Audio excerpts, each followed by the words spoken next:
Hello, this is a guy who likes fanfiction and is too lazy to read, so here is the Roboutian Heresy in audio form. Check the description for the links to the author. In the Sanctum Imperialis, most sacrosanct location of all the Imperium, the throne room where the Emperor had sat for 10,000 years, Magnus the Red screamed. His brothers rushed to his aid, but only Lorgar could reach the Crimson King, for his scream was psychic rather than sonic, and only the Urizen was shielded by the corona of golden power that spread from him as a barrier. Omegan, whose schemes to elevate the Emperor to true godhood had turned to dust before his eyes, was sent flying by the uncontrolled power of Magnus. Physical shock briefly replaced the emotional trauma of failure as he smashed against the opposite wall, his body held in place for a second before he fell and crashed onto the floor. Despite the suddenness of the flight, it was not nearly enough to wound a Primarch, but Omegan remained on the ground, his mind trapped in a cycle of abject shock and self-recrimination. Lorgar was not so distressed, though tears also ran on his golden face. Perhaps Aurelian had suspected his father's true intent, perhaps his own doubts regarding Omegan's plan helped him to adapt quickly, or perhaps his care for his brother overcame his grief for his father. The Golden Primarch knelt by his pained brother's side and placed his hands on Magnus' head, reaching out with his own psychic abilities to establish communion with the Lord of Fallen Prospero. The throne room rippled with the power of the two psychic demigods. The sword that was promised, its blade now marked with golden filigrane where the dust of the Emperor's mortal form had coalesced upon it, was still embedded into the first throne. It glowed fiercely, casting its radiance upon the three Primarches. Slowly, Lorgar's assistance and the sword's light lightened Magnus' torment, and the scream of the Crimson King ebbed. Yet the one-eyed Primarch, sat upon the auxiliary throne linked into the mind-blastingly complex machinery of the throne room, was still in immense pain. The throne room shook. No, realized Omegan as he wearily raised his head. Not the throne room. The palace shook. Something had happened, something outside these walls. Go, Omegan! Shouted Lorgar, his hands still resting on Magnus' head, his gaze locked with his brother's as the two strained together. I will remain here and assist Magnus. Terra needs you. Omegan ran. He ran through the Cavia Ferrum, passing through the ancient labyrinth built by Perturabo to secure the Golden Throne. He ran past the shocked custodians of the Companions, who had fallen on their knees before the sealed gate. On instinct, he clasped the shoulder of one such warrior as he passed and hauled him to his feet, some corner of his mind recognizing him as the Captain General, one who would surely be needed in whatever was to come. Despite the tumult of his thoughts, his steps were sure, for he had long studied the shifting corridors of this final and greatest of defenses. It would not have done it all, if he had gotten lost on the last stretch of his journey to help the Emperor. The Emperor? No. He pushed the thought away. The time for grief had been cut cruelly short, but duty called. He could not afford the luxury of wallowing in his mistakes. Now was the time for action, and perhaps he would be able to find penance in that. The Lord of the Hydra did not know what peril had befallen the throne world, what manner of nightmare had come in the wake of the Emperor's choice to reject divinity. No signal could penetrate the Cavia Ferrum, designed as it was to lose anyone within it, but there were sounds coming in from the outside, echoing impossibly across non-Euclidean geometries. Some of the Cavia Ferrum's entrances led all over the Imperial Palace, each one secret and guarded by the Adeptus Custodes. There were screams, and the sounds of battle. It was a music Omegan recognized all too easily. War had come to Terra. The Terran Crucible. Part 3, The Angel War. The Emperor, who guided humanity from the shadows for 200,000 years and ruled the Imperium for 10 millennia, is dead. In the end, despite all the machinations of the ruinous powers, the master of mankind went to his death willingly, embracing it as both relief from his age-old torment and as the only path he could see that granted his people the slightest chance of surviving the times of ending. The gods of chaos, whose existence is defined by selfishness and evil, could not comprehend such a choice, and therefore couldn't predict it. But beyond the madness of chaos lies the terrible sanity of the truly damned. One of the dark gods chosen foresaw the Emperor's choice, for he, too, made the same terrible decision, leading to his fall from grace. Now, as Light's End falls across the galaxy, an old enemy rises anew, casting aside his disguise of lies to claim the throne that is rightfully his. I can hear them, brother. Billions of souls, screaming, burning, singing. The echoes of every psyker sacrificed to the Astronomicon in order to keep the fire lit, to preserve our father's life. They are all here with me. The psychic children of humanity, burned as kindling to light the endless dark. A gruesome sacrifice made in desperation, souls spent to fuel the great engine at the Imperium's heart. Yet something of them remains in the machine, in the light. Was this intended? Is this one final mercy, or an additional torture heaped upon our father by a cruel fate? We know so little of the throne, brother. Even I, who was intended to sit upon it before it all went wrong. The silent scream is ended. We will speak to you now, brother. We, see. 6 and many more, the designs of the Dark Prince's champion unfold wherever the light of soul touches. 2 6-fingered hands close around humanity's throat. The hour is late, brother. Midnight has come, and it is not yet written that we shall see the dawn. The sky burns, and the void is alight with madness. Reality is torn, and nightmares come spilling into the cosmos from the broken kingdoms in heaven. There is a hand at play here. The ruinous powers can scheme, but only through champions, for what is a god if not the sum of its worshippers' beliefs and actions? We see the war begin. We hear the first movement in this symphony of ruin. It is all too familiar a tune. See what we see, brother. Moments after the Emperor's demise, the powers he had held at bay for 10,000 years were unleashed across Sol. All of the ruinous powers were caught unaware by the Emperor's willing acceptance of his death, but one of their servants, one, among all the uncounted hosts of the lost and the damned, had foreseen this possibility. And now, as his dread scheme unfolded, the very foundations of Terra shook. Millennia-old spires toppled and burned, and entire sections of hive cities collapsed as foundations that had endured an age of overcrowding and poor maintenance failed. The mere beginning of the Angel War killed billions before the first shot was fired. As panic spread, cargo ships bringing the endless supply of foodstuffs and materials required to keep the throne world alive broke from their appointed trajectories, fleeing into the void and dooming billions more to starvation. The Astronomicon, that psychic beacon that had guided imperial ships through the tides of the warp since the Great Crusade, flickered and faded as the Crimson King struggled to channel its awesome power. Across the galaxy, tens of thousands of ships were lost as their navigators suddenly found themselves deprived of Terra's guiding light. Many of those were destroyed almost at once, their Geller fields overwhelmed by demonic hosts, but others managed to survive, beginning odysseys through the lightless depths that would last for years or more.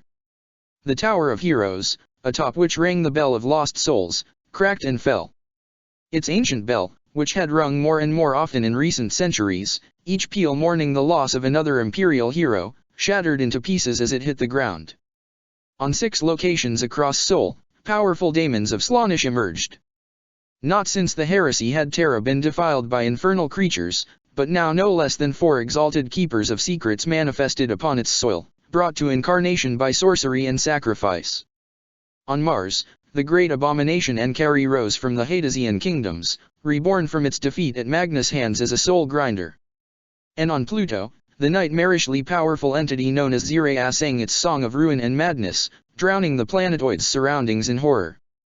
6 times 6 unholy rituals, guided by 6 of the Dark Prince's favored servants. The sacred numerology of Slaanesh acted as a beacon of its own, an anchor for a ruinous great work. The unleashed energies of the Empyrean poured into the arcane structure laid down by cultists of the Angel and the Blood, and reality was torn asunder.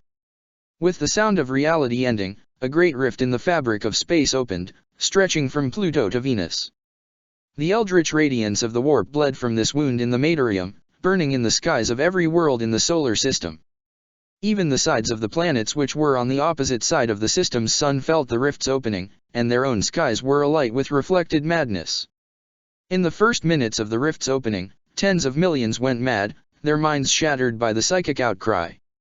From the Terran hives to the orbital outposts of Venus, riots erupted as imperial citizens unleashed their fear-driven rage on anything resembling a symbol of authority. Cults that had lingered in the shadows of the throne world for centuries were joined by hordes of mad and broken souls as they took to the streets, raising the banner of rebellion and ruin. The psychic genus erupted, turning thousands of citizens into warp bombs that detonated, drowning entire districts into the raw stuff of the Empyrean, transforming millions more into deformed, insane mutants. We see the cultists of Slaanesh, the broken and the deluded, the lost and the damned. Oh, brother, can you hear their cries? They are doomed, whether their master wins or loses this war. They will perish in purifying flames or be bled to appease appetites that can never be sated. We see their hiding places, now that the veil has been pulled away. Lairs of depravity and sacrifice, where each of the imperial commandments is broken every day. Generation after generation, a plague seated on Terra when last angels danced amidst the ruin that would be humanity's pyre. The watchers in their towers hunted them down, purged them with fire, yet always more appeared. Terra is an old world, and there are too many shadows where the slaves to darkness may hide. The people of Terra are so tired. Tired of being powerless, of being exhausted, of being terrified all the time. They fear the monsters in the dark, and those who hunt those monsters. The Imperium of this age is not a kind place. What is duty to someone who is the third generation of their family to stand in a line, carrying a request for relief supplies from a world long since lost to famine? What is faith to the mother who watches her dead children being carried away into the organic recyclers? The cogs of the empire crush flesh and soul alike, and the echoing whispers took root in that fertile soil. To someone who has nothing, excess can look like paradise. They think that they carry blades as a sign of defiance to their uncaring tyrants, breaking one more meaningless edict. It is more than that. Blood calls to the angel. We see a crown of glorious madness flickering at the edge of possibility, obscured by the smoke of the burning future. Pity the lost, brother. There is no saving them, not if the throne world is to be preserved. And so they must be crushed once more beneath necessity's boot. Again and again, the champions of humanity are made to slaughter those they were made to defend. Do you hear the dark god's laughter? Those few who looked upon the skies and managed to retain their sanity all came to use the same name for it. Even as war and devastation were unleashed across Terra on a scale not seen since Guilliman's rebellion, that name spread like a mimetic plague. None would ever manage to pinpoint its origin, but soon, anyone speaking of the blasphemy that had sundered the heavens did so using the same name, the Tier of Nightmares. From this tier came daemons uncounted, walking down paths of broken stone and warp energy as they descended upon humanity's cradle. The never-born children of Slaanesh entered Sol, called forth by the greatest of their kind in the name of their dark god's chosen champion. Psychers who had endured the trials of soul binding and the years of training within the Astra Telepathica's facilities went mad, turning their powers against themselves and those around them in violent outbursts before being put down like rabid dogs. Even those who clung to their threadbare sanity suffered immensely, babbling meaningless words and crying bloody tears. Since the days of the Great Crusade, Terra had been protected from the infernal by the Emperor's presence, his aura radiating from the throne and falling upon the world like an all-encompassing shroud of teleathesic protection. Such wards had been limited to the imperial palace during the heresy, but over the ages since, the light of him on earth had suffused the entire world. Yet now this hallowed protection was gone. With the light of the Astronomicon flickering and the all-crushing power of the Emperor scattered to the cosmic winds, the old evils rushed back in, like a tidal wave after the dam finally breaks. Scattered across Terra were the remnants of eras long gone and forgotten.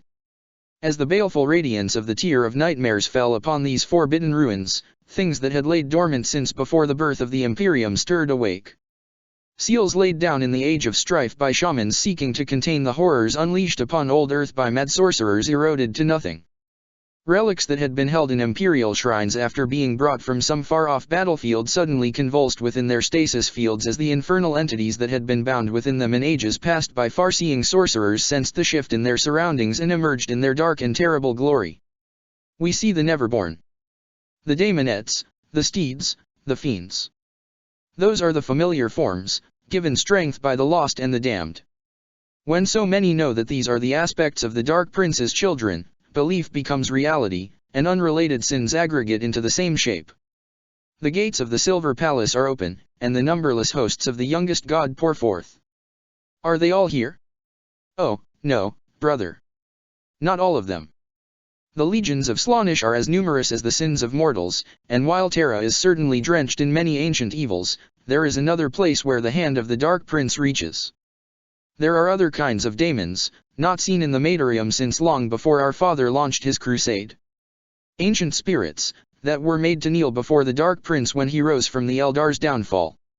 They were forgotten, in no small part thanks to Father's efforts, their tales and legends banished from living memories one pyre of proscribed texts at a time. But though this denied them the opportunity to walk amidst the stars, they did not vanish, and they did not forget. As their power waned, their spite only grew. Now the tear of nightmare yawns open, and the energies of the Empyrean flows out in an unchecked torrent that calcifies around these forgotten stories, giving them new and horrifying shape. We see the satyrs, lingering echoes of Terra's long-dead wild places. Spirits of freedom and abundance, of indulgence and joy, turned into monsters with horned heads, cloven feet, and eyes that burn with unrestrained hunger above bestial leers. Once they were little gods, now they are scavenging daemons, feeding off the scraps that fall from the Dark Prince's table. We see the carrion eaters, rising from the wastelands where once armies led by madmen made war. They are the product of the age of strife, left behind by the Imperium and buried along with so much of its past. They are the madness of old night, drawn from the Empyrean and wrought into flesh by the witches of that most terrible of ages. When the fools who thought themselves their masters perished, they were left behind, to feast upon the mountains of corpses they had made. Now they rise once more on stick-thin limbs, look upon a world full of life, and lick gravestone teeth. We see more, many, many more. There is so much evil on Terra, ancient and slumbering, awakened once more at the dawn of this age of nightmares. The hosts of chaos descended upon Sol, and unleashed their vile hungers upon its people. Entire hives were lost as scenes of horrors echoing those of the siege of Terra unfolded. The continental megacities of Merica were among the most afflicted, standing on the other side of the world from the imperial palace, they were where the presence of the authorities was weakest. Hundreds of Slaaneshi cults rose in open rebellion, joining with the never-born hosts descending from the heavens or manifesting amidst the madness and bloodshed. The ancient proscription against spilling blood on Terra was cast down, and numberless horrors rose from pools filled with vitae. But Terra was not defenseless, even amidst the chaos of Light's End. The throne world was home to billions of Astra Militarum soldiers, household troops sworn to the noble Terran lineages, and Adeptus Arbites enforcers, with even more having been brought in as part of the Alpha Legion's preparations for the Emperor's ascension. Armies that had been on parade moments ago reacted quickly, moving to secure locations from which they could hold back the tides of ruin. Imperial Guard regiments fought alongside Sisters of Battle and Space Marines of all loyal legions, shouting orders and oaths over the dim of war and insanity. Their fight was not without hope, for even as the tide of darkness seemed poised to swallow Terra whole, sparks of light ignited to fight it. Upon the death of the Emperor, the tremendous psychic power accumulated through the prayers of trillions of souls for thousands of years had been released, imbued with the master of mankind's own radiance and scattered across time and space. Though this had not been their purpose, the schemes of the Alpha Legion had ensured that many suitable souls were on Terra at Light's End, and dozens of living saints emerged from the ranks of Terra's defenders and population. We see the living saints. They rise across the stars, each carrying within them a shard of aborted godhood. Their souls burn oh so bright, with the fire of passion, of outrage, of love, and the pieces of our Father's broken power are drawn to that blazing light. Like calls to like, it has ever been so. And so they rise, haloed in golden light, bringing wrath and salvation alike. Daemons recoil before them in fright, for even the least of the Neverborn remembers the light of he whom they called anathema. We see them on Terra, here and now, from those Omegan gathered to help shape the god he sought to create. We see sisters and guardsmen, standing firm against the tide of chaos, bringing hope to desperate battles. We see priests and leaders, the spiritual guides of communities that have lived in filth for thousands of years, holding in their hands the Emperor's own light as they battle to protect their own. Deus ex machina. But they are not invincible. The cosmos we inhabit does not allow such easy happy endings. We see them fall, cut down before they can come into the fullness of their inherited power. Our Father was never the sole author of this play, and the remaining 4 playwrights delight only in horror and tragedy. Across Terra, humanity fought against the monsters of the outer dark. The hordes of daemons and cultists seemed without number, but again and again they broke against the walls of imperial fury and discipline. Pockets of order, of sanity, started to emerge amidst the desolation. Then broken angels began to rain down from the burning skies. We see the tithed ones, the sons of our lost brother, stolen from the galaxy as their home world burned, and they rushed through hell to save it. They burn as they fall, broken beyond mending, looking at the universe through lenses of torment beyond imagining. We see the twisted weapons they clutch in clawed hands, desperate for the sense of familiarity they bring. Guns and blades, taken from their ships along with them, and remade in the forges of the pit just as they were. We hear the tormented cries of the weapons machine spirits, their loyalty and purpose broken with such pain that they long to inflict it upon the world around them. We see them rise from the craters of their descent, and look upon the world their ancestors bled to save. They do not see what we see. They see only shadows cast by the flames of their pain, only the knives of their tormentors and the faces of their nightmares. They are trapped within the prison of their own minds, and in that state they return to the one thing they know best: they fight. We see Diomedes. He flies where his brothers fall, on wings whose every feather is one of the torments that were visited upon him. In his hands is the weapon he stole from his captors, now bound to him as he is to the very power he sought to defy. In the darkness where they were remade, death was no release to the stolen sons of the Phoenician brother. They fell from the skies in the hundreds, like the discarded children of a cruel god. In the pit of the latter's moonship, the stolen sons of Fulgrim had been remade, forged through madness and torment into their own dark reflections. The pain of the fall was the last part of that dreadful transformation, hammering together the alloy of chaotic corruption and the shattered psyches of the Emperor's children. What rose from the craters of their descent had just enough resemblance left to the warriors they had once been for the denizens of Terra to know true horror at the sight. Only one of these tithed ones did not fall to Terra as a meteor, but instead descended upon the throne world like the herald of the coming apocalypse. Once, he had been Diomedes of the Emperor's children; now, for his heroic defiance of the Dark Prince, he had been rewarded with a special damnation. 6 wings the color of blood spread from his back, each feather of a subtly different hue. Like the other tithed ones, his flesh had merged with his armor, its color that of a fresh bruise gilded with the gold of coins used to purchase slaves in old Earth's antiquity. In his hands, he held a living spear, with a monstrous eye where the blade met the haft. His head was a parody of a space marine's helm, with curved horns, 2 blazing eyes, and a mouth opened in a perpetual scream that heralded the coming of the end. See Nemrus illustration titled, Diomedes, Herald of the End. And along with the tithed ones came the ones that had made them what they were, the Laters, a Zeno's race destroyed during the Great Crusade, then resurrected by the machinations of the Dark Prince and turned into his instrument. We see the Laters. We see the broken chains in their blood, placed there by their creators when the children of Isha ruled the stars. They were made to be living toys, their flesh reshaped by their master's whim, but when those masters vanished, swallowed by the maw of hell, they rose to build an empire the only way they knew how.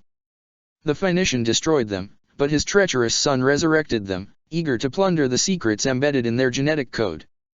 The head of the consortium that did this was careless, and did not realize the trap it had fallen into until death came for it, wearing the face of its greatest creation.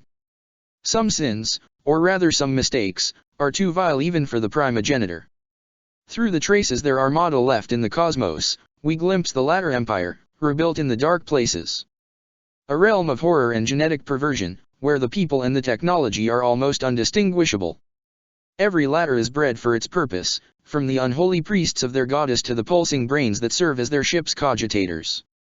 Their entire existence is a prayer to the Lord of sensations, their births, lives, and deaths all given to it. It turns out that a species can be born into damnation, if its creator is cruel enough. No trace remains of the latter tongue, they speak in the language of daemons now, mixed with fragments of what Gothic sounds like when hissed through a serpent's mouth. We see their monstrous ship, looming at the center of their armada. They took a moon and hollowed it, planting the seeds of their evil into the tunnels. We see. It hurts. We cannot see clearly. There is something there, something vile and potent, something the Laters brought into being and fed with centuries of worship. There is pain, too, so much pain. This is where the Laters murdered the 3rd Legion. And at the bottom of it all, at the center of the moon, we see. A pit is a maw is an eye is a hand is a grave. We look away. We hear the crackle of energy and the noise of reality's laws being broken. Once before were these sounds heard in Seoul, when the green maw opened wide, and almost swallowed the galaxy. Even a beast can have a stroke of brilliance, once every few million years, brother. Scavengers picked at the carcass of the green tide, and brought their plunder to the lattice as a gift. But who? We cannot see. We see the horde, scattered across Seoul by the same secrets that brought the lattice here. These are the nightmares of old night reborn. For the first time since Father's rise, alien predators stalk the surface of Terra. We see the warrior caste, born to know joy only in murder. Their serpentine bodies, covered in a thick exoskeleton, stand tall as our suns.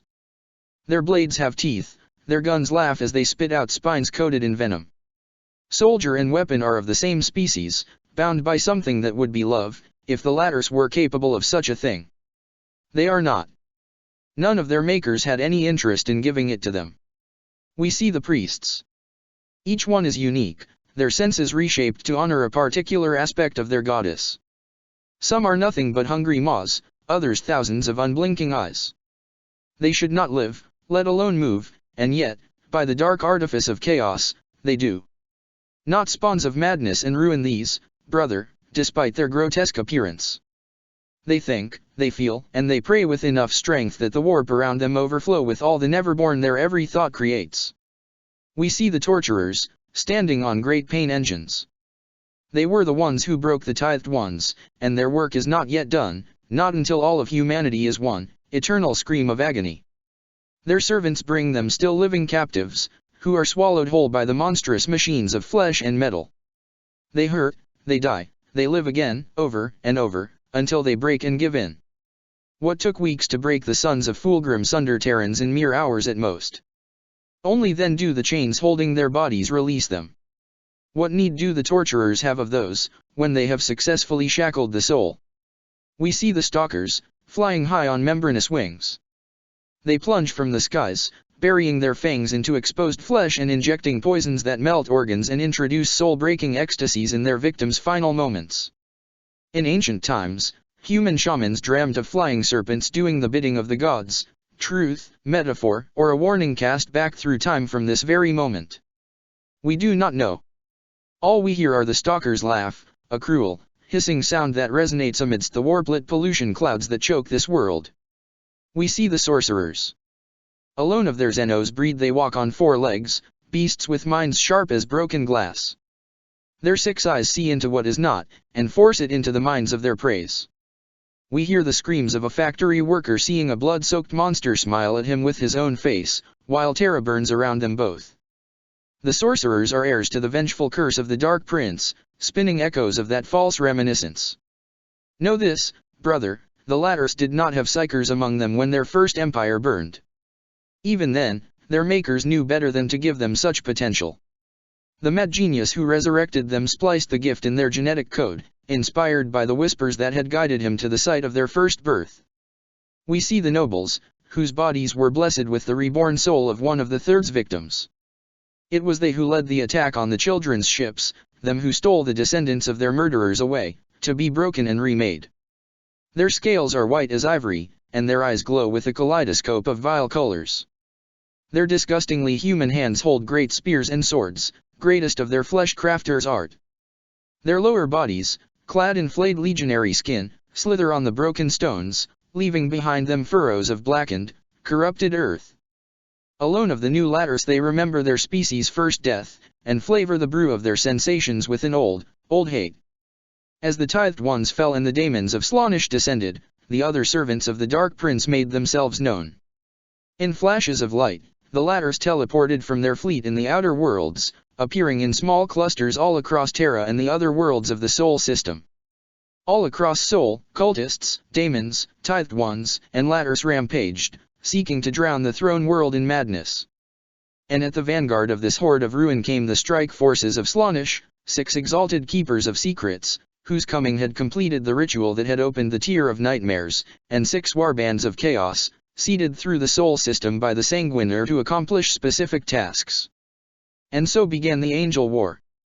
We see the warbands of chaos, harvested across the galaxy, each a weapon forged by the Dark Prince's whims into a shape suited for a specific task of this war. 6 there are, branded with an aspect of the profligate one's madness. We smell the sins of these sinister 6, seeking to sunder the Imperium's strength. The Empyrean howls of their deeds, of their might.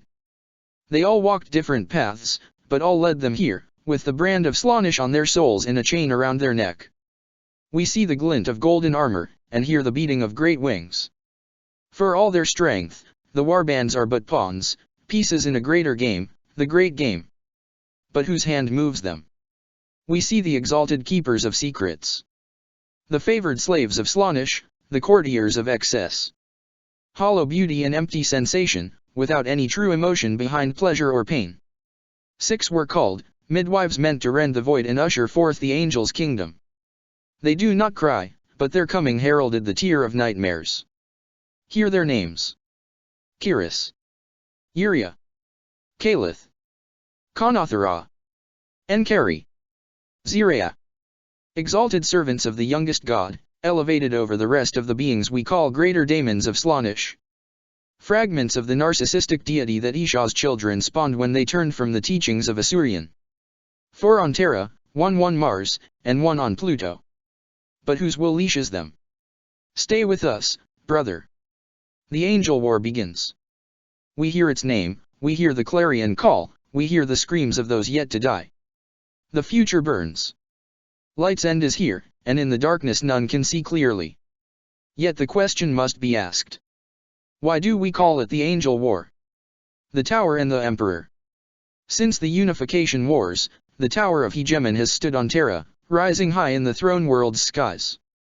Inside its halls, the Adeptus Custodes have worked tirelessly to preserve the Emperor and all his works, using technology lost to the rest of the galaxy to maintain their number and preserve what they can of the Emperor's lost dreams for humanity. During that time, its sanctity was protected by the walls and wards of the Imperial Palace, but with the coming of Light's End, these wards were weakened, and the Sanguiner was able to bring the Chaos Lord Constantinus and his host of possessed marines before it. We see the Custodes. Our Father's greatest creations, greater even than us, they believe not without cause, for none of them ever succumbed to the whispers of ruin. But is there anything left within them that might succumb? We see what our Father did to them. We hear the screams of infants taken from the arms of their mothers. We feel the cutting of knives, we taste the blood and the altered vitae pumped into small bodies. We were born as we are, brother, and our sons retain at least a part of who they were before our gene seed was implanted within their flesh. But for the Custodes, nothing remains of who they were, because they were never anything else. A space marine is without fear, a Custodes is without doubt. It is a sin, what the Emperor did to them. He knew it, even as he created the first of them. Valdir, noble and mighty Valdir. The tower's foundations are drenched in sacrificed innocence. Now that the Lord to whom its masters dedicated themselves is gone, what manner of trees will grow from such roots? As the tier of nightmares yawned open across Sol and the Astronomicon flickered with Magnus struggling to control its awesome power, a warp portal opened directly within the Imperial Palace. From that portal emerged thousands of possessed marines arriving from the doomed daemon world of Constantinium, led by the Slaaneshi Chaos Lord Constantinus. By oath and pact, the Constant Ones were bound to casting down the Tower of Hegemon, greatest stronghold of the Adeptus Custodes. The Tower of Hegemon. The Imperial Palace spreads across an entire continental landmass, and uncounted millions live within its high walls, cut off from the rest of the throne world behind defenses reinforced by Perturabo during the heresy. Though all of it is called the palace, there are many structures within it, along with entire cities, ringing the Sanctum Imperialis in concentric circles of importance. Among the structures closest to the Cavia Ferrum that guards all access to the throne is the Tower of Hegemon, whose foundations were laid down even as the embers of Terra's unity had yet to cool down. The tower is the heart of the Adeptus Custodes, the center of operation from where they manage their networks of spies and data feeds, titanic cogitators listening in on the trillions of daily Vox exchanges across the system, looking for keywords and patterns.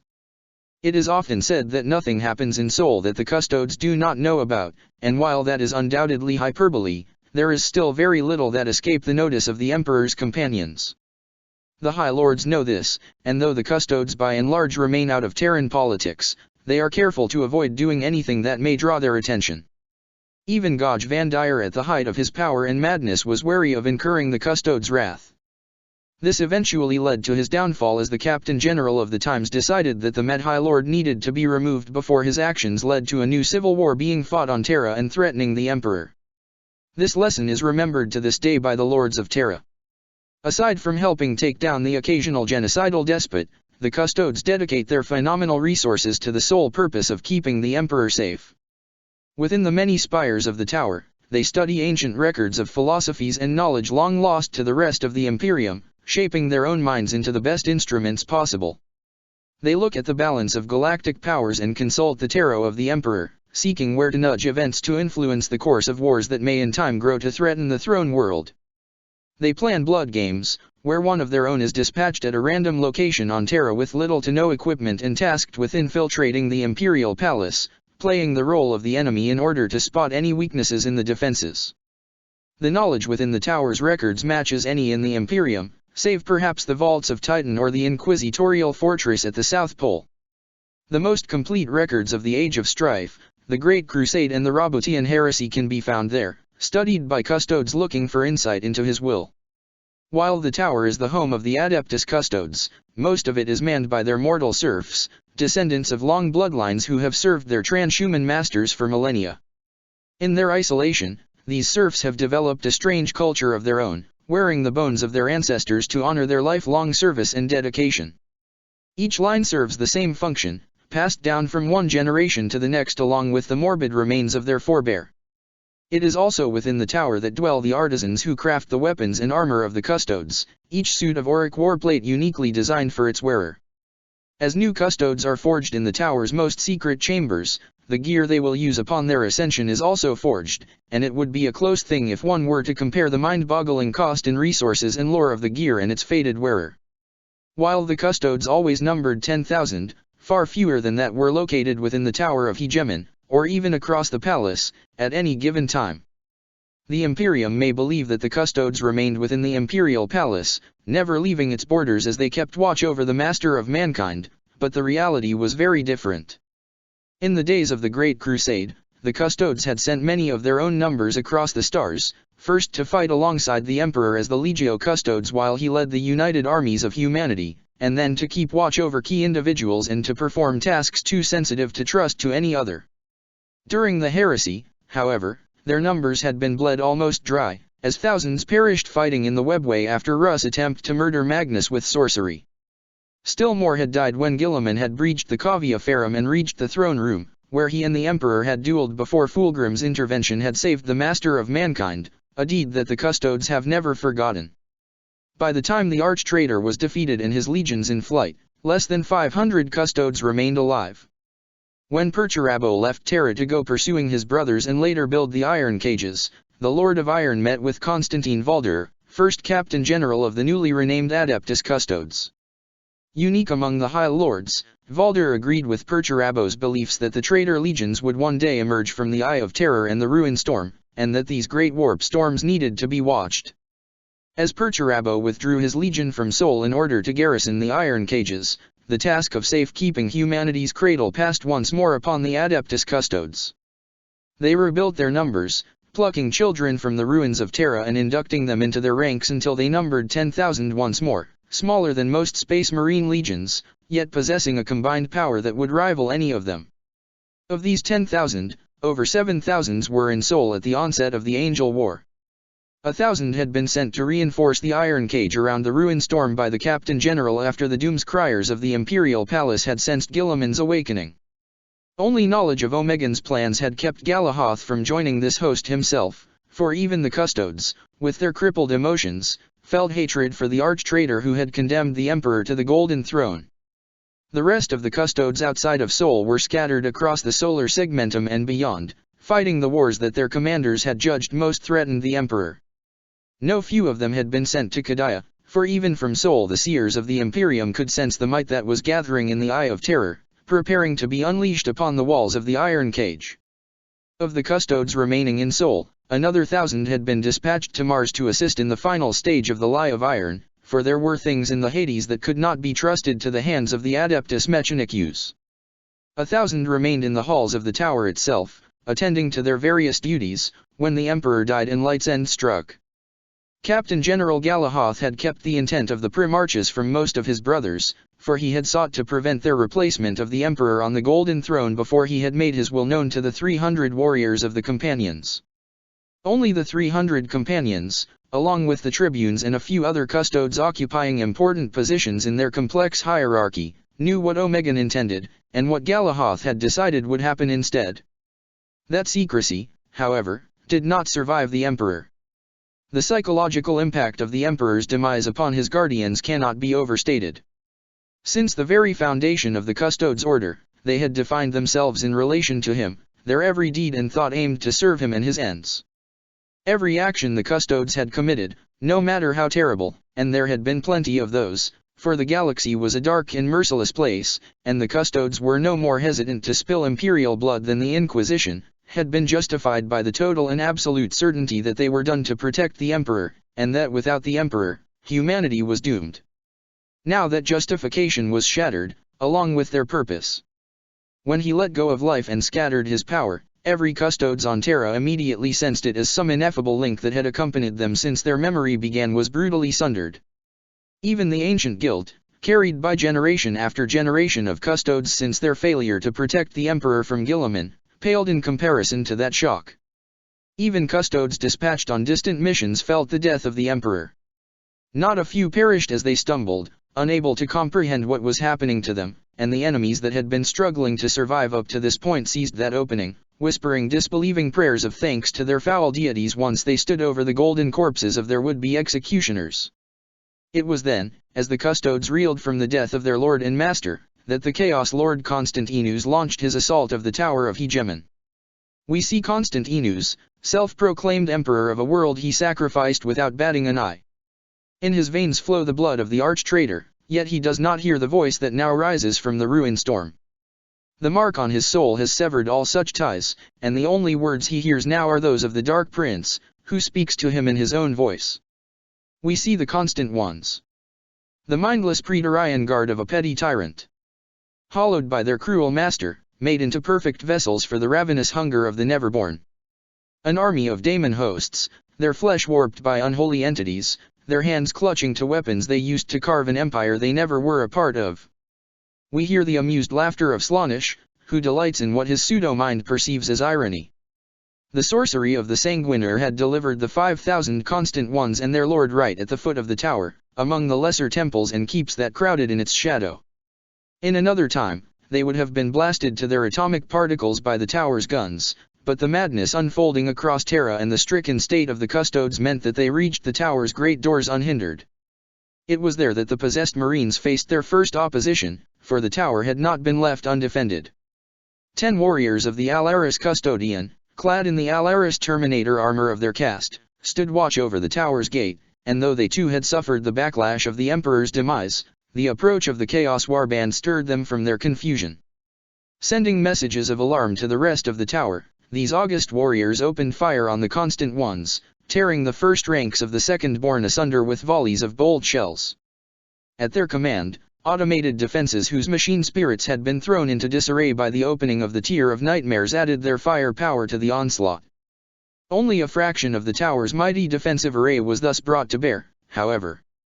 Caught in the open, the constant ones suffered losses, but not nearly enough to stop their advance, not with the skies above bleeding with the power of the warp and the will of their Chaos Lord leashing their very essences to his will.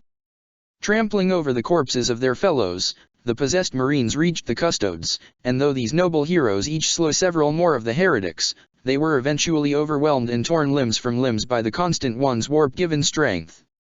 Constantinus, standing among the greatest of his slaves, imperiously gestured at the gate with his blade, which shone with the ruinstorm's light. At his command, 2 vast, monstrous things that had once been human children came forth from the horde of second-born. Though all of the constant ones had been nearly impossible to distinguish when they had served as the Chaos Lord's enforcers on Constantinium, no 2 of them were similar after their journey through the warp. They were a host of monsters, united only in their purpose and the command of their lord. These 2 towering figures slammed their fists against the door, their demonic flesh burning at the touch of its wards. They ignored the pain, and struck again and again, until at last the gate broke and the way inside the Tower of Hegemon was open. As their task was fulfilled, the two giants, far too huge to enter the tower, fell back a few stumbling steps before crashing to the ground, their hearts bursting in their chest from the combined damage of the wards and the exertion of their impossible strength. The constant ones poured through the gate, and spread into the tower like disease flowing from a rabid animal's bite. Alarms that had not rung since before the Great Crusade blared across the tower's hundreds of levels as security systems were broken through, the infernal auras of the constant ones unmaking the confused machine spirits and allowing the possessed to spread further. In those crucial first moments, the only advantage of the tower's defenders was that their foe did not know the inside of the Tower of Hegemon. Even at the apex of the Siege of Terra, the tower had never been breached, and never since then had any spy of the ruinous powers made it inside. All that Constantinus, and by extension his warband, knew of the place were legends and rumors concerning the treasures and wonders that awaited him inside, if he could but claim them. The Chaos Lord split his army, sending the constant ones to purge the tower of its rightful masters and seize it and its riches for himself. What thoughts passed through Constantinus' mind then, what dreams of Terran rule and ambitions of ultimate power, are known only to the foul power that owned his soul. Eventually, the custodes emerged from their stupor and rallied against the invaders. Individual warriors fought through packs of second-born, before joining up with more of their fellows to form ad hoc squads. Fighting alongside strangers was no impediment to the custodes, who had ever been lone warriors rather than soldiers. Patchy Vox networks were established as shield captains in various areas of the tower took command and sought to coordinate a response to this sudden invasion even as their minds were still boggled with the blasphemous truth of the Emperor's death. Yet it was not enough, and, level by level, the Tower of Hegemon was conquered by the constant ones, with the custodes forced to concede holy ground to the second-born's advance. It is said that the custodes are without pride, for such a flaw could be used against them, but even so, it burned them to retreat before the constant ones. Since the creation of the first of their kind, back during the Age of Strife, the custodes had been shielded from the fell powers of the warp by the Emperor's aegis. This spark of the Emperor's own power, imbued within the custodes being during the cellular alchemy that transformed them from infants into transhuman warriors, had acted as a defense against the supernatural might of many of the foes they faced. Combined with the custodes' psychic conditioning, which extended far beyond that of the Space Marines, this had made the custodes all but immune to psychic manipulation. With the death of the Emperor, the custodes' adamantium-clad certitude in themselves and their purpose had been badly shaken. The biological aspect of the aegis remained, but the infernal auras of the constant ones affected them more badly than they would ever have before Light's End. No custodes succumbed to the whispers of the ruinous powers, what little of them could be heard within the tower even as the rest of the throne world succumbed to madness, but for the first time, the Emperor's bodyguards could hear them.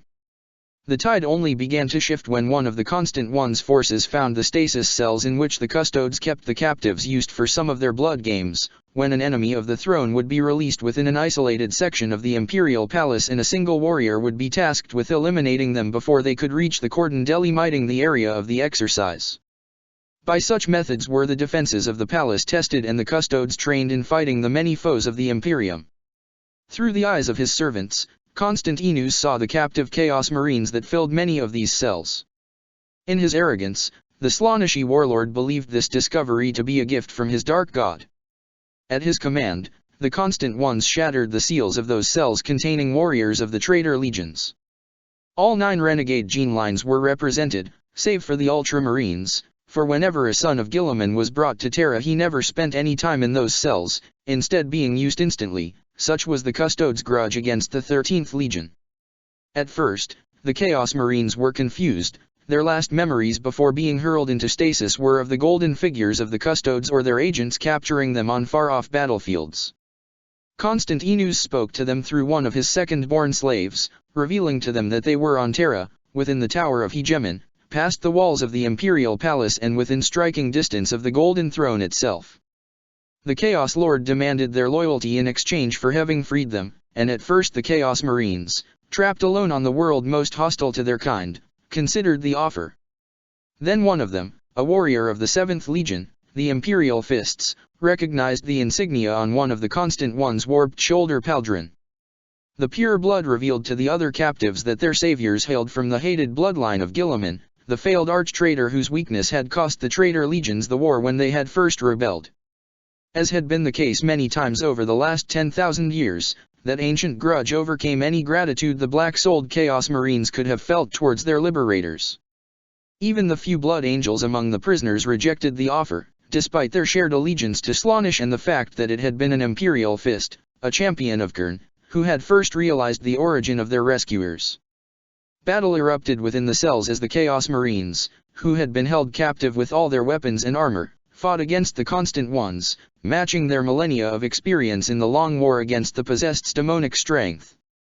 Nigh on 200 Chaos Marines had been kept by the Custodes, for with the resurgence of chaos across the galaxy in recent years, the Order had judged it necessary to up its members' training.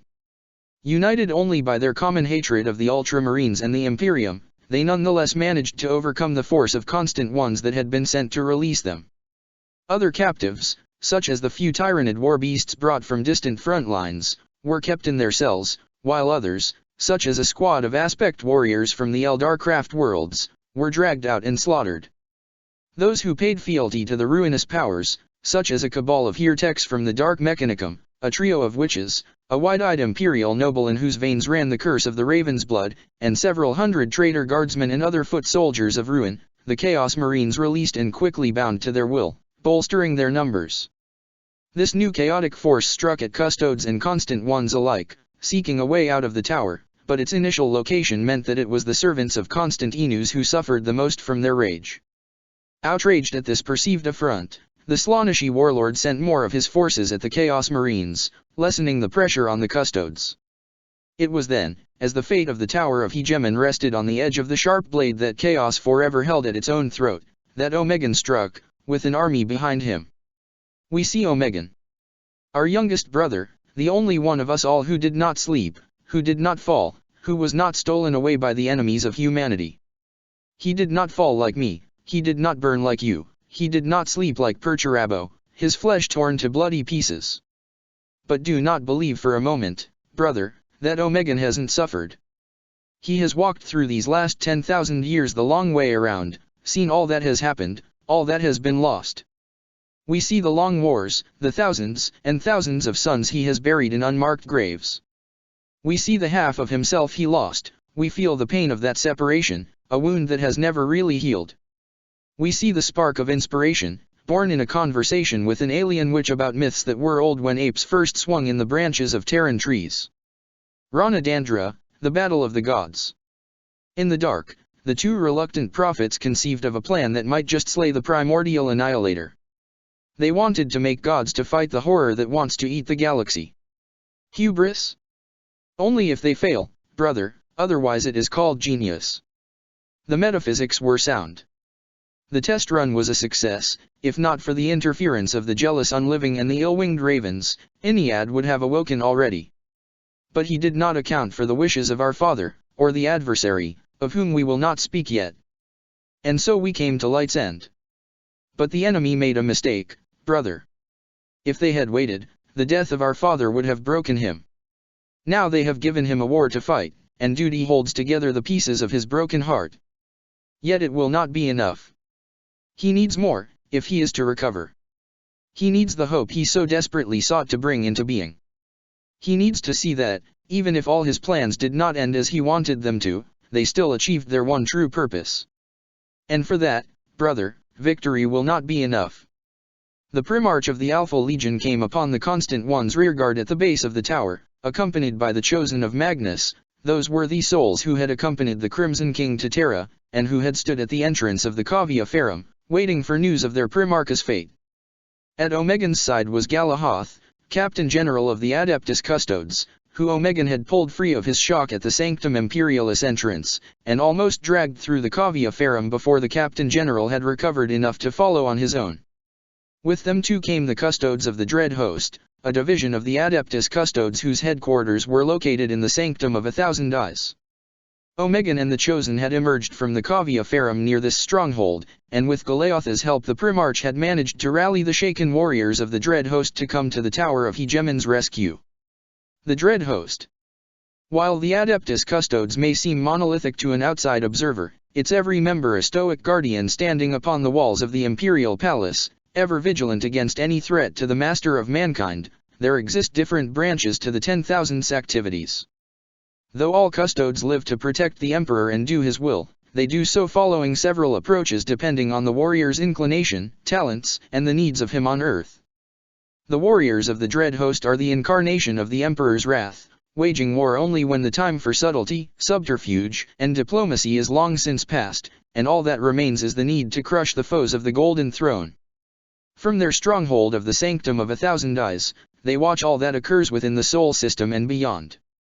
When a threat is detected, they sail the stars aboard a trio of ancient warships carrying weapons recovered from the dark age of technology and collectively known as the Moirades. Before them, there is no escape, no surrender. The dread host is unleashed to make an example of those who dare threaten the throne world, cutting them down with merciless, overpowering strength. It was the dread host that destroyed the rebellious Omega conglomerate in M37, shattering their armies of mind-linked soldiers before dragging the would-be overlords from their towers for public execution.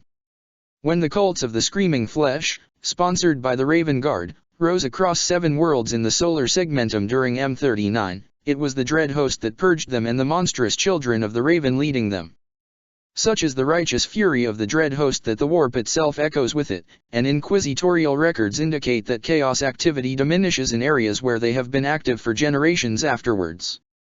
With the pale spear in hand, Omegan cut a bloody path through the possessed Marines. Though still haunted by the unintended consequences of his plans, the Lord of the Hydra was a terrible presence on the battlefield, a warrior who had fought the slaves to ruin in all their forms for 10,000 years.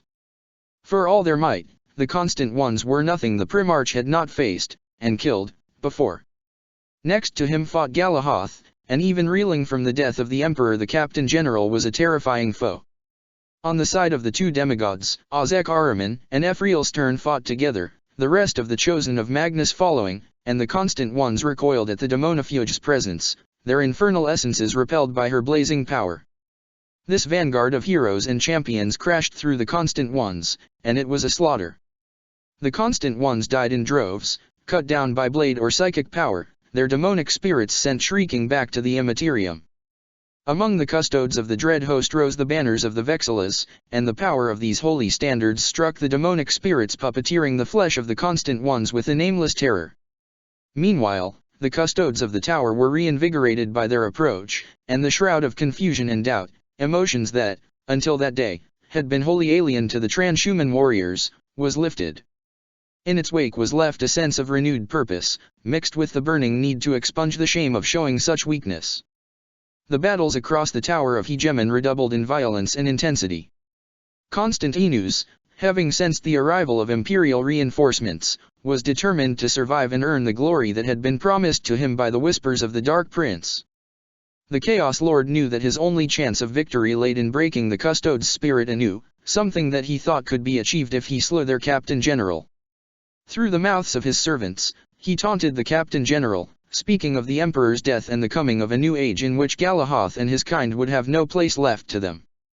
By then, Galahoth had been separated from Omegan by the vagaries of battle, and was leading several squads of his brothers, both belonging to the Dread Host reinforcements and the tower's own defenders, into the Hall of Armaments.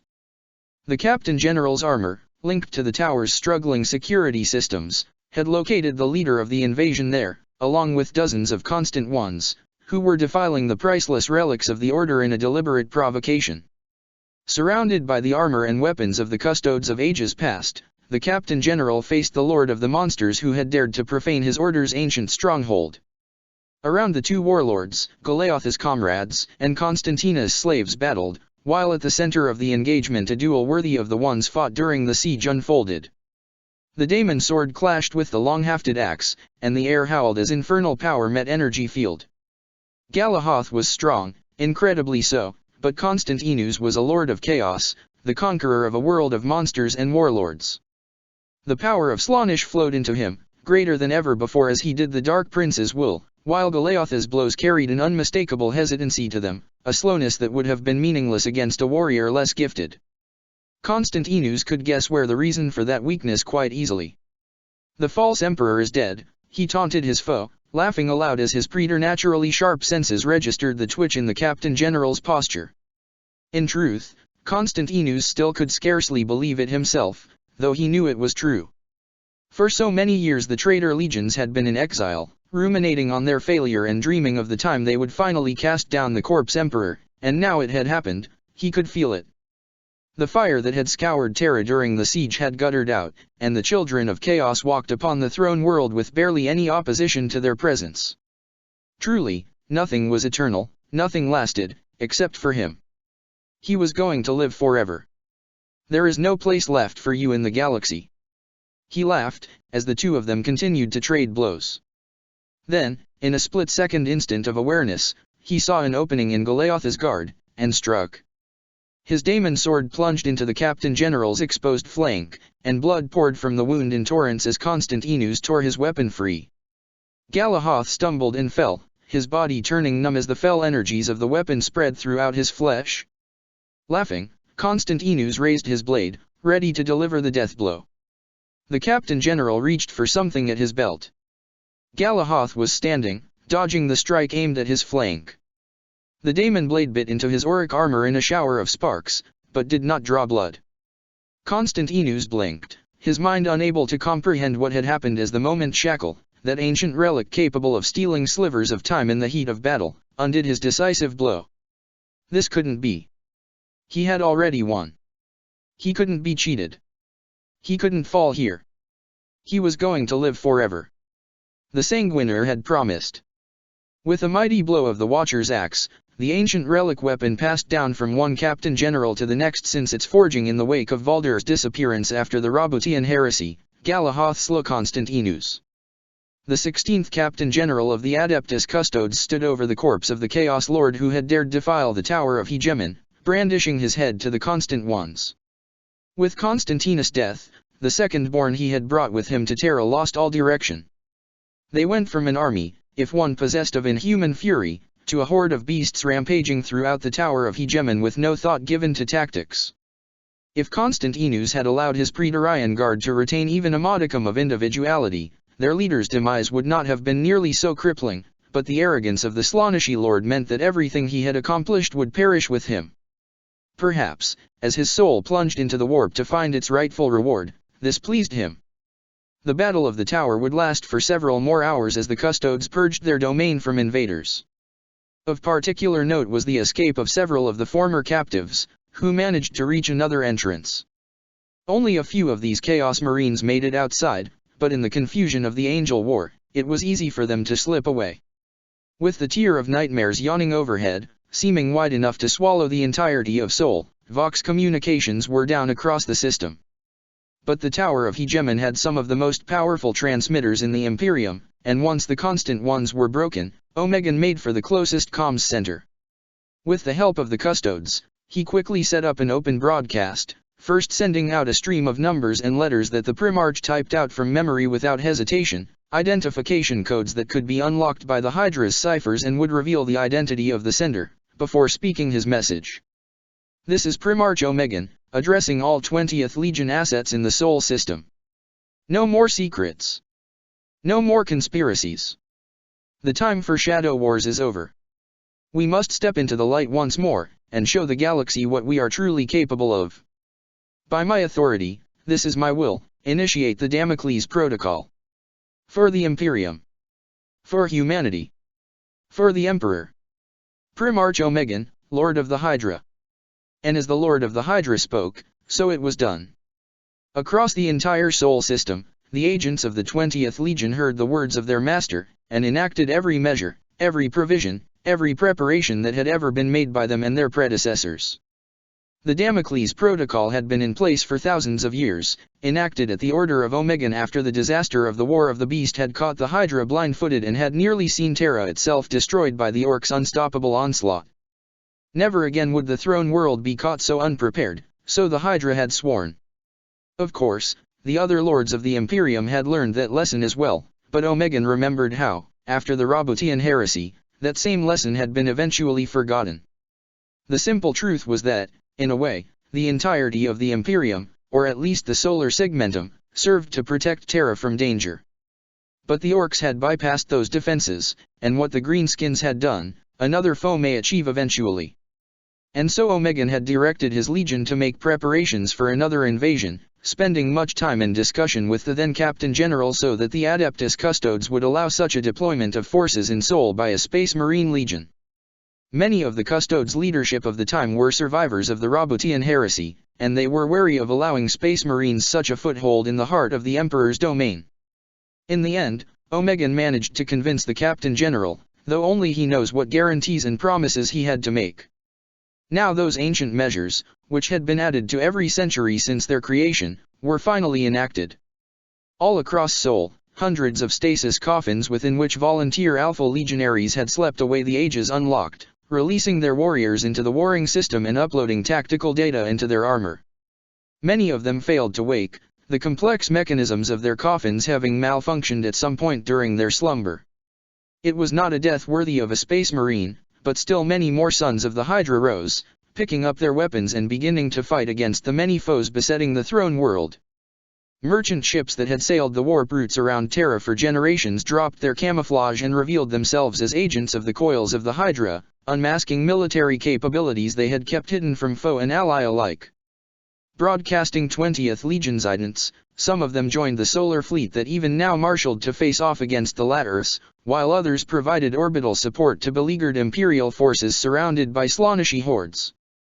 Weapon caches were opened, and agents of the Hydra scattered across Terra rallied terrified but still loyal populations, arming them so that they might fight against those who would prey on them. Less martially impressive but equally welcome, vast reserves of preserved foodstuffs were also made available, a precaution that, with the orbital lanes in ruin, might save millions from a slow death by starvation.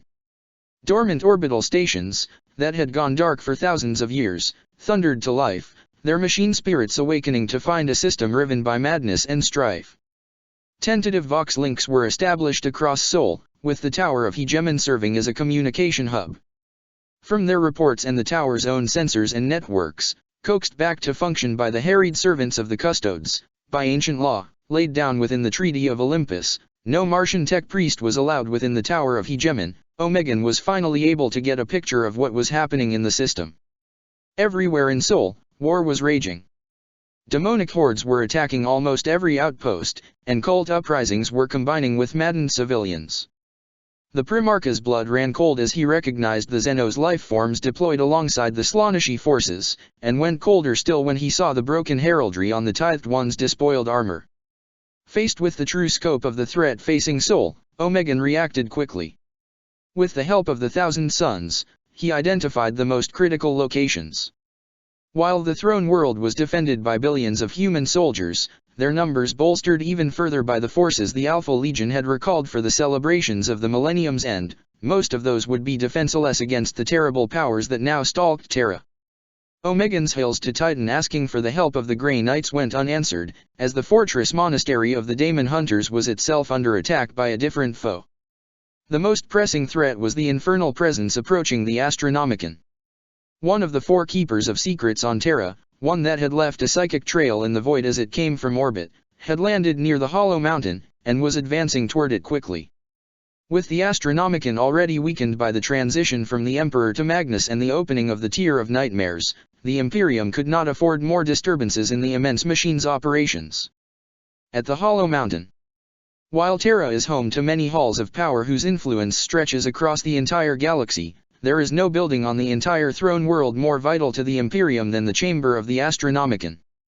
Carved from what once was Terra's greatest mountain, it is there that thousands of Psykers are united in holy communion, casting the light of the Astronomicon across the galaxy in order to make warp travel possible in the Imperium. For 10,000 years, that light was directed by the Emperor's undying will. But with his demise and Magnus' succession, the beacon's strength wanes, and the Dark Prince sends one of his servants to extinguish it forever. We see the Forbidden Fortress, the Hollow Mountain, the torch that casts the light of the Astronomicon into the warp. We look from within the chamber where uncounted millions have given their life and soul to the beacon. They are with us, the echoes of these martyrs. Men, women, and children, so very many, brother. We see through their eyes, we feel their pain. Everything they were burned away to fuel the fire, but the memory of their pain imprints the very bones of the earth here. We see Leops Frank, the master of the Astronomicon, slumped in his throne at the center of the beacon. He could not bear our father's death, the brief instant where no one's will held the reins. For that single moment, it was he who had to direct the power lest it consumes the entire world. He did his duty to the end, even as terror and annihilation claimed him. Naught remains of his soul now, and his body slowly turns to dust as the power lingering within it consumes it. Another High Lord slain, another soul lost to the endless demands of duty. But the burning cannot stop. It must not stop. We see Kyrus. Kyrus the perverse, Kyrus the bringer of ruin, Kyrus who whispered honeyed lies into the angel's ear. It is reborn now through the service of ancient bloodlines and the treachery of innocence. Those who preserved their lines and kept their true faith secret for millennia are now rewarded by the annihilation of their selves, reduced to bloodthirsty nightmares to unleash upon Terra's halls of power. Ever has Kyrus grown strong on the betrayal of trust, on the shattering of bonds, for it was born from the moment the first Eldar betrayed someone they loved purely for the thrill of it. It has been on Terra before, when our brothers brought madness and ruin to this world. Look to the records that speak of the ninth, and you will find its monstrous footprint there. It lost then, and it will lose now, for heroes gather to stand against it now as they did then. From orbit came a ship, dancing through Terra's burning skies. It was small, a droplet of metal going down, down, down, leaving behind the gift of Eden upon which its dreadful passenger had been born. Behind the transport, the pleasure station was falling, the engines that maintained its delicate orbit destroyed by the maddened mutants rampaging across its corridors. Had this happened on any other day, 1,000 guns would have blasted the station into its component particles, but this was Light's End. The tier of nightmares was open, and the spears of the Dark Prince had already struck the throne world to devastating effect. A few defense platforms managed to fire nonetheless, shattering the reinforced dome beneath which Imperial nobles had gathered for 3 centuries. Their efforts meant that, instead of a single meteor striking Terra, several smaller ones hit in quick succession. Whether the damage this inflicted was any lesser than the impact of the full station would have been was a matter for the tech priests of the Logi to calculate later.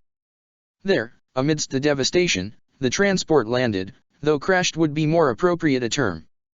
A lone figure emerged from the wreck, unfolding from confines that were far too small to contain its bulk. As horrible as it was beautiful, the exalted keeper of secrets Kyrus walked upon Terra's surface once more, the broken stone beneath its feet sizzling at its infernal presence.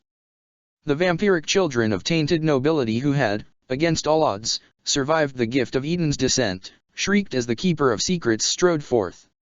Nearby cultists, never-born, Laters and tithed ones rallied to the greater daemon, drawn by its dark majesty like moths to the flame.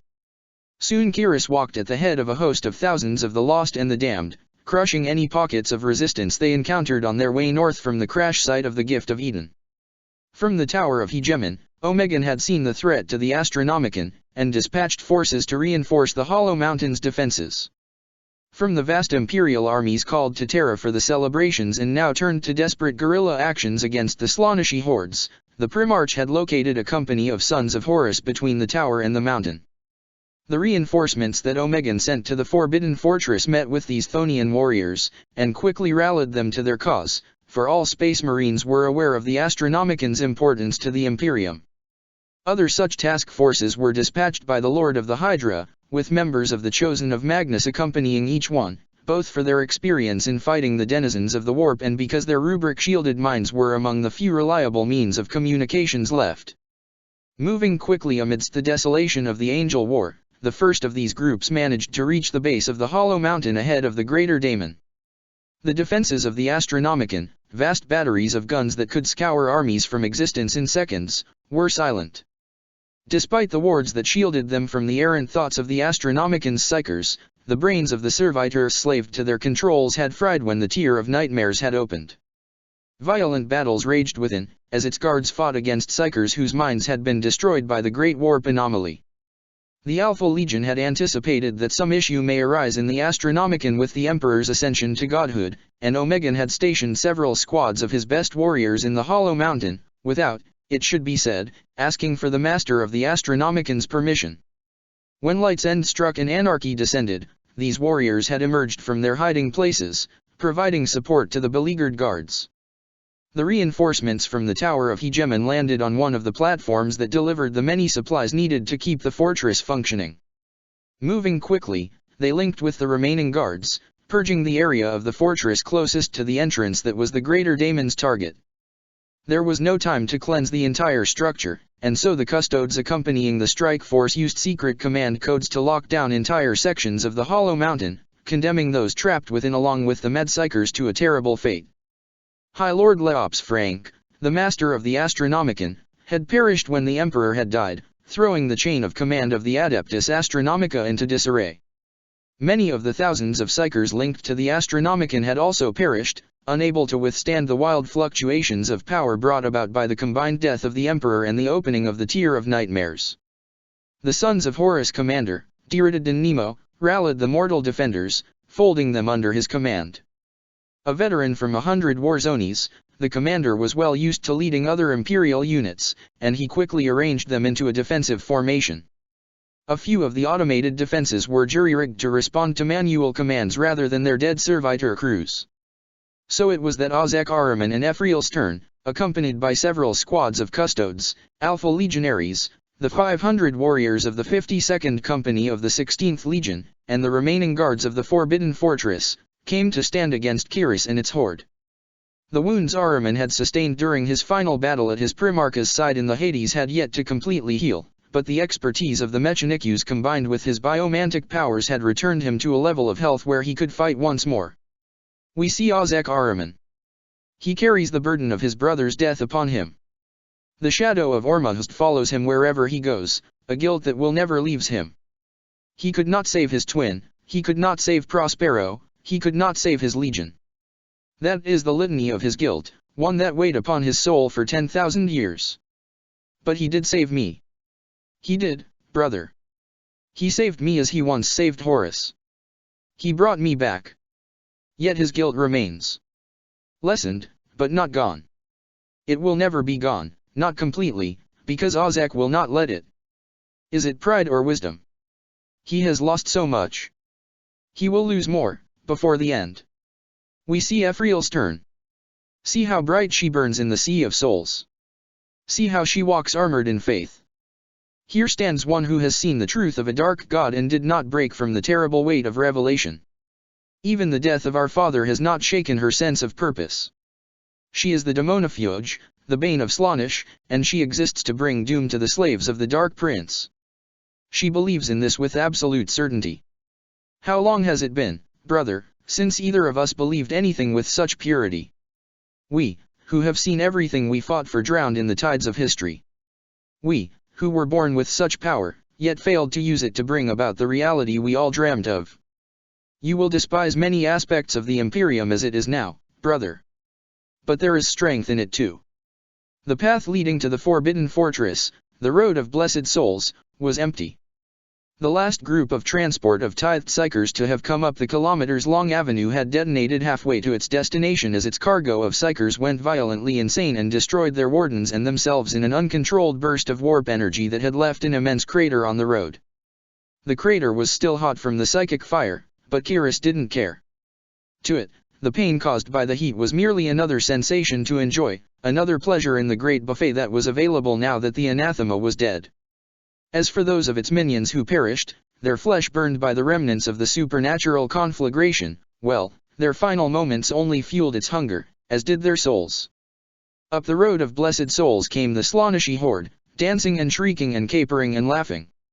Already their claws and weapons dripped with gore, the remains of the unfortunate who had been caught in their path as they advanced from the gift of Eden's crash site. The psychic light of the Astronomicon flickered ahead as the Psychers within the Hollow Mountain struggled to reignite the beacon properly, their efforts shared by the Crimson King on his distant throne. With a disdainous gesture, Kyrus sent its minions charging. The first wave was annihilated as the Forbidden Fortress defenses opened fire, joined by precise bolter fire from the Sons of Horus. Hundreds of cultists died without making any progress. With a snarl, the Keeper of Secrets burrowed its will into the broken minds of the tithed ones that had gravitated to its host, and forced the ruined children of the Emperor forward. From their ramparts, the defenders watched in horror as they recognized the shape of the Third Legion's heraldry on the broken creatures that leapt forward, howling in mindless torment. Ahriman reached out with his sixth sense, trying to sense if anything remained of the noble sons of Fulgrim within these beasts. With a pained gasp, the former chief librarian of the Thousand Sons was forced to retreat, his mind overwhelmed by the raw agony of the tithed ones. With a heavy heart, he shook his head, signifying to his allies that the Emperor's children could not be rescued from their wretched state, save in death. The defenders opened fire once more, but despite their horrible condition, the tithed ones retained their transhuman reflexes, sharpened to a razor edge by the alterations wrought upon their flesh. Moving like puppets dancing on jerked strings, they leapt away from the lines of concentrated fire. Remnants of tactical instincts, imprinted so deep into their brains by hypno-training that even the latter's torture hadn't erased them, guided the tithed ones through the killing ground and toward the defense towers. Leaping over the ramparts with monstrous strength, they tore into the heavy guns with warped hands, shredding metal while howling in maddened pain. The Space Marines opened fire. By that point, it had become clear that Loss rifles and low-caliber weapons did nothing to the tithed ones. But even with bolt shells, each of the tithed ones took an inordinate amount of firepower to kill, their souls tethered to their flesh by the latter's vile sorcery. By the time Diridaden's men had put down the last of the tithed one vanguard, all of the gun emplacements had been disabled, and the rest of the Slaaneshi host was advancing. Kyrus itself still held back, for the greater daemon could sense the presence of Ahriman and Stern. In its arrogance, the creature held nothing but contempt for the threat posed by any mortal, but these were no mere mortals. Ahriman was of the same breed of Thousand Sons that had defeated Kyrus when it had come to Terra during the siege, and the daemon remembered its defeat at the hands of the Sons of Magnus with bitter clarity. Then as now, the Keeper of Secrets had sought to feed on the rich bounty of psychic souls to be found on the throne world. But after devouring the spirits of over 3,000 psychers, it had been banished by the Thousand Sons, who had taken advantage of its lethargy after such a feast. The pain of that defeat had been exquisite, but by being banished Kyrus had been denied the chance to take part in the Clone and Legion's wars, its privileged bond with the Ninth Legion ending after the reveal of sanguineous madness at Idris and the splintering of the Blood Angels. Yet for all of Ahriman's power, and the mortal's soul burned bright in the daemon's sight, radiating with the accumulated knowledge of centuries, it was the other chosen of Magnus that Kyrus truly feared, if daemons can be said to fear anything. Ephriel Stern's presence was a blight to the Neverborn, her very existence an insult to the Dark Prince it served. With the death of the Emperor, one could argue that no other being in existence represented as much of a threat to Slaanesh as Ephriel Stern, at least so long as Ennead, the Eldar god of the dead, hadn't fully awakened. Even the loyal Primarchs were not so specifically opposed to Slaanesh, so attuned to his defeat as the Daemonophage. The Astronomicon had been Kyrus' target in the Angel War, but Stern's presence now took priority. The bonds that had brought Kyrus to Terra compelled it to do whatever was necessary to remove the Daemonophage from the board, regardless of its own dread at the prospect of facing the Daemonophage. The greater daemon hurled its horde at the ramparts, its infernal will driving them to ignore the volleys of fire raking their ranks as they charged. The latter soldier forms among the attackers were unlike anything the Imperials had ever encountered before, but Space Marines are nothing if not adaptable, and they soon learned that they bled and died as easily as any other Xenos abomination.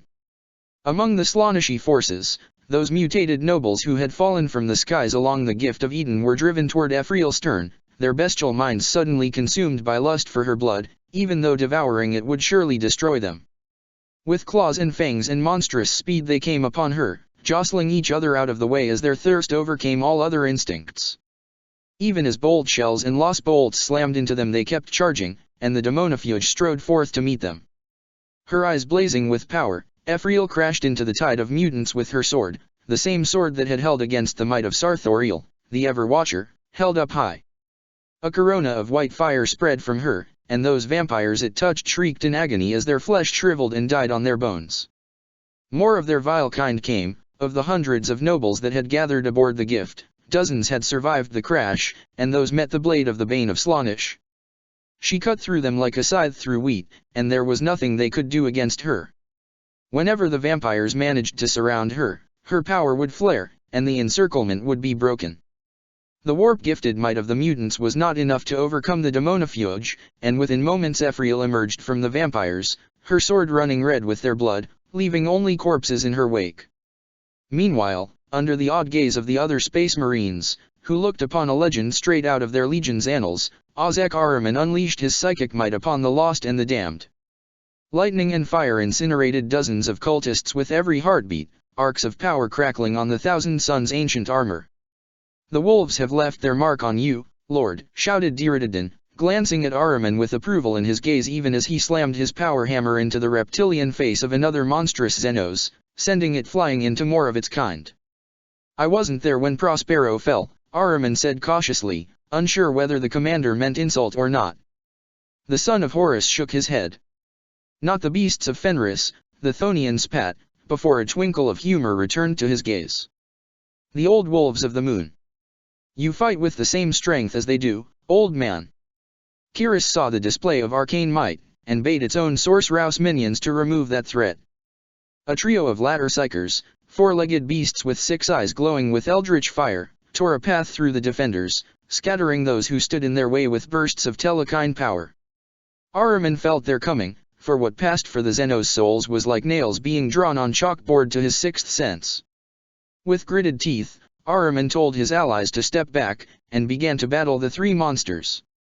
In a scene reminiscent of lone hunters of old Earth facing the packs of predators that had once walked the world, Ahriman fought with his staff, always staying in motion as his senses warned him of the beast's attempts to attack him from behind. The air around the dueling psychers grew cold, sparks of fell energy leaping from them all as their battle went beyond the physical and into the warp itself. Nearby combatants heard sounds like laughter echoing in their skulls, and more than one mortal guard fell to the enemy while distracted by the unholy sensation of the latter beast's proximity.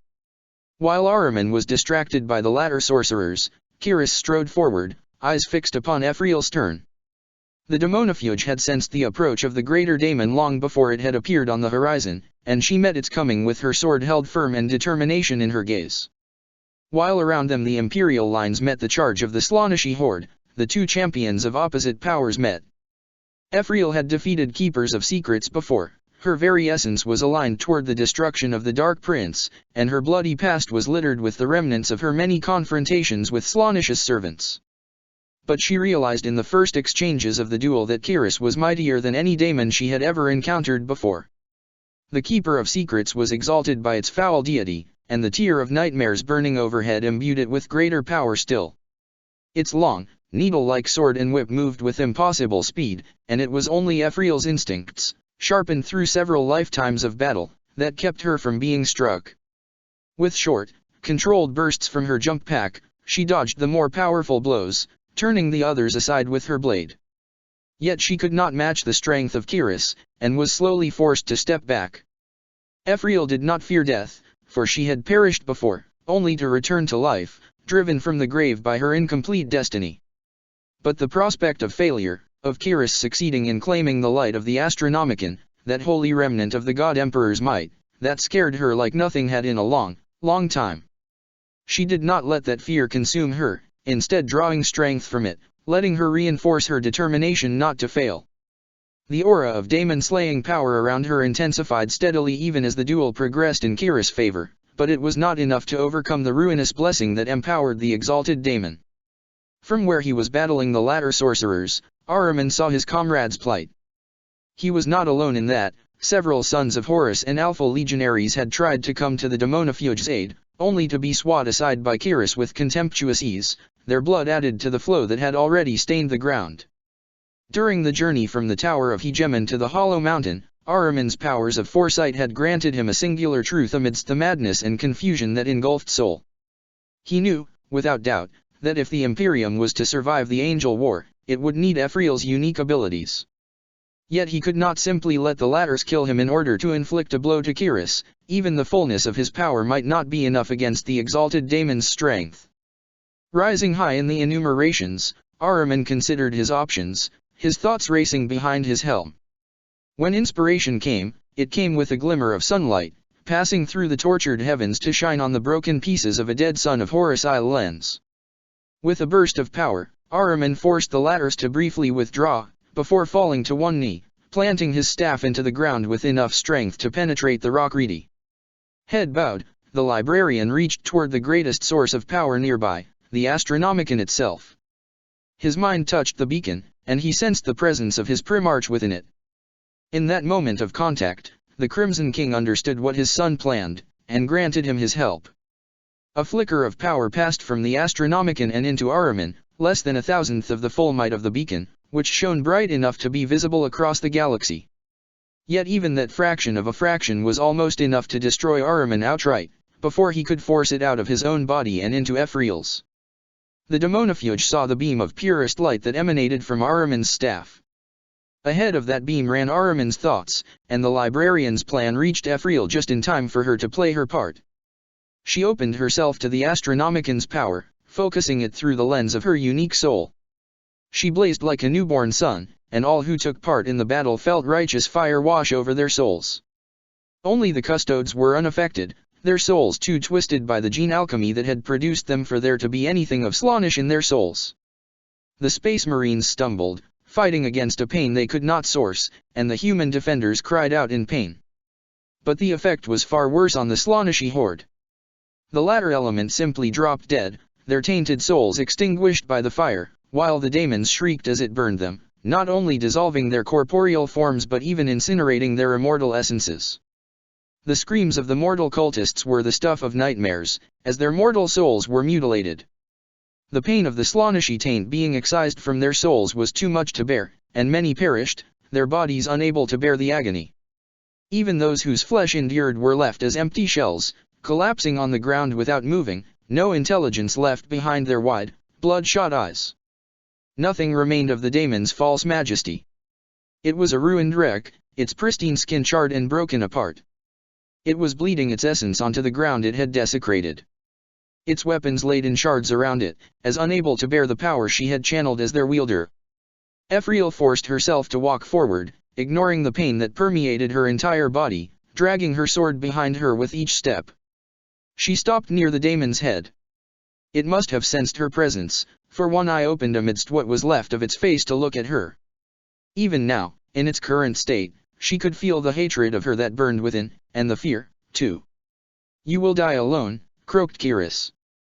"Your soul will know no peace, no rest, no reward, only oblivion. Doom approaches, abomination, and you will not escape it." "I know," replied Ephriel stern, before extinguishing the essence of the thing that was called Kiris forever. In a singular blow, Ephriel and Ahriman had secured victory at the Hollow Mountain. But it had not come without a cost. Many loyal Imperial soldiers had died, and the damage Ahriman and Ephriel had sustained while calling upon the power of the Astronomicon made it clear that this was not a card they could play again. The Daemonifuge felt herself drained, and her body was covered in burns, while Ahriman was still kneeling, unmoving. When the apothecaries of the Sons of Horus rushed to his side, they found him unconscious within his armor, his life signs still present but dangerously weak. The Dark Cells. Deep below the Imperial Palace lies a complex whose very existence is kept secret from even the highest-ranking lords and ladies of the Holy Inquisition. Within this prison, the custodes of the Shadow Keeper Shield Host keep all manners of eldritch horrors contained, locked away in rune-sealed vaults whose opening codes are known to them alone.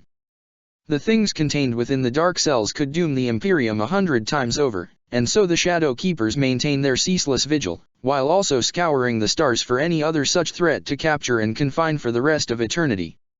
But a secret cannot be kept forever, and what sane minds consider nightmares, others regard merely as potential instruments. We see the dark cells only through the absence of sight. Potent indeed are the wards laid upon them, the hands that crafted them guided by our Father in the age before he led our species back to the stars. But we see those who want to get in. Their aim is burned into their thoughts, their desire radiates from them with a single-minded obsession that brings a smile to the lips of the Dark Prince, even though not a single one of them ever uttered a prayer to him. We see the flawless host.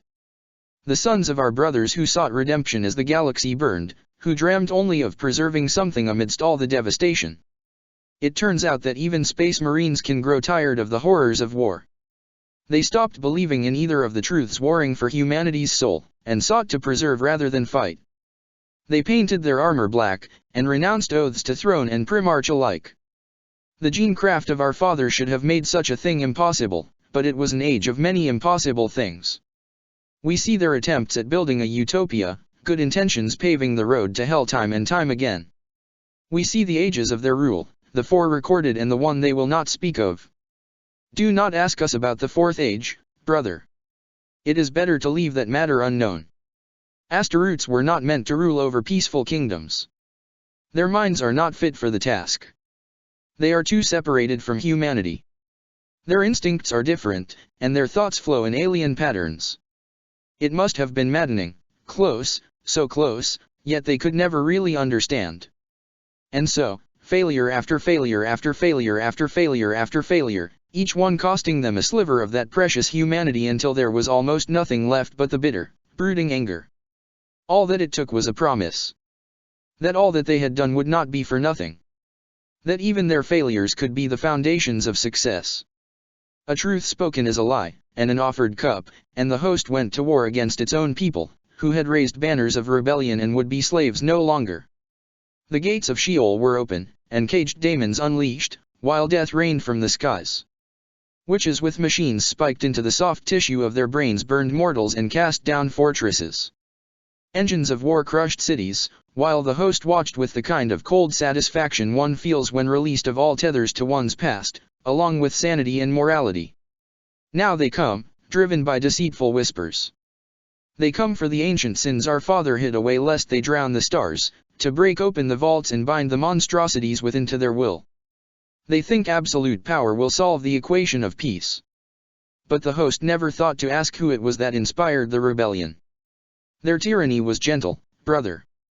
Their lies did not prevent the happiness of those they protected. And yet when the truth dawned, with it came bloody-handed murder and riot. Who was the wretch who whispered of freedom's promises into the heart of Haven? And who was it that whispered them to him? Of all the custodes, the Shadow Keepers were perhaps those best forewarned of the coming of Light's End, though even they could not possibly have predicted the death of the Emperor.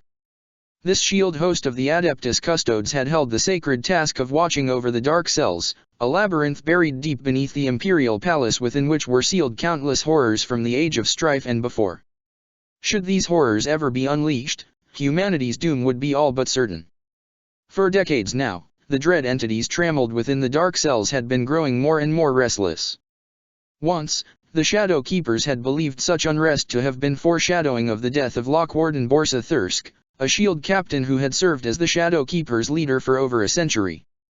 Thirsk had perished only a few years prior to Light's End, fighting off-world to capture a particularly gruesome example of the children of the Raven that had reached maturity and could no longer be slain by conventional means. The capture of the entity was completed by one of the Shadow Keepers who had accompanied him, Alhurus Bastoris, who brought it back to Terra and sealed it within the dark cell prepared for it. Yet the unrest among the captives had not abated with Thirsk's demise and the selection of Alhurus Bastoris as his successor. Instead, it had only grown worse, with no less than 5 breaches occurring in the years since then, where before such instances had been separated by centuries. Each had been minor and relatively easily contained, yet the Shadow Keepers had remained on high alert while their new Lockwarden searched for the cause behind this. This meant that when Light's End came and the Emperor died, the Shadow Keepers had taken measures against all kind of threats, from a massive breakout to an outside attack. They had called more brothers to their colors, going through the trials required with a speed that stretched the traditions of the Order to their limits in order to replenish their ranks following the losses taken in Thirsk's last operation. They had opened ancient vaults and distributed the relic weaponry contained within among their ranks. They had consulted the doomscriers of the Tower of Hegemon and spent precious resources to check and reinforce the wardings of the most important cells. They had sacrificed even the modicum of free time custodes usually spent on their own martial and academic pursuits, spending them instead reciting mantras of purification and focus. Even so, the death of the Master of Mankind struck them as hard as all custodes. Only the Shadow Keepers were allowed within the dark cells. Thralls and tech priests were only permitted for brief periods to perform repair works, and the most important among them were subjected to weeks-long purging and quarantine protocols afterwards, while the rest were executed. The 100 custodes among the shield host were briefly overcome with the psychic shock of the Emperor's demise, but their special training and experience with the horrors of the dark cells allowed them to recover more quickly than their brethren. Even so, they were too late to prevent the breach of several cells, whose seals had been weakened by the psychic quake that followed the Emperor's death. Ancient horrors were released within the corridors of black iron, and as the Shadow Keepers fought hard to contain these nightmares of old night, they were blinded to the threat that struck from the outside. The ancient Astaroths who led the flawless host had been drawn to Terra by the promise of power and knowledge with which they would finally be able to wash away all their sins and mistakes, and they lost no time in pursuing their prize. Their army, fresh from having destroyed their world of Haven, emerged from the warp within the Imperial Palace, to the east of the Imperialist Sanctum. There were few of the Heresy-era legionaries left among them, after all the purges and the ages, but all who remained were veterans of 10,000 years, who had survived in a galaxy determined to kill them. In total, 57 traitor Marines of the Flawless Host came to Terra to fight in the Angel War. Only they knew just how many brothers they had buried since turning away from the civil war that had burned the galaxy 10 millennia ago. Under helmets of all but forgotten designs, their faces were grim and determined. They would not fail, not now, not when the means to forge their dreamed utopia were at hand.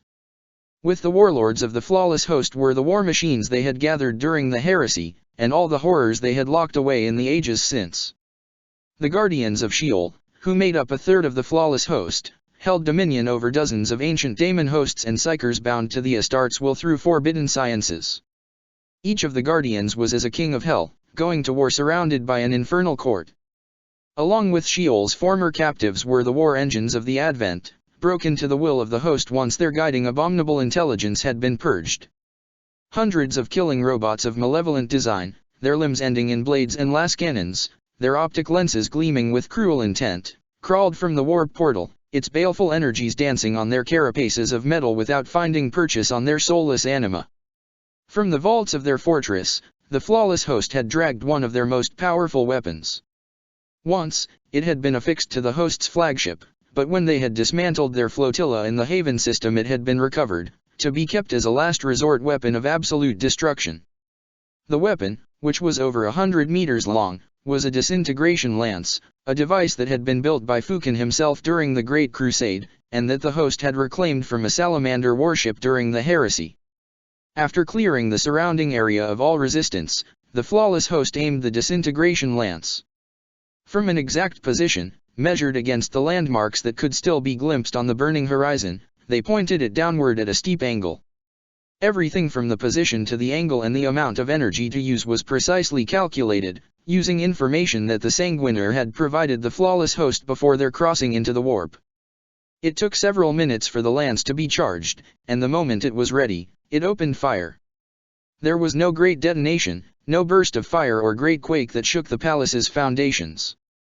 One moment, there was nothing but stone before the lance's projector. The next, there was a perfectly circular tunnel, over 30 meters wide and so long its end reached the dark cells themselves.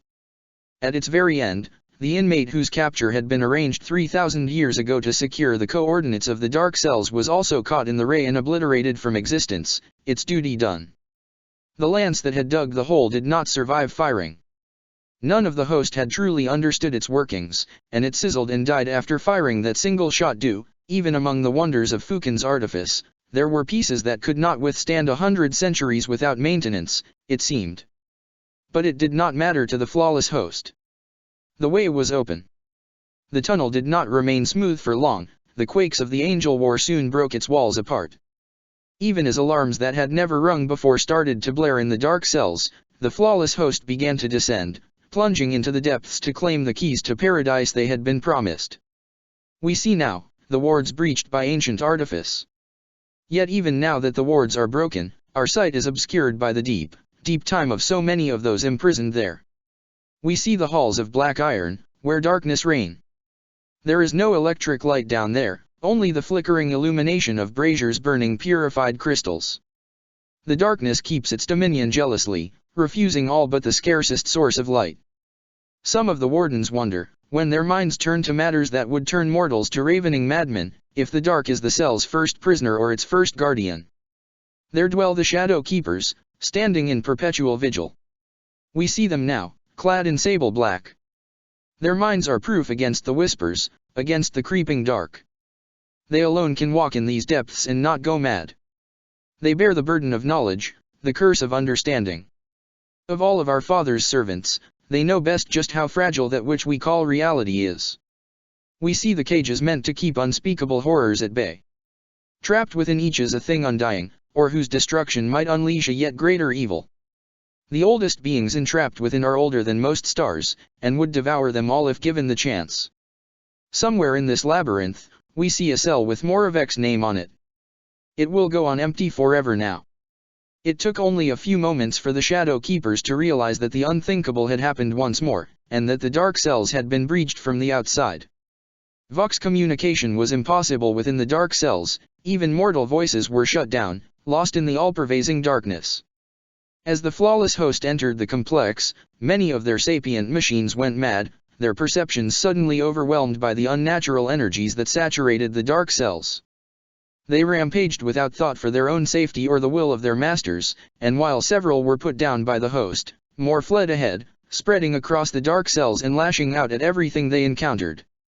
Though the means by which the flawless host had entered the dark cells were unprecedented, there were contingencies in place for the presence of an enemy force within the complex.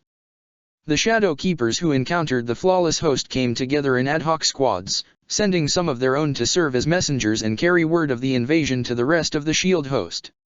In open combat, even the elite warriors of the Shadow Keepers would have been overwhelmed by the numbers of the flawless host, for though the custodes outnumbered the ancient Astaroths, their slaves were greater in number by a vast margin. But the dark cells were anything but a standard battlefield, and the Shadow Keepers were the only force in the galaxy who were even remotely familiar with it. As the lords of the flawless host struggled to retain control of their forces, the Shadow Keepers sprung a series of ambushes on the invaders, seeking to isolate and cut down their foe piecemeal. The engagements fought in the corridors of Black Iron were of rare violence, as the Shadow Keepers fought to prevent the doom of humanity and the flawless host's minions fought with mindless cruelty and spite. Infernal powers and machine-wrought talons tore through blessed warplate and hallowed flesh, yet despite the grievous wounds inflicted upon them, the Shadow Keepers continued to fight. Something akin to dread spread among the denizens of Sheol as their foes simply refused to die. But the flawless host were not novices in the art of war, and they soon saw what the custodes were attempting. Despite the proximity to their goals, they did not let their control slip, and consolidated their forces before advancing further as a unified force. Soon the Shadow Keepers were forced to give ground, leaving more and more of their dead behind. Eventually, the inevitable happened. One of the custodes, who had served within the ranks of the Shadow Keepers for 7 decades and as a custodes for nigh on 1,000 years, was captured alive by the flawless host. With the knowledge plundered from that custode's living brain, the flawless host began to open the dark cells they had already passed by. Each of the Shadow Keepers only knew the opening codes and rites for a fraction of the dark cells, but even that was enough for the lords of the flawless host, who had brought with them thinking engines within which was poured the accumulated lore of Haven's ages. Peeling the Auramite armor from the corpses of dead custodes, they fed these dead brains to their machines, and with these combined to the example extracted from the one who had the misfortune of being taken alive, these unholy engines were capable of deducting the opening sequences for many more. One by one, even as they continued to advance further into the complex, the flawless host began to break open the dark cells. At the same time, the weapons used by the Chaos Warband were of such potency that in several cases, they were enough to break the seals by accident, unleashing yet more ancient horrors within the labyrinthine battlefield. What had been a chaotic battle descended further into madness with each such evil released, and though the flawless host could not control nearly all of the monstrosities they set free, their experience in taming the horrors that had destroyed Haven time and again served them well on a handful of occasions. We see the dark cells breached. The horror. It burns our sight with acid and fire. But we must see. So much is at stake here, brother. We must see. We ignore the pain. It is nothing compared to the beacon's cleansing agony. It is nothing compared to the torments of falling forever and hearing the galaxy's screams. It is nothing compared to the pain of failure. We must see, and so we will see. We see the 6 in 1. The quest for perfection has brought pain and suffering to humanity for thousands of years. This iteration began in what we now call the Dark Age of Technology, when a cabal of tech lords attempted once more to force the hand of evolution and create the ultimate human being. We see the seed, gene-crafted using methods lost even to our Father when He created us. We see it split into 6 parts, each grown to maturity in vats of nutrients, their brains monitored and stimulated every second of their slumber. We see the 6 children kept away from each other as they are each taught a portion of the accumulated lore of humanity, their minds forced open to cram more knowledge inside. We see the strain on their sanity, yet it holds, a testament both to the inhuman mastery of their creators and to the strength of their own will. We see the 6 brought together for the first time. We see the surgical knives and the alchemic vials. We see their pain. We see brains cut out of skulls. We see bone reshaped. We see a vision of perfection that is naught but nightmare. The 6 in one rise immaculate, driven beyond madness by their torment. We see them destroy their creators. We see them rampage in the laboratory that made them, lost and alone with the voices in their grotesquely oversized head. We see our Father break the gate the 6 in one could not, dared not, open. We see him in all his glory, the aspect he showed to the rest of the Imperium. We see him look at the 6 in one as they stare at him, something like hope in their eyes. What thoughts passed behind his eyes? What calculations did he make, that led him to deny the 6 in one the death they craved and instead lock them away into the dark cells, in case he needed their knowledge in the future? Our Father longed for death for more reasons than the pain of the throne, brother. We see the host open the cell. We see them bind the 6 in one with a collar wrought from archaeoscience. We see the 6 in one follow them out with wonder in their gaze. Of all the horrors in the dark cells, it is this one that perhaps most resembles what the host hoped to find. With the knowledge the 6 in one possesses, they just might succeed in creating the utopia of their dreams. But their dreams are no longer their own. Their untainted vision was stolen from them, and now lies at the bottom of a blood-stained cup. Should the lore locked away in the 6 in one's manifold mind be brought to bear in the long war, the flawless host shall only create more nightmares to inflict upon the galaxy, all while the Dark Prince watches and laughs. We see the Hierophant. It was born of the cycle, the one the Eldar only think they understand and our Father barely glimpsed as he contemplated the magnitude of his dream.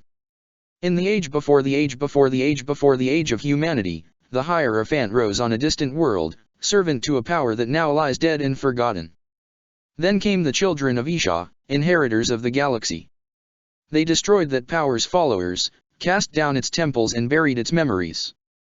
Of a culture that spanned 100 star systems, only the Hierophant survived, trapped beneath the ruins of the temple it had built to its god.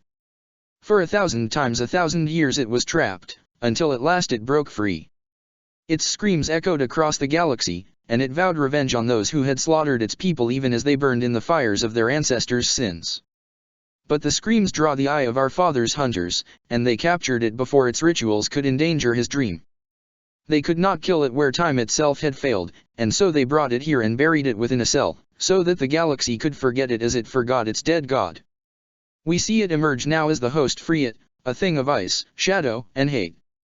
It is of the warp as much as it is of ancient flesh, and that infernal part is enough for the shamans of the host to bind it to their will. The last remnant of a dead god, bound to obey those who care nothing for its once majestic past.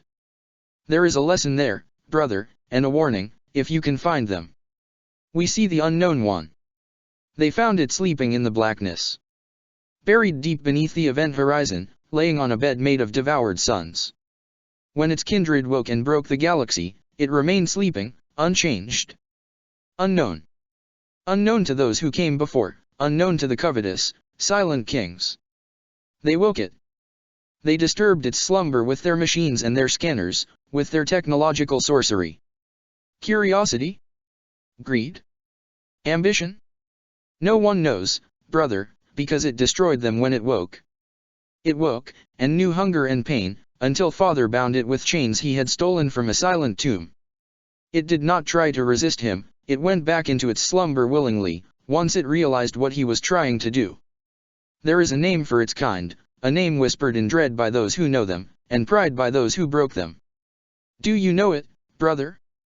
The host do not. We see how they struggle, trying to bind its power to their will. We see it lash out, sending the contents of a dozen dark cells across time and space, along with every member of the Shadow Keepers and the flawless host nearby. We see it return to its cell and close the door behind it, back to sleep, back to quiet, back to peace. We are envious, brother. We see the weapon. It is not a spear, though it apes the shape of one. One of its siblings was given to Sanguinius, another to Rus, and the third to Valder. Two of our brothers who fell, and a cousin whose fate is lost in the mists of time. Coincidence, or the will of dark powers? Yes. In their days of sanity, both the wolf and the angel despised those gifts without knowing why. Both threw them aside during their descent into the waiting arms of ruin. One was destroyed at the gates of the Black Library, and the other waits for the hand that will dare raise it anew. Both changed alongside their masters, sharing into their growing madness and corruption. And what of Valder? What secrets did his spear whisper to him that drove him to abandon our father? We do not know. The paths he walked are hidden from our sight, even now. But this one is different. Greater than the other three, yet lesser as well. It is the prototype, the mold from which they were wrought by his hand. It lives, it hungers, and it hates. The host know not with what they play. We see it burn them to ash and less than ash. And then, it is gone. We cannot see where it has gone. But it is not far, brother. Not far at all. We see the lost children. Grief and guilt can make one do terrible things. Once upon a time, in an age where it seemed there was nothing the science of man could not do, there were many children born of a lord of secrets and machines. We see the children playing with their father. We see the smile on his face, a sight none of his subjects would have thought him capable of. We see tragedy. The details are irrelevant, and there is no point in retelling them at this late hour. We see the 9 children die and their father live. We see him weep for them. We see him rage at those who took them from him. We see fire and iron, and death such as soul had not seen in a long time. But vengeance is a hollow thing, brother. We see the father standing alone in the ashes of his foes, his heart bleeding his soul into the void. And then, that most dangerous of things, an idea, born into the mind of someone with nothing left to lose. We see the forbidden devices, erected at the Lord's command. We see the secrets brought to bear. In ages to come, this unholy lore will come to be known as the keys of hell. We see them turn. We see 9 bodies begin to move again as anima is forced into their stasis-preserved flesh. We see them rise, and we hear their fathers' cries of joy. We hear the cries of terror and agony as the children turn on their father's helper. We see the madness gleam in their eyes, the bestial ferocity of animals who have been broken by pain and trauma. We see their rampage across the moons of Jupiter. 1,000 legends of the Jovian clans can be found in that terrible slaughter, for the lost children could not die, could not be fought. And always their father rushed after them, trying to get them to stop, to remember who they had been. They never did. They never stopped. But they never attacked him either. When their victims tried to kill him as punishment for unleashing these monstrosities upon the universe, they protected him. They knew who it was who had brought them back, you see. And that was their downfall. Our father took theirs, and used him as bait to draw the terrible children into this cage, before locking the door behind them. Now the host opened the door, and we wait for the madness of the lost children to be unleashed once more, yet there is nothing. The warlords of the host are confused. We see them send one of their minions inside, thinking it a trap of the entities trapped inside. It is not. The dark cell is empty, save for the old bones of a man who sought to cheat death. They lie at the center of the prison, perfectly ordered in silent repose. There is a hint of peace in the way they are placed. Where are the lost children? We see the beyonder. I remember this one. It slithered through the cracks of the webway, when father and I did battle in the labyrinth amidst the burning wreckage of his dream. I fought it for 3 days, or was it a century? After it destroyed a Titan merely by passing through its metal as if it were mist. It brought with it the alien laws of its native dimension. Heated particles are made immobile in its presence, fluids flows in reverse and the thread of causality is broken. I do not remember how we defeated it. Did we? It is gone as soon as its cage is opened by the warriors of the host, vanishing back to. What were we talking about, brother? We see so many of them. So many chambers in that ancient prison. It seems impossible the galaxy could have produced so many horrors and yet continued to exist. It is too much. Too much. We look away. As the flawless host went deeper into the dark cells, they encountered their first non-custodes foe in the Angel War. A group of daemon hosts led by a warden of Sheol entered a corridor with an open cell, before which was a stasis coffin. Several shadow keepers stood guard around that coffin, but they weren't alone. A single human woman stood alongside them. Lady Inquisitor Morgana had come to the shadow keepers as they brought the corpse of Cypher, the Lord of the Fallen, to be interred within the dark cells. When the Primarchs had brought the corpse of the last loyalist Dark Angel from Luna, the Shadow Keepers had come to claim it, and Lorgar had conceded to their demand. The Aurelian was convinced no trace of the Ouroboros remained within Cypher's body, but understood that no risk could be taken. Cypher would have understood, he knew.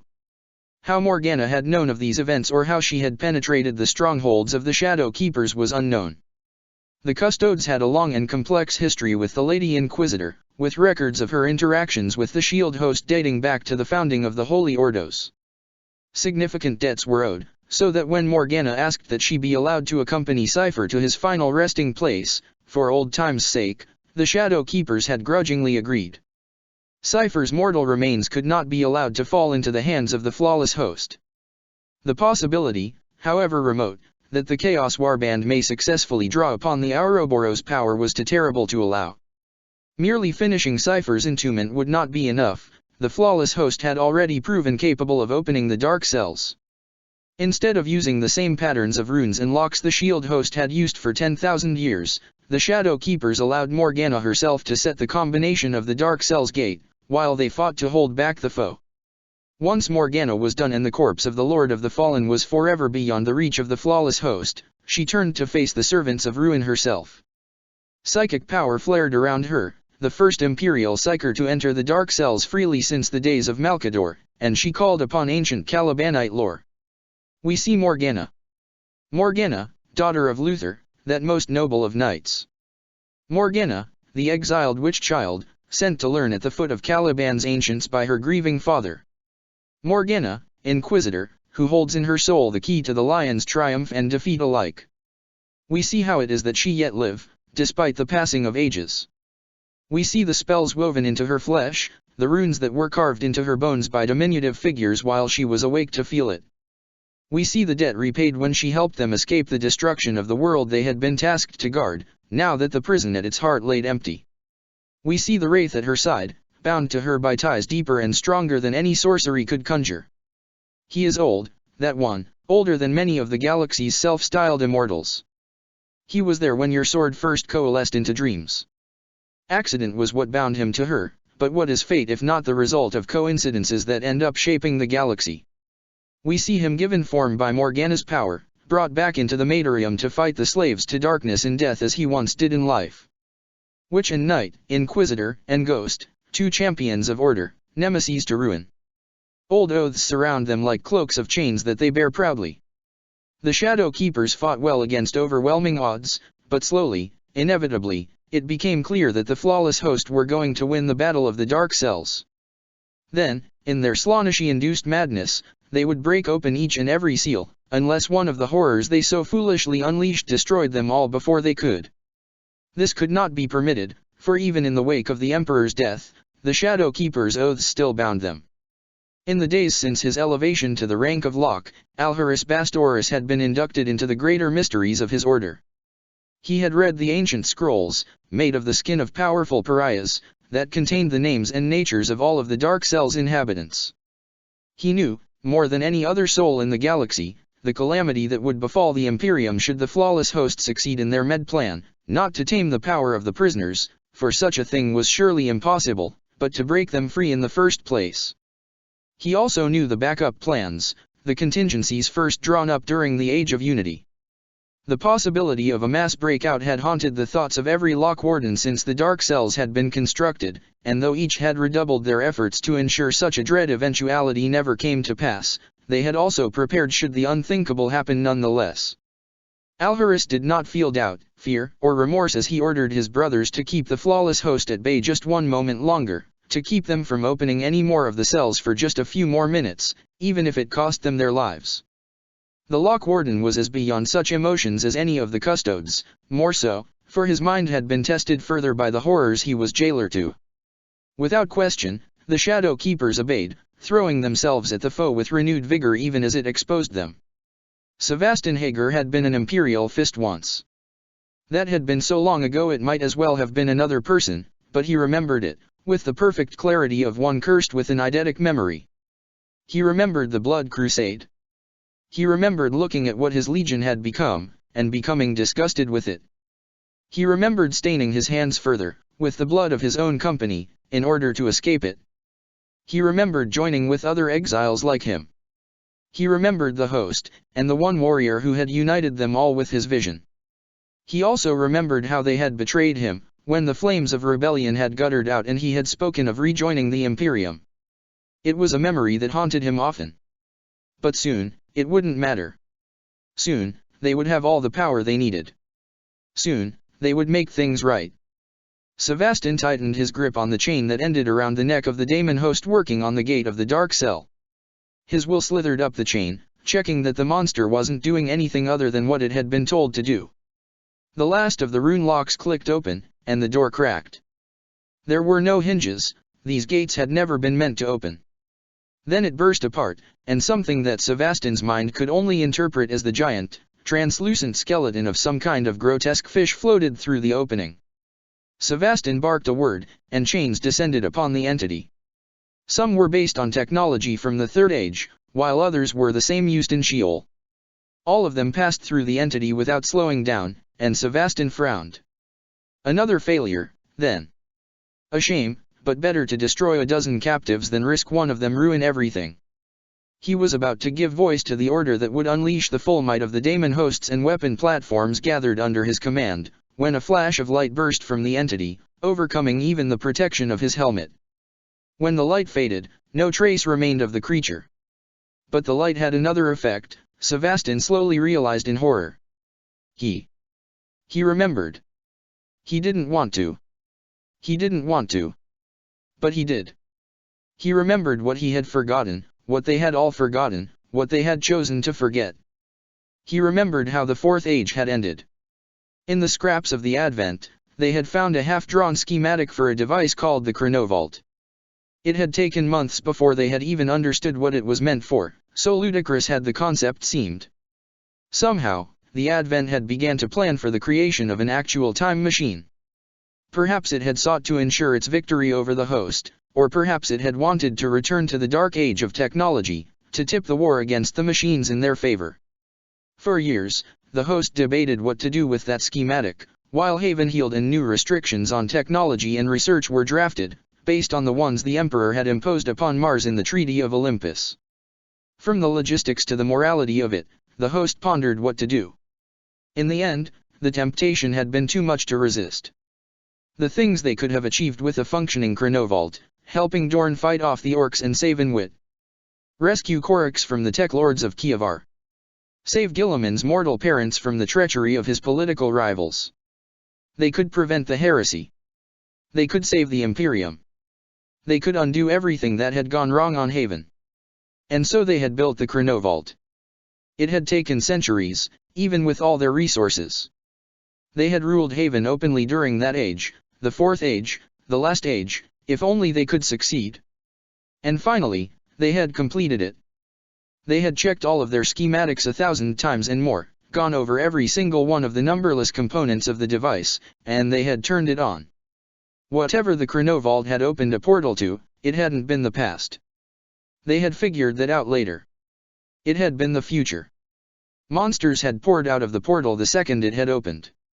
Things that the host had no name for, things unlike even the worst of the horrors Sebastian made sure remained locked away in Sheol. Things made of pale, human flesh, and black matter darker than the void. Things that made noises that made the ears of legionaries bleed and turned any humans who heard them into crazed killers.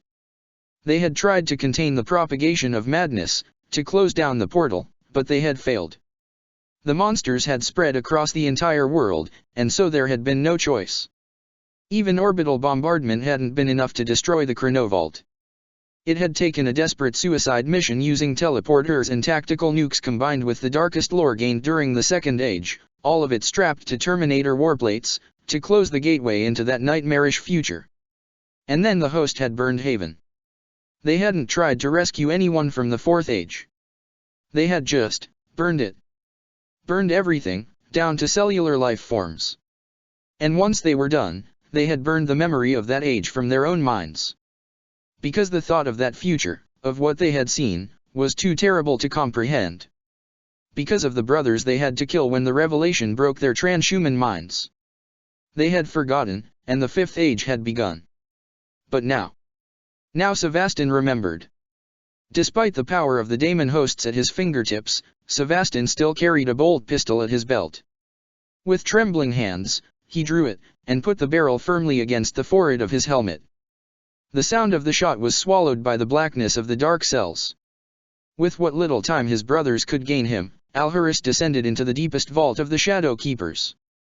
As he ran, he spoke passwords in long-dead languages, opening gates that had never been opened before.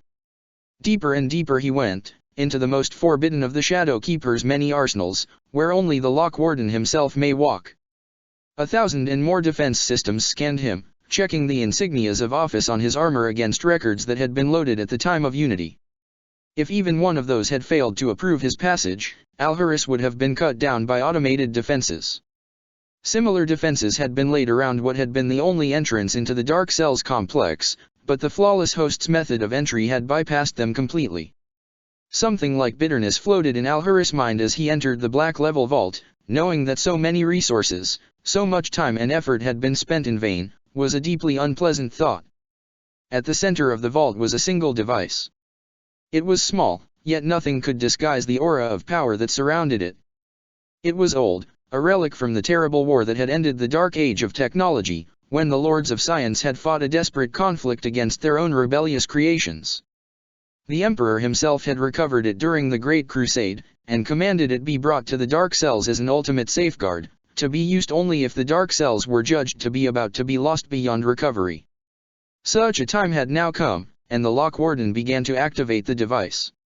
It took time, more than he wanted, for every passing heartbeat was another brother lost, another abomination potentially unleashed upon humanity. But finally, every code was entered, every safeguard removed, and the weapon was primed to use. It was with his eyes open and an oath to the Emperor on his lips that Alhurus Bastoris triggered the antediluvian device. In the war against the Iron Men, it had been crafted as a desperate tool, a way to preserve some of the Tech Lord's domains from the sentient machine's malevolence. Incredible energies crackled on its surface, as row upon row of plasma generators buried beneath the chamber were drained of every speck of power in order to activate the immense, city-sized time lock field. Modern stasis fields employed by the Imperium were to that field as the custodes were to mere combat servitors. It could not be breached, and those caught within it would never escape. Not even the entities of the Dark Cells would be able to escape it, though some of them might still experience the passage of time, even as they were unable to move. For as the field unfolded, it swallowed the entire Dark Cells, reaching kilometers in every direction, a perfect sphere of stillness, anchored around Terra's core so as not to crash out of the planet's surface and float into the void. The Shadow Keepers, the flawless host, and every captive of the Dark Cells that had not yet fled, all of them were caught in it, frozen in a single slice of time, removed from the rest of the Materium. To the best of Alhurus' knowledge, there was no way to deactivate the field. In the Great Crusade, entire cities had been found preserved within such time locks, and not even the Mechanicum at the height of its power had been able to free them. The Lock Warden and his brothers would be trapped for all eternity, he knew. He accepted it. This was his final thought, and the one Alhurus Bastoris took with him into eternity. Lady Inquisitor Morgana leant on her staff, breathing deeply. It had been a long time since she had needed to fight like this, too long, perhaps, she reflected. She had grown too used to sending acolytes and agents to do her bidding across the Imperium, rather than participate in their investigations in person. She had only barely managed to escape the Dark Cells before Alhurus had sealed them forever. Being trapped in the stasis field that now covered the entire underground structure wasn't too bad a fate, not for her, who had witnessed far worse in the millennia of her life. But she had no idea how her father's spell would have reacted, if the curse Luther had laid upon Lionel Johnson would consider her dead if she was frozen out of time. The possibility of unleashing the daemon Primarch of Tsiench in the fullness of his power at such a critical time for the galaxy was unconscionable, and so she had ran the moment she had heard the Lock Warden's orders and realized what they meant. At least poor Cypher's corpse was beyond the reach of chaos forever now. That was one good thing, in what promised to be an unending stream of bad ones.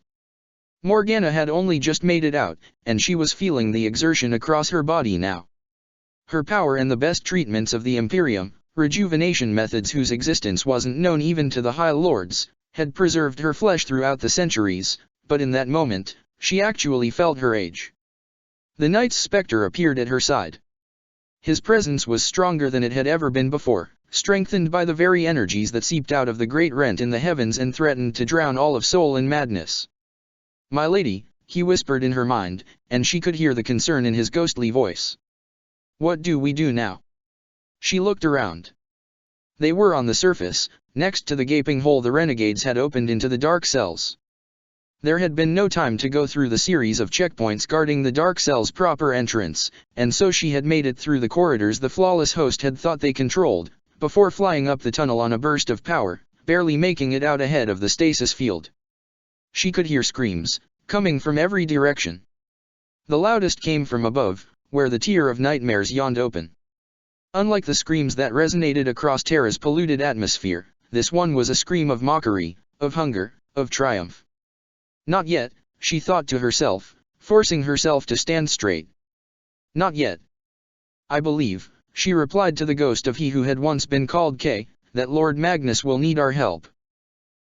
Well, you wanted the truth of the Fourth Age. Now you have it.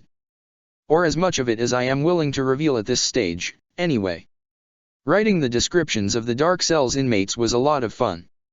I was able to really let my imagination roam and only later figure out how to integrate my ramblings into something vaguely approaching WH-40K lore. I hope you enjoyed reading that section as much as I did writing it. And while the ending may seem like a cop-out, considering what is hinted in canon to be imprisoned in the Dark Cells, I do not believe there was any other option if I wanted the rest of the Angel War to still happen. Besides, the flawless host believed that their mission was to take what they needed to create a perfect utopia, but that's not necessarily what their patron actually wanted them to achieve. To clarify, the narrator in the italic sections written in the plural first person is indeed Magnus the Red. He says we because he is accompanied by the echoes of all the psychers who were consumed to sustain the Golden Throne. I thought I had made that clear in the introduction, but apparently not. Is the ghost accompanying Morgana Sir K from the Round Table? Maybe. He certainly believe he is, anyway.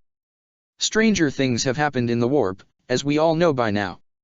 Thanks to Jaenara Targaryen for beta reading this. Next week, the followers of the Angel rise from the deeps, and in their way stand heroes old and new. And now, time for the Halloween special bonus I promised yesterday. Enjoy. Here.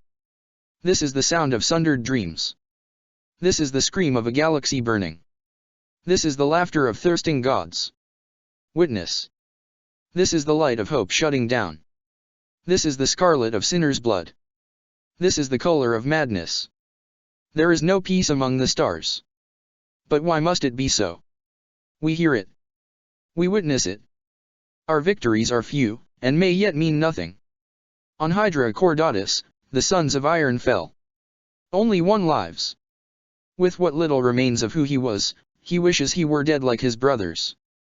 On Macridge, the sons of treachery perished. Their father ate their souls to rise again. A new sin to add to the long, long list, even as he faces retribution for an old one in the form of a sacrificed son. On Chemos, the sons of the Phoenix died. The enduring monolith was shattered by the twin blasphemies of its great betrayer. We see the eldest face, and we weep in dread recognition. We see Kadaya. We see Tartarus. We see Damnos. We see Juno. We see Scintilla. We see Abrasius. We see Nuceria. We see Comeric. Blood-soaked battlefields, altars upon which the future is set ablaze by the devotees of ruin. A grand ritual of damnation to herald the coming of Chaos Ascendant. Times change. See that which hides in the future, behind the shadow of great wings. We see Sankur. The rules have changed, but the board remains. The pieces are in place, even if one of the players has run a sword through his own heart. The game will continue. Time does not stop even when your father is dead. That is the way it has always been for humanity. Why should it be different for us?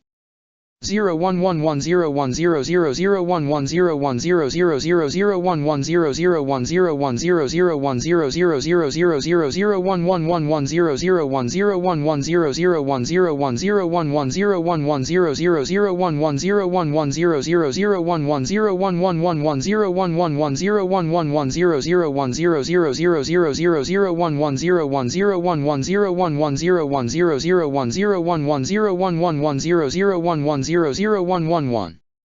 Sangkur. Sangkur. In the city of the Queen of Air and Shadow, sing we of doom and ruination. Sing we of madness and despair. Sing we of death? Sing we of ending? Perhaps. Perhaps not. The Inquisitor searches in the dark, while his prey looms at his back. It is not what we think it is, the madman writes in his own blood on the walls of his cell. It is not what we think it is, screams the priest as he throws himself off the highest spire of his church. It is not what we think it is, chant the cultists in the dark tunnels.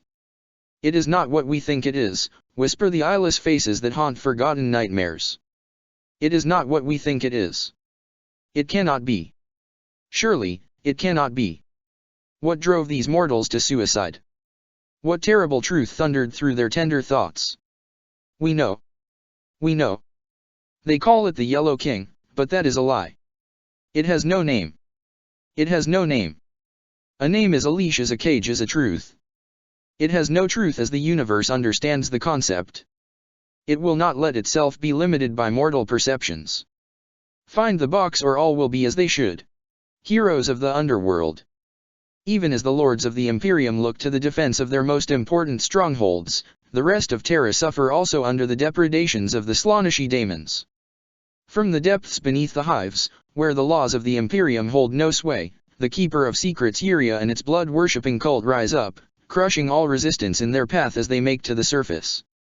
Amidst the madness of the Angel War, there is only one force left to bar their path, however unlikely, and among that force, an ancient champion, returned from slumber by light's end. To the billions who toiled on Holy Terra, life was as harsh as it was short more often than not.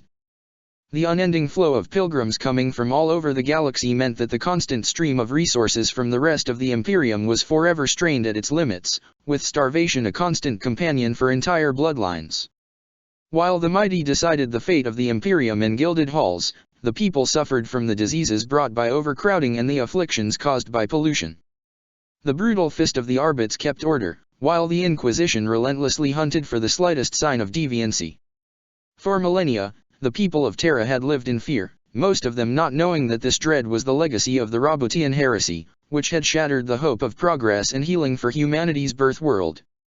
Fear had kept most in line, but it had also driven many more into the arms of the cults that festered beneath the orderly surface, such as the cult of the Distillate, whose vile rituals had helped the exalted Keeper of Secrets Yuria the Seducer manifest in their temple, deep beneath the nominal surface. The followers of the Angel, the cult of the Distillate, grew in number as they went up through the many layers of Hive Tashkent, on the Asian continent.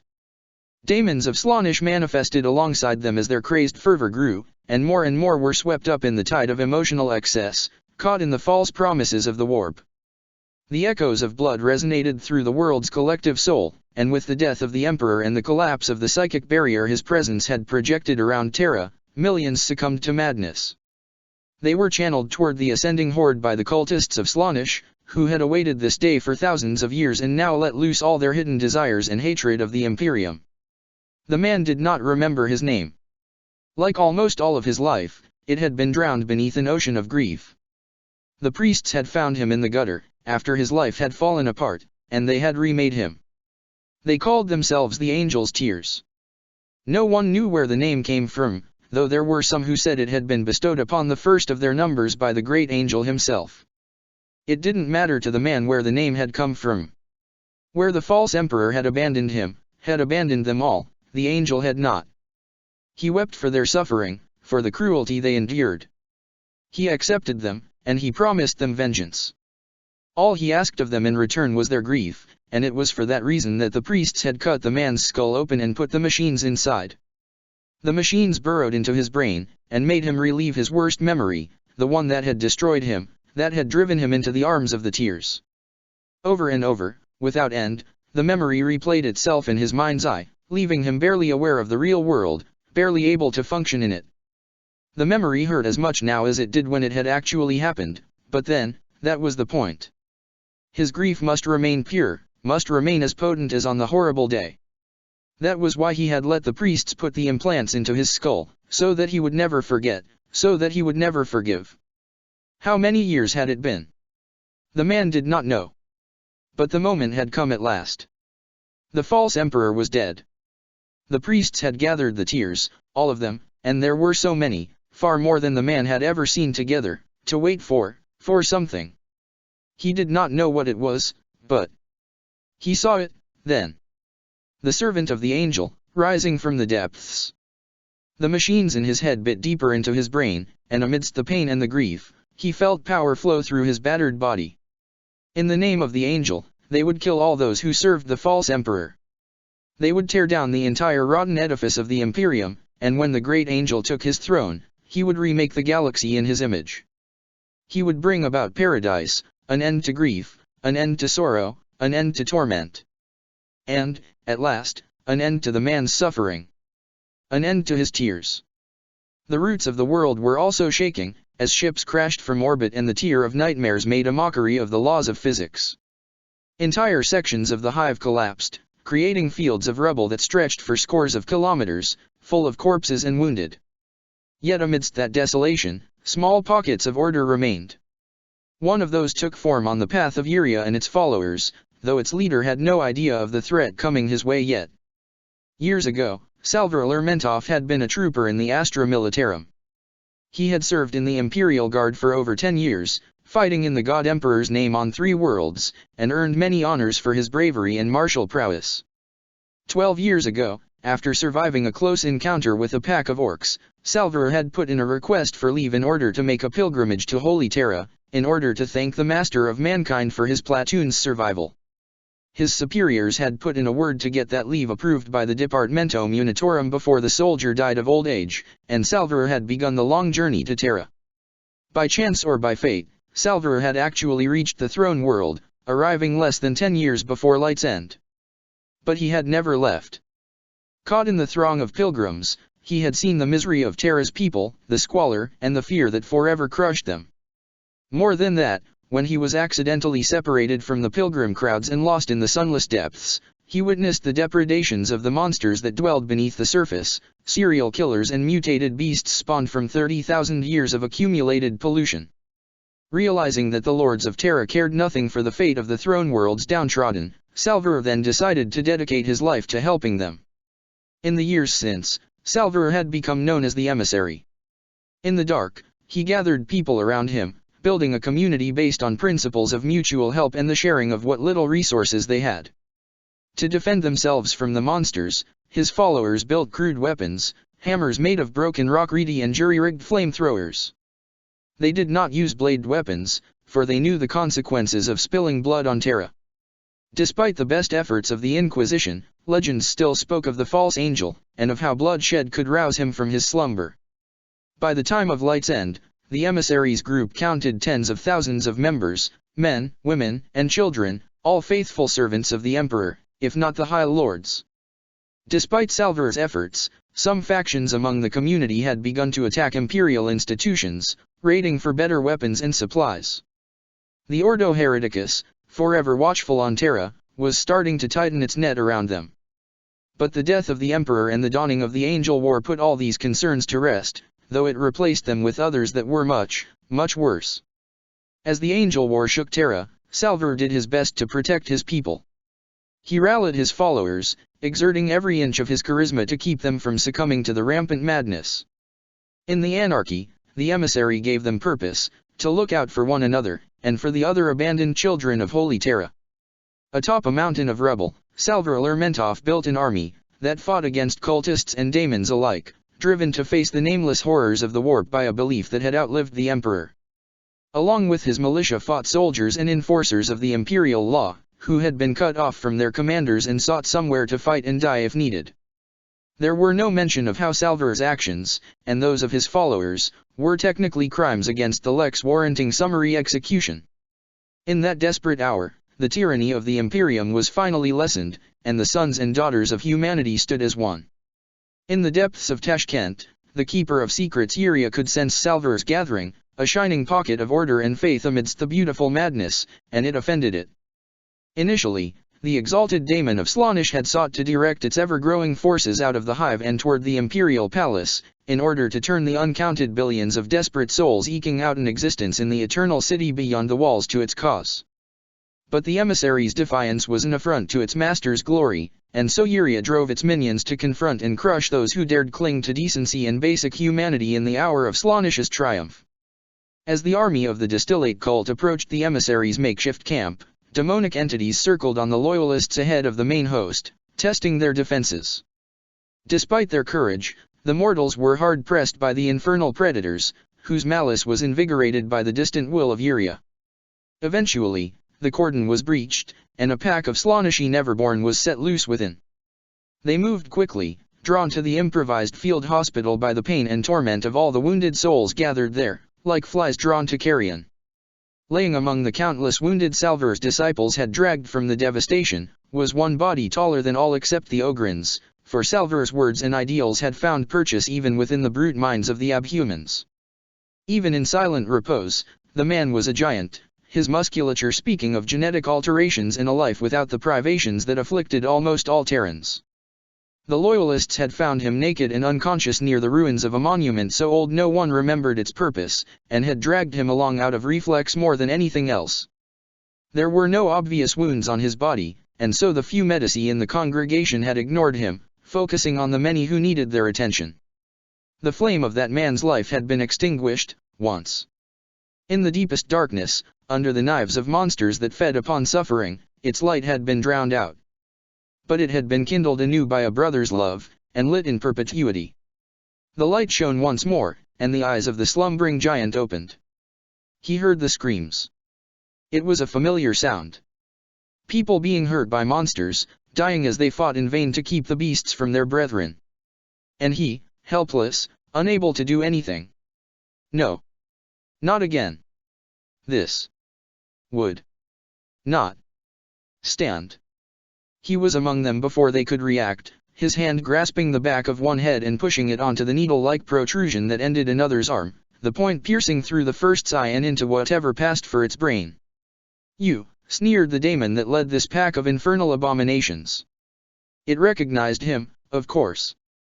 He had carved the memory of him into the warp when this world had burned last. "You will not dash." He did not listen to its words. There was no point. Instead, he plucked a piece of rock from the ground, and threw it into its grotesquely perfect teeth, shattering them and making it recoil before leaping toward it and pummeling it with his bare fists. Within moments, it was over. The daemon was dying, inasmuch as its kin could ever be said to die. Some sort of translucent ichor was dripping from its wounds and onto the parched earth, which sizzled and burned at its poisonous touch. It had stood higher in the infernal choirs than most, this one. Not so high that it could be called great, but a cut above the rest of the infinite host birthed from the dark prince's every action and thought. Brought forth from the abyss by the machinations of the angel, it had cut and maimed its way through hundreds before the warrior had put an end to it. Yet it was only one daemon, in the end, and there were so many more left. The angel war raged in full, across not only Holy Terra but the entirety of the Sol system. There were so many that it seemed as if the court of Slaanesh had been emptied, vomiting an unceasing tide of horrors upon humanity's cradle as if seeking to drown its flickering light under the flow of nightmares. Above, in the burning skies of the throne world, the tithed ones fell, screaming their madness and loss to the planet on which they had been cast down like so many hellish meteors. Every so often, the ground trembled with the impact of one of them, no matter how distant. For theirs was a metaphorical fall as well as a literal one, and drenched in the stuff of the Empyrean as Terra currently was, such things lent weight and power to their descent. They should have died, for their fall had taken them down from the wound in the fabric of reality that had ripped across Sol. But they did not, and rose from the pits of their descent clad in burning and warped armor, howling in abject torment. It tore at the warrior's soul to see his brothers reduced to this. Slaaneash's children stole them from the stars, you know, even as their home world burned in the fires of Fabius' crusade. The warrior's hands tightened into fists at the mention of the arch-renegade. There would be a reckoning there too, in time. He turned his gaze, which burned softly golden, to the daemon at his feet. The scars that had once marred his face had been smoothed away by his latest resurrection, but there was no hiding the weariness, nor the sheer, brutal determination. How much longer? Croaked the dying daemon, and even in the throes of dissolution and facing its executioner, it managed to sound mocking. How much longer can you go on, Lucius? Until it is done, said Lucius the Reborn with an oath's certainty, and crushed the daemon's head beneath his foot. One can only guess at what emotions Lucius must have felt as he took stock of his situation. Here he was, back on Terra, 10,000 years after his death in the siege, and the throne world was once again under attack. Only this time, he did not have his brothers and cousins to fight alongside him, only the ragtag host that Salvar Lermentov had gathered. Knowledge flooded the Reborn's brain, as it had before during the siege. When Lucius had returned from the bleeding wars and set foot on the throne world, he had been overwhelmed with premonitions of doom, warnings of the future that had guided his footsteps across the world-spanning battlefield. These premonitions, taking the shape and voice of his lost brothers, had helped him save the lives of many of his brothers and cousins, preserving the heroes whose deeds would shape the Imperium in millennia to come. Now it returned, without such disguise, and gave him a sense of what was transpiring all over Terra. He knew, without knowing how, that the shrieking meteors falling upon Terra had once been the descendants of his brothers. He knew that this was the Angel War, and that the fate of humanity hung in the balance. And he knew that, soon, the enemy would send forth another of its champions to try and slay him before he could do anything to tilt the balance in the Imperium's favor. We see Lucius. Lucius the greatest swordsman of his age, and of every age since.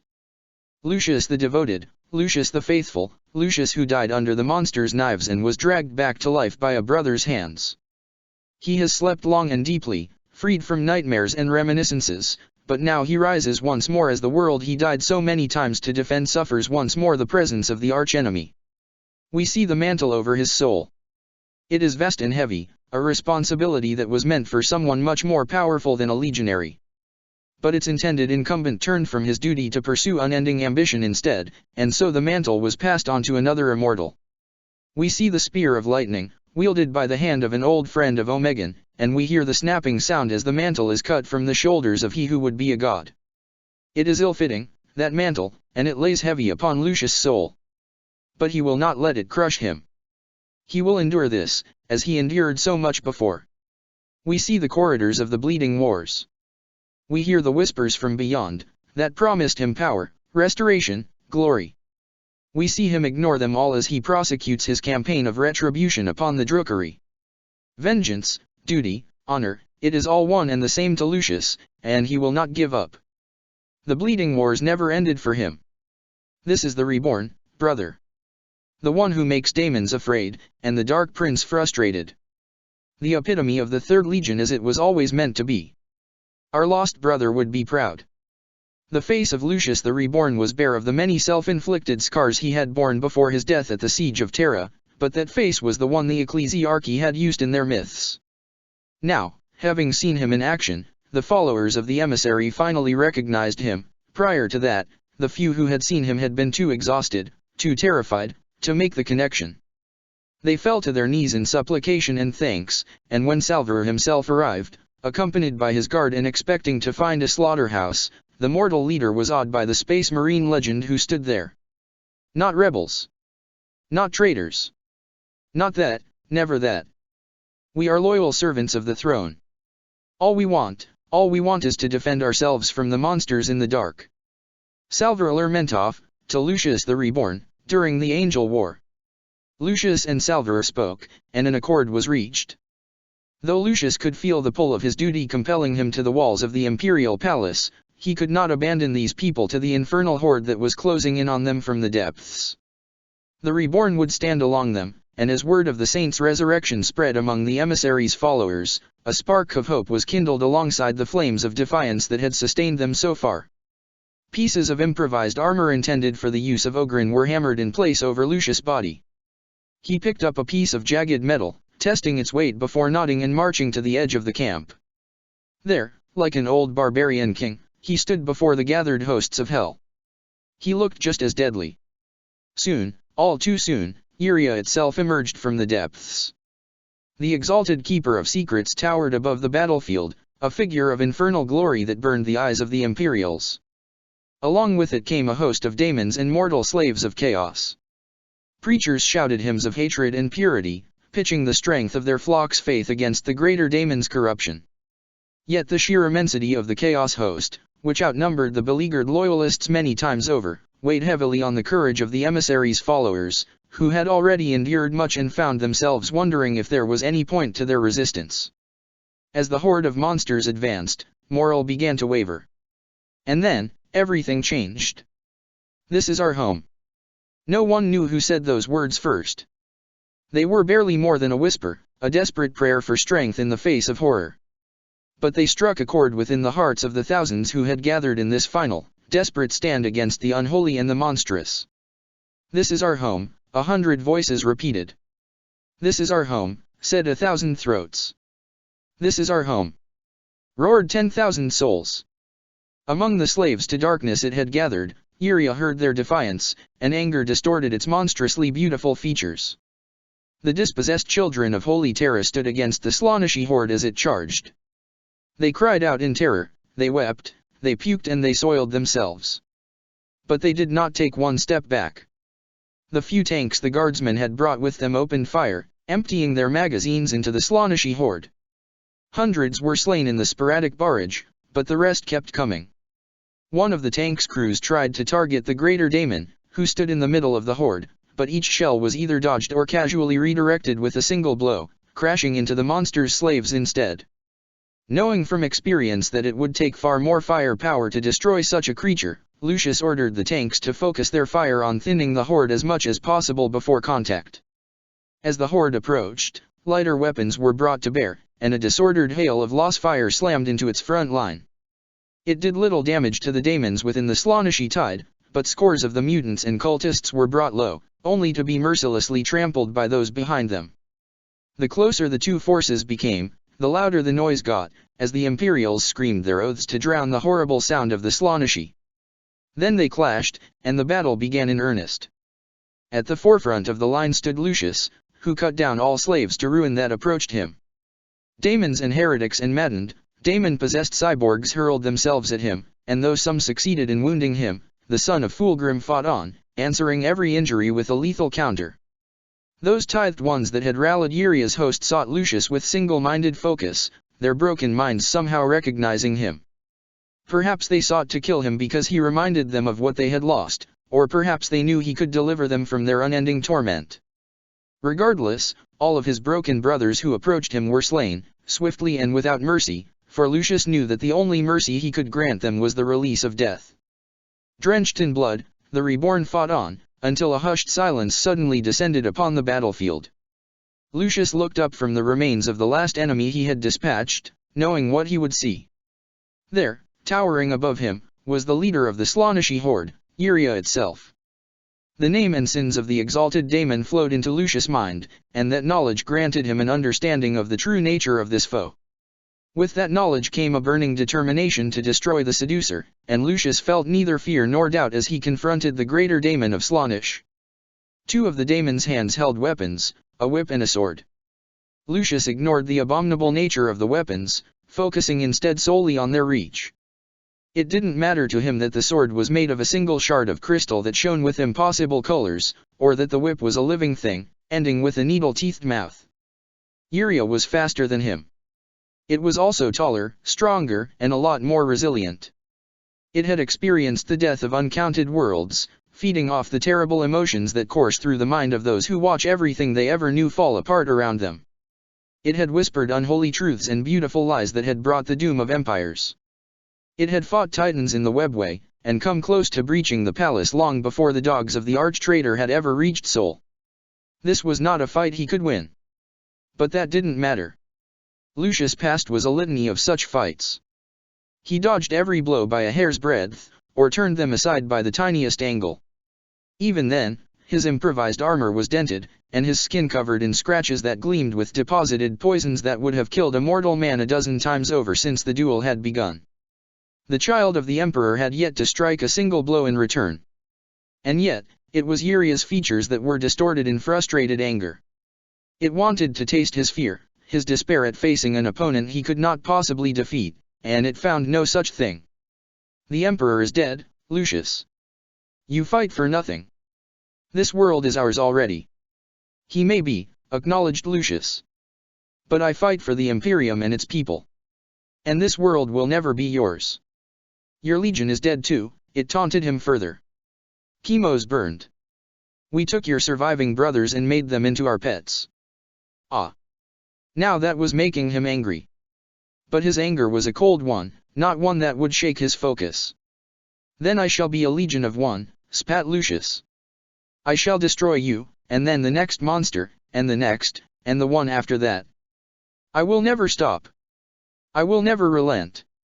I will never surrender. He lashed back, seizing the slightest opening and scoring a wound on one of Yuria's wrists. It was a small thing, the kind of injury even a human might survive, especially when compared to the size of the greater daemon. But it was a blemish on the incarnate form of a creature born of nightmares of perfection, and it made Yuria shriek. You dare. I will break you myself, Lucius. I will sunder your mind over 1,000 years of torment, until you are broken. Then and only then, what will be left of you will serve us, like the rest of your misbegotten bloodline's dregs. Enraged, Yuria redoubled its assault, and Lucius found himself forced to step back. Around them, the daemon's slaves watched with wide eyes and slack jaws, their broken minds unable to comprehend the unholy beauty of their master's battle. Some were weeping, heartbroken that their lord had been injured, however small the damage. As the pressure on his defense increased, Lucius wondered if he was going to die again. The thought did not cause him fear, only regret that he might fail to protect the humans whom he fought alongside. Then, there was a shift in the air, the psychic equivalent of a gust of icy, clean air over a charnel pit. Pale, translucent hands reached up from the piles of dead that surrounded them. At first, there was only a few, then more, and then spectral shapes emerged from the carnage, eyes blazing with vengeance as they flew at Yuria in a ghostly storm. What? No. No, this is wrong. This cannot be. Lucius watched, eyes wide. This was new. This was not something he had ever encountered before, and the mysterious font of knowledge that had kept him informed of the Angel War was silent on its origin. It seemed that this new age had brought with it new wonders and mysteries. You are nothing, shrieked the greater daemon, lashing out at the specters around it. You are prey. You are toys. You are food for us, and nothing more. Lucius' gaze briefly flicked away from Yuria, drawn by movement at the back of the Slaaneshi horde. There, he saw an army of Martian soldiers, and among them, 2 legionaries clad in the colors of the 15th Legion. From the Imperial Palace came the chosen of Magnus, dispatched by Omegan to stop the psychic menace the Tower of Hegemon's sensors had detected in Hive Tashkent. Of the 2 sons of the Crimson King, it was Khalid Harut who had roused the spirits of the wrongly slain to attack the Keeper of Secrets. The Herald of Prospero could barely cope with the amount of the dead that cried out for his attention, and he called upon Vendita's power to grant them a chance to inflict retribution upon those who had brought ruin to their world. The host of the dead fell upon the Slaaneshi horde, their ethereal claws tearing through the incarnate Neverborn and sending their mortal cultists reeling. The beleaguered Imperials were shocked by this sudden phenomenon, bewildered by the fact that not only were the ghosts of their slain comrades returning, but that they seemed to be assisting them. Since the opening of the Tier of Nightmares, they had witnessed many impossible things, yet all had been the stuff of horrors beyond speaking. That such a miracle might occur to their benefit seemed impossible, yet they could not deny the evidence of their eyes. As the wraiths slammed into the Slaaneshi horde, more conventional reinforcements struck it from the back. Meherza Jahangir, an Athenian whose flesh had been heavily replaced with augmetics years ago, had found a Skitarii cohort along the way, and used his telepathic abilities along with the prestige his augmentations afforded him among the disciples of the machine god to rally them to his cause. Shielded from the corruption of chaos by their mechanized minds and the Athenians' own powers, the Skitarii cut the rear guard of the Slaaneshi host to pieces. Despite numbering less than 5,000, their superior equipment, combined with the shock of the spectral assault, made the Skitarii all but unstoppable. At the forefront of the battle, Lucius stood back up, ignoring the wounds he had sustained at the hands of Iria. While the exalted Keeper of Secrets struggled against the wrathful spirits of its victims, the Reborn seized the opening the dead had provided him. From the other side of the battlefield, Khalid sensed the champion of the Emperor's children's presence, and, acting on an impulse inspired by Vendita, threw his power sword over the mass of cultists and daemons. Amplified by telekine power, the weapon cut through the air before being snatched by Lucius. The moment Lucius' hand closed around the standard-issue weapon, it ignited with power as the lingering energies of Vendita were set ablaze by the strength of Lucius' own incandescent soul. Leaping through the spectral storm, Lucius plunged his blade deep into Uria's chest, breaching the daemon's corporeal form. Yet even as its power bled from the wound and the ghosts tore it ever wider, Iria struck back at the one who had defeated it. Lucius' attack had given no thought to his defense, leaving him completely open. With a single mighty blow, the Keeper of Secrets sent Lucius flying, his broken and bloody form crashing onto the earth, where it remained unmoving. A great cry rose from the imperial ranks at the sight of their champion laid low, and Salver rallied his people into a final push into the Slaaneshi horde, finally breaking it and sending the survivors scattering across the ruins of Hive Tashkent even as the last of Uria's strength bled out and the daemon was sent back to the infernal realm that had spawned it. His heart beat. He breathed. His eyes opened. He was alive again. He had not known this would happen, but then again, that had been the case every time he had died before. He had always gone to his death knowing this might be the last one, even if during the siege, he had been forced to realize it would take something truly monumental to really end him. And now, here he was again. Millennia after the galaxy had burned in the fires of Guilliman's heresy. Returned by the will of the Emperor, who was dead. He knew this to be true, knew it in his heart and soul. So be it. His duty did not change, even if his lord was dead, even if his legion was gone. He was Lucius of the Emperor's children, and he had sworn an oath. Until it is done, he murmured to himself as he stood. The humans surrounding him looked at him with awe that was uncomfortably close to worship. So many of them had died, yet many remained. More than would have, had he not been here. That made it worth it, he knew. It was the lives his actions saved that made the pain of death and rebirth worth to endure. Lord Lucius, said the one who led them. He too looked at him in awe, but did not let it overcome him. The burden of command laid heavy upon him. This was something Lucius could recognize, even if he had never experienced it for himself. You live. This wasn't the first time I died, Lucius replied, knowing he wasn't telling the man anything he didn't already know. It was obvious in their stares, these men and women of the Imperium knew him, even after so long. Nor will it be the last. At least once more, called out one of the 2,000 sons who stood nearby. Always, at least once more. Lucius considered it, and nodded. Yes. He turned to Salver. Look after your people. Fight where you must, but you must survive. This is your world. Your home, he added, something like a smile on his face. What about you, Lord? I will go to Lupercal's gate. I will be needed there. I can feel it. He looked at the 1,000 sons, who nodded silently. Perhaps they could sense it too. Not alone, Salvera said, so low that Lucius' superhuman hearing barely heard it over the noises of the angel war raging. What? You will not go alone. You said it yourself, Lord, this is our home. Salvera Lermontov looked around, and Lucius saw that the soldiers and militia who had survived looked back at him. In their eyes burned a fire the Reborn recognized, for it was all he had left himself. And we will fight for it. Innocence and punishment. While the Adeptus Arbits are judges and enforcers of the Emperor's law, it is the assassins who bring death to those heretics and traitors who have earned the High Lord's attention. Founded during the Great Crusade by the Sigillite, who brought together the various schools of murder that had flourished across Sol during the Age of Strife, the Officio Assassinorum is a weapon with many different aspects, from the shapeshifters of the Collegius Temple to the drug-fueled berserkers of the Everzur Temple. Over the millennia, the assassins have turned the tide of wars and ended revolts before they could begin.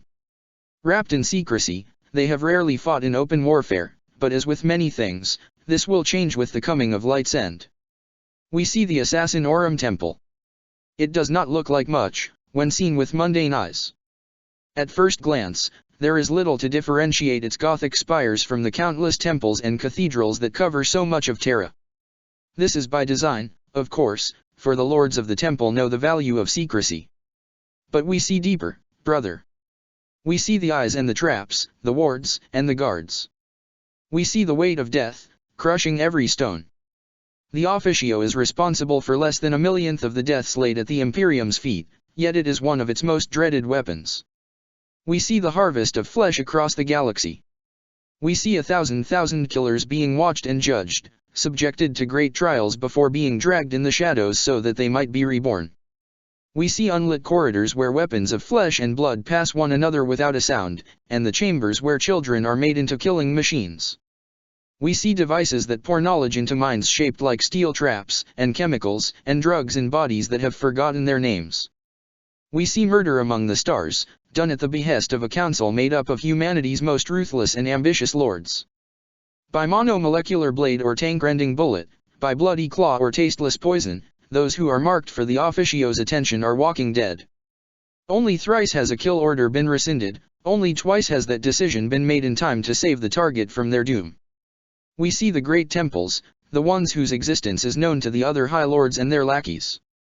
Speak now their names with us: Collegius, Vindicare, Everzer, Venus. We see the empty halls also, where once stood temples that fell out of favor over the ages. We see the lingering ghosts of the terrible conflict that was waged in the shadows, after the tyrant you always feared the ecclesiarchy would inevitably create brought forth a rain of blood upon the galaxy. We do not see the Culexus, only the shadow they cast in the warp. Is soullessness not torment enough, that the assassins must inflict such horror upon the pariahs to create these monsters? We see noble Fadex, last of a long line of Grand Masters that stretches all the way back to Malcador. He stands forever alone, watched with dread and suspicion by his peers, bearing the weight of 10,000 years of murder, and the shame of 2 terrible failures. He clings to his faith to our father to endure that burden, but now our father is dead. What will become of him once he realizes that, we wonder? Since the reformation of the Officio Assassinorum in the Roboutian Heresy's troubled aftermath, the halls of the Assassinorum Temple had only ever been breached twice. The first time had occurred after the War of the Beast, when the Med Grand Master of the time had slain all of the other High Lords and imposed a tyrannical rule upon Terra. For the crime of the beheading, Grand Master Draken Vangorich was brought to justice by none other than the Primarch Angren himself. Returned from his Xenos purging crusade across the stars, the Lord of the Red Sands had smashed through every defense of the ancient structure, and slain every agent the treacherous High Lord had sent against him before killing Vangorich and putting an end to his insanity. To this day, secret records existed, available only to the current Grand Master, that described the onslaught of the Primarch's wrath in near religious terms.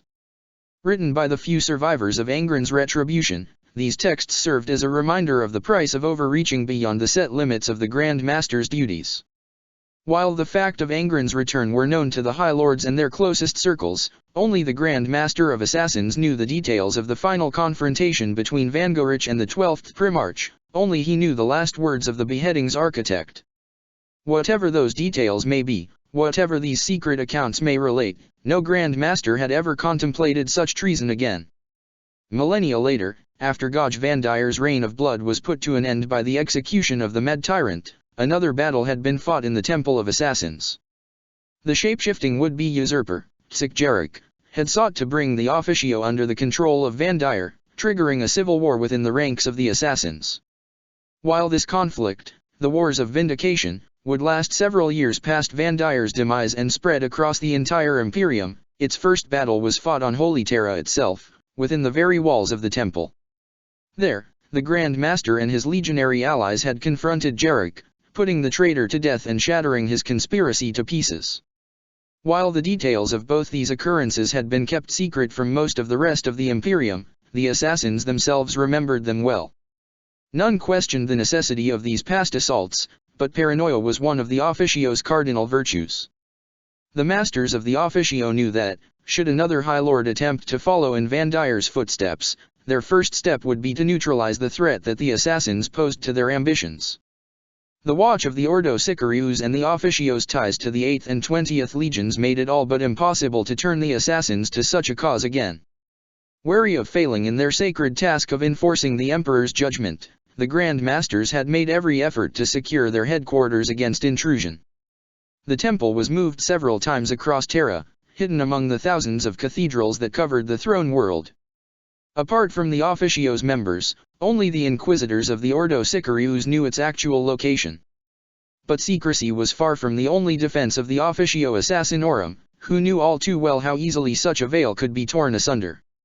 Secret exchanges were made with select members of the Adeptus Mechanicus, with the assassins trading forbidden relics recovered during their duties in exchange for technological improvements to their defenses. Ancient laws prevented the Officio Assassinorum from mustering conventional troops beyond the basic requirements of their holdings, but automated defenses and creative interpretations of the letter of these laws allowed the Grand Master to marshal considerable power within his domain. As was the case all across Sol, many of these defenses were affected badly by Light's End and the opening of the Tier of Nightmares. But, perhaps due to the metaphorical darkness in which they operated, things like that mattered when the warp was concerned. The effects were less severe than elsewhere. And so, when the warband of the Innocent marched onto the Temple of Assassins, they found their intended victims ready. We see the Innocent. They wear beautiful masks that cannot hide the monstrosity beneath from us. It is an echo of the Ninth's practices, though many bloodlines now conceal their sins beneath this tainted silver. We see the source of the silver. We see the birth of the artisan order that craft these abominable masks. We see a ship marked with the Crimson Teardrop, crashing onto a lost world of humanity. We see local explorers walking its corridors, finding only the dead, and the tools of their tainted craft. We see the innocent wonder in their eyes as they behold the craftsmanship's beauty, and we hear the laughter of dead angels as the seed takes root. We see a culture fall to ruin. We hear the defiant battle cries of the last holdouts against the corruption.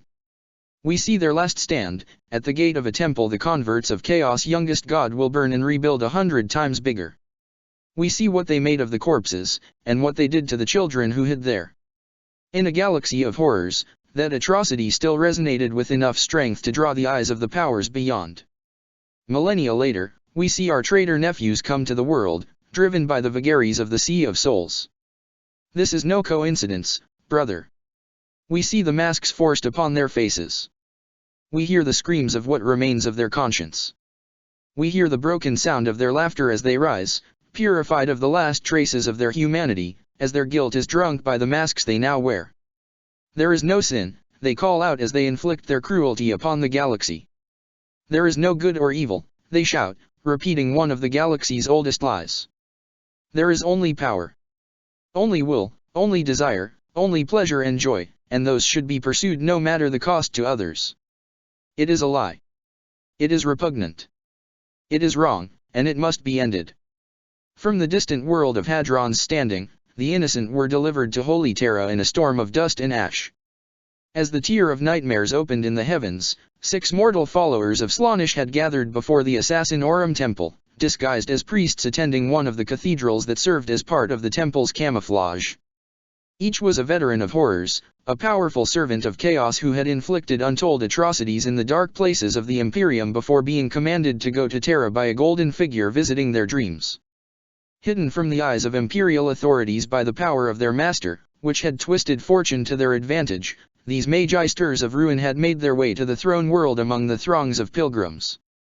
They had met for the first time mere hours before Light's End, and had performed the ritual that had brought forth the innocent, culminating in their own willing sacrifice, each cutting their own throat, spilling their tainted blood upon Terra's holy grounds, desecrating them and easing the way for the innocent. For a brief moment, reality sundered, and the innocent and their followers were brought across the galaxy, finding themselves standing over the corpses of the Magi-sters, which they promptly disregarded, their attention focused on the Assassinorum Temple. Under the leadership of the Chaos Lord Melusis, in whose veins flowed the defiled gene seed of the 8th Legion, the innocent and their mortal slaves advanced. With the Chaos Marines came the weapons they had used to lay waste to many worlds, Tanks reclaimed from the battlefields where they had clashed with the Imperial Guard, as well as tainted vehicles of the Legion's Asteroutes, their machine spirits broken and remade into cruel and spiteful things. Within the Assassinorum Temple, Grand Master Phaedix saw the approaching Chaos Army. He did not know who these heretics were, how they had come to Terra or how they had learned the temple's location. Yet his duty remained the same regardless of what the answers may be. The temple had to be defended, and those who dared to despoil Holy Terra with their foul presence must be purged. There was no need to wait for the verdict of the High Lords. Ancient precedents had long since been laid, allowing the assassins to kill Chaos Marines and their deluded servants whenever the opportunity presented itself. And so Phaedix activated the defenses of the temple.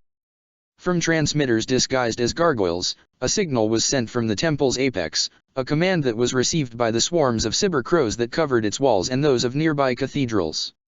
Each of these creatures had been handcrafted by the artisans of the officio, following techniques passed on since the Great Crusade, though the shape had been adapted from ravens to crows after the former had somewhat fallen out of fashion following the 19th Legion's betrayal. Thousands of the cybernetic corvids plunged on the innocent. Their diamond-reinforced beaks tore through the crude armor and mutated flesh of the Chaos Marines' mortal followers, slaying hundreds of the degenerate cultists before the last of the familiars was crushed. First blood belonged to the assassins, yet that tally had not been the true purpose of the attack. Through the eyes of the Cyber Crows, Phaedix had taken a close look at his foe. A compilation of the images gave him a clearer notion of the forces arrayed against him. The Chaos Marines leading the horde were at least 600s, while the cultists accompanying them numbered in the thousands. In recent years, rising threats to the Imperium had caused more kill orders than ever before to be approved by the High Lords.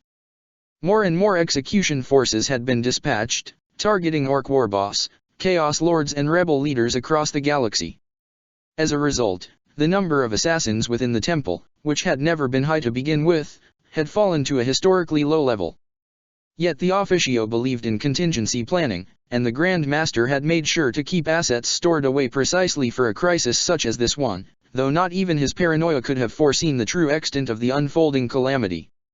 Phaedix's mind, which had planned and executed the death of hundreds of targets in the long centuries of his life, spun into action, weaving a plan to defend his domain and destroy the servants of the archenemy.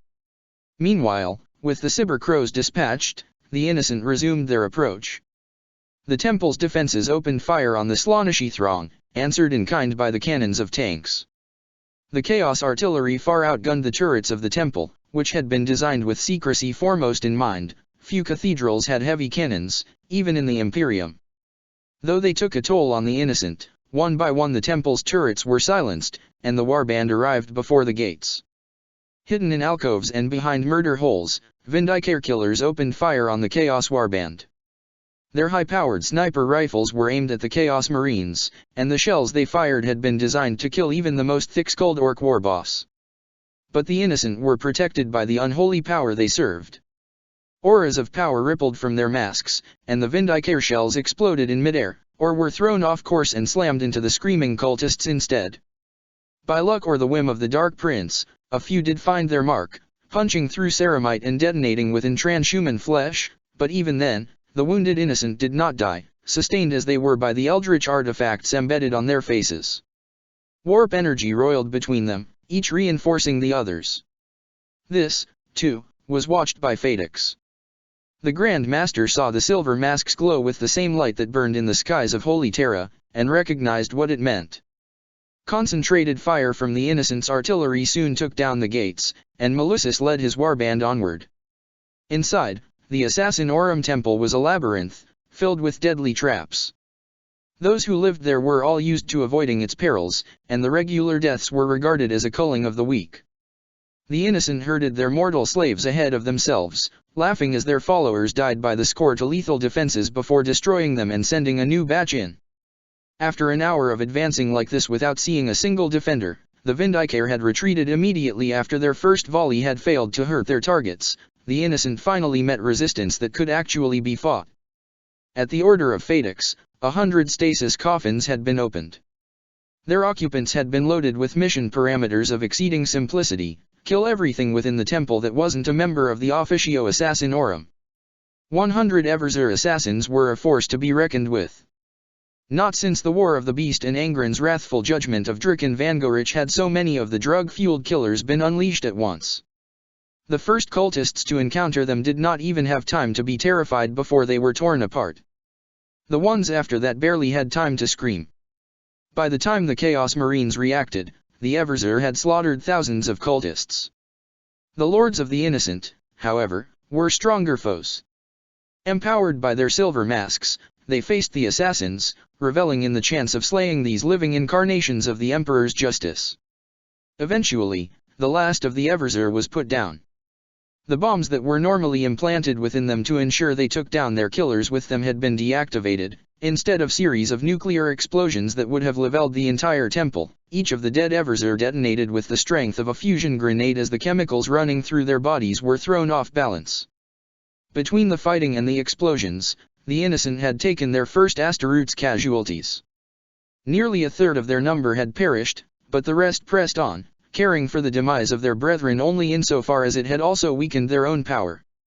The strange hive mind of sorts that the Innocent possessed may have prevented them from suffering from the same internecine conflicts that had ravaged countless Chaos warbands, but it had also destroyed any possibility of them forming genuine bonds of brotherhood. They made their way through the ruins created by the Everzer's death, and deeper into the temple.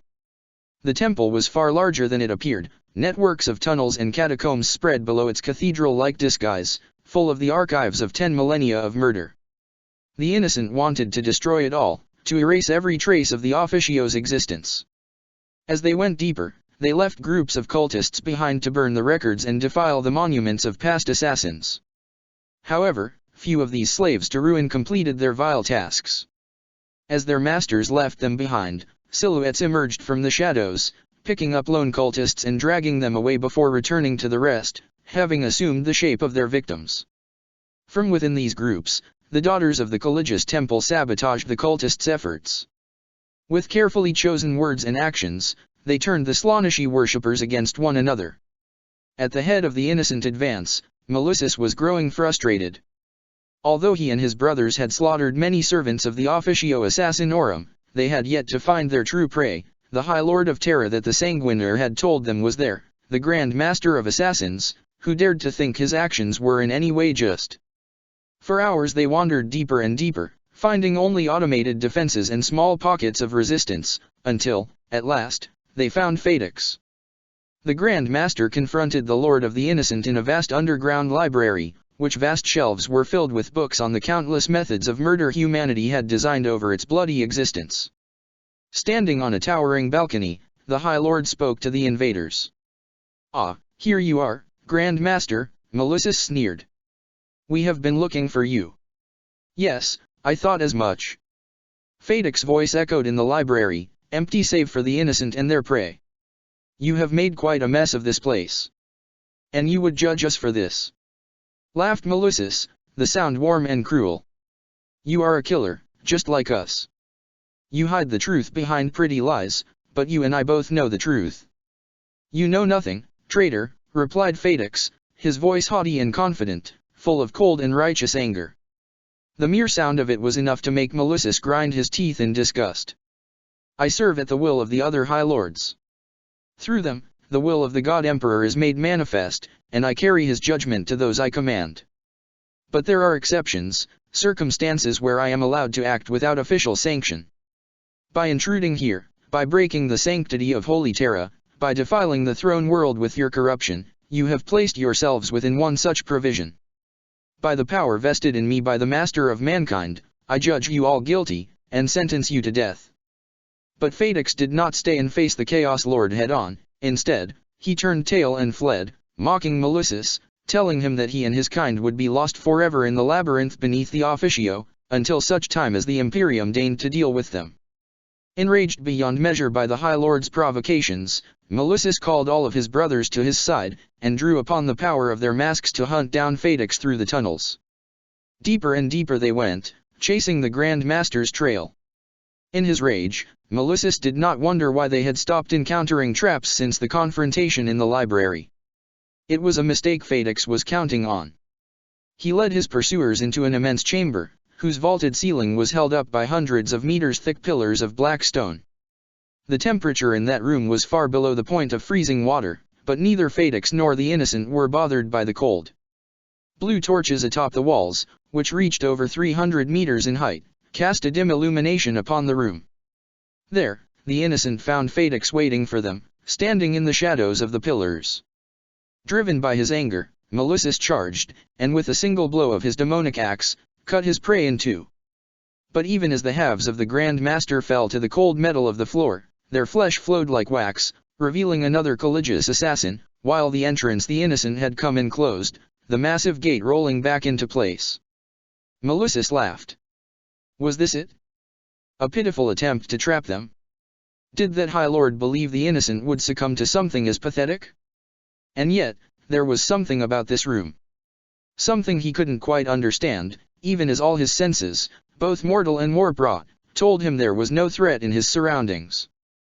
For the first time in decades, the Chaos Lord felt a twinge of unease.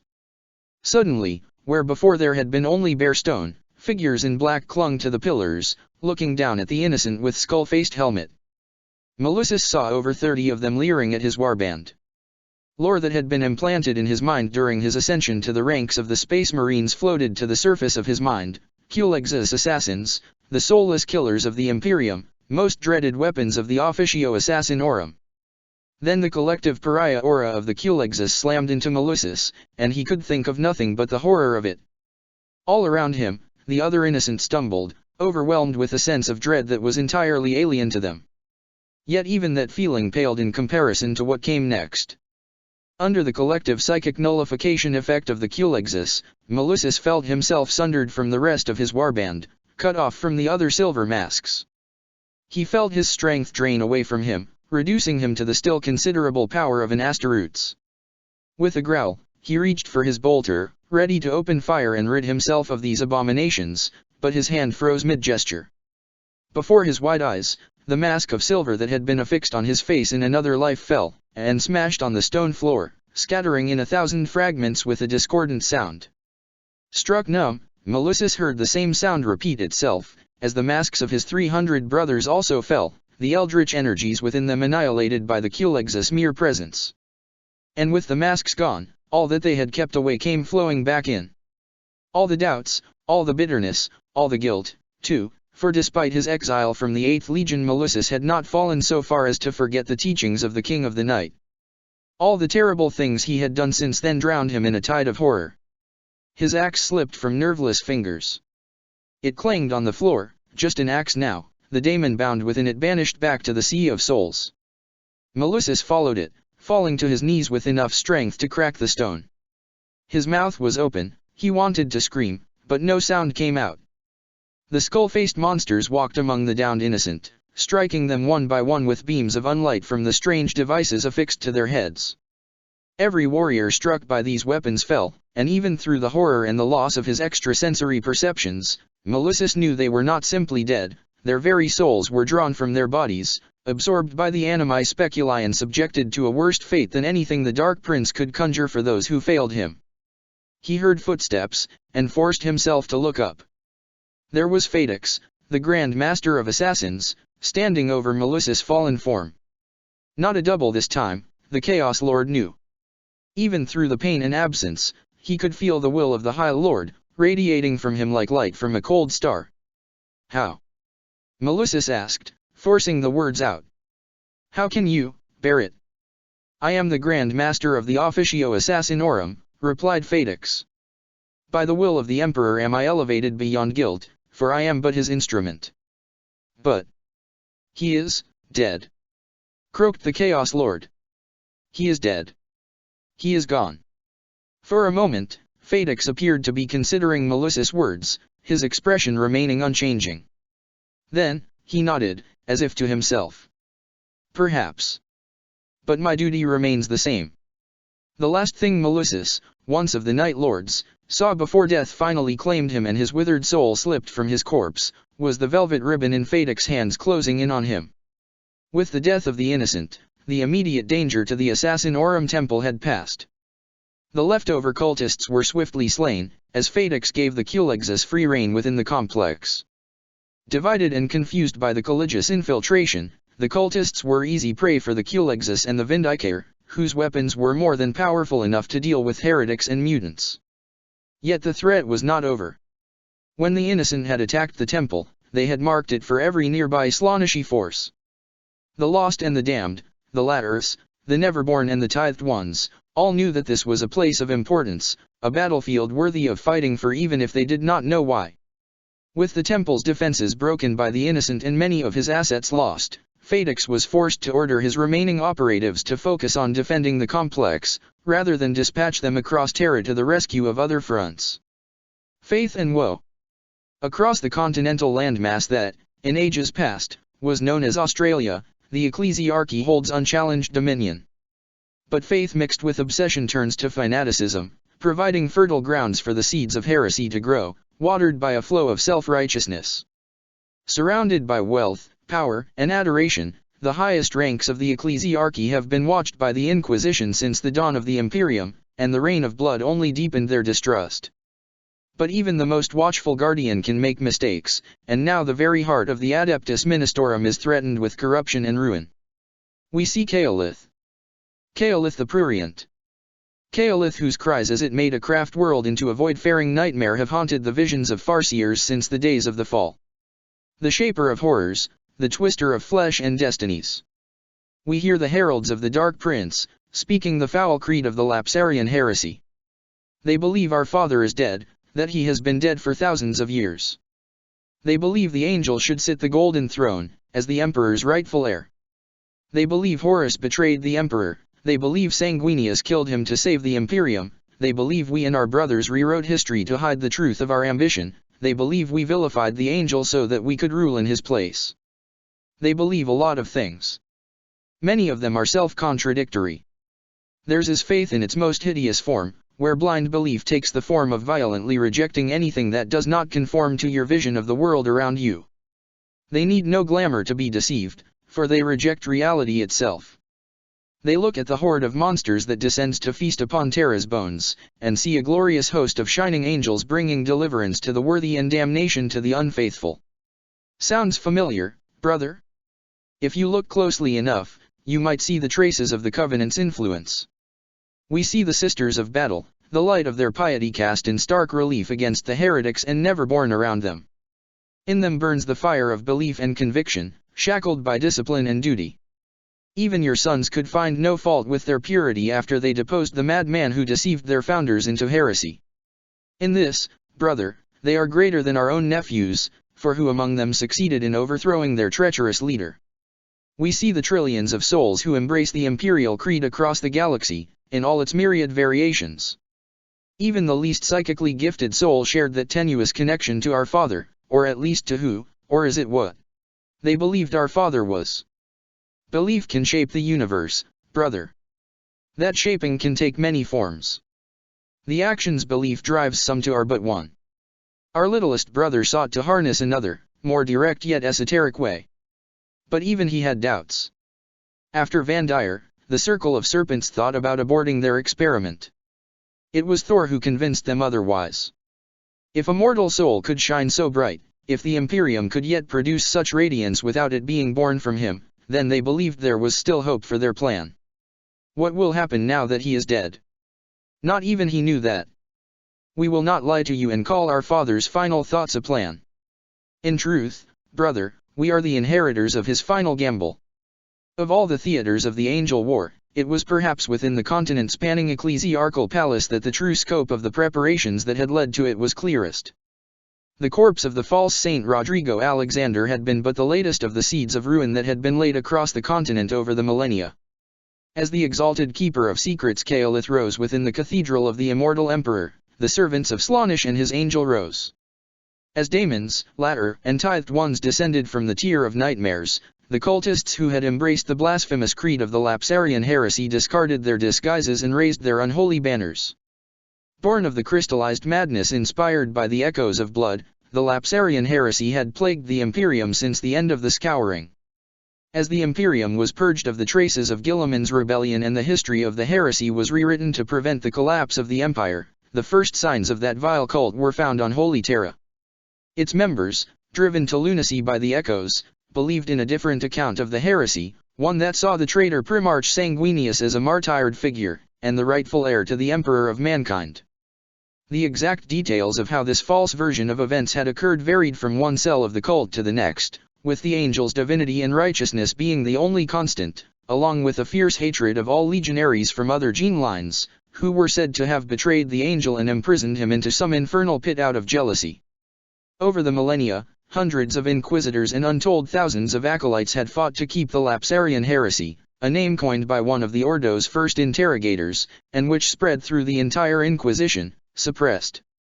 But no matter how many purges were committed, how many times the heretical creed was crushed, it had always resurged.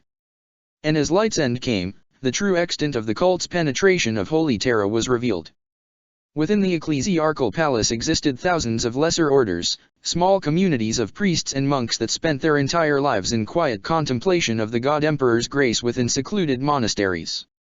They were sustained by regular deliveries of supplies, arranged by powerful patrons high up in the Ministerum's hierarchy, and only spoken of in public circles when one of their members produced some fascinating artwork or interpretation of a verse of the Imperial Creed.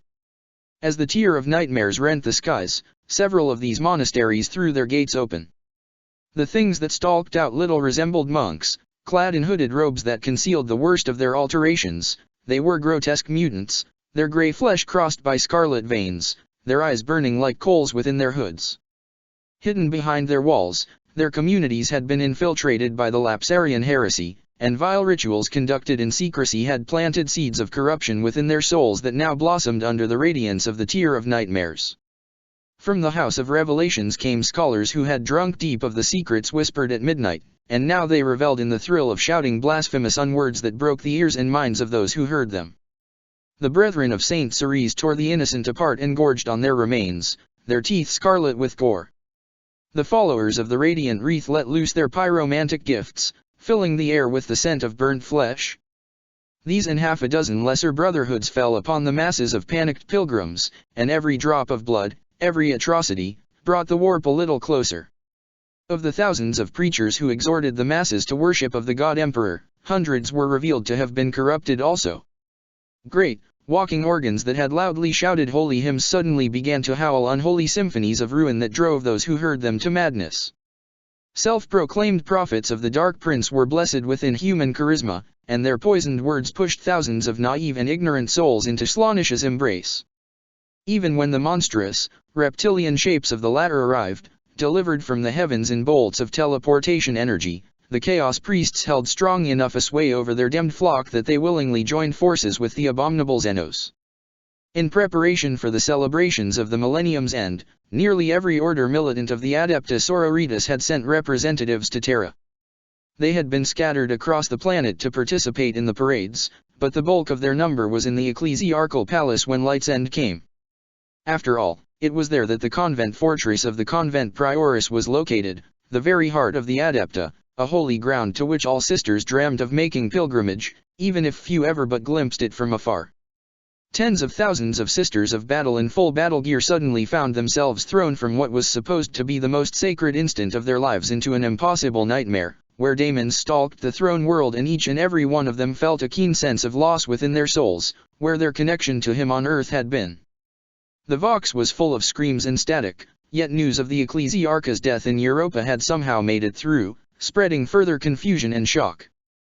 The sisters' sense of grief and horror was only compounded further when it was revealed that not even their own ranks had been immune to the corruption of chaos. The entire delegation of the Order of the Ebon Chalice was revealed to have been subverted, their devotion turned to the one they called the Angel.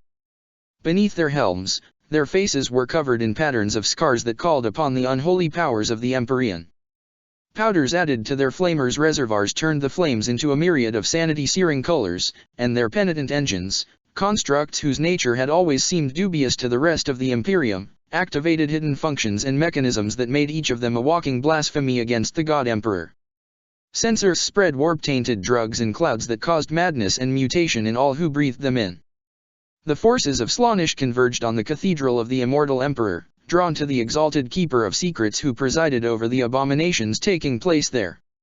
Daemons poured from the cathedral's gate, wearing the sculptures of flesh crafted by Kaolith from the unfortunates who had witnessed its incarnation.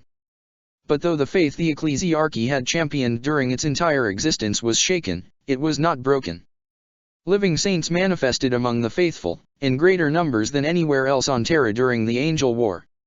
With fire and lightning, they cast down the followers of ruin they encountered, and rallied others to their banners. At the Holy Synod, where the cardinals of 1,000 dioceses had gathered to celebrate the turning of the millennium, no less than 3 incarnations of the Emperor's might arose: 1. Saint Amelia, from the Sisters of Battle that guarded the site; 1. Saint Ashcora, from the pilgrims that had journeyed through the galaxy to gaze upon the ecclesiarchal palace; and 1. Saint Cernos, from the cardinals themselves. This trio did not rise unopposed. Even before Light's End, the lords of the Ministorum had been riven by strife. Some of them had been forewarned of the Hydra's plan to help the Emperor cross the threshold of true godhood, while others had heard of Lorgar's return and dreaded the Aurelian's judgment. Theological concerns combined with fear for their mortal ambitions, each fueling and justifying the other. Those cardinals loyal to the Hydra had managed to keep things under control as the Primarchs journeyed to the Golden Throne, but all semblance of calm was gone from the Synod now that the apocalypse doom prophets had warned of for ages was actually here. Furthermore, the cardinals had historically been fearful of the power of the saints, doubts that had been cultivated by the archenemy, which had orchestrated the rise of many false saints in order to cast a shadow on those who genuinely bore a shard of the Emperor's might. The 3 living saints were met with accusations of sorcery and heresy by some of the cardinals, and it was only after repelling a demonic intrusion that the living saints were able to prove their sanctity. By combining their prayers and those of the millions who had fled to the Synod for safety, the remaining cardinals were able to secure the Holy Synod against the Slaaneshi daemons. The building had been built after the Reign of Blood at the behest of Sebastian Thor, to host the Synod and serve as a counter to the previously unopposed authority of the Ecclesiarch. In the Angel War, and with Ecclesiarch Slyst dead, it became an ad hoc command center from which the leaders of the Sororitas directed their counter-attack. As orders began to flow down the chain of command, those who had thought themselves lost found heart once more, and a blow that could have destroyed the Ministorum entire was reduced to merely crippling instead of lethal. Of the 3 living saints, Ashcora's eyes had been burned out by holy fire during his ascension, but he was far from blind. He could now see into the realm of the spiritual, and whispered to his ascended kin of the archenemy's scheme. The Cathedral of the Immortal Emperor was the nexus of warp energies in the ecclesiarchal palace, a blight of darkness that shrouded the light of the holy relics contained within, seeking to twist them to its own foul designs. If the faithful could reclaim the cathedral and consecrate it as they had the Synod, then the power of chaos over the region would be broken. A decision was quickly made. Cernos, the saintly cardinal, would remain at the Synod, leading his peers into prayer, while Saints Amelia and Ashcora would lead a strike force that would cut through the heretical hordes. They would rally all pockets of imperial resistance they encountered on their way, and slay the leader of the incursion, the foul beast that defiled the Cathedral of the Immortal Emperor. And so, for the first time since the Reign of Blood, war came to the ecclesiarchal palace. The host of the ecclesiarchy sailed forth and met the Slaaneshi legions. Screams of madness were met with shouted liturgies, and claws and fangs with steel and fire. Drawn to the living saints leading the host like moths to a flame, the cultists and daemons threw themselves in the loyalists' path in the thousands. Every kilometer of their advance was paid for in lives. Space Marines in scaled armor revealed themselves amidst the carnage, emerging from the shadows to join the Imperial advance. They were of the 20th Legion, activated by the initiation of the Damocles Protocol. Due to the importance of the ecclesiarchy in the Alpha Legions and the Second Cabal's plans, hundreds of Omegan's sons had been planted in secret places across the ecclesiarchal palace. The contingencies their minds had been loaded up with did not include that exact scenario. The death of the Emperor had been unthinkable even for the Alpha Legion, but preparations had been made for the possibility of a large-scale demonic incursion, and all of them knew of the living saints. The advance was reinforced further by an unexpected arrival the north. Omegan had dispatched 2 of the chosen of Magnus to the ecclesiarchal palace, Caeseti, a venerable dreadnought and the oldest of the Crimson King's companions, and Solomon, whose mastery of the 15th Legion's secrets made him a bane to daemonkind. Their transport had flown through the infernal swarms, barely protected by Solomon's power, and crash-landed ahead of the Imperial forces. Dreadnought and Librarian emerged from the wreckage, and the Saints dispatched some of their forces to help them join up. On and on they went, driven by a sense of urgency all shared even if only a few understood its source. The longer Caelith remained in the cathedral, the more powerful its desecration would make it. The faith that permeated the ecclesiarchal palace had been made fragile by the death of the emperor, and not even the living saints knew what might happen if the greater daemon was not stopped. In the middle of that anarchy, a single running sister of battle went unnoticed. Luha was running. She had been running since she left the cathedral of the immortal emperor, whose name now burned within her mind, inviting all manners of heretical thoughts. This was her fault. She had done this. She had brought the monster who had caused all this horror and blasphemy to Holy Terra. She had. Luha screamed. She lashed out at the madness around her with her flamer, with a chain sword she did not remember picking up from the corpse of another, worthier sister. Daemons and heretics burned and bled, and struck back at her with mindless frenzy. They didn't hit her. Every blow missed her or glanced over her armor. Once she might have thought such a thing the result of the Emperor's blessing. Now she knew otherwise. The providence that shielded her, that kept her from the martyr's death she craved, was of an altogether darker and viler nature. She kept running and fighting, lost in a fog of horror and guilt, until voices pierced through the mist of madness. Voices that were familiar, shouting words that she knew. Luha blinked, dragged back to reality. Adeptus Auroritas sisters flew in the air, battling leering daemons. On wings made of jetpacks and priceless anti-gravs, the daughters of the Emperor rose to meet the descending daemons. Many fell back down, slain and cut to bloody pieces. But the ecclesiarchy had orchestrated the gathering of tens of thousands of the sisters most faithful, and more kept rising, filling the skies with the sound of righteous battle. The sight of it, beautiful and true, drew Luha from her terror and grief. Woe to the ones who lead the faithful astray, breathed Luha, pulling her chain sword out of the skull of a creature with purple skin, diamond teeth, and eyes the color of madness. The words poured out between her lips, and she drew strength from the familiar litany. Woe to the ones who trespass upon his dominion.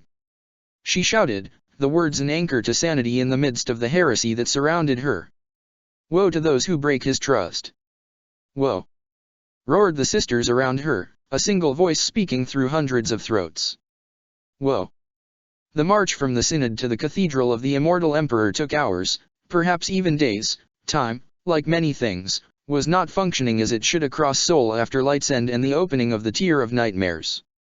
The closer the Imperials came to the cathedral, the more horrors they encountered. The followers of chaos had breached the stasis fields holding the corrupted relics that had been smuggled into the cathedral over the ages. The evils slumbering within them had been awakened by the surge of the warp, and let loose upon the ecclesiarchal palace. Cultists and daemons of Slaanesh clustered around these icons of ruin like flies drawn to a carcass, and the imperial advance had to confront each of them in turn. On the steps of penitence, Saint Amelia struck down the archbishop whose mortal flesh was used as a puppet by the daemon sword of the Helloan Covenant's greatest hero, whose true loyalties were now revealed as his relic cut a bloody path through hundreds of terrified civilians.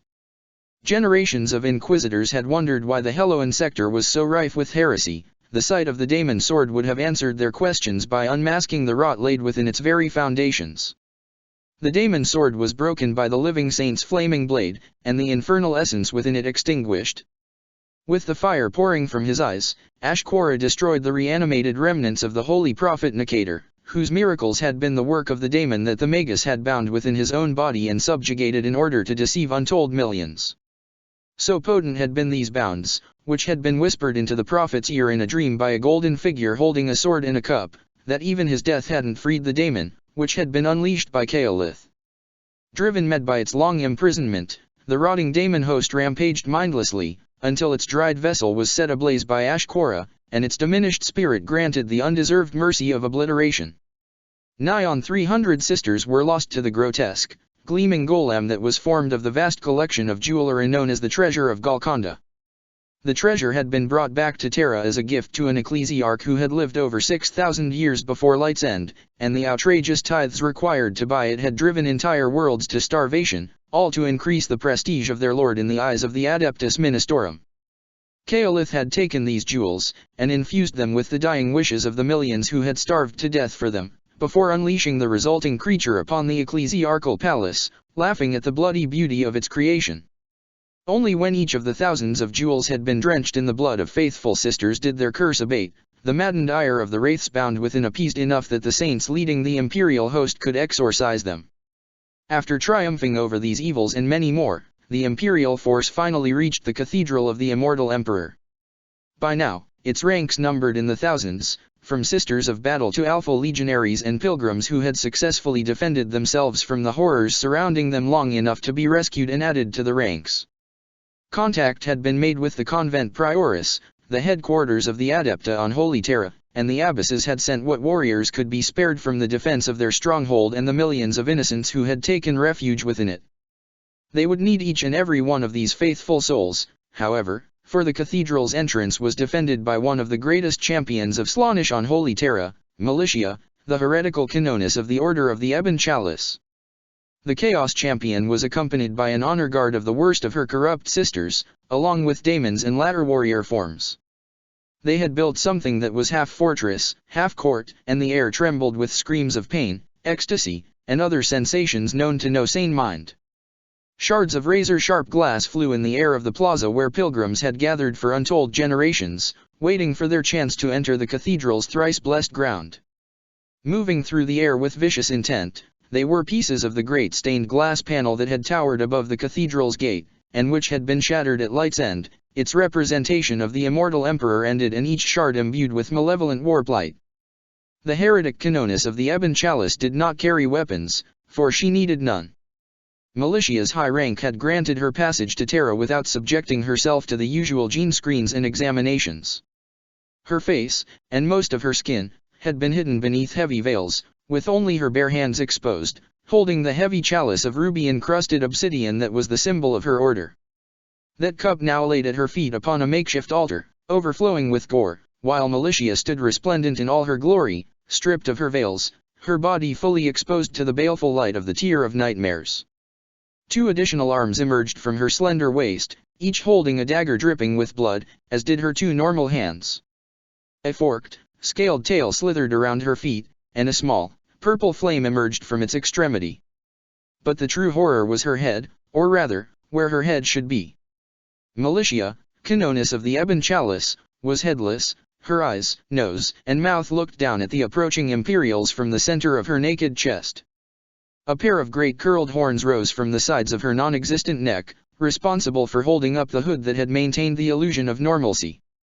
The sight of these inspired dread in the heart of the Imperials who beheld them, and terrible questions in the minds of those with the wit to think in such a situation. Though a vast portion of the Ebon Chalice had been called to Holy Terra for the celebrations, and the throne world served as the headquarters of the order, not all of the sisters had come. What had happened to the hundreds that had been left behind, in the monasteries and chapels of the order? As their order revealed its true allegiance, what fresh nightmares would be inflicted on unsuspecting worlds across the galaxy? Militia screamed at the sight of the Imperials, and the unholy sound alone sent dozens of the faithful to the ground, clawing at their bleeding ears. But the rest went forth, straight into the gathering of monsters the heretical canonis had mustered to her side. The air rippled as the psychic weight of the Imperials' prayers met that of the heretics' twisted faith. 100 acts of heroism and more were performed during that battle, yet all went unrecorded in the confusion and mayhem.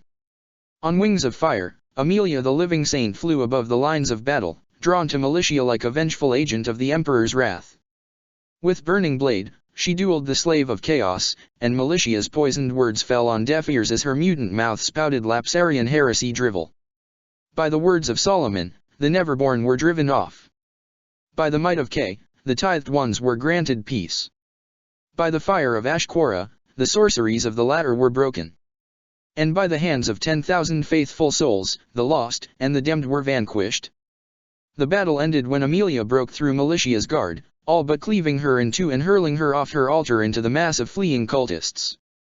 With Militia defeated and the enemy broken, the loyalists charged toward the cathedral. All of them could sense the malevolent power growing inside, and were determined to confront it as soon as possible. Not all of them could enter, for the cathedral had become a dread place indeed, yet those who could hasten their steps, knowing even a single second may make all the difference. So rushed was their advance, none of them noticed that the corpse of Militia was nowhere to be found. Inside the cathedral, the chosen of Magnus, The living saints and those of their followers whose will and faith were strong enough to brave the aura of psychic horror that filled the entrance, found a spectacle straight out of the Silver Palace, where the Dark Prince holds court over its minions in the realms of chaos. Kaolith's defilement was almost complete, and when it was, the entire continental mass would need to be subjected to prolonged orbital bombardment to contain its heretical taint. The pilgrims and priests who had been inside the cathedral when Kaolith had manifested still lived. Their flesh had been melted into grotesque sculptures, in which grew tumors that served as repugnant wombs for the greater daemon's less exalted kin. These malignant growths burst apart in a shower of ichor as the vessel inside reached maturation, unleashing a new abomination upon Holy Terra, its arrival celebrated by the unceasing choir of screams that emanated from the thousand mouths of the living sculptures. In the eyes of the saints and the thousand suns, this nightmarish spectacle was more twisted still, for they could see the souls of Kaolith's victims, still bound within their violated flesh. They could see too the empiric presence of the cathedral, the concentrated faith of untold billions who had sacrificed everything but for a glimpse of the holy treasures within. A deep well of psychic energy had accumulated, kept from manifesting in the Materium by the Imperium's collective fear of the Psyker and the iron will of the Master of Mankind. Now Kaolith sought to pervert that power, to bend it to its will by covering it in psychic detritus. Amidst that horror, the champions of the Imperium came face to face with the exalted greater daemon of Slaanesh that was its architect. They raised their weapons, and prepared to fight. And it was then that they started to die. Sergeant Nero of the Alpha Legion was the first to perish. Kaolith cut the veteran space marine apart in a single blow of the long whip it had fashioned from the fused spinal columns of its still-living victims. An entire squad of battle sisters of the Order of the Valorous Heart was next, their lives snuffed out in a wave of fire within which screamed the faces of the damned. Blackened bones and charred pieces of armor tumbled to the scorched floor, leaving behind the ghostly images of the sisters' spirits, trapped in the cathedral by the evil that had killed them. Kaolith stalked languidly toward the Imperials, black tongue running on its lips as it sneered down at them. At the front of the charge was Kayseti, the dreadnought's massive bulk only bringing him to half the size of the exalted greater daemon. A corpse should not interfere in the affairs of the living, old one, the never-born lord said in a mocking tone. Clinging to existence as you do is unsightly. Bolt shells and lost bolts slammed into Kaolith, but it didn't even seem to notice as it bore down on Kayseti. The dreadnought leveled his own weapons at the daemon, opening fire at point-blank range, yet there was still no effect. A corona of power covered the greater daemon, warding it against all attacks. I shall have to correct this, laughed the Keeper of Secrets. One of its clawed limbs tore through the dreadnought's adamantium shell, into the life-sustaining sarcophagus, and pulled the husk of a legionary out. For a few seconds, Kaolith held the mortal remnant of Kayseti above its horned head. Then, as the shocked son of Magnus finally grasped his situation, the claw closed, and 2 pieces of dead meat hit the floor.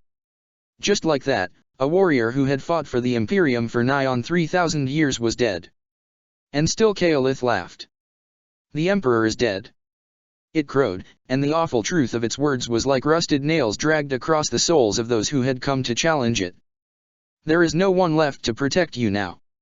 All of your souls, all of your little empire, is ours for the taking. There was a great cry, full of defiance and fury, and Saint Amelia descended upon Kaolith. In her hands she held her flaming sword, and her armor was haloed with golden light. Like an avenging angel, she struck, her sword imbued with the same power that had destroyed dozens of Neverborn on her way from the Synod. But it wasn't enough.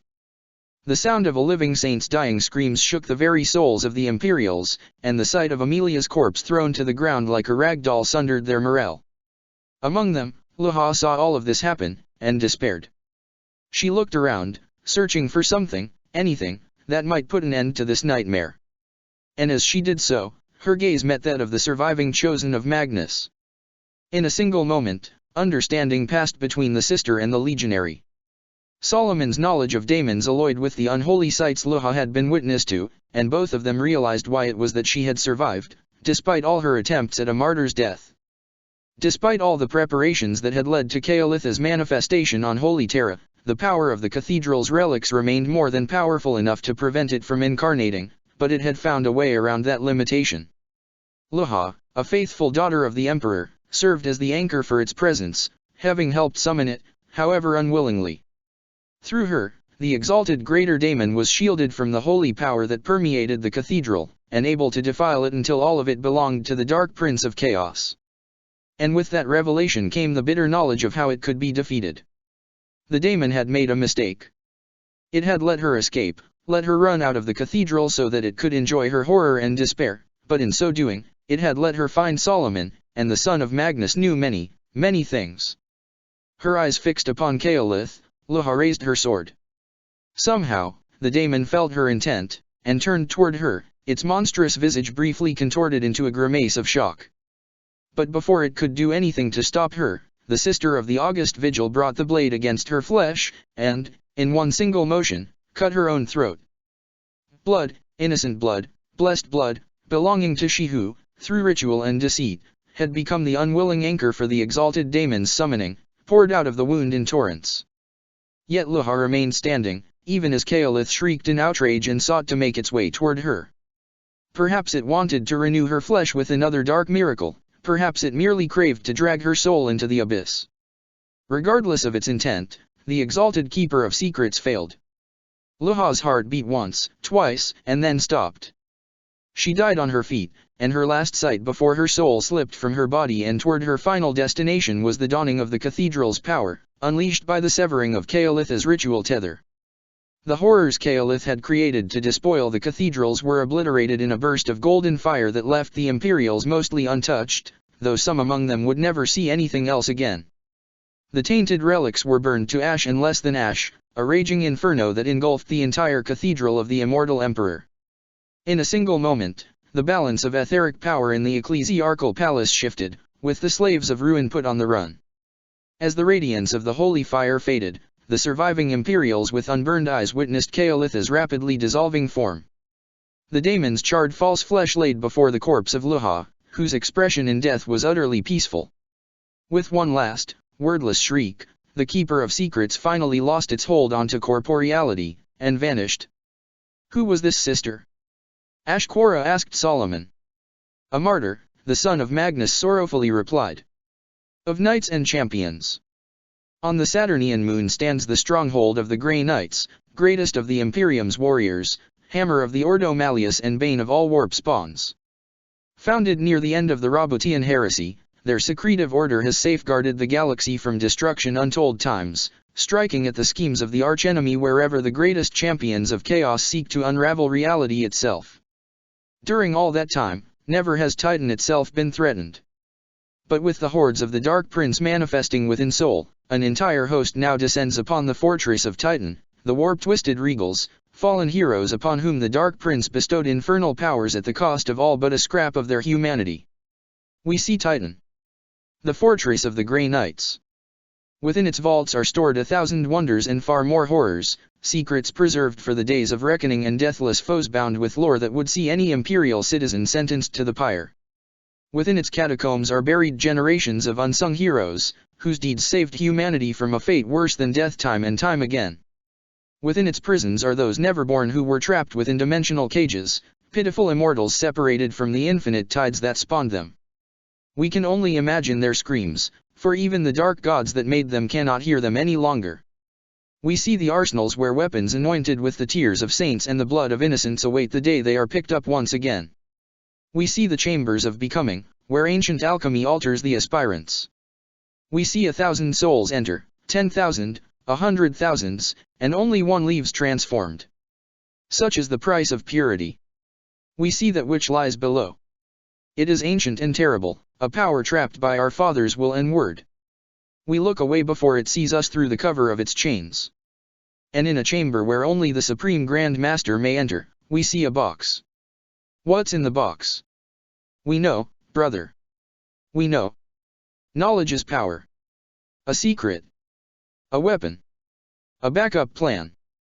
But not yet. Not yet. Do you hear us? Not yet. The decree must remain unspoken. Terminus est non. But why do we see Titan? It is meant to be hidden, shrouded by veils first woven by the cunning Sigillite, with assistance from my own sons. Its shields were torn down once, only to be restored, greater than before, though never again will Titan move into the depths of the Empyrean as it once did. We see the warp nexus, silent for 10,000 years, despite the efforts of thousands of the Imperium's greatest scholars to awaken its awesome power once more. For 100 centuries Titan has been hidden, even from those who despise it and dream of its destruction with the kind of hatred that rends sectors apart. Yet now it is exposed, visible to all with eyes to see. How did it come to this? We watch. We learn. We know. The knights made a mistake, brother. They sensed the approach of ruin, but could not find its source. They were ignorant of Omegan's plans, you see. The conspiracy of apotheosis did not see fit to add them to its ranks. They put too much effort into trying to see what waited beyond Light's End, and when you look into the abyss looks back with dead, hungry eyes. Ancient wards, reinforced by the metaphysical weight of millennia of ruthless secrecy, have been sundered. This is not the whole truth. There is something more behind Titan's exposure. Something which hides in the future behind the shadow of great wings, and which struck through time to protect itself, to prevent its detection before it can be born. But we will not speak of it now. Sufficient unto the day is the damnation thereof. Titan is visible, and its defenders must prepare for war. Barely a few hours had passed since the failed scrying ritual of the Grey Knights when Light's End came. In the Augurium, the ancient and mysterious device known as the Speculum Infernus stirred to life. But a few months passed, the arcane artifact had been silent for over 500 years, since Rogaldorn, the daemon primarch of the Imperial Fists, had manifested on Armageddon. Yet now it was active again for the second time in less than a year, having already warned the Grey Knights of the brief manifestation of Corvus Corax, the Raven Lord, an arch-foe of the chapter. Though the master of the 19th Legion had spent relatively little time in the Matorium, too little, unfortunately, for the Grey Knights to hunt him down or come to the rescue of Hydra Cordatus, the prognosticars had kept a close watch on the Speculum Infernus since, waiting for another sign of the Raven Lord's foul plans. As the Speculum Infernus activated, the prognosticars quickly saw that the signs were different this time. Since the Roboutian Heresy, the device had been used by the Grey Knights to detect the incursion of the thrice-cursed daemon primarches into the Matorium, allowing the Knights of Titan to react quickly. Its workings were a mystery, though the prognosticars had noted that it had remained silent when Robert Gilliman himself had risen from Macridge, an event of such cosmic implications that no Grey Knight had been left unaware of it happening. It seemed that the Speculum Infernus was attuned to those fallen sons of the Emperor who had abandoned all pretense of humanity, and been reborn in the fires of chaos as one of its godlike avatars. The prognosticars were no fools. They had all heard the words of their brother Hyperion, who had spoken of a winged traitor. And as doom-laden reports flowed into Titan's voxnet from all across Sol, they had also learned that the Dark Prince was making his move to claim the throne world. From these signs, identifying which of the Emperor's treacherous sons was responsible for the Speculum Infernus activation was no difficult task. And yet, the prognosticars could not help but doubt their own conclusions, for all the lore that had been accumulated by their order over the last 10,000 years was clear that this particular daemon primarch was a lesser threat to the Imperium, a crazed prince of blasphemy forever lost in his own madness and abandoned by his own legion. Still, there were records of another being associated with that daemon primarch's legion, a winged figure clad in gold, that had involved itself in the affairs of the galaxy even as the 9th primarch himself remained trapped within his delusions. Was this creature, the Sanguinaire, long rumored to be the incarnation of the 9th Legion's damnation rendered into war-brought flesh by the whim of Slaanesh, the one behind this attack on Holy Terra? Before the prognosticars could think long on this mystery, Lorgar struck down the Emperor's mortal form in the throne room, and Light's End descended upon Sol. Like the Custodes, the Grey Knights were bound to the Master of Mankind through an esoteric link that had been passed down from generation to generation along with the power the first Grey Knights had received directly from him. The psychic shock of the Emperor's demise affected the Grey Knights less than it had the Custodes, but there was no escaping the truth of what had caused it. Many Grey Knights knew, if not doubt or fear, then a numb sense of horror for the first time since their psyches had been reshaped by the rituals of detestation. As had been the case with the Custodes, perhaps it was a good thing that the enemies of humanity launched their attack on Titan then. Faced with the imminent threat of destruction, the Grey Knights were able to turn their minds from the horror that followed in the wake of the Emperor's death, and focus on the grim business of war. Though Titan had been spared the horrors of war since the days of the siege and the incursion of the Daemon Prince Belakor and the Daemon Primarch Chorix, the Grey Knights had maintained the moon's defenses. Indeed, they had built upon them with every century. For despite the passing of millennia, the Grey Knights remembered the horrors of the Roboutian Heresy well, and knew that what had been done once might occur again, however unthinkable it might seem to the minds of the Imperium's mortal leaders. In the dance of cosmic spheres, Saturn was located on the other side of the sun from the tier of nightmares. Even as they rushed to their positions, those of the Grey Knights who specialized in such matters suspected that this was not a coincidence, that events had been orchestrated so that they would be as far as possible from this new and terrible threat to the Imperium's very heart. The Daemon ship that had once been a battle barge of the Sons of Horus Legion, but was now only the splendid procession, emerged from the warp deep inside the Sol system. Had the Auspex of the Imperium been able to identify its entry point with the required accuracy, their tech priests might have calculated that the rift through which the splendid procession had arrived to Sol, which was a small thing only when compared to the yawning majesty of the tier of nightmares, had occurred precisely 6 light hours, 66 light minutes, and 66.6 light seconds beyond the Mandeville point. Crucially, the splendid procession's point of arrival placed it on the opposite side of Titan from Broadsword Station, where the fleet of the Grey Knights was gathered in numbers rarely seen in the chapter's existence. The splendid procession was the only warship to emerge from this hole in reality, but it was not the only threat to do so. Great warp beasts the size of battleships followed in its wake, each the manifestation of an entire alien species worth of passions and terrors, gathered in the realms of chaos after the Xenos that had birthed them had perished in the throes of excess. Before Light's End, the array of orbital defenses surrounding Titan was matched only by the ones around Holy Terra and distant Kadaya, and the defense stations of Titan had withstood the opening of the tier of nightmares better than those of anywhere else in the Sol system. They had been designed from their very core to resist demonic tempering, by ancient inquisitors and Grey Knights who had lived through the chapter's first battle against the ruinous powers. Even so, the current circumstances went well beyond even the darkest nightmares of their architects. Entire stations were lost as self-destruct protocols were initiated after possessed servitors rampaged through their corridors, or, worse, infected the machine spirits of the weapon emplacements and began to train them on other star fortifications. Even these last measures failed in several cases, and the inquisitorial fleet that was permanently stationed in Titan's orbit was decimated in the opening minutes of the Angel War, as ships were blasted apart by the guns of their own turned allies. The ruins of the Apex Cronus Bastion, destroyed by the Raven Guard during the Siege of Terra, had been preserved and kept forbidden since the defeat of Guilliman's traitorous armies. An entire battle group was tasked with enforcing the interdiction, and the only reason the ruins hadn't been hurled into the sun or otherwise annihilated was that the Inquisitor Lords feared such destruction would unleash the vile things that, even now, haunted what was left of one of the Imperium's mightiest star forts. As the Sol system was embroiled into the tides of the warp, however, the fell presences that dwelled within the bastion stirred awake. Tendrils of warp energy leapt from the scar left by the splendid procession and English obeyed the entire moon-sized star fort, before suddenly dragging it entirely through the rift and into the Sea of Souls. It moved through the void at impossible speed, yet somehow retained its integrity until it plunged into the rift. Less than half of the quarantine battle group managed to escape, the rest either smashed to pieces by the moving ruin or dragged into the warp along with it, never to be seen again. Of the moons of Saturn, Tethys alone was spared from the encroaching infernal tide. The Librarium Demonicum, a hidden archive of infernal lore constructed upon its surface by the Inquisition, was covered in wards even greater than those of Titan itself.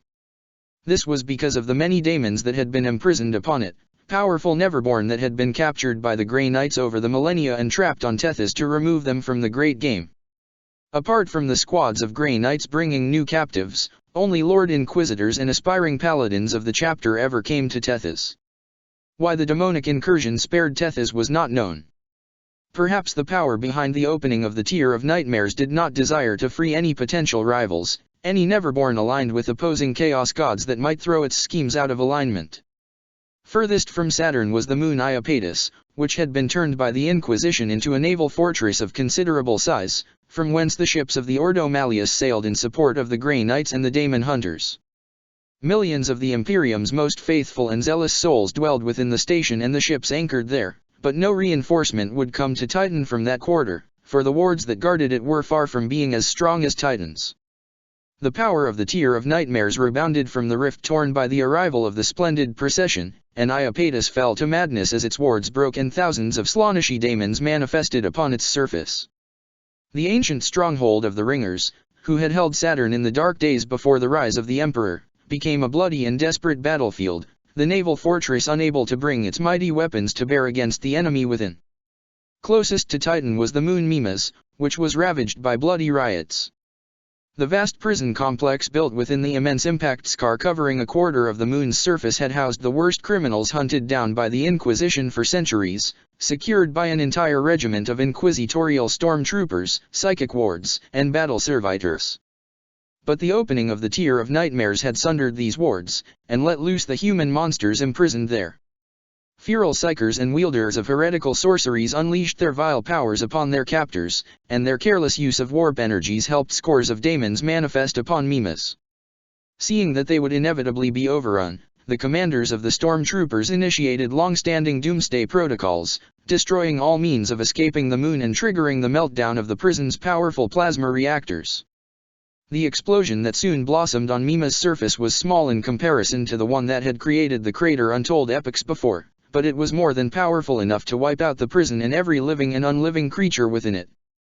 On Enceladus, the vast citadel where generations of the Ordo Malleus Lord Inquisitors had held court was burning. A host of ladders had teleported inside the fortress itself, shattering its wards in the process. Entire retinues of acolytes fought desperate battles against the foul Xenos and their demonic allies, supported by the Order of the Shattered Glass, an order of Sisters of Battle who had used the moon as their base since its founding. The Admiralty Spire, where the ancient lords of Saturn had signed their treaty with the Master of Mankind at the dawn of the Great Crusade, had come tumbling down in the first moments following Light's end, ripped apart by monstrous bolts of warp energy. Amidst the confusion, renegade inquisitors revealed themselves as having sold their souls to the ruinous powers, and threw their lot with the invaders. The great library of the Enceladus fortress, where the accumulated lore of the Ordo Malleus was stored, burned to the ground in the ensuing firefight between Inquisitor Golak Rensar Valinov and the newly unveiled heretic Torquemada Codius. Though Valinov survived his confrontation with the treacherous Lord Inquisitor, he was unable to prevent Codius from escaping, fleeing through the Empyrean with a coterie of possessed servants and carrying a handful of tomes recovered from the burning library. On Deimos, the former Martian moon displaced during the heresy and converted into the personal forge world of the Ordo Malleus, the tech priests sworn to the Inquisition's service found their domain under attack. 3 of the warp beasts that had followed the splendid procession into Sol tore themselves open on the moon's defenses, and tens of thousands of lesser daemons emerged from their guts, like parasites inside a seafaring whale. Infernal Ichor and Neverborn reigned upon Deimos, and the forges where the holy weapons of the Grey Knights had been crafted for millennia were defiled, even as the tech priests rallied their thralls to their defense. One of the vast monstrosities, overcome by hunger, hurled itself at Titan. From the surface of the moon, the serfs of the Grey Knights saw its immense maw fill the sky, but the moment it got too near, Titan's age-old defenses activated. Wards that had kept the moon sacrosanct for thousands of years flared to full power for the first time in recorded, and unrecorded, memory, and the abomination that had been born of the death of a species whose name was known only to the Dark Prince was obliterated in a storm of source-rouse fire. The hosts of daemons that dwelled within its guts were likewise destroyed, their essences sent shrieking back to the Silver Palace in shameful failure. Within their fortress monastery, the Grey Knights all felt the impact of the creature's demise. And though the wards of the moon yet held, Geronidon, Supreme Grand Master of the chapter, commanded his battle brothers to prepare for battle, for even should Titan remain inviolate, the rest of Sol needed the aid of the Grey Knights most urgently. We see the Grey Knights. Paladins clad in secret science, faith, and sorcery, though they would not call it that. Within each of them lies the Emperor's gift, a shard of our Father's power, passed down from the first Grand Masters of their chapter. It could be called seraphic power, if not for the Imperium's rightful distrust of all things angelic. They walk into shadow and fire, where the primordial annihilator rears its ugly heads to tear the cosmos apart. They listen to the sounds of screams echoing from nightmare futures, and intervene before the Empyrean can swallow sectors whole. But it is not in their remit to save, and they have left a litany of destroyed worlds in their wake, because when they come, it is already too late for anything but the harshest of measures. Survival is the Imperium's keyword, not salvation. We see Hyperion, whose true name we will not speak lest we draw the attention of that which is hidden. Here and now, the consequences of such a thing would be. No. No. We will not be distracted down that hateful path. Hyperion. Hyperion. We see the child coming home to his junkie mother, only to find her dead from overdose. We see him look into a tainted mirror to escape the horror of his life. Every shard took something from him, left him both less and more, until. But no. We will not speak of his past. It lies dead and buried, the unseen and forgotten foundation of what Hyperion has become. The lens of the Grey Knight's telescope lies cracked, but his life is not yet spent. The sons of Titan have many secrets, and know how to preserve their own. But the moon will burn as the regals descend, and the hourglass is running out of sand. Can the healers finish their task in such conditions? We see Geronidon, the chapter master of this most secretive of orders. He is old, the thread of his destiny marked by loss and tragedy, yet unbroken by their weight. He does not understand Hyperion's warning, and now, with soul aflame and the servants of the Dark Prince coming, he has no time to parse its meaning, to converse with his learned brothers and divine the threat that hides from sight behind the angel's wings, in the darkness of light's end. And so he calls all of his brothers to arm, while defenses that have been watchful but silent since the days of Gilliman's war lock onto incoming foes. We see what Geronidon has seen, and it is too much for any soul to bear. His loyalty, his faith, are unbreakable, but he does not believe the war against chaos can be won. Even then, his defiance shines bright. There is no bless in fighting against the inevitable, when the inevitable is obscene. The Supreme Grand Master's destiny looms large over him. The prognosticators knew, when the child who would become Geronidon was brought before them, that his was to be a great and terrible doom indeed. They shaped him as best they could to prepare him for it, his training, his knowledge, the missions on which he was first sent as a battle brother of the chapter, even his name, all to make him ready for the moment they knew would come, even if they could only glimpse its shadow. The moment approaches. The moment is near. 200 Grey Knights had been gathered at Titan at the command of Geronidon. Almost 50 more were also present on the moon, and all of them answered the chapter master's call. In the silent halls of the Chamber of Heroes, Tech Marines began the rites of awakening, rousing the chapter's dreadnoughts from their slumber, while other warriors climbed into their dread knight suits, linking their mind to their machine spirit. The wards of Titan had been reinforced over the millennia by the ritual burials of those Grey Knights who perished in battle and whose remains could be collected. A vast network of catacombs, known as the Dead Fields, stretched far beyond the borders of the fortress monastery and beneath over a third of Titan's surface. Forbidden to all but the Grey Knights themselves and their most trusted serfs, the Dead Fields were composed of thousand upon thousand of crypts, where fallen Grey Knights were laid in stone coffins decorated only with a plaque marking the name of the warrior interred within. The lingering power that clung to the remnants of so many Grey Knights had been carefully channeled by hexagrammatic rituals designed by the Sigilites' first heirs in the days following the Roboutian Heresy. Even in death, the Knights of Titan served, their corpses adding to the spiritual defenses of the moon. The ancient wards laid down by Malkador had not been able to hold back the might of the Master of Shadows and the Ravenlord during the siege, but Titan's current defenses against eldritch horrors were proof against even the greatest of Neverborn. Unfortunately, the Dark Prince knew this, and the host that descended upon Titan during the Angel War was not made of daemons. The Chaos Warband, known to the fell powers that had remade them as the Regals, were mortal warriors, space marines whose minds had been broken and reforged within the realms of chaos. Their bodies were swollen with infernal power, yet they had been kept just one step shy from ascension to true daemonhood, or horrible degeneration into spawnhood. We see the Regals, worn by their mantles to war. They were given such glory, and it cost them everything. Their identity was eroded bit by bit, and replaced by demonic power. Their loyalty to the humanity was burned away, and replaced by infernal obligations. Their memories of their past were cut out, replaced by hellish knowledge. They are the changeling children of the courts of chaos, wearing usurped flesh. Not princes they, but dukes and counts and marquis. Not possessed either, oh no, there is only one broken mind within their tortured bodies. A blasphemous trick to bypass the ancient laws of the Neverborn.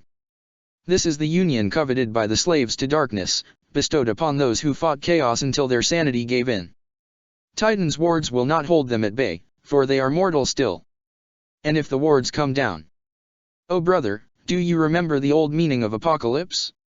We see the titleless, an unnamed, and unamiable horde that pours forth in dreadful procession to answer their Lord's call. They are flesh, flesh that screams, flesh that hungers, flesh that suffers, flesh that hates. We see their twisted bodies, their genetic code broken past the agency of life. No evolutionary path ever led to these forms, but the power of the warp granted them dreadful actuality. We see teeth and claws, hooves and horns, scales and tentacles, and other things, things that only have names in languages purged by the Inquisition. Just enough humanity remains in the titleless that those who can weep without knowing why. We see he who was the Lord Costos, trapped in chains of sorcery and withered brotherhood. He used to struggle against them, to try and break free, but even the noblest spirit can be ground down in time. Now, the only thing he desires is an ending, but what strength does that desire possess? It burns so bright, and that light drew to it a firefly clad in golden armor.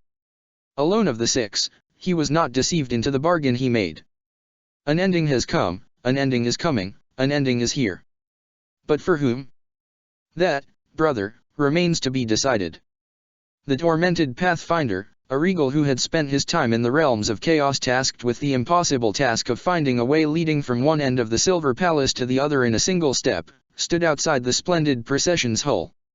With a single swing of his great axe, he cut apart the fragile skein of reality, and the daemon ship plunged back into the Empyrean, before emerging mere hundreds of thousands of kilometers away. This micro-jump through the warp had brought the splendid procession behind the surviving orbital defenses, and by the time their confused auspexes could lock onto the ship again, it was too late.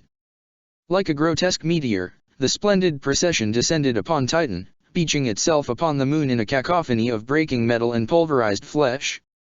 The tormented Pathfinder leapt from its hull as it stopped with a last, tortured gasp, and though the soil of Titan was charred back where his boots touched it, the wards that had killed the splendid procession's infernal intellect the moment it had crossed their threshold did not affect him.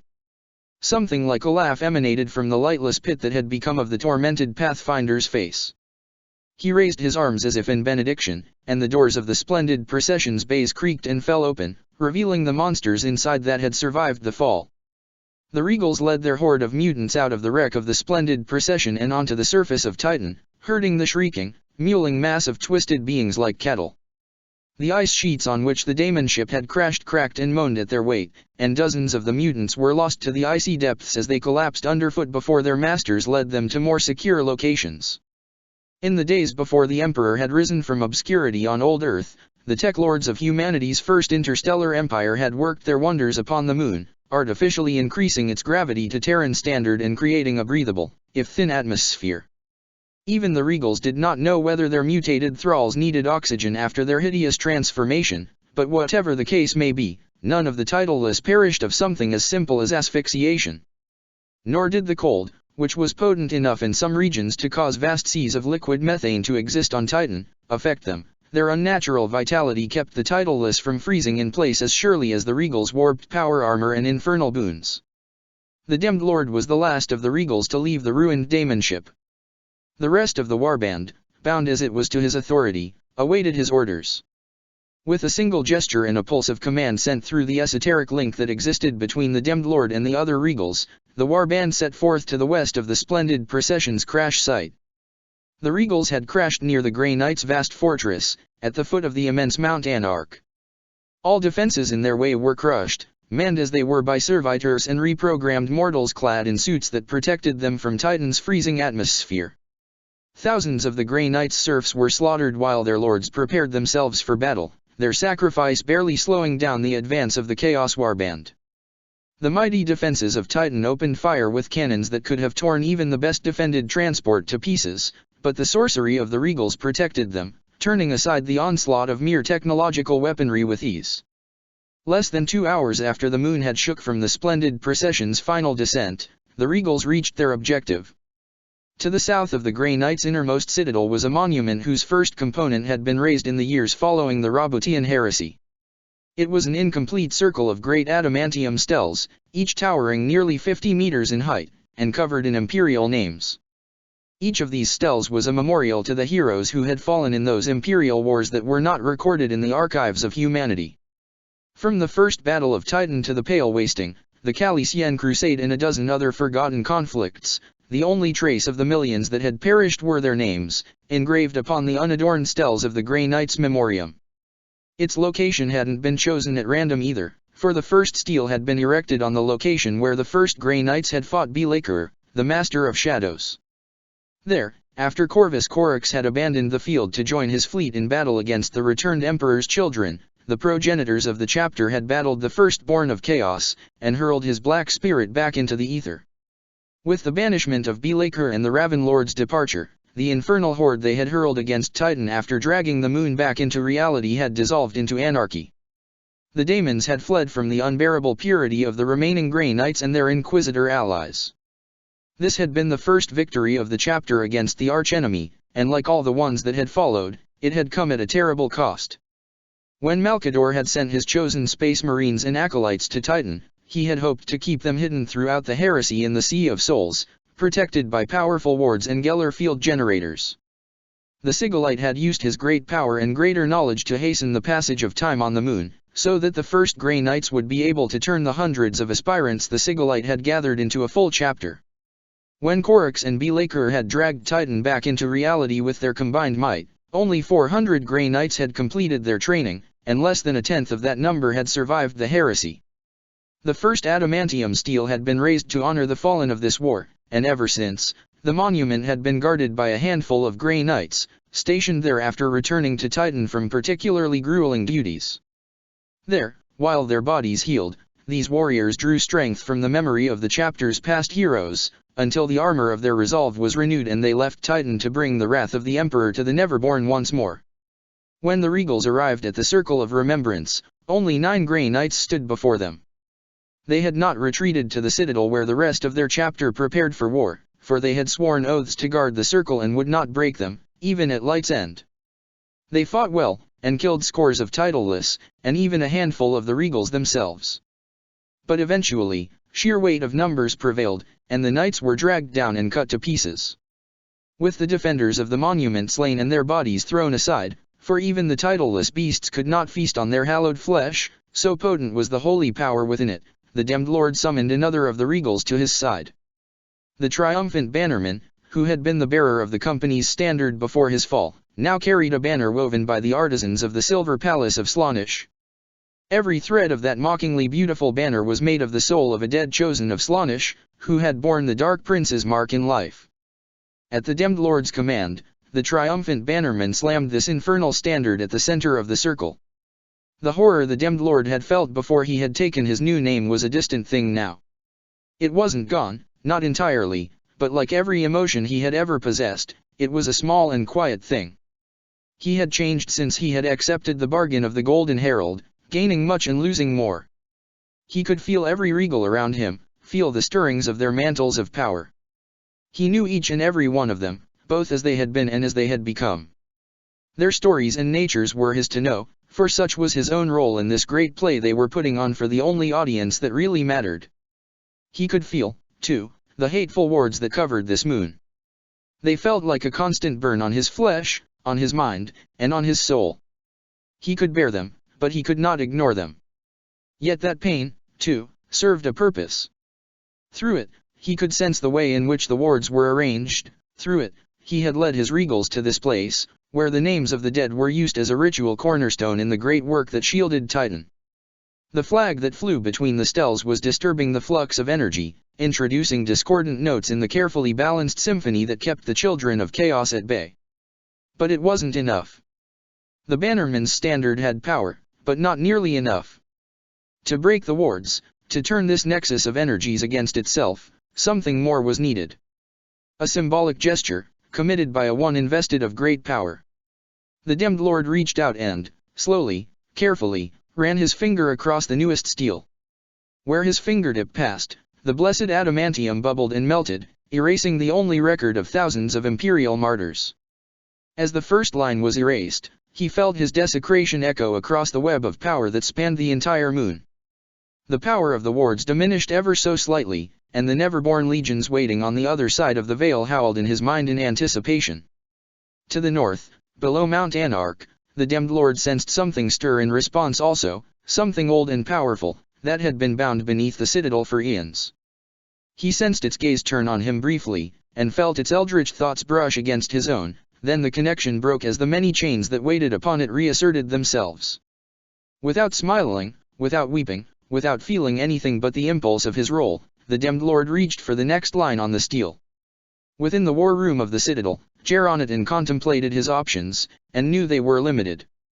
The Supreme Grand Master could feel the slow erosion of the moon's wards, and knew that he had very little time in which to prepare his forces.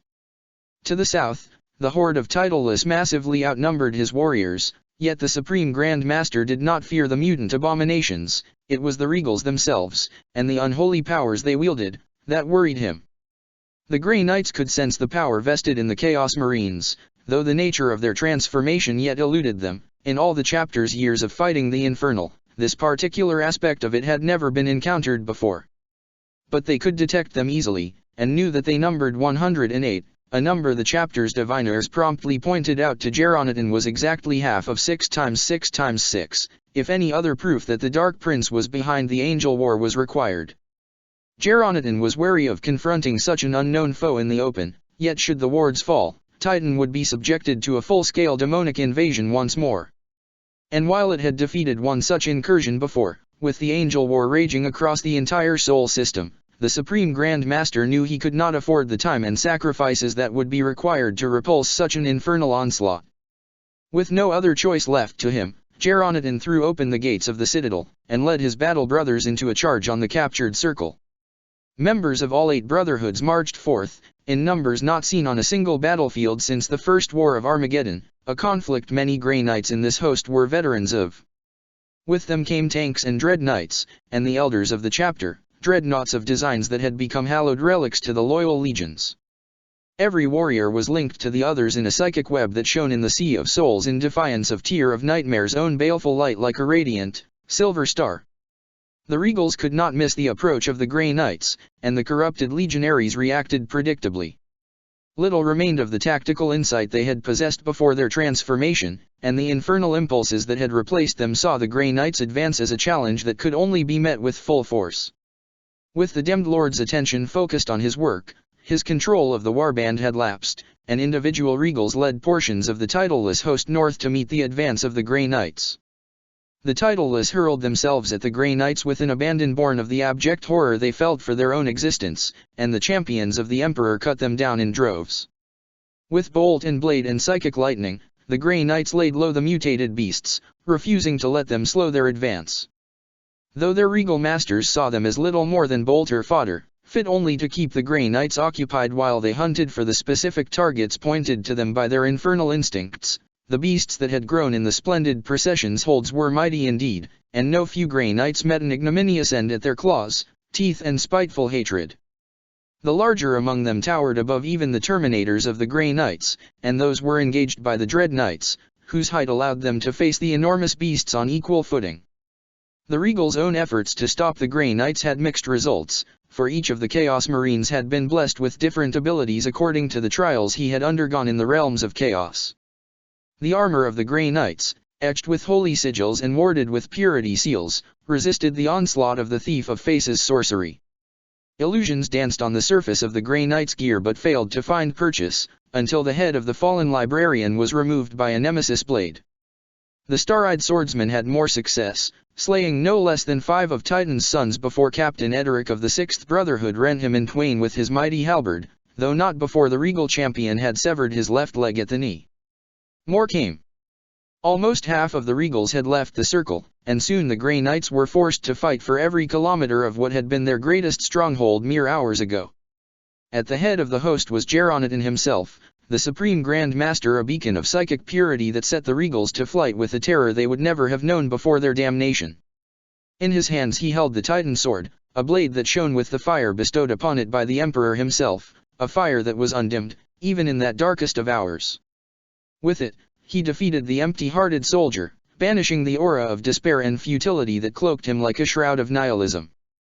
As the Grey Knights approached the circle, Geronidon ordered his host separated into 3 forces, each of which would come up one of the available paths leading to their destination.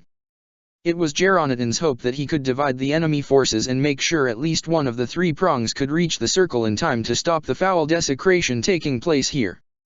Taking command of the central host, the Supreme Grand Master handed command of the Eastern Battle Group to Grand Master Aldrich Voldus, Warden of the Liberius and leader of the Ward Makers. Meanwhile, the Western force was led by the sinister Castellan Garin Crow, leader and champion of the Purifier Order, and wielder of the dread demonic weapon known as the Black Blade of Antwer.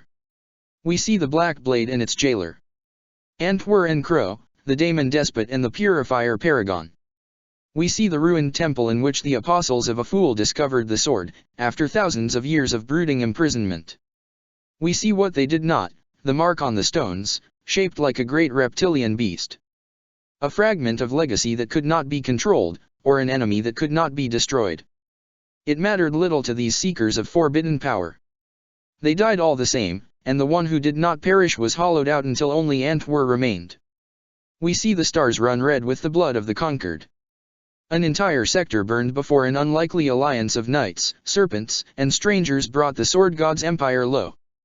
But Antwer escaped, fleeing through the Sea of Souls. There it fled for millennia. What did it run from? Not the Knights of Silver, brother. It fled from that which imprisoned it, that which bound it within the blade. When it returned to the Materium, the knights were waiting for it. With clever schemes and quick wit and concentrated fire power, they slew its puppet and captured it. We hear its roar of outrage, echoing through the ages. We see the dread quandary of the Purifiers, who could not destroy the blade, and knew that its evil must find a wielder eventually. Neither the blackness of the void nor the deepest pit could contain it, such is its power, destiny itself warps around its will. Or at least, that is what Antwer would claim. We know better. We see beyond the shadows projected by the great game into our reality as the hands of the gods move. There are pieces that the players will not let simply disappear and fade into obscurity, toys that the mad children who amuse themselves with our torment refuse to throw away. We see the decision made. One of the knights will keep the Black Blade close always, to guard the galaxy from its evil, and to guard the sword from those who covet its power. We see the line of heroes among heroes, guarding their souls against Antwer's corruption while forever listening to its whispers, parsing them for the fragments of truth the daemon cannot help itself but hide amidst its rantings. At the end of that line, we see Garin Crow, first of the Grey Knights to wield the Black Blade in battle, first of all who have ever lived to hold it in his hands and retain his freedom of mind and purity of soul. Among his brothers, Crow stands alone, for their own protection. The daemon's voice is his constant companion, and for decades he has listened, without ever succumbing. If you asked him, brother, he would tell you that, of late, something disturbingly like worry has crept in Antwer's endless stream of threats, curses, and obscene revelations. Crow led his brothers from the front, haloed in a corona of psychic silver fire that burned the titleless and left the Castellan unharmed. He held the Black Blade firmly in both hands, ignoring the constant whispers of the demonic entity bound within. This task, which had never been easy, had grown even more difficult in the last few hours, as Antwer reveled in the death of the Emperor and taunted its guardian with horrific glimpses of what was occurring on Terra, and what would soon occur across the Imperium entire as the aftershocks of Light's End made themselves known. In his mind's eye, Crow saw entire sectors fall to anarchy and madness without the light of the Emperor to guide them. And still Antwer offered salvation. If Crow would but draw upon the power of the Black Blade, it promised, then he could restore order to Sol and then to the galaxy. But Crow knew that those promises were lies, even if he could not deny the other horrors his prisoner had shown him outright. Armoring his soul with duty, he forced himself to ignore the whispers of the daemon, and focused on the task he had been given by his liege. The Grey Knights under Crow's command advanced quickly, taking relatively light losses as they marched, though even the loss of a single Grey Knight was one the Imperium could ill afford. Then, in the shadow of a tower where generations of aspirants had been delivered to Titan and subjected to the first of the many, many trials to become Grey Knights, the Castellan faced the repentant bladesmith. All of the regals had been subjected to torments designed to break them and reshape them into aspects suited to the purpose attached to their new name, and the repentant bladesmith was no different. He had once been a tech marine of the 16th Legion, trained in his craft on Mars itself before serving his legion for centuries. By his hands, the weapons of his battle brothers had been made whole as they delivered the Emperor's wrath upon the traitor, the alien, and the heretic. In the realms of chaos, he had been forced to forge weapons for the chosen daemons of Slaanesh, chained to his forge and commanded to craft tools of death and torment, knowing that they would be used against the same humanity he had sworn to defend. Each weapon had then been engraved with fell runes imbued with his own blood, forcing him to experience every life that it was used to end as its wielder manifested across the galaxy. With every infernal weapon he had forged, with every imperial death he experienced, a part of his sanity and soul had left, until all that remained were the guilt and self-hatred, which the Dark Prince's minions had shaped into a weapon more powerful than any the repentant bladesmith had ever crafted. You think yourself incorruptible, Garen. But you thought the Emperor was immortal, too. Can't you feel it? That which was impossible no longer is so. The rules of the great game are changing. How long before the first of your brothers finally sees the truth? How long before they realize their crusade is futile? How long before the first grey night falls? The Purifier champion ignored the voice of the daemon. It was hard, harder than it had ever been. Like all of his brothers, Crow's faith, his conviction, had been shaken badly by the psychic echoes of the Emperor's death. He had to confront that truth, lest it break him. The heretic in front of Crow carried no weapon, yet the Purifier did not let his guard down. So far, every Chaos Marine he had faced this day had proven more difficult to kill than any of their heretic ilk he had encountered before, bloated as they were with the warp's unholy power. What manner of creature is this? Whispered the voice of Antwer. Rare indeed were the times the daemon was caught by surprise, but it seemed to Crow its curiosity was not feigned. Whether that was a good or a bad sign was, unfortunately, very clear, given the circumstances. The power of a prince of the warp, bestowed upon a puppet of flesh? Truly the dark gods have a strange sense of humor. Around Crow, the mutated monsters suddenly redoubled their onslaught with greater ferocity, as if answering some unseen signal. The Grey Knight's advance briefly paused, and Crow found himself facing the Chaos Marine, or whatever the heretic really was, alone. He was used to fighting alone. As Castellan of the Blade, it was his duty to fight separate from his brothers, lest they be needlessly exposed to its corrupting influence. He raised the blade, holding it firmly in both hands, his grip as much a psychic as a physical one, and prepared to fight. It will kill you, Garen, taunted Antwer. You are too weak, and your master is dead. Use me. Only with my might can you hope to triumph and save your brothers from the doom that waits for all humanity now that the anathema is gone. Abomination, hissed the Chaos Marine, but he wasn't addressing Crow. No, his gaze was fixed upon the blade he held in his hand. Defiler. Tormentor. There was a brief pause in the blade's whispers. It wasn't unusual for slaves of chaos to address the blade directly, even the most wretched of the lost and the damned could recognize its power. But such addresses were usually supplications and entreaties, not insults. Your time is over, continued the heretic. This is the hour of the Prince of Pleasure. His time is come. He shall rule, and you shall fall. You will not be allowed to interfere in his design, old one. Kill him. Roared Antwer in Crow's skull. Kill him, kill him, kill him. Crow moved to attack, not because of the blade's shrieked command, but because the heretic stood between him and his goal. He struck with the blade, aiming at the heretic's neck, but before the blow could reach, the Chaos Marine reacted. His left hand moved impossibly swiftly, and just as impossibly caught the black blade mere inches from his throat. Crow felt as if he had slammed a more mundane sword into a rock-reedy wall, and then the heretic began to squeeze, and the black blade began to crack. What? No. No, no, no, no, no, no, no, no, no, no. Kill him, Garen. Kill him, kill him, kill him, kill him. This could not be, thought Crow with something like awe. The blade was immortal. All the lore of the chapter said so, all the attempts to destroy it had confirmed it. And yet, it was happening all the same. The daemon screamed and screamed as the cracks spread from the heretic's grip across the length of the black blade, eldritch light pouring from them. Go back to the realms of chaos, declared the Chaos Marine. Go back to your doom. The Black Blade, Antwer's prison for untold millennia, shattered into 1,000 pieces.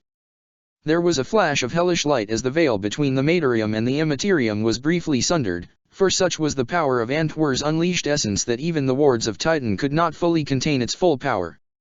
All of the Grey Knights could now hear the voice of Antwer, yet the daemon was not rejoicing at its freedom. Instead, it was screaming in shock, rage, and, yes, Crow realized, this could only be fear. In the moment before his vision failed him, Crow caught sight of an immense maw opening to swallow the shadow that had emerged from the broken blade, of black scales and burning red eyes. The blast of warp energy caused by the destruction of the Black Blade obliterated the repentant bladesmith and a number of the titleless that had accompanied him, but miraculously left Crow and his brothers unharmed.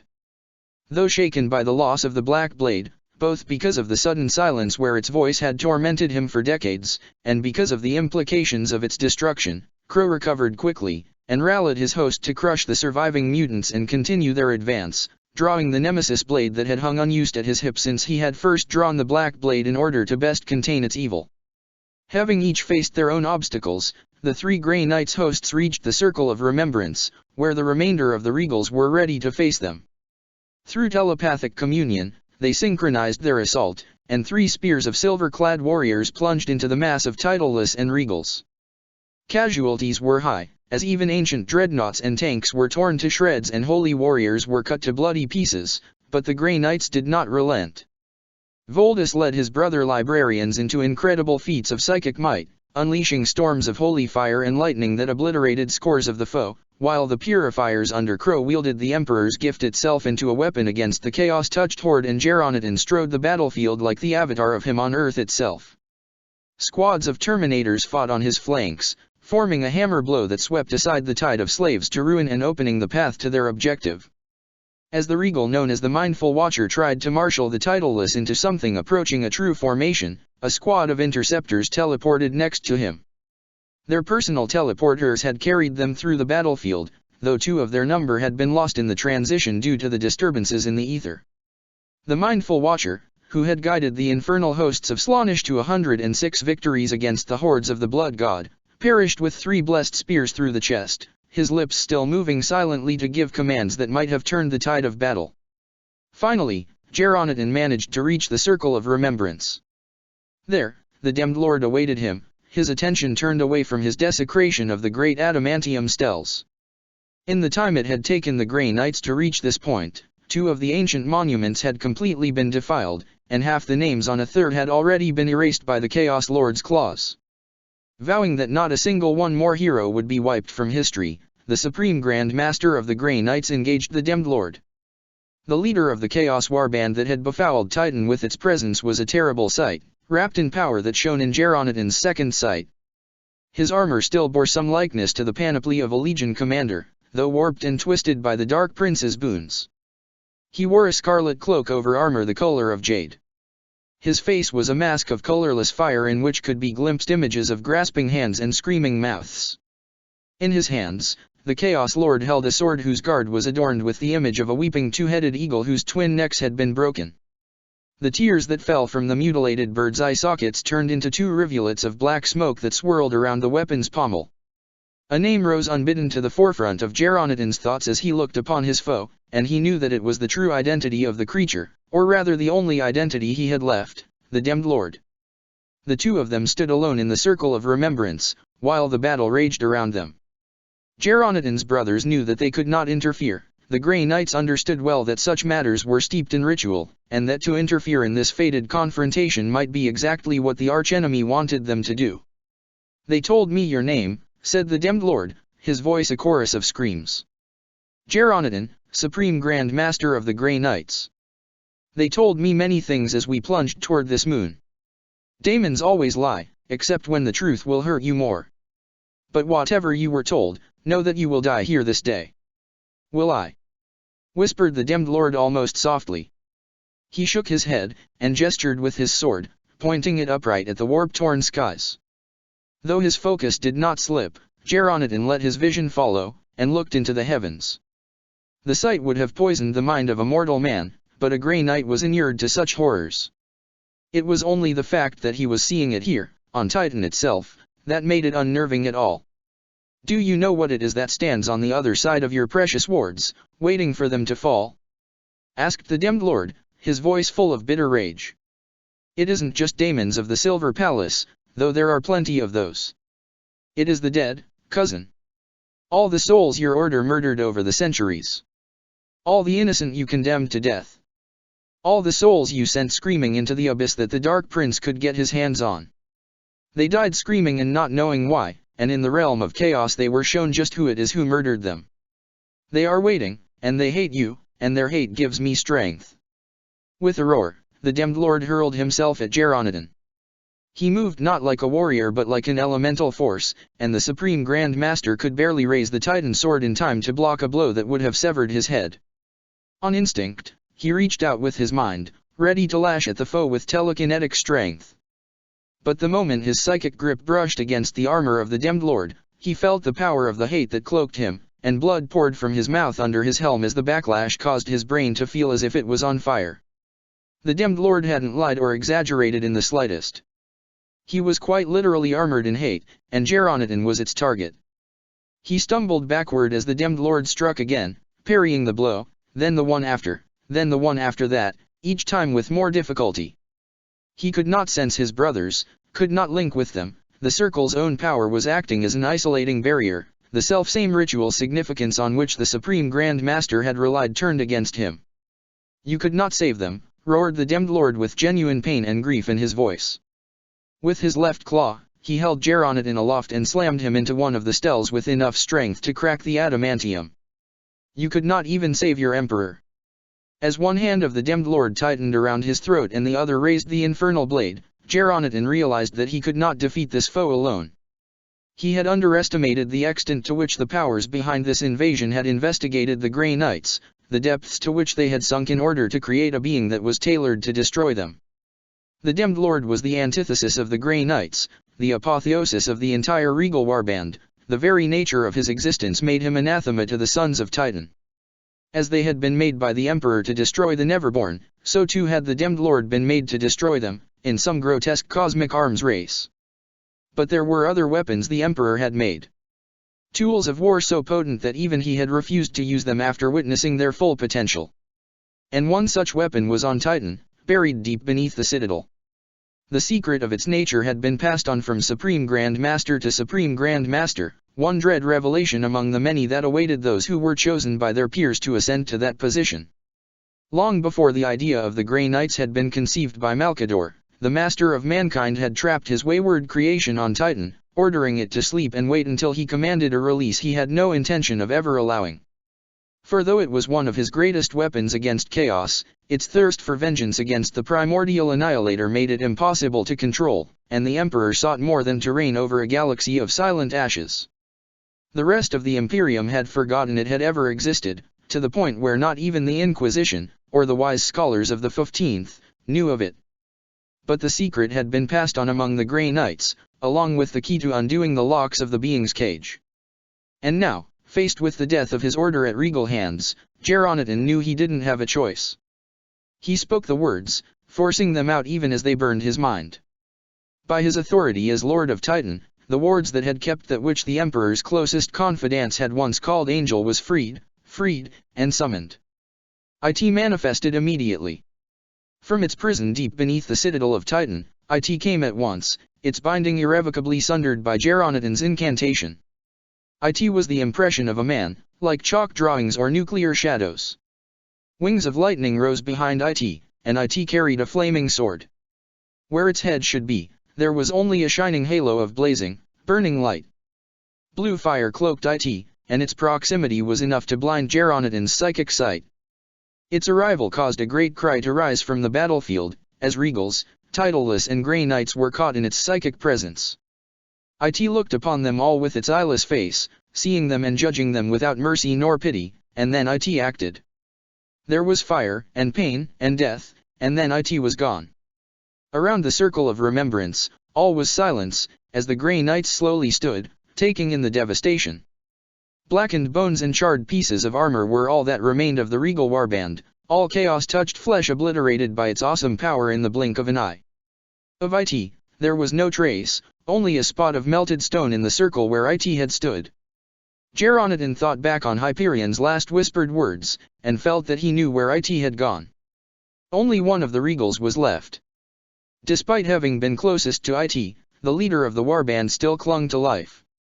His mantle of power had been stripped from him, burnt away by its fire, and yet he still lived. Geronidon walked toward him, looking down at the ruined form of the warlord who had come so close to ending his life. In his face, his human face once more, the Supreme Grand Master saw only pain and relief. "Kill him," gasped the wretch that had once been Captain Costos of the 36th Company of the Sons of Horus, in a singular voice. "Kill that golden bastard." "I will," promised Geronidon, before the last of the Demmed Lord's life faded away and he fell back, dead. At great cost, the full extent of which would take years to properly evaluate, the Regals had been defeated, and Titan's wards saved from destruction. The infernal hordes and the host of demmed souls howled in fury as their chance to invade Titan and finish what even Belaker and Korix had failed to accomplish was denied to them.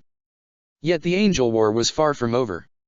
Amidst the horror and madness that threatened to drown the Soul System, the Grey Knights could sense that the greatest evil had yet to reveal itself, and would do so on Holy Terra itself. Of all the Grey Knights who had gone to battle this day, less than 40 remained in a state to fight. In the Citadel's vaults, a few more dreadnoughts had been roused from their slumber, and Geronidon commanded them to prepare for immediate departure. Among these ancient warriors was the newly entombed Hyperion, who had managed to survive the backlash of his chapter's failed scrying ritual. Leaving only a handful of the less wounded behind to defend Titan, Geronidon called to the ships that remained in orbit. Their mortal captains broke off their engagement against the warp leviathans long enough to recover the Grey Knights on Titan, and departed for Terra, their engines burning at full power to propel them through the Empyrean-tainted void. In his chamber, where the apothecaries were still working on his wounded form, the Supreme Grand Master of the Grey Knights knew that his destiny yet awaited him on the throne world. The madness of Europa. To the west of the Imperial Palace, in the sprawling continental hives of Europa, the corruption of chaos waxes in full. The death of the Ecclesiarch and the emergence of Xanadu's mark has plunged a poisoned dagger into the heart of Imperial order there.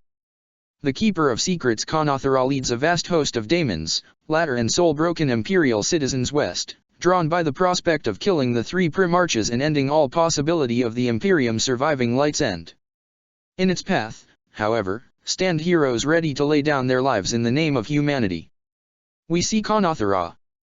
Konothara the Reaper, Konothara the Harvester of Hope, Konothara who was cast down after 20 years of atrocity. It took the death of a world to end Konothara's rampage when last it walked the Matorium. We see that last, desperate battle, where a handful of knights made a terrible choice and sacrificed billions to prevent and avenge the death of billions more. Now it is returned, its claws already red with the blood of a High Lord and its name burned in millions of souls, now forever lost. The Knights of Silver know of it. They were the ones to defeat it, and such was the devastation it wrought that they inscribed its name upon the rolls of the Conclave Diabolus, where the titles and deeds of the 101 most dangerous Neverborn are recorded. In 10,000 years, never did the Reaper stir, yet never was its name removed, never did the vigil end. But another vigil laxed. The record keepers of the Imperium forgot about the Reaper, forgot about the interdict, and fresh souls were sent to walk its dead prison. We see the hand that pushed one record out of place, to be lost in the labyrinthine bureaucracy that seeks to bring order to the galaxy. We hear the quickened beat of a traitor's heart, who knows only that he has been paid to lose that particular record. We see the gleaming blade in the dark that ends the traitor's life and prevents any from learning what he did. We look up the thread of intrigue, and at its end we find Konothara smiling back at us. If we looked deeper, would we see something else behind it? Perhaps. We see the mark that brought the Reaper forth, and it burns our eyes, but such pain means nothing to us, and the lies it carries have no power over us. Would that we could share our revelations with those whose lives are stolen by it, but they are too weak to bear that which would shield them from this damnation. This is the tragedy our Father faced, when he searched for the means to protect humanity from the nightmares that lurk within the darkness of the galaxy's soul. This is the conundrum to which we must find a solution, if we are to make a reality of the dream we have inherited. But the dream may yet die stillborn. Konothara comes east, drawn to the flickering light, and before it comes the horde of the lost and the damned. It comes to us, brother, and such horrors come along with it. The ancient cities scream as it passes, and all the evil that festers in their depths rises to the surface. We see a tide of corruption rise, in a great wave to crash against the walls. Will they hold? That, brother, is not for us to decide. We are but witnesses to this war, even as we struggle to ensure that it can be fought at all. To the east Kanathara marched, and Europa fell apart in its wake. Among the infernal hierarchy of Slaanesh, Kanathara had stood higher than most greater daemons even before it had been exalted and unleashed upon Terra by the machinations that had brought about the angel war. Now it strode the burning throne world like an incarnated god, blazing with unholy power that sundered the souls of all who caught but a glimpse of its dark majesty. In each of its hands it held a blade emblazoned with chaos runes, and on a spike of bone that rose from its shoulder was impaled the head of Baldo Slyst. Malevolent energies coursed through the macabre trophy, binding the soul of the High Lord to his remnants and forcing it to witness the desolation wrought upon the throne world, punishment for having dared defy Kanathara to the death, in spite of the exquisite torments the greater daemon had visited upon the ecclesiarch. The continental landmass was home to some of the oldest hives of Terra, built on the rubble of cities that dated back to the age of antiquity. When the emperor had risen in the age of strife, Europa had been one of the first places his armies had conquered in his name, crushing 1,000 feuding tribes and clans under the fist of unity. So vast were the hive cities of Europa that any distinction between one and the other was purely administrative, a matter of lines on a map for the lords of the Imperium to argue over, but one with no importance to the billions who lived there. As the end of the 41st millennium approached, millions of soldiers had been brought from all across the Imperium to participate in the celebrations there, to parade before the people of Europa and the ecclesiarch himself, who had taken over the organization of the celebrations in this region of the throne world. Now, amidst the madness of Light's End, the regiments of the Imperial Guard who had expected a few months of easy duty and celebration on the most hallowed world of the Imperium were forced to fight for their very lives. The chain of command had dissolved under the radiance of the Tier of Nightmares. Every company was left to fend for itself until it could link with other units that still clung to their sanity. Kanathara could have destroyed these armies itself, or turned them to its cause, with comparatively little effort. But for all its power, all the dark blessings it had received, Kanathara remained the same monster that had brought ruin to entire sectors during the heresy and the Scouring long after it was clear that Guilliman's rebellion had failed, for no other reason than to sate its depraved appetites. Death and despair were far sweeter to it than the mad worship of soul-broken puppets. And so it herded its followers ahead of it, watching and laughing as they slaughtered all they encountered who had not surrendered their soul to Slaanesh, and were slaughtered in turn, felled by the score wherever they encountered any armed resistance. Yet despite the carelessness with which the exalted daemon spent the lives of its slaves, still Xanadu's mark brought more to replace them. The chaos rune that had summoned Kanathara was circulating on grimy picknets, jumping from one screen to another. Communication servitors plugged into the networks screamed as the mark passed through them, and those few tech priests who remained at their posts amidst the confusion of Light's End had their brains fried for their devotion to their work. Those who witnessed Xanadu's mark were twisted into vessels for the power of chaos, but the furthest Kanathara went from the site of its manifestation, the more distorted the mark became. Yet while its power was diminished, the horror it inflicted upon its victims only grew. Bodies mutated and twisted to reflect the damage done to the soul within, leaving hosts of deranged mutants who attacked all in their vicinity, be they cultists, soldiers, or terrified imperial citizens. Such was the Harvester of Hope's power that it drew to it a guard of hundreds of the scattered Laterus, and its approach overwhelmed imperial citizens with sheer terror and awe. With their minds already fragilized by the advent of Light's End, the people of Holy Terra were more vulnerable than ever to the temptations of chaos. As the Reaper advanced, tens of thousands of formerly compliant citizens embraced heresy, turning their back on the imperial creed in the hope of being spared by the hellish hordes. They looked up in surrender, gazing into the Tier of Nightmares, and in exchange for their souls and sanity were granted unholy knowledge. Neverborn spawned from the obsessive search of forbidden lore whispered into their ears the guttural syllables of the demonic tongue. The mad tortured the sane in prolonged and bloody rituals, chanting the demonic names of Kanathara and its minions, and helping more of the Neverborn to step across the ever-thinning veil between reality and the realms of chaos. They called out to the Slaaneshi daemons descending from the Tier of Nightmares, their corrupt devotion serving as beacons to the hordes of Neverborn that were unused to even the weakened reality of the soul system. Churches of the imperial faith were destroyed by gangs of newly fanged cultists, their souls blackened by hatred at the revelation of his death. Those priests of the imperial creed who were taken alive suffered the most abject fate, as the lost and the damned sought to emulate the Reaper's slaying of the ecclesiarch. A few temples became battlefields as the faithful gathered to defend them from the heretic throngs, but they were isolated and lost in a tide of madness, and fell one by one despite all the bravery of their defenders. Kanathara advanced to the east, bringing destruction, madness, and genocide along with it. But the Harvester of Hope would not find its path to the walls of the imperial palace unhindered. As its host crossed the nigh imperceptible boundary between one Terran hive city and the next, the sounds of organized resistance began to be heard over the cacophony of the Angel War. Many pockets of order had appeared amidst the anarchy of Light's End, but the one that had formed in the Reaper's path was larger than most. Somehow, even as the skies burned with warp fire and the planet's collective soul reeled from the shock of the Emperor's death, thousands of Imperial Guardsmen had retained their sanity and cohesion. In the days before Light's End, these soldiers had dreamt of a shining sword, and risen from slumber with their purpose and faith in humanity renewed. Even as the horrors of the Angel War unfolded around them, they clung to that memory of light for strength, refusing to give in to the darkness. Learning of the dangers of chaotic mimetic infection from the ramblings of the few certified psychers who had survived the opening of the Tier of Nightmares, they had broken the screens of their auspex, and tore out their own augmetic eyes. Through their deeds, the spread of Xanadu's mark was stopped cold, unable to find purchase. And so, when Kanathara's soul-broken slaves approached them, the Jopalian liberators stood in their way. The Jopalian liberators. Life in the Imperium is harsh more often than not. That is a fact that even the most idealist of its leaders and champions, be they preachers of the Emperor's love or warriors of the 8th and 12th legions, must accept, lest they be drowned by despair. The galaxy is a dark and cruel place, and the manifold dangers that haunt it require that the lords of the Imperium rule with an iron fist, for dissent is an open gate to heresy, and heresy to ruin in all its forms.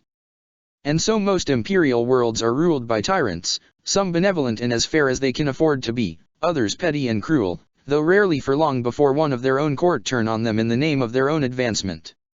For thousands of years, such was the case of the agri-world of Jopal, in the Segmentum Solar. Proximity to the throne world, and its endless need for imported foodstuffs, meant that the ruling class of Jopal enjoyed absolute control over its laboring population, so long as the shipments of processed grain continued on schedule. Over the centuries, this unchecked authority had grown more and more draconian, with the demands made by the rulers over those they ruled growing ever more impossible. Quotas were increased with every passing generation, to the point where even giving the entirety of their production to the tithe-takers and starving to death would not be enough. To survive, the people of Jopal were forced to take out loans from their overlords, which took the form of alleviated taxes in exchange for a lifetime of complete servitude, and more. Such debts were passed on from parent to child, and soon the entire citizenry was born in debt to the imperial aristocracy, with no way of escaping their bondage. Despite Jopal's relative prosperity and technological advancement, its people lived in squalor while their rulers enjoyed lives of luxury matched only by those of Holy Terra's own nobles. The only way out of debt, which was dangled over the citizens of Jopal like a tantalizing fruit, was to join the agri-world's imperial guard regiments, the indentured squadrons of Jopal. Through service in the squadrons, under the command of officers from the disgraced sons and daughters of the nobility, a Jopalian could hope to alleviate his kinsman burden. Since the founding of the Imperial Guard in its current form in the wake of the Roboutian Heresy, Jopal had dispatched thousands of regiments and billions of its children to die in the Imperium's war. Meanwhile, its aristocracy continued to enjoy its unopposed privileges, protected from most inspection by the sheer necessity of the food Jopal produced. In the year 989 however, this changed. For the last 4 years, the aristocracy had been raising a new batch of regiments for the Astra Militarum, in order to replace the squadrons that had been completely destroyed in service to the master of mankind. Tens of thousands of recruits were being trained in vast maneuvering fields as well as drilling orbital facilities. Unknown to both the soldiers in training and the distant Imperial Segmentum officials, however, corruption had taken root on Jopal of a kind that not even the Imperium's apathetic bureaucracy would not have tolerated. A cult of the disciples of the dragon, those high-born traitors who deceive themselves into believing they are Fukin's chosen, had grown to take control of almost the entire Jopolian aristocracy. Over the course of centuries, this heresy had encouraged the greed of the nobles, their poor treatment of their lessers, and the outright abuse of their emperor-given authority.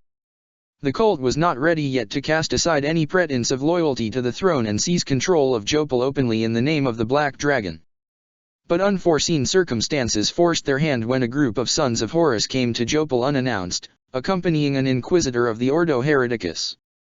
The inquisitor had no idea of the noble's treachery. Her presence on Jopal was a pure coincidence, brought by her return to Terra after dealing with a Nergalite conspiracy in the Segmentum's frontier sectors.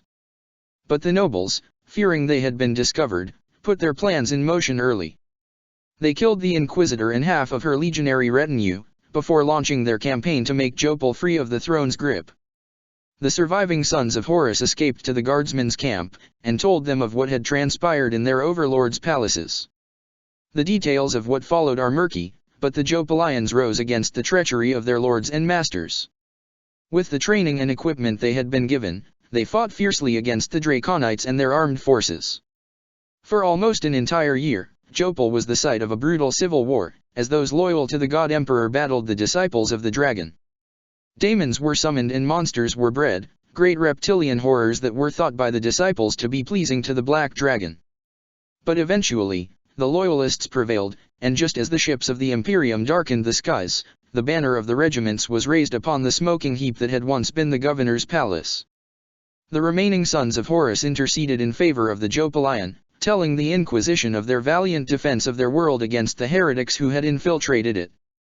With this support, the regiments were spared from being purged for the sin of having witnessed the demonic allies of the disciples, though they were closely examined and a few dozen soldiers disappeared in the night, never to be seen again. At the same time, sweeping reforms were enacted across Jopal as a new regime was put into place, one that would be watched much more closely, both by the Ordo Hereticus and the 16th Legion. Every outstanding debt was absolved, and a new age of prosperity began for Jopal's population. Due to their time spent fighting the Draconites, the Jopalian guardsmen had gained an understanding of the slaves to darkness methods and horrors matched by very few other regiments. They fought with cunning as well as bravery, not hesitating one moment to use tactics that others might judge dishonorable.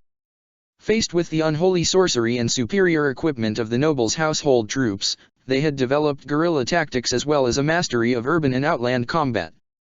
This would serve them well in the years to come. For the next few years, the newly christened Jopalian liberators accompanied elements of the 16th Legion and the Ordo Hereticus across the Segmentum Solar, purging all traces of their former oppressors' conspiracy. In hive cities and across vast fields, atop glittering spires and in the depths of vast catacombs where resurrectionist cults dwelled, they fought hard and well. During that time, they were closely watched for signs of corruption or rebellious sentiment against the Imperium, and none were found, though their distrust of the Imperium's ruling classes was deeply entrenched. But in the eyes of the Inquisition, this distrust could actually be considered a good thing. It ensured that, no matter where the liberators were deployed, they would not be influenced by local politics and remain true to their imperial mandate. At the end of this crusade, the liberators were called to Holy Terra, the orders subtly influenced by the Hydra, which had been watching them since they had defied the pawns of Fukin. There, they were to be honored for their courage and valorous deeds with the chance to not only walk upon the throne world's hallowed ground, but to participate in the parades and celebrations meant to mark the turning of the millennium. The commissars of the liberators belonged to what was called, with varying levels of fondness, derision, and outright scorn, the Cainite school of thought.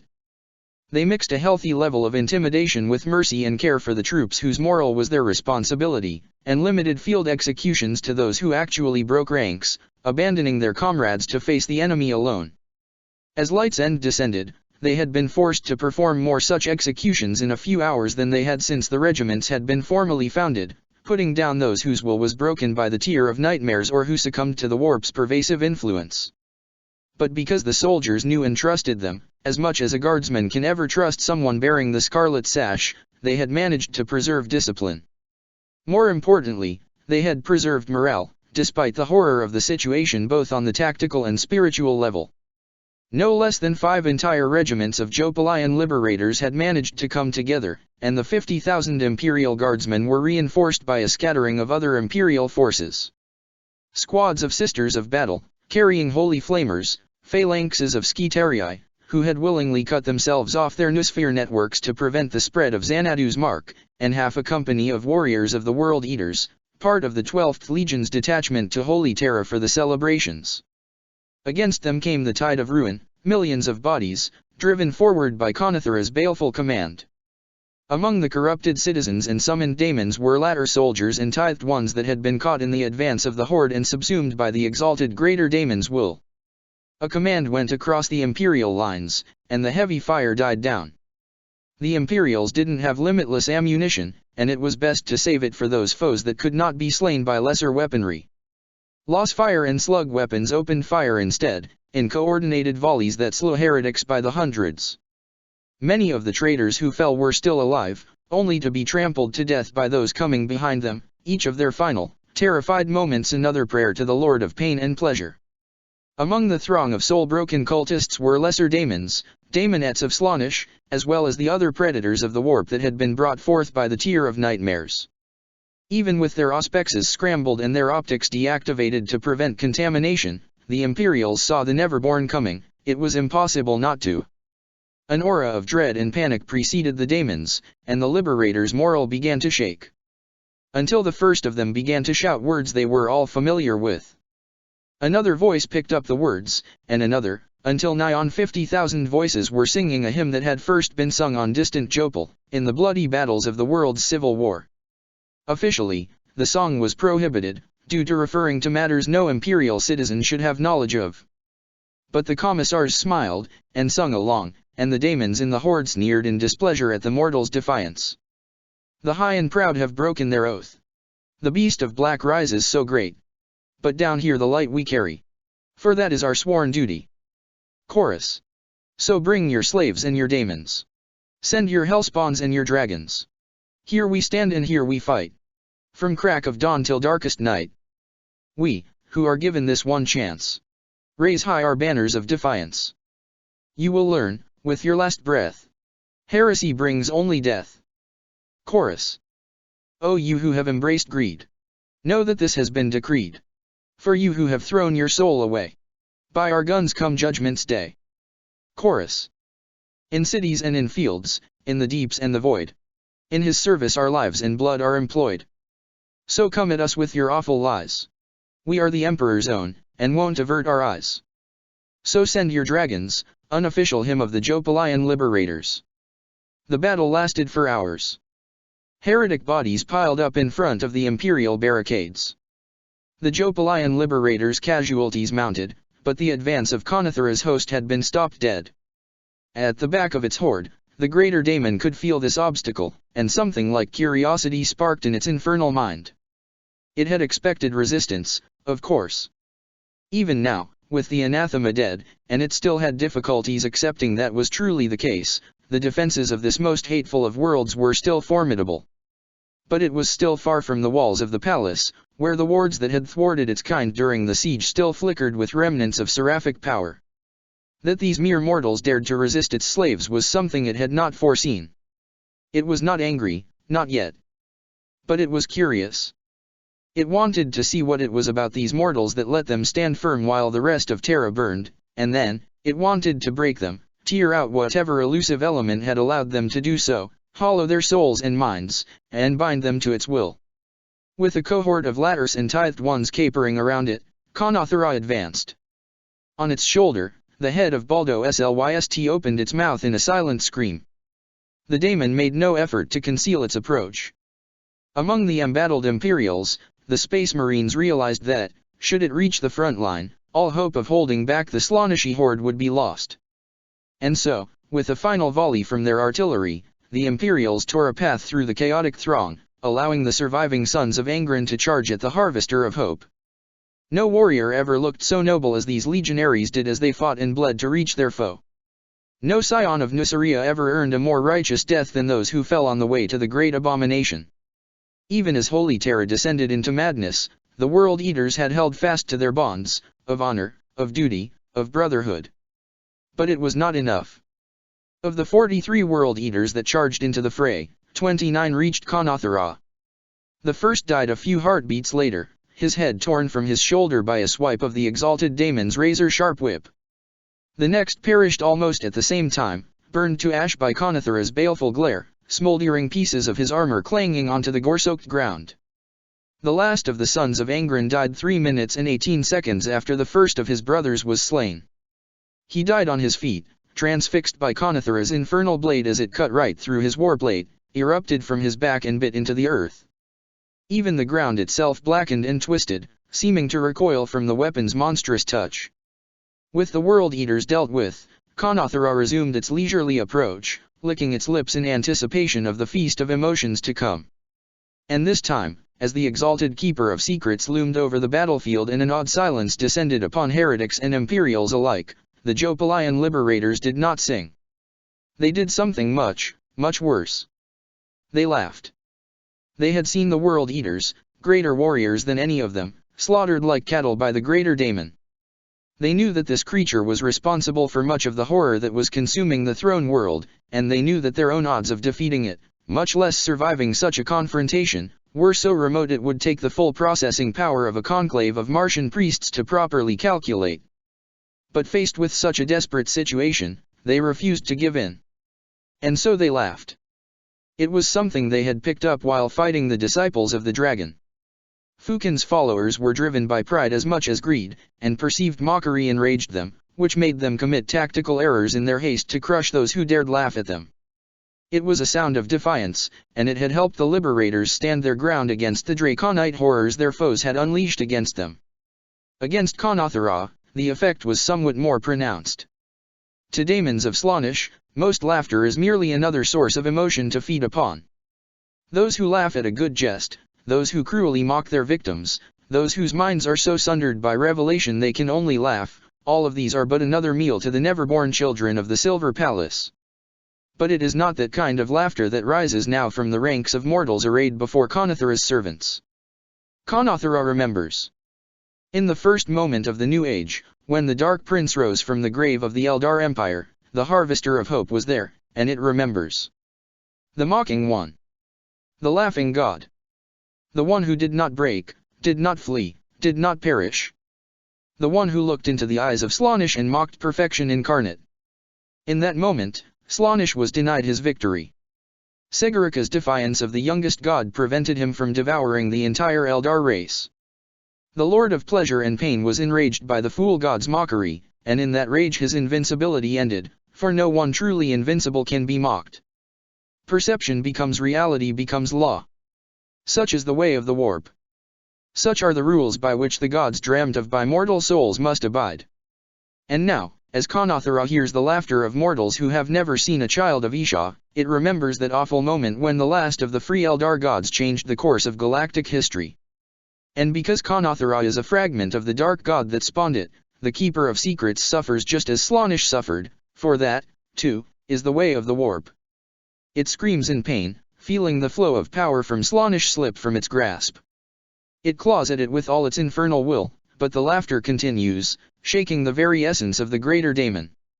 Kanathara is pride and cruelty incarnate, its nature shaped by the atrocities committed by the Eldars at the height of their power and decadence. Of all the Keepers of Secrets, it is most aligned with the echoes of Slaanesh's ascension, and the laughter of the Liberators tears into it, until the stream of power snaps out of its reach, and it is exalted no more. The Liberators saw Kanathara recoil, as if struck down by some invisible blow. Suddenly, the monstrous fiend did not appear so mighty, so unsurmountable. Even to the eyes of those without second sight, the greater daemon seemed diminished somehow, and new resolve filled the imperial ranks.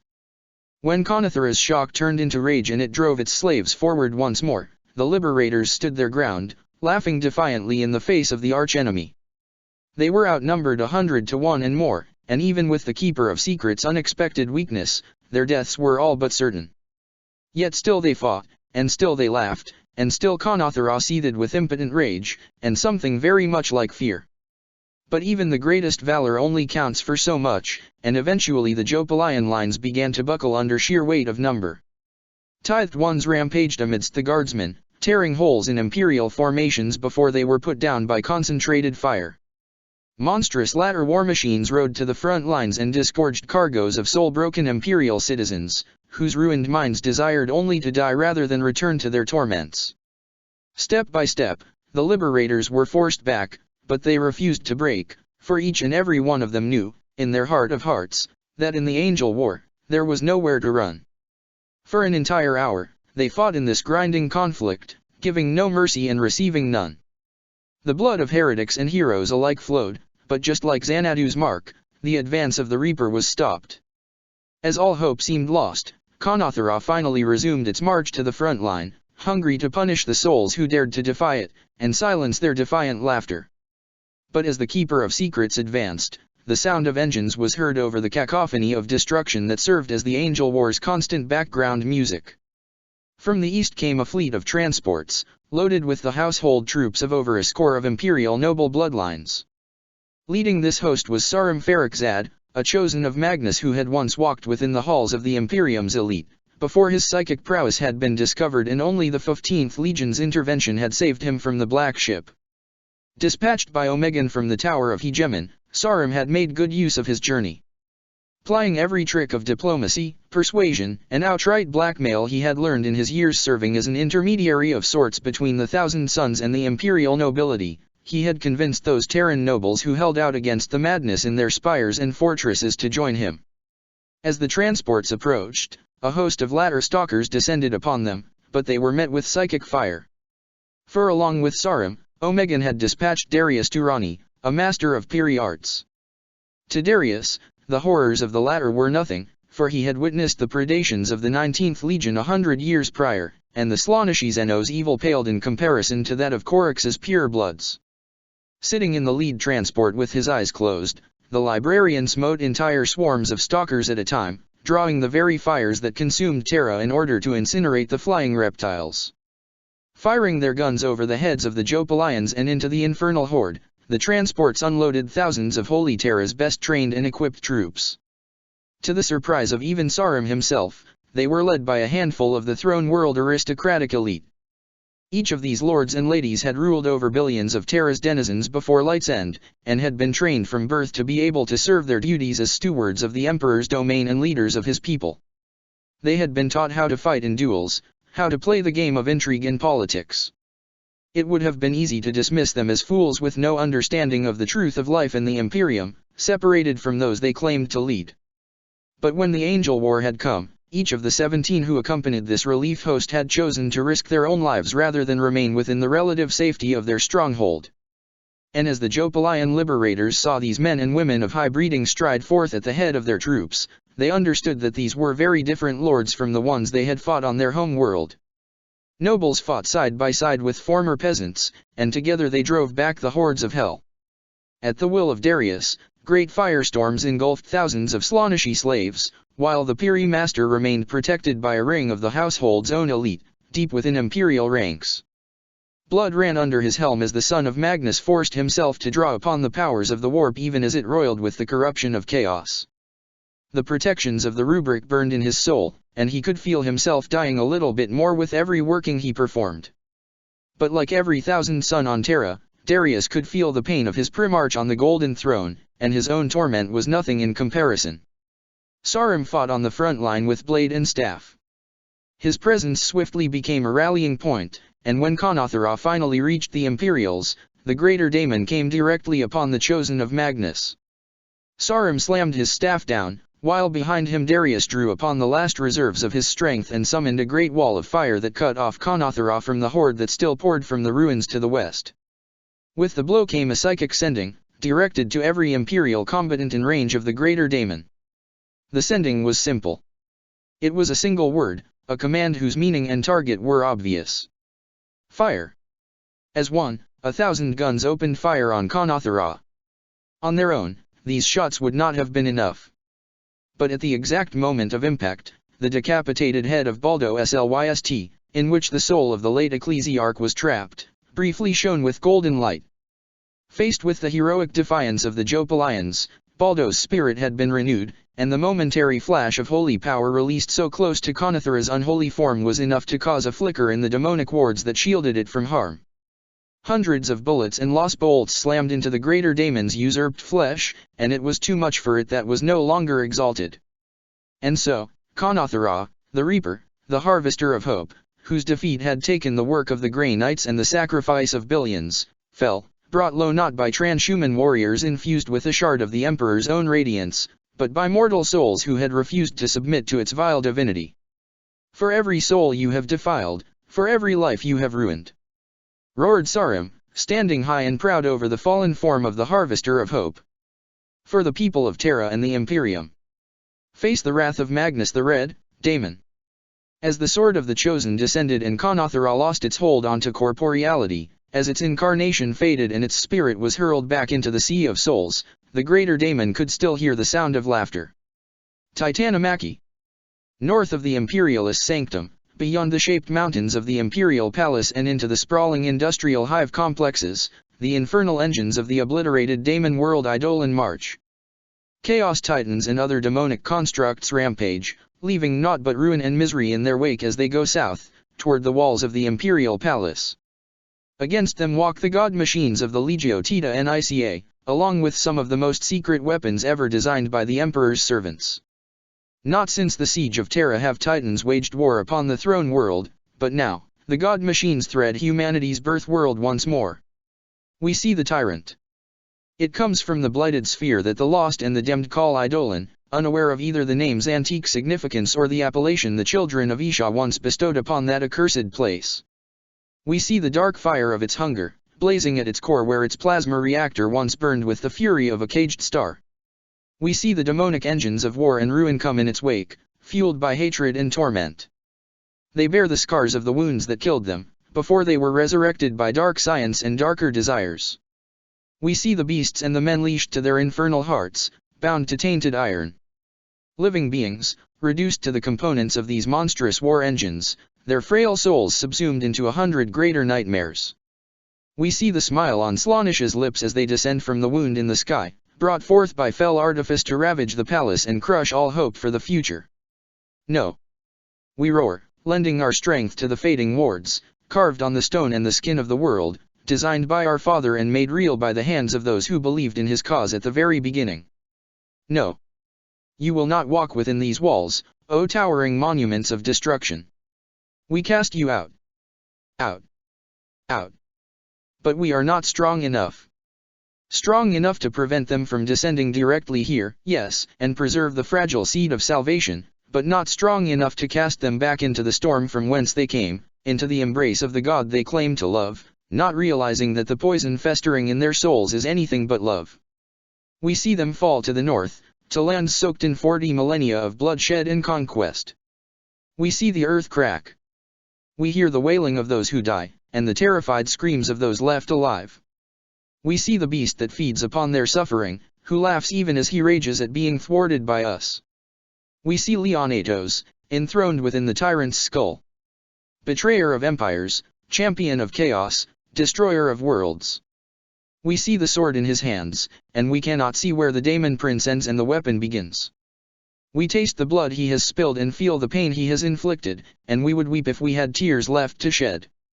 We see the lingering shadow of the blood angel from whose legend this creature was spawned, little more than a fading impression now. You have fought the exalted champions of chaos many times in your exile, brother, and we wonder, have you realized the great lie of their nature?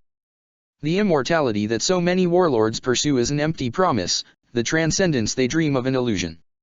The princes of the warp are not the mortals from which they emerge, but the infernal will of the ruinous powers shaped to grotesquely ape the form of obliterated souls.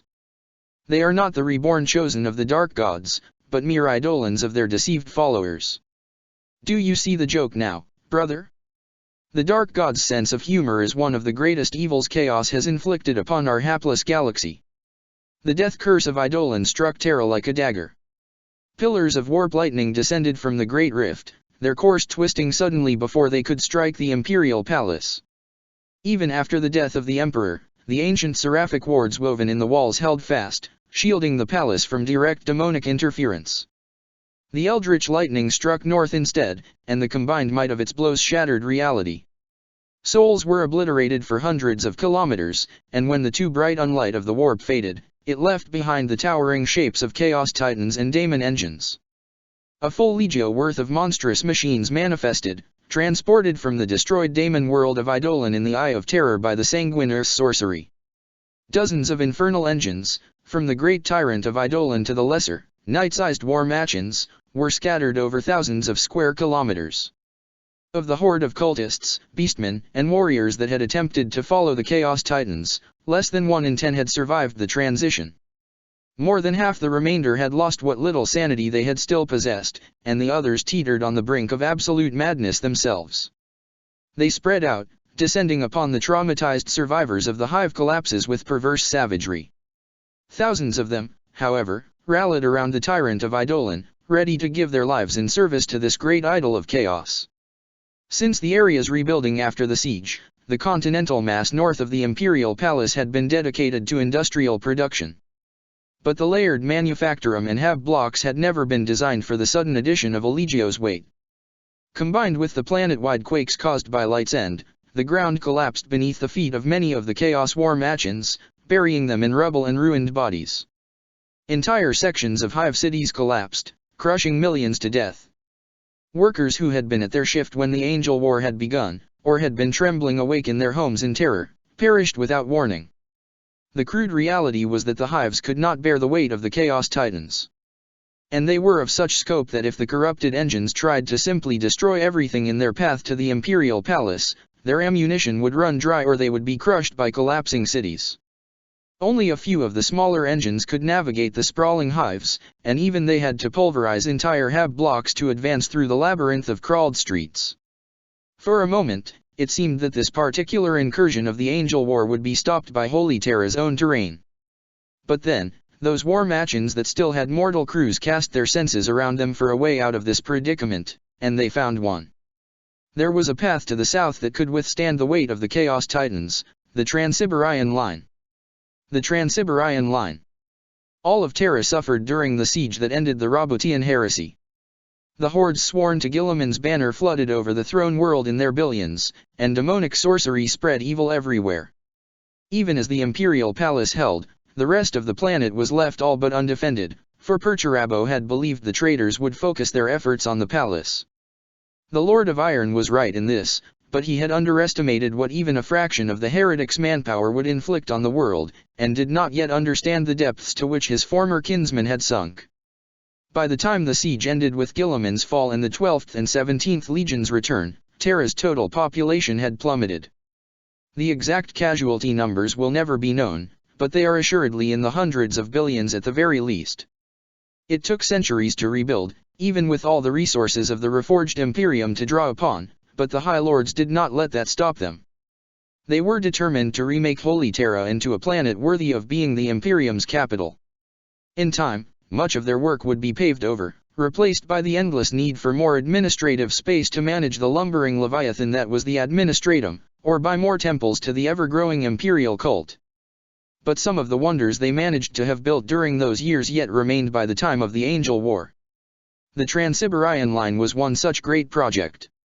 The continental mass north of the Imperial Palace had been all but razed to the ground during the siege. Hive cities had been obliterated from orbit, turned into flat expanses where the rebel forces had mustered before marching south. Billions of renegade Imperial troopers, along with the bulk of the Imperial Fist's Legion, had gathered there before throwing themselves at the walls of the Imperial Palace to the south. Nothing remained there now but ruins, and the ashes of sacrificial pyres. With the alliance between Terra and Mars renewed with the Red Planet's liberation, Kulberhal had come to Terra. The Fabricator General had been deeply wounded by the war on Mars, and it would not be long before he retired, secretly joining the newly formed Martian Collective, but his keen mind yet remained intact. Working closely with Iron Warrior architects and surviving Terran officials, he drew the plans for the reconstruction of the then-named Northern Wastes into the greatest industrial base on Terra, matched only by Red Planet's own factories. Thousands of manufactoriums were constructed, along with the living quarters needed for their workers and the infrastructure required to support them. This continent-spanning industrial complex would be able to turn the raw resources tithed by distant worlds into the goods Terra's population needed. And the Trans-Siberian Line would run through it all, from the spaceports at the northern continental edge to the very walls of the Imperial Palace. It would bring the raw materials the factories needed and move their production elsewhere, ensuring that the sounds of industry need never stop. And while, across the centuries since, the factory cities of the former northern wastes had suffered the same sort of overgrowth and overpopulation that afflicted the rest of the throne world, the Trans-Siberian line itself remained intact, maintained by a dedicated subcult of the Adeptus Mechanicus whose devotion to the line and the great engines that run upon it is considered fanatical even by their Martian brethren. To call the machines that cross Trans-Siberian line trains is to call an Imperator-class Titan a servitor. They are behemoth of steel and machinery, the largest of them towering kilometers above the rails. They carry raw materials and manufactured items all across the continent, crewed by a reclusive sub-faction of the Adeptus Mechanicus who are utterly dedicated to maintaining the line and keeping to their hallowed timetable. In order to keep the line from becoming a Martian enclave on Terra and festering distrust between the Imperial government and its Martian counterpart, management of the line was given over to a branch of the Administratum. This minor adepta holds tremendous influence on Terra, tasked with ensuring that the trains run on time and that the eternal hunger of the manufactoriums is fed in order to keep the wheels of industry turning.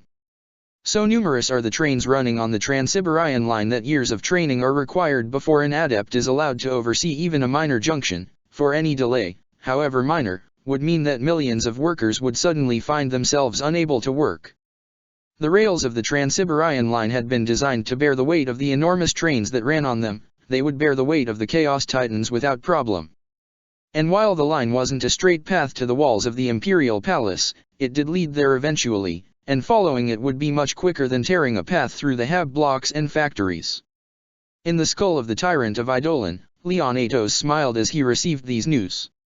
A call was sent to his dispersed forces, on the Vox and through etheric means of communication, and the Chaos Titans began to slowly converge on the line.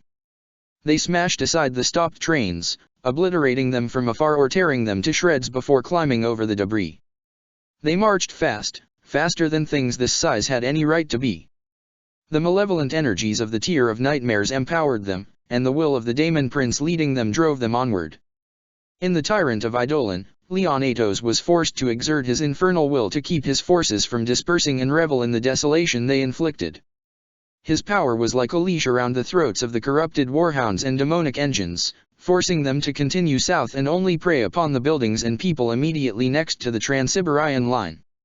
They railed against his tyranny, but could not escape it, for the power of Slaanesh flowed in Leon Atos, granting him power such as he had never known before, even when he had ruled Eidolon as a nigh-omnipotent god-king. For all their might, the daemon engines of Eidolon did not march unopposed. Great surveillance towers that had been raised to house the security complements tasked with monitoring the manufactoriums, and whose occupants had managed to keep their wits, opened fire on the Chaos Titans with cannons designed to flatten entire factories should the need arise. More than a few daemon engines were destroyed by these isolated defenders before, inevitably, the towers were brought low, either by the might of the Chaos Titans or by the horde of their followers breaking in and slaughtering every Imperial inside. The manufactoriums had been the site of comparatively less military parades, but many of their workers were augmented to better fulfill their duties, and all of them had been toughened out by a lifetime of hard labor. In addition, many of the factories were heavily guarded, and those guards, who until then had spent their lives watching for gangers and heretics, now fought against the cultists and their demonic allies. Tech priests turned the heavy machinery with which they had been fused against the invaders, smashing them aside with hydraulic pumps and shredding them apart with industrial saws. All over the continent, Imperial citizens banded together to try and rescue their brethren trapped beneath the collapsed structures. With repurposed tools in bare hands, they pulled at precariously balanced beams of metal and pieces of rock reedy, trying to reach the indistinct voices they could hear coming from underneath. Only too late did they realize that these voices were often not those of their kin, but the deceptive whispers of the Neverborn. As the corrupt titans of Eidolon shook the foundations of the world with their arrival, the ancient evils laid low in ages long past stirred. These were the lands of Ursh, where the great warlord Caligan had faced sorcerer kings and rival techno-barbarians during the Age of Strife. Blood had been spilled here then as the warlord built the empire that only the emperor himself would be able to break. The sudden death of so many, along with the energies descending from the Tier of Nightmares, dragged those antediluvian memories from their slumber. Along with the daemons of Slaanesh that emerged from the rubble were figures recorded in texts that had been considered myth when the Great Crusade began. Revenants of ancient warlords, whose vile deeds had forever imprinted the land, manifested in shadow and blood. Not even a flicker of awareness remained to these wretches, but they were dangerous all the same, descending upon the human survivors with undiminished cruelty. The war that was fought in the shadows of the Chaos Titans would have, on any other world, deserved the name of Apocalypse. But in the Angel War, it was merely a sideshow, even as billions died in the dark, alone, terrified, and in pain. While the daemon engines of Eidolon and their hordes of corrupt followers marched south, the defenders of Terra were far from inactive. In the Tower of Hegemon, Omegan learned of the Chaos Titans' arrival. The Primarch of the Alpha Legion immediately sent messages to the Legio Mortis, sworn to the Throne World's defense since the days of the Heresy. The Princeps and Moderati were already reacting to Light's End. Many of the smaller Titans had been dispatched across Terra as part of the celebrations, and were now fighting alongside isolated Imperial forces, providing much welcome heavy support. But the greater Titans had been held in reserve, ironically for the same reason the Eidolon forces were suffering in the north. There simply weren't many streets on Terra that could withstand their tread. Now, they emerged from their stations. At first, the lords of the Legio Mortis argued that they should remain at the walls, to combine the might of their god machines with that of the palace's guns. But Omegan quickly pointed out that the number and scale of the incursions pointed to an overarching plan. The Chaos Titans were not the only force to advance toward the Imperial Palace. They must be stopped before they could reach the walls and lend their support to the other heretic hordes converging on the walls. Omegan's words and authority as a Primarch, combined with the fury burning within the plasma hearts of the Titans themselves, persuaded the Princeps to follow his instructions. But in order to face their infernal kin, the Legion Mortis would need to make use of the Trans-Siberian line as well. Fragmented reports were slowly coming in at the Tower of Hegemon of the Chaos Titans' use of the line. At their current speed, it was estimated that it would take them days to reach the walls, but the Lord of the Hydra had already noticed the disturbance in the flow of time occurring across the entire Sol system. Furthermore, the longer the Chaos Titans remained unopposed, the greater the destruction they would wreak on their way to the Imperial Palace. The citizens of the northern continent needed help, and while the Alpha Legion was already taking action, only the Titans could bring them salvation. They were dead. They were all dead. Adept Primus Kyrian, who had overseen the operations of the control chamber for longer than Alexei had been alive.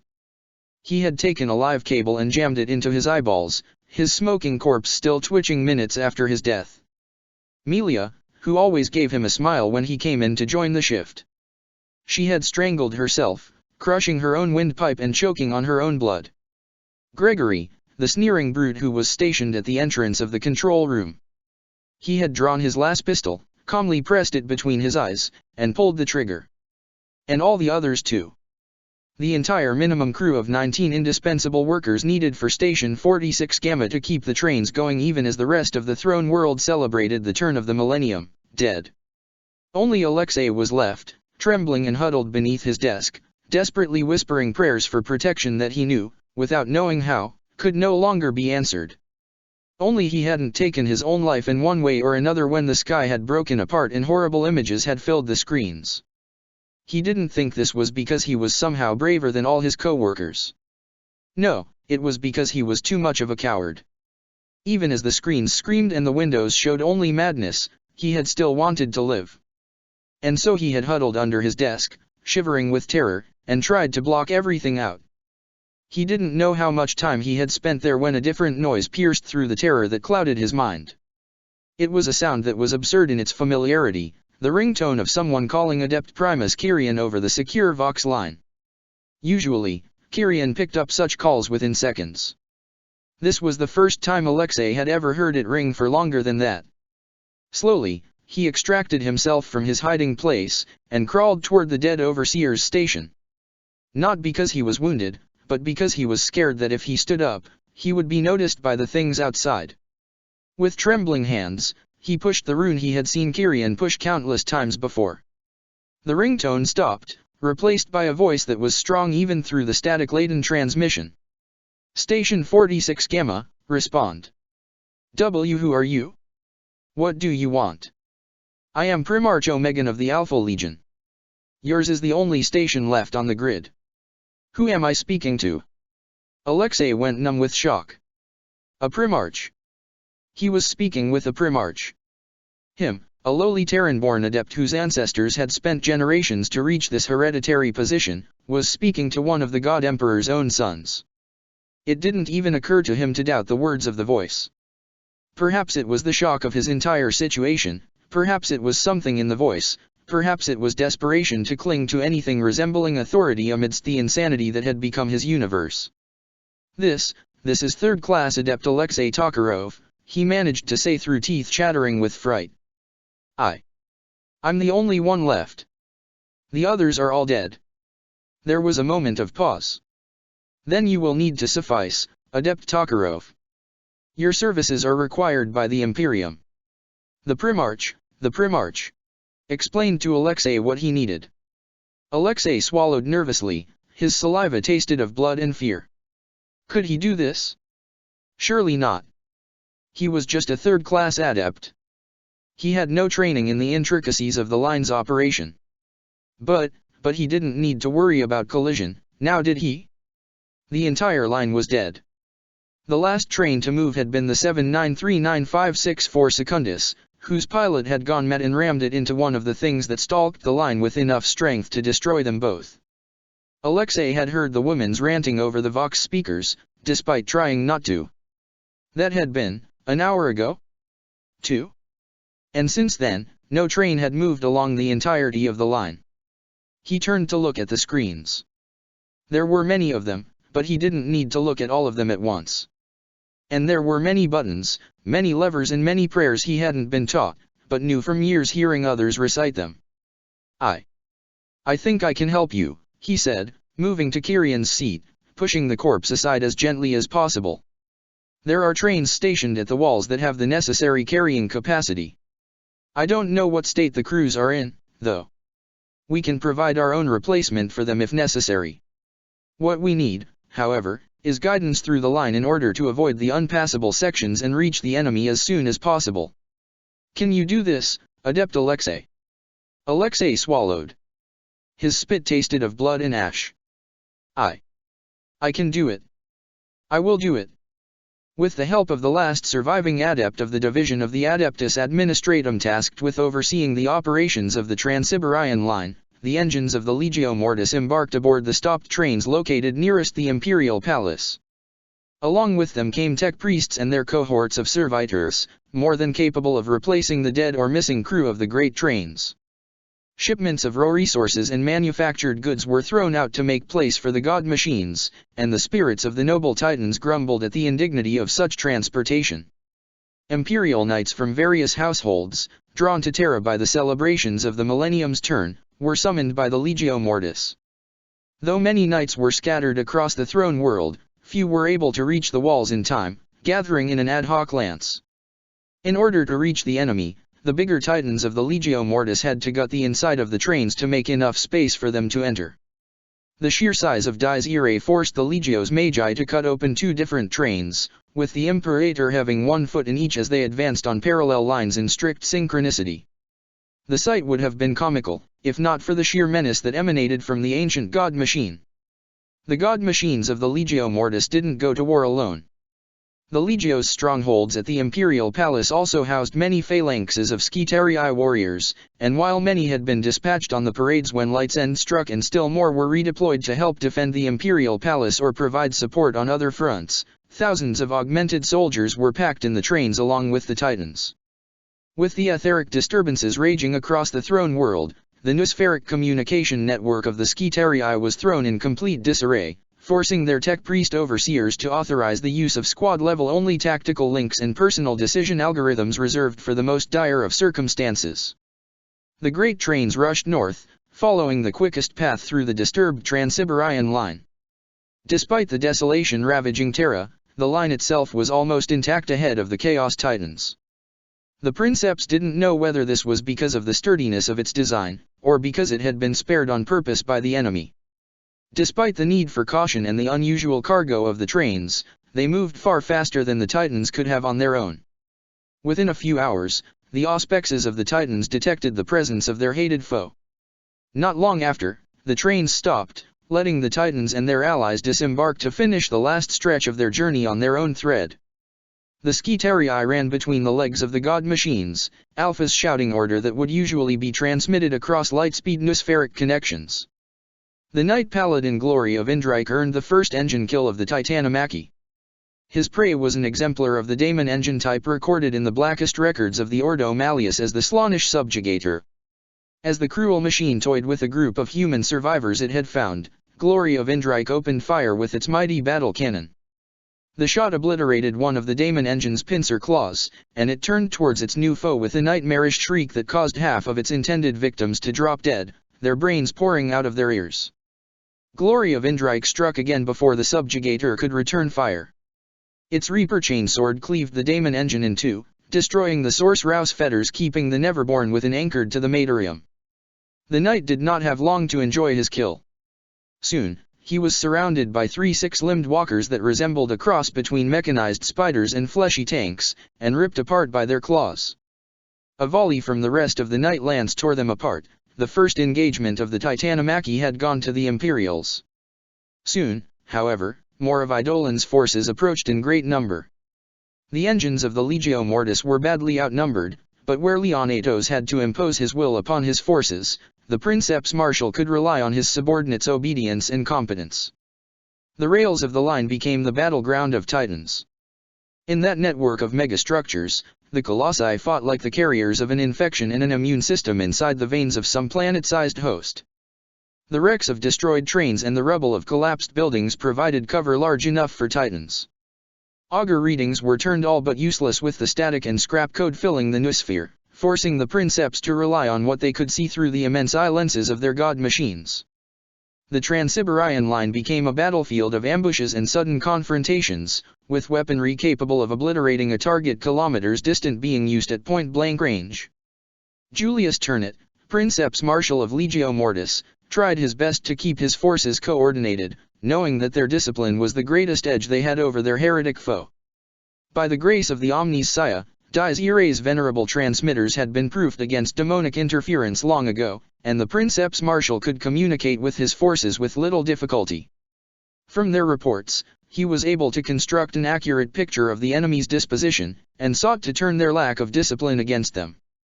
At his command, the engines of Legio Mortis began to give ground, regrouping in a vast expanse of open ground created by a few shots from Dies Irae's long-range weaponry. Scores of daemon engines pounded after them, unholy instincts compelling them to pursue what they saw as retreating prey, and fell directly into the Princeps Majoris trap. In a synchronized volley, the missile pods of Legio Mortis emptied their lethal cargo into Terra's smoke-choked air, and the light from their detonations briefly outshone that of the Tier of Nightmares. The noise of the explosions was joined by the shrieks of the great Neverborn that had been bound within the Chaos engines brought low by such concentrated firepower. It had been a good maneuver, the kind that would be studied in the training schools of the Adeptus Theta and ICA for generations, but it wouldn't be enough. The infernal machines destroyed were lesser engines, those that had run ahead of their betters, their hunger for the hunt overriding all pretense of discipline. Behind them came the corrupted husks of reavers and warlords, and the towering shadow of the tyrant of Eidolon. Leonatos laughed as he walked, feeling the venerable rails of the Trans-Siberian line crack under the weight of the tyrant's mighty feet. This world had much changed since the last time Leonatos had been there, during the siege. Or, had he been there? It was difficult to distinguish between the memories of his own mortal life, those of the other blood angels and Astaroths he had devoured, and the shattered recollections of the tyrant itself. When they had descended on this world from the Tier of Nightmares, only to be turned aside, Leonatos had recognized the psychic spur of the one responsible. It had been a surprise to find Magnus the Red on Terra, but he supposed it shouldn't have been. It made sense that the last sons of the false emperor would be here, at the end. Their deaths would serve as a fitting marker to the end of an age and the beginning of the new one. Once, the mere thought of facing a Primarch would have caused him to feel as close to terrified as a space marine could feel, but now? Now, he felt invincible, like he could take on the entire might of the failing Imperium and triumph. This was power, greater than anything he had ever known. The energies of the warp coursed through his demonic form like never before, fueled by the favor of Slaanesh. He was exalted, elevated above the rest of the courts of pleasure and pain. Only the knowledge that he shared that privilege with 5 others across Sol slightly diminished the joy he felt. On a whim, he twisted the tyrants around, and plunged his great blade into a hab block that grew out of a manufactorum on the side of the line. The demonic weapon cut through the rock reedy, crushing those who cowered inside. The Daemon Prince tasted their final moments, full of terror and pain, as the sword drank their blood and souls. He drank it all, sighing in pleasure like a man emptying a glass of fine wine ahead of a still greater feast. Then he sensed them. He felt the vibrations of their advance, tasted the shifts in the ether at their approach, the disturbance in the wondrous symphony of horror his host brought with them. Titans, and leading them. Oh! Such an opportunity! He felt the part of him that was enmeshed within the tyrant roar in recognition. Dies Irae. Legend among legends, one of the oldest and greatest titans of the hidebound Adeptus Mechanicus. Truly, Leonatos was blessed by the Dark Prince. This was a worthy prey, but Leonatos hadn't survived the perils of Eidolon and risen to daemonhood by taking foolish risks. He wouldn't engage the Imperator until he knew everything there was to know about its abilities. With a pulse of will, he sent a command into the corrupted machine brains of a pack of Chaos Warhounds. He burned the image of the Dies Irae into their demonic minds, and they ran ahead, throwing themselves against the Imperator while Leonatos looked through the eyes of the tyrant. All the bravery and skill of the Legio Mortis wasn't enough. The daemon engines hurled themselves at their foe, and in close proximity the void shields of the Titans were rendered useless. The superior numbers of the Chaos War host, along with the ruinous blessings of their dark patron, were slowly but surely carrying the day. God machine after God machine fell, their husk either cruelly obliterated by their vanquishers or swarmed by hordes of cultists and daemons, who dragged the surviving crew out of the Titan's shell so that they might witness their failure before killing them. The cold and merciless arithmetic of war didn't lie. The initial estimates of the Chaos Titans' numbers had been erroneous, or perhaps Omegon had known that he had no choice but to send the Legio and hope for a miracle. The Legio Mortis continued to fight, led on by the Dies Irae. They did not stop their advance, even as their numbers diminished, coming ever closer to the tipping point where the odds would guarantee their annihilation. But not all hope was lost, for even as the god machines of the Legio Mortis had raced toward the foe, a meeting had taken place in a section of the Imperial Palace whose existence was known to only a handful of souls. Kay wasn't with her. The old ghost would have been destroyed had he entered this room. Even she could feel the deadly cold of the Sinol pressing on her, far more oppressing than the total darkness that surrounded her beyond the small patch of light her lantern produced. The trick she had used to anchor Kay's existence to something other than herself wouldn't last long, however. She needed to be quick, not that she needed another reason for that. "I am Lady Morgana of the Holy Ordos of the Inquisition," she called out to the darkness. "I am here because Terra is under attack, and yet you remain in hiding instead of striding out to its defense." For several seconds, there was only silence. Then a voice came from the darkness, deep, devoid of emotion, and utterly artificial. "We are the last chamber," it said. "The others are all dead, lost to the Imperium's endless wars. One by one we fell, but we believed we were doing the Emperor's work. Even as we were despised, even as we were distrusted by every other part of the Imperium, even as we tainted and damned our souls with the forbidden and the unholy, we knew that he found worth in us. And now he is dead. Worse than that, for if he had perished, we could still throw ourselves onto the cause of vengeance. But he chose death, Morgana. He chose to escape his pain, to escape his duty. He was all we had, and he abandoned us. Why then should we fight? What do we have left to devote ourselves to? No," she shouted, slamming her staff into the ground. "He did not abandon you. He did not abandon us." There was silence. She pushed forward, drawing upon emotions she only rarely allowed herself to feel in order to ward off the cold of the Sinol and the creeping despair that permeated this entire place. "He made the choice to die, so that we would all have a chance. He died so that there might be hope. You will not insult his memory with your doubt." She took a deep breath, feeling a chill spread through her. Her time was running out. The psychic void was penetrating through her flesh, and soon, it would reach the arcane workings that kept her alive. She had taken an enormous risk in coming here. If she died, there would be nothing left to keep her father's great spell active, and her adopted brother would be unleashed upon the galaxy in the fullness of his awful power. But what choice did she have, when Chaos Titans marched toward the Imperial Palace? None. And now, she would know if this gamble she had taken would pay off. And so I ask you again. Will you walk? Very well, Lady Morgana. You have convinced us. We shall see whether there is still something worthy to fight for in the Imperium without him. Crimson lights gleamed in the darkness, and she heard the noise of starting engines. The Ordo Sinister will walk. The Transsiberian line had been almost completely cleared by the transport of the Legio Mortis and the damage inflicted by the Eidolon war host. The same adept that had arranged the delivery of the loyal Titans, who was still in Station 46 Gamma awaiting rescue, received a new message, containing new orders. The adept protested at first, saying that he had already dispatched all the heavy carriers that were still usable amidst the madness of Light's End. But for that final transport, the final run of the Transsiberian line, only a single train would be needed. As if by the Emperor's providence, one such train remained stationed near the palace's walls. But while its carrying capacity met the requirements, there was no pilot left to drive it. 1 hour later, Adept 3rd Class Alexei Tokarov was inside the command station, with a crew of hastily replaced servitors programmed to obey his every word. Had someone asked him how he had ended up here, he wouldn't have been able to answer, except by saying that the woman who had talked to him over the crumbling Vox network had been very convincing. He had never piloted one of the trains he had spent his life monitoring, he had never even been aboard one. But, as the woman had said, he was the closest thing they had got. And in the end, it was good enough. The train ran up the Transsiberian line at full speed, carrying within it the last engines of the Ordo Sinister. From the start of the ride to its end, Alexei was terrified, even as he directed the largely automated process. He was terrified of the speed, he was terrified of the sounds of the train, he was terrified of the possibility of failure, he was terrified of what he was rushing into.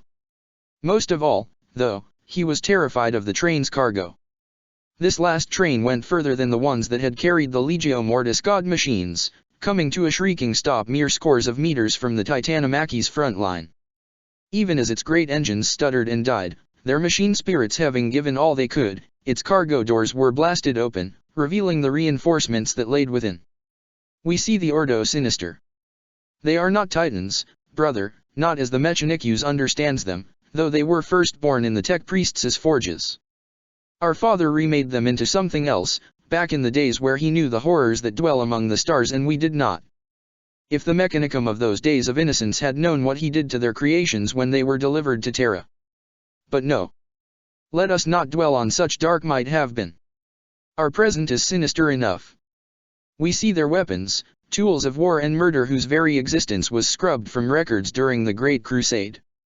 Theirs is the legacy of the Age of Strife, weaponized into the Imperium's service. Theirs is the tamed abomination. Psycannons and null fields, arcane control spheres and pariahs strapped into half-sentient machines. Choirs of psychers shackled to the Siri Crux Anima, their power ripped from them to fuel weapons that sunder reality with very shot. Theirs is the path of the monster made to fight monsters. Do not be blind to the hypocrisy there, brother. Father made terrible choices in his life, all to reach his vision for mankind. Why do you think he was so relieved to finally end? And now the last Titans of the Ordo Sinister march to war. Their chambers were decimated during the heresy, laying down their lives in the webway. I saw them, brother. I saw them hold the line against the infinite hordes of chaos. It is possible for the daemons to fear, and they were terrified then, as the whip of their masters will hurried them forward toward oblivion. I saw them fight and die, and knew this then, even the soulless can be heroes. Only a few remain of the 25 that were given to the Emperor in oblation. Of 4 chambers, only one yet stands. But oh, such terror they will inflict. 7 Titans with featureless faceplates in verdigris livery, Warlord Class 1 and all, emerged from the hollowed inside of the transport, their heraldry that of snarling silver lion face. A pall of supernatural terror descended upon the line, affecting all from the adepts laboring within the engines of the Legio Mortis to the soulless Neverborn crawling in the wake of Eidolon's Chaos Titans. The human survivors who hid in the ruins felt the dread fall upon them, yet even this unnatural terror was preferable to the whispers and insidious madness it drew away. Men and women sobbed prayers of thanks as their minds were freed from the horrors of the tier of nightmares. Skitarii of the Legio Mortis looked upon them in awe, feeling the shriek data of the Chaos Titans that had battered ceaselessly at their senses recoil. The Ordo Sinister did not hesitate, nor did it hold back. From the moment its war machines entered the battlefield, they opened fire with their full complement of awful weaponry. An already tormented reality buckled and screamed as beams of energy that had no place in our universe erupted from their shoulder cannons, cutting through the corrupt void shields of Chaos Titans and causing their warp-tainted molecules to implode. Inside their hulls, mind-shackled psychers screamed in agony as their power was forcefully extracted from them by technology forbidden to all but the Emperor himself. Of course, for all their eldritch capabilities, the Psi-Titans of the Ordo Sinister were not invincible. Their powers were dwarfed by the might of the tyrant of Eidolon, bloated as it was with the energies of the exalted Daemon Prince of Slaanesh that had bounded with it. The presence of the tier of nightmares also forced the untouchable pilots of the Ordo to refrain from using the full potential of their engines, lest their hexagrammatic protections be overwhelmed by the warp's rancid corruption. The Psi-Titans spread out around Dies Irae, striking at the lesser engines that sought to weaken the Imperator and leaving it free to focus on its duel against its infernal equal. With sinister claws that blazed with fell power, they tore through the hulls of Chaos Titans, every hit inflicting unspeakable agonies to the daemons within. What damage the demonic machines inflicted in return soon vanished from the Psi-Titan's hull, torn metal knitting itself back together under the influence of minute telekine pulses directed by the god machine's cogitators. The Princeps Marshal of the Legio Mortis didn't recognize the heraldry of these unexpected reinforcements, but Dies Irae did. Knowing that the time for question would be later, the Princeps Marshal commanded his forces to fight alongside the Ordo Sinister, while he strode forth to confront the head of the beast that had come to Holy Terra. Through the eyes of the tyrant, Leon Atos saw this, and roared in fury. The Chaos Imperator picked up his rage, and charged ahead, all thoughts of letting its lesser siblings weaken the foe forgotten in the throes of rage. As Dies Irae and the tyrant of Eidolon approached each other, lesser engines hastily moved away from the confronting colossi lest they be caught and crushed in the battle between the two god machines. One of the most powerful men on Terra was little more than a skeletal torso and an exposed brain, held aloft in a life-sustaining tank, linked to the great machine surrounding them by hundreds of cables. Such was the fate of Julius Ternate, Princeps Marshal of the Legio Mortis. He had served the Legio for over 700 years, first as a Moderati and then as a Princeps, climbing the ranks through sheer skill and strength of will. He had not, no matter what some of his rivals had claimed, ever relied on the fame of his family name. Yes, his line had served the Legio since before the Great Crusade itself, and one of his distant ancestors had piloted the Titan he was now forever bound to in service to War Master Horus himself, but Julius had earned that rank. He had fought for the Legio, for Mars, and the Imperium, holding each of these loyalties equally dear. He had crushed countless enemies of humanity, from the Titan equivalents of the Eldar to the enormous monsters of the Tyranid hive fleets. He had been a lord of the Imperium's armies, participating in strategy meetings that had decided the fate of entire sectors. He still remembered the day he had known he would never be separated from Dies Irae again. He saw that moment every time his awareness faded, exhaustion and the ministrations of the tech priests forcing him into the twilight sleep that was all the rest he was now capable of. The sight of the Chaos Titan's cannon as it powered up, so close to Dies Irae's face. The blaring of alarms. The pain of his mortal body shattering in sympathetic torment to the Imperator's own damage. Legio Mortis had won the day, though Dies Irae had required decades of repairs before being sent back out on the battlefield. Julius had required almost as much, and the two of them had emerged from the quiet of healing together.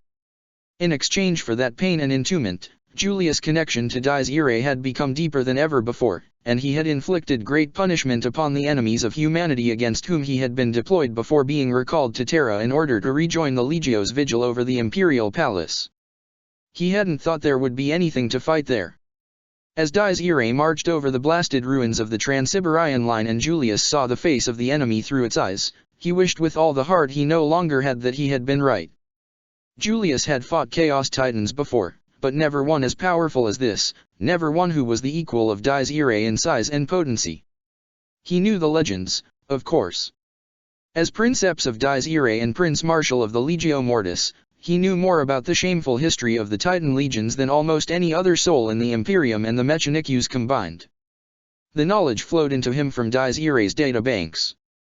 At the dawn of the Imperium, the Omnissiah had welcomed the Martian cults into his empire, and granted great honor to the Titans who had fought to help the Martian orders survive the madness of the Age of Strife. They had been named the Triad Ferrum Morgulum, and been set above all the other legio that would either be built or found on distant forge worlds. They were the first of the Collegia Theta Nica. 3 Legio, tasked with safeguarding the Red Planet, and later, after the coming of the Emperor and the union of Terra and Mars, lending their might to the new Great Crusade. Of the 3, only the Legio Mortis remained. They had stayed loyal to the Fabricator General, instead of trusting the promises of Guilliman's envoys. The names of the traitor Legio had been expunged from all but the most secret of records, among which Dies Irae's own databanks were counted.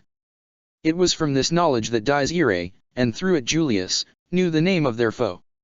Amidst vox shrieks of scrap code and demonic howling that echoed into reality from the Immaterium, the creature broadcast its identity as the Tyrant of Eidolon, and it had changed enough, and fallen low enough, to no longer deserve its old name.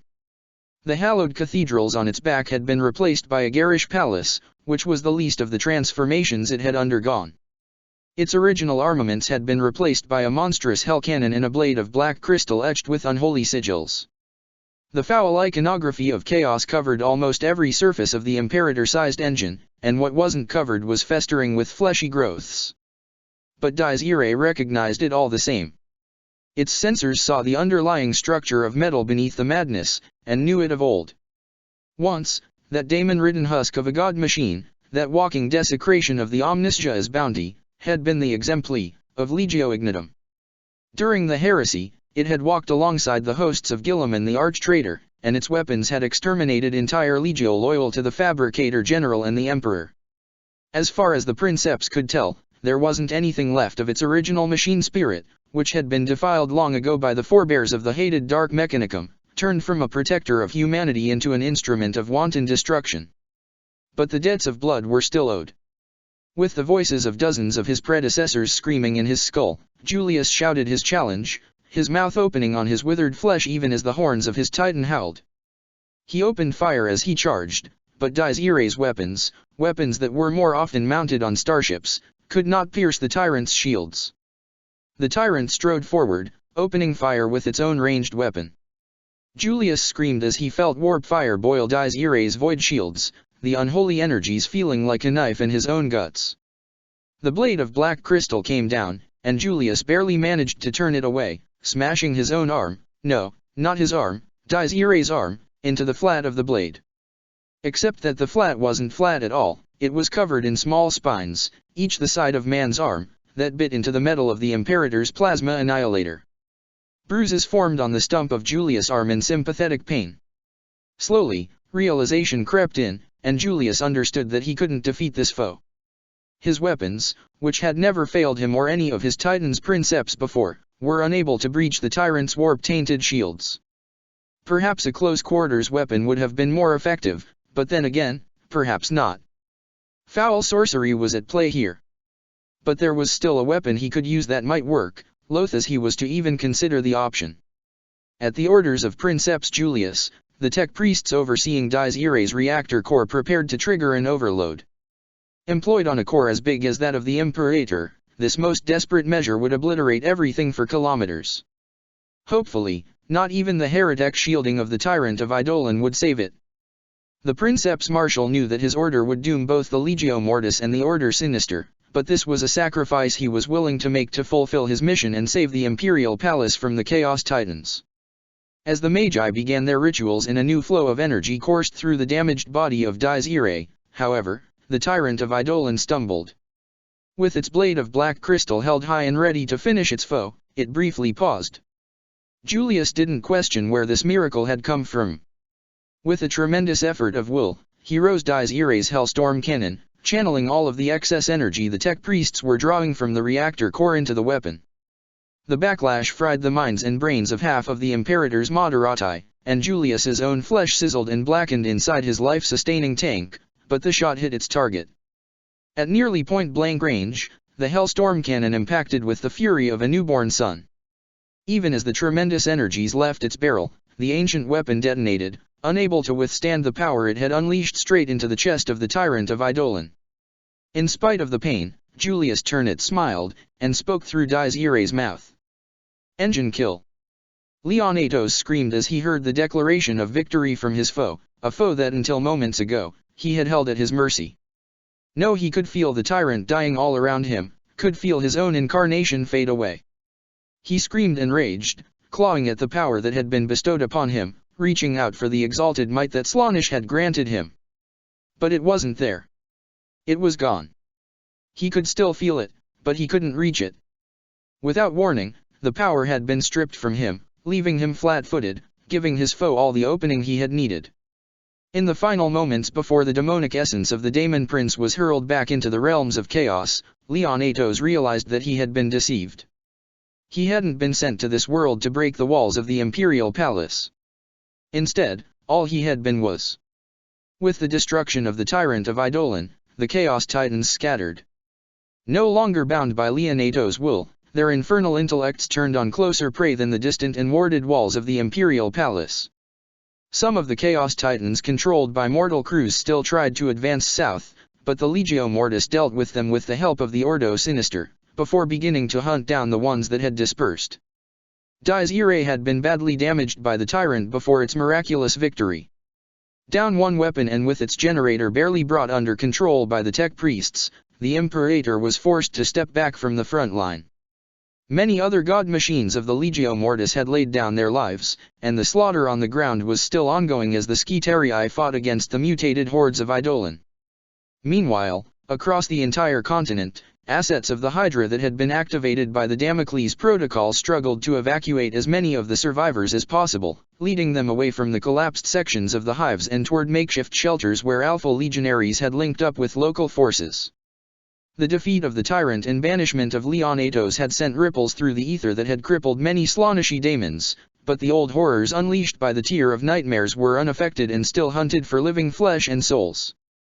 Though the leader of one of its sides had been slain and the other removed from the field, the Titanomachy would rage for some time yet, tying up both the Legio Mortis and the Ordo Sinister far from their assigned position in the palace's defense. The Battle of Olympus Mons. From the Martian underworld rise the United, a mysterious Hadesian kingdom sworn to Slaanesh. Led by Enkeri, the Keeper of Secrets reborn as a soul grinder, this host of chaos-corrupted mind-linked cyborgs marches north, toward Olympus Mons and the heart of the Martian collective. With most of the Red Planet's armies sent to wage the final war of the Lie of Iron, Fabricator General Abristus Teslavi marshals a desperate defense of his capital against the onslaught, while the mysterious Martian collective struggles to process the significance of Light's End. With the new millennium comes an age of dread revelations, and the secrets of Mars shall be among the first to be revealed. We see Mars. The Red Planet. Homeland of the cult Mechanikus, first of the worlds humanity colonized after leaving the cradle of old Earth. The world was named after an old god of war, whose roots go deep, past the veneer civilizations ever try in vain to apply upon war. We see all the times the name has proven apt, and oh, but there have been so many. Mankind brought war to Mars, defiling its sands with seas of blood.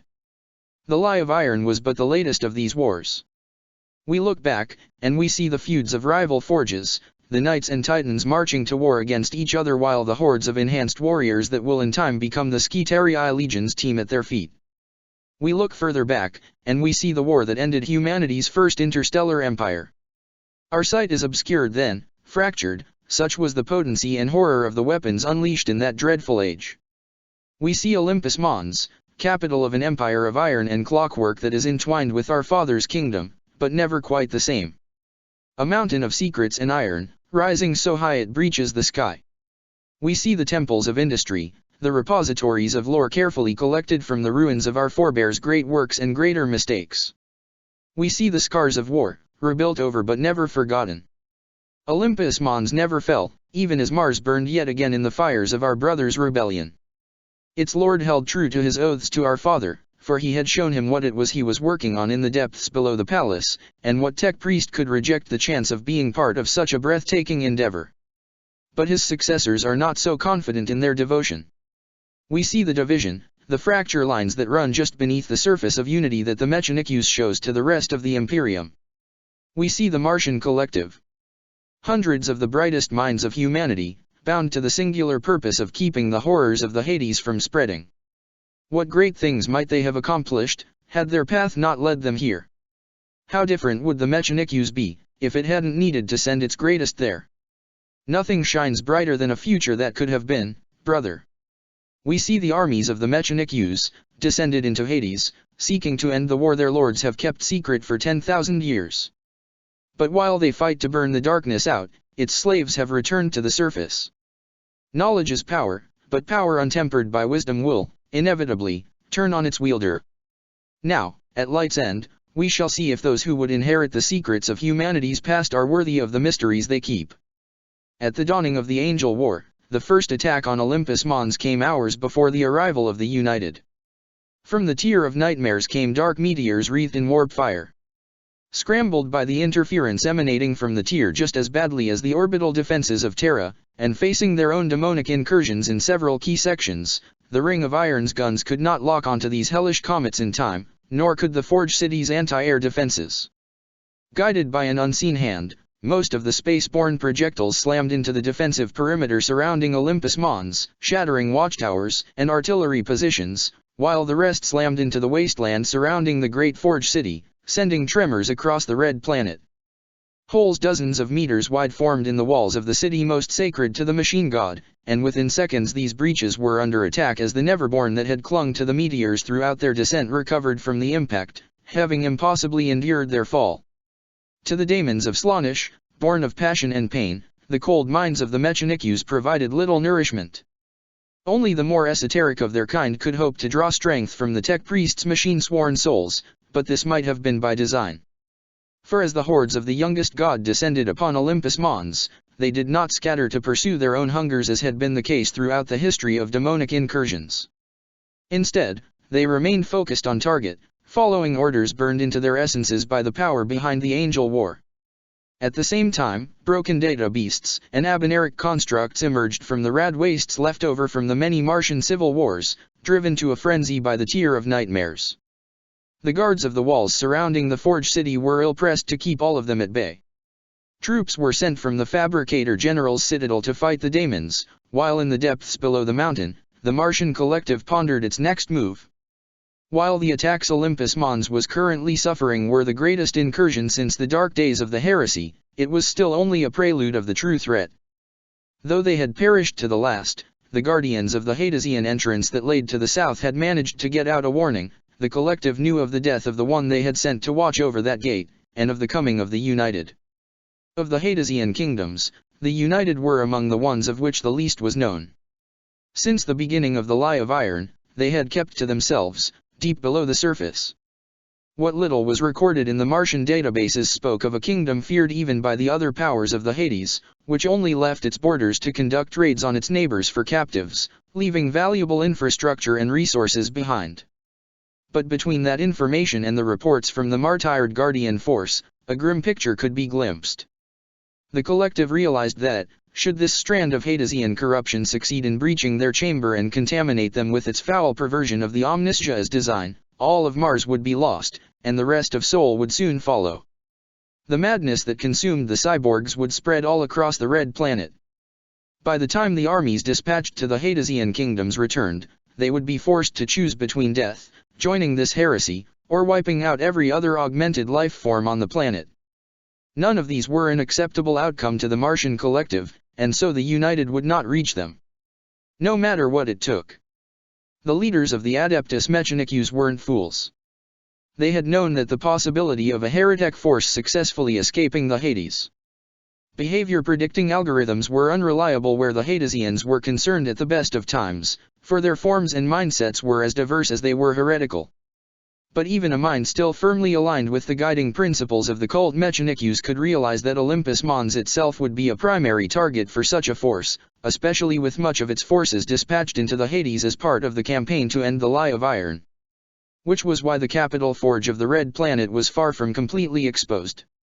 Its contributions to the underground campaign were sizable, and would have left entire forge worlds both bankrupt and defenseless, but the Martian collective had kept many aces up their sleeve.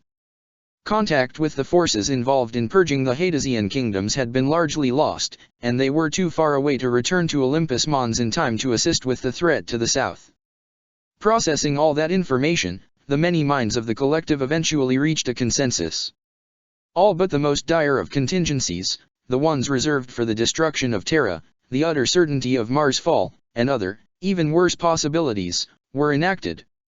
Stasis vaults that were only slightly less protected than the collective itself were opened, and weapons not used since the Roboutian Heresy were carefully taken out, while data tombs containing knowledge that had been sealed away because of the dangerous ideas locked within were reconnected to the collective's memory banks.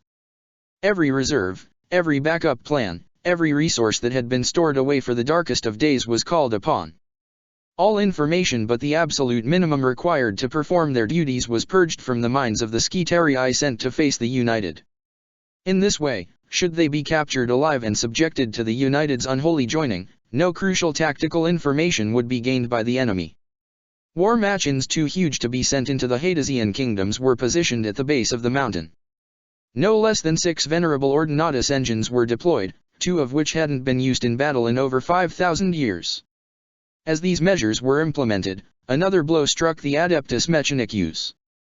Through the broken noosphere, information about what was happening across Sol began to trickle. One morsel of information dominated the datascape, repeated by traumatized survivors on the surface of Terra and screamed in corrupt cant by demonic spirits: the Emperor was dead. Across the entire Red Planet, forge cities already reeling from the tears opening were cast further into distress by this revelation. Machine spirits rampaged uncontrolled as their overseers went into shock, their indoctrinated minds unable to comprehend the enormity of what had happened. In Olympus Mons, however, the collective was able to maintain order, even as its members were taken aback by this new data. They had known of Omegan's plan to help the Omnissiah ascend, shedding the last of his mortality and taking the war against the forces of chaos to their own dimension of madness and unreason. But it was clear that something had gone wrong. The demise of the Omnissiah's incarnated avatar was a tragedy whose impact even the Martian collective with all its brains enslaved cogitator engines couldn't calculate. The consequences might very well break the Imperium asunder, but they would never have the chance to if Mars fell to the United. We see the United, a grotesque perversion of utopia pulled from humanity's ancient fears of technology. An artificial hive mind forged from warp-touched implants, bleeding the soul and replacing it with an all-encompassing need to add more victim to the whole, in the desperate hope that it will fill the emptiness. It won't. Because the emptiness isn't a void, it is a maw that swallows everything, a hunger that can never be sated. We see a beginning. In the Age of Innocence, there is a tech priest on Mars who has trouble understanding other people. He loves them, but he does not get them, and it tears him apart. He thinks he can bring them together, put an end to war and ignorance, and no longer feel so alone. He works quietly, developing his theory before presenting it to his overseers. His fear that they will reject it, and him, is so great that he throws himself into his work, and misses the signs of what is to come. Then the war comes. It sunders the earth and sky, and madness old and new flows unchecked across the Red Planet. The tech priest's dream is turned into a weapon, a way to bind captured soldiers to the cause of the rebels. He is broken, reduced to a single cry of anguish made the core of the United, for no reason other than cruelty. The tormentors are the first to be integrated when the United predictably overcome the limits placed on the tech priest's design to control them. We see them rampage across Mars' surface, stealing millions before the wrath of iron forces them to retreat to the depths.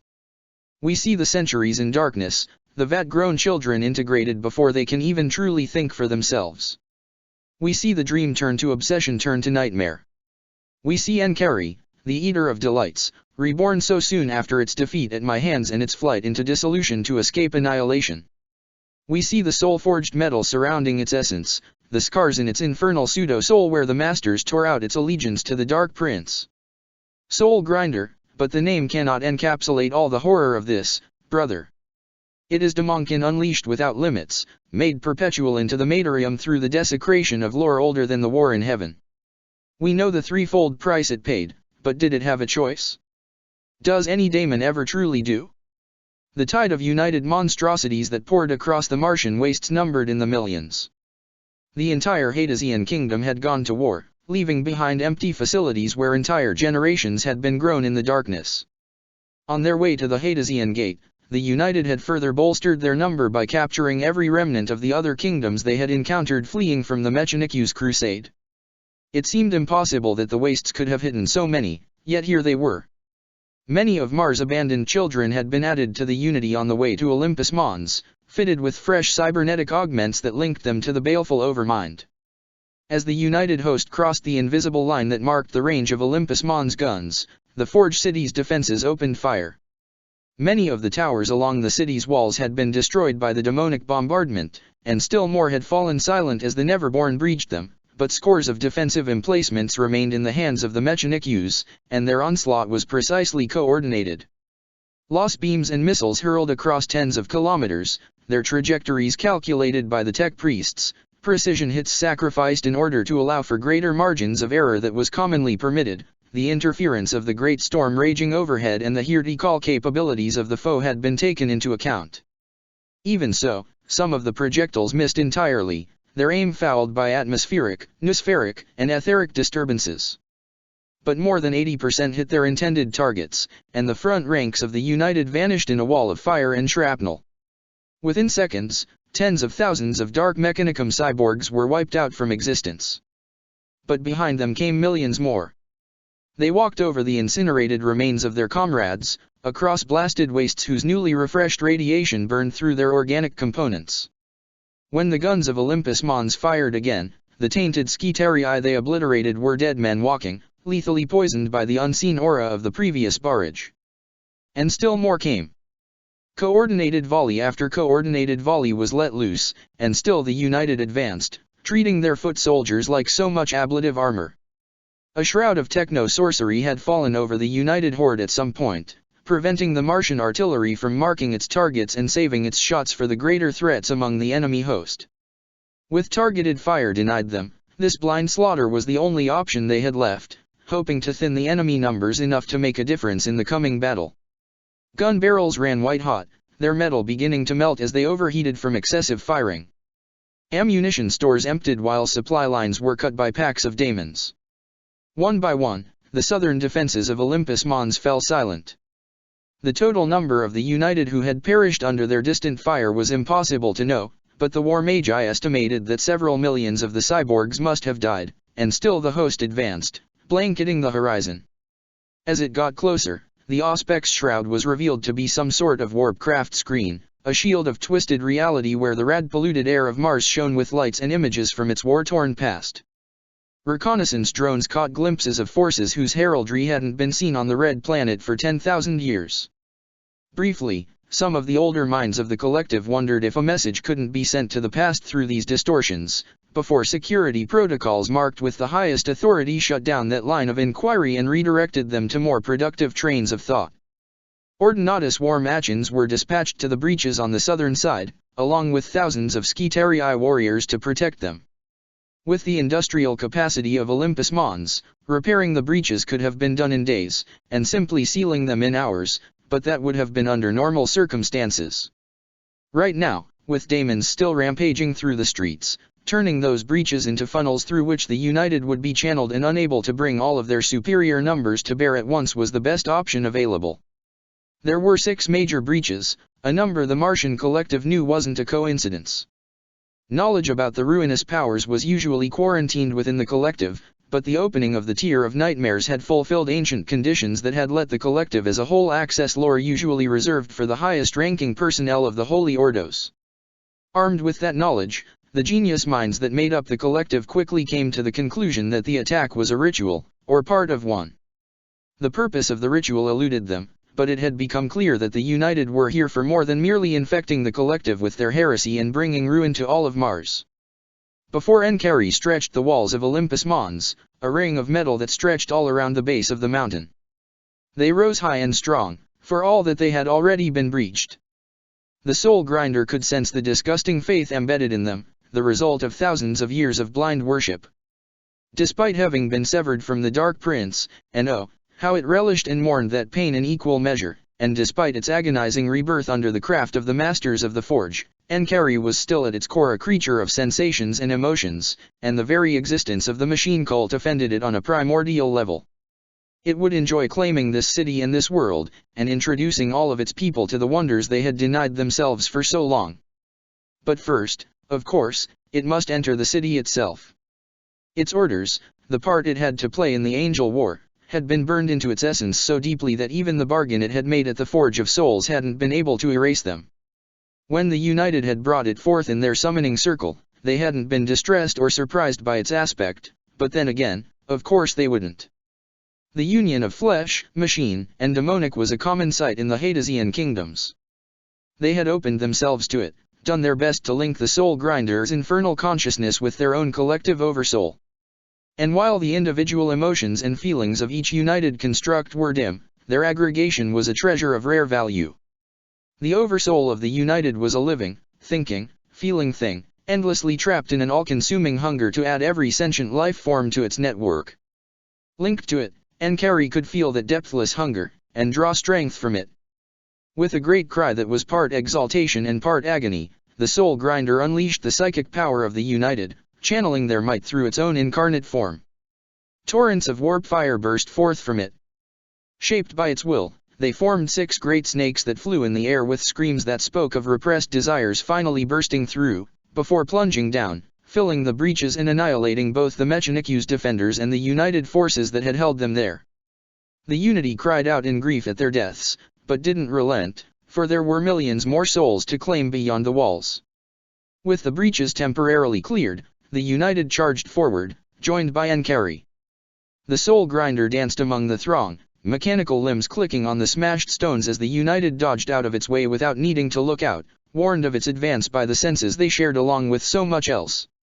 It climbed over a veritable mountain of rubble, faster than even the fastest of the United constructs, and looked upon the vast city arrayed behind it.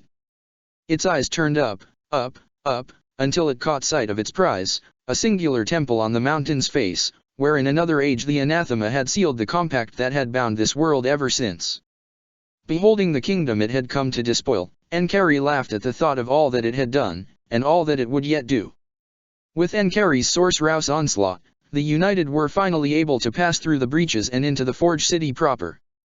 Like a flood of plague-carrying vermin, the United poured through the gaps and into Olympus Mons, paying for every step with corrupt blood and tainted iron.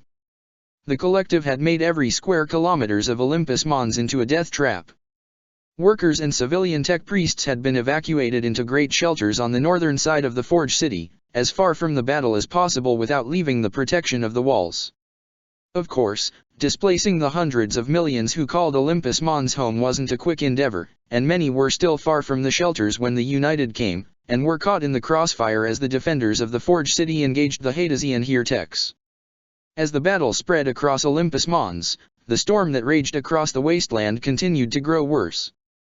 Those few eyes still turned outward, watching out for United reinforcements, were forced to stop as visibility was completely obstructed. Several of the Martian collective's minds ran the numbers, comparing the violence of the storm with the extensive records the tech priests kept of their homeworld's broken climate. They soon came to the conclusion that this storm was worse than anything that had been observed in thousands of years, with only the storms that had raged during the Age of Strife, after the first collapse of Martian civilization, surpassing them. Calling for reinforcements, already a doubtful possibility, had become impossible. Not even Skitarii could survive the conditions beyond the walls now. The defenders of Olympus Mons were alone with the monsters. High up the slopes of Olympus Mons, at the gates of the Temple of All Knowledge, the Fabricator General stood prepared for war. The temple was where the Emperor had first landed at the end of the Age of Strife and made contact with the cult Mechanicus. It was where the alliance between the Imperium and the Tech Priests had first been conceived of, and it was one of the Adeptus Mechanicus holiest sites.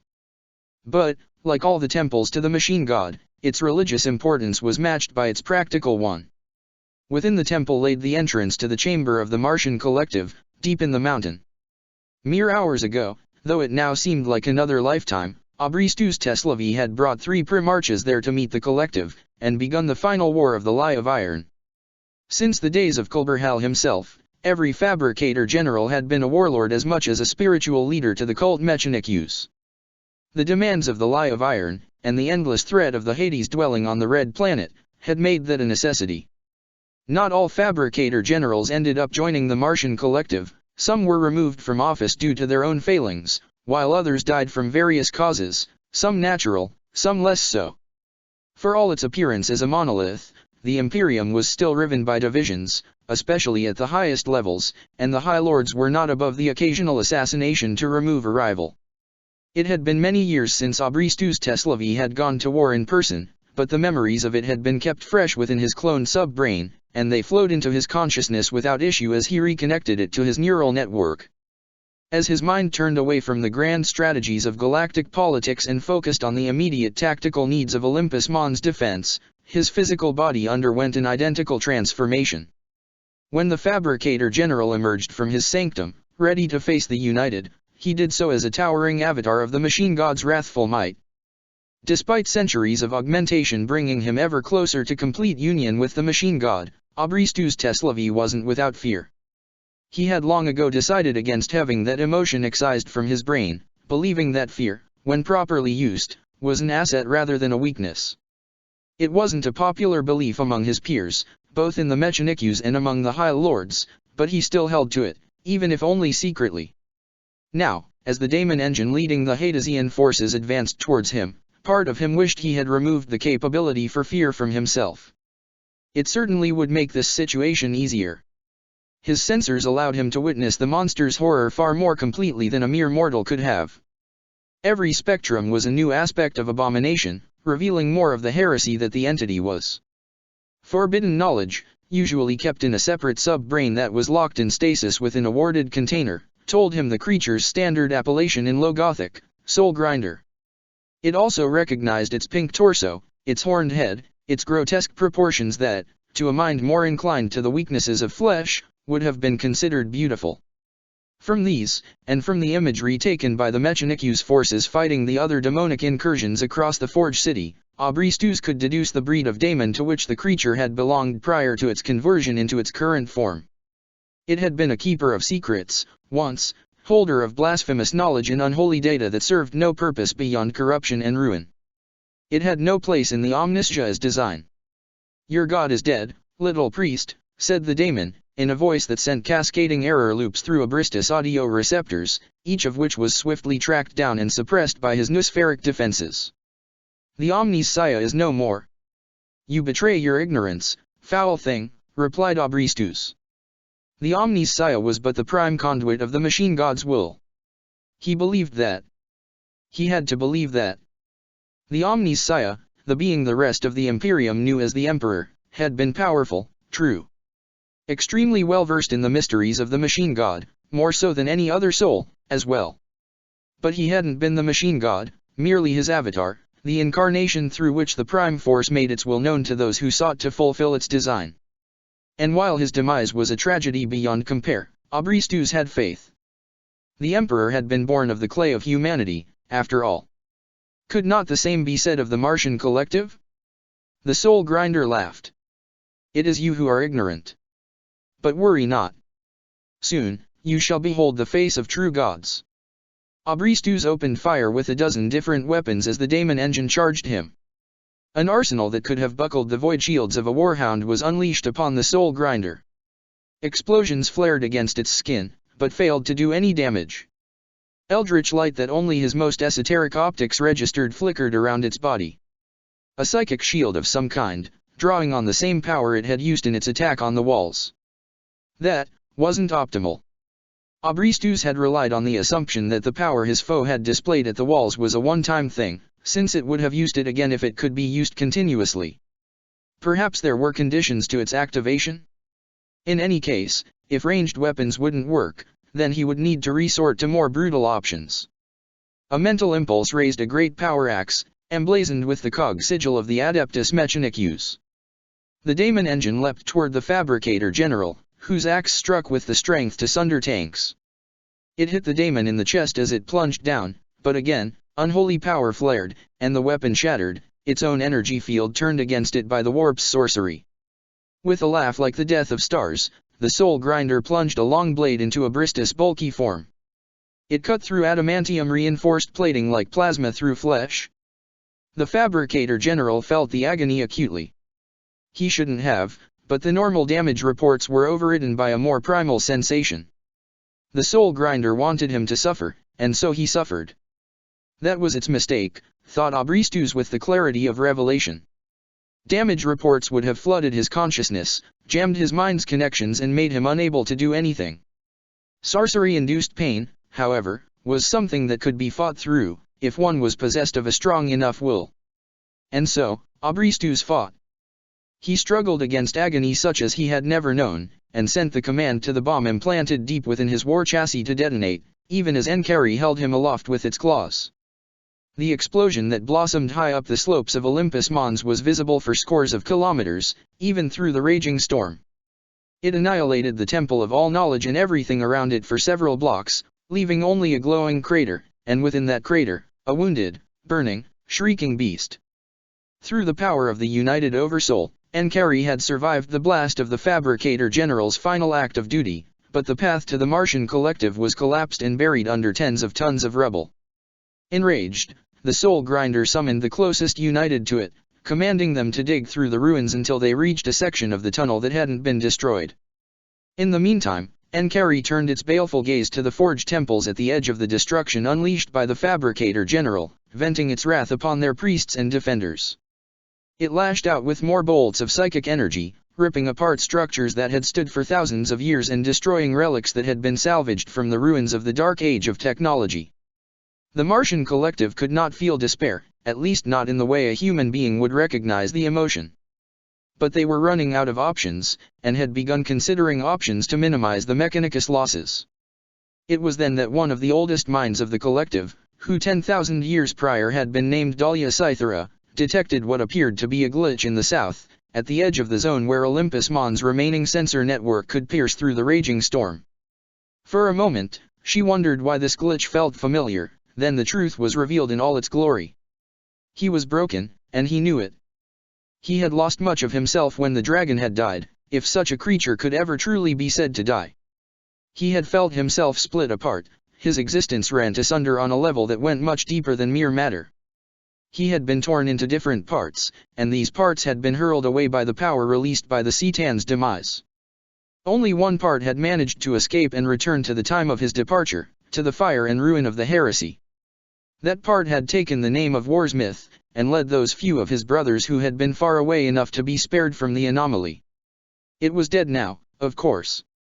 He had felt it die, even if he did not know where it had happened. Time meant nothing in the anomaly, but slowly, agonizingly slowly, he had pulled the disparate parts of himself back together.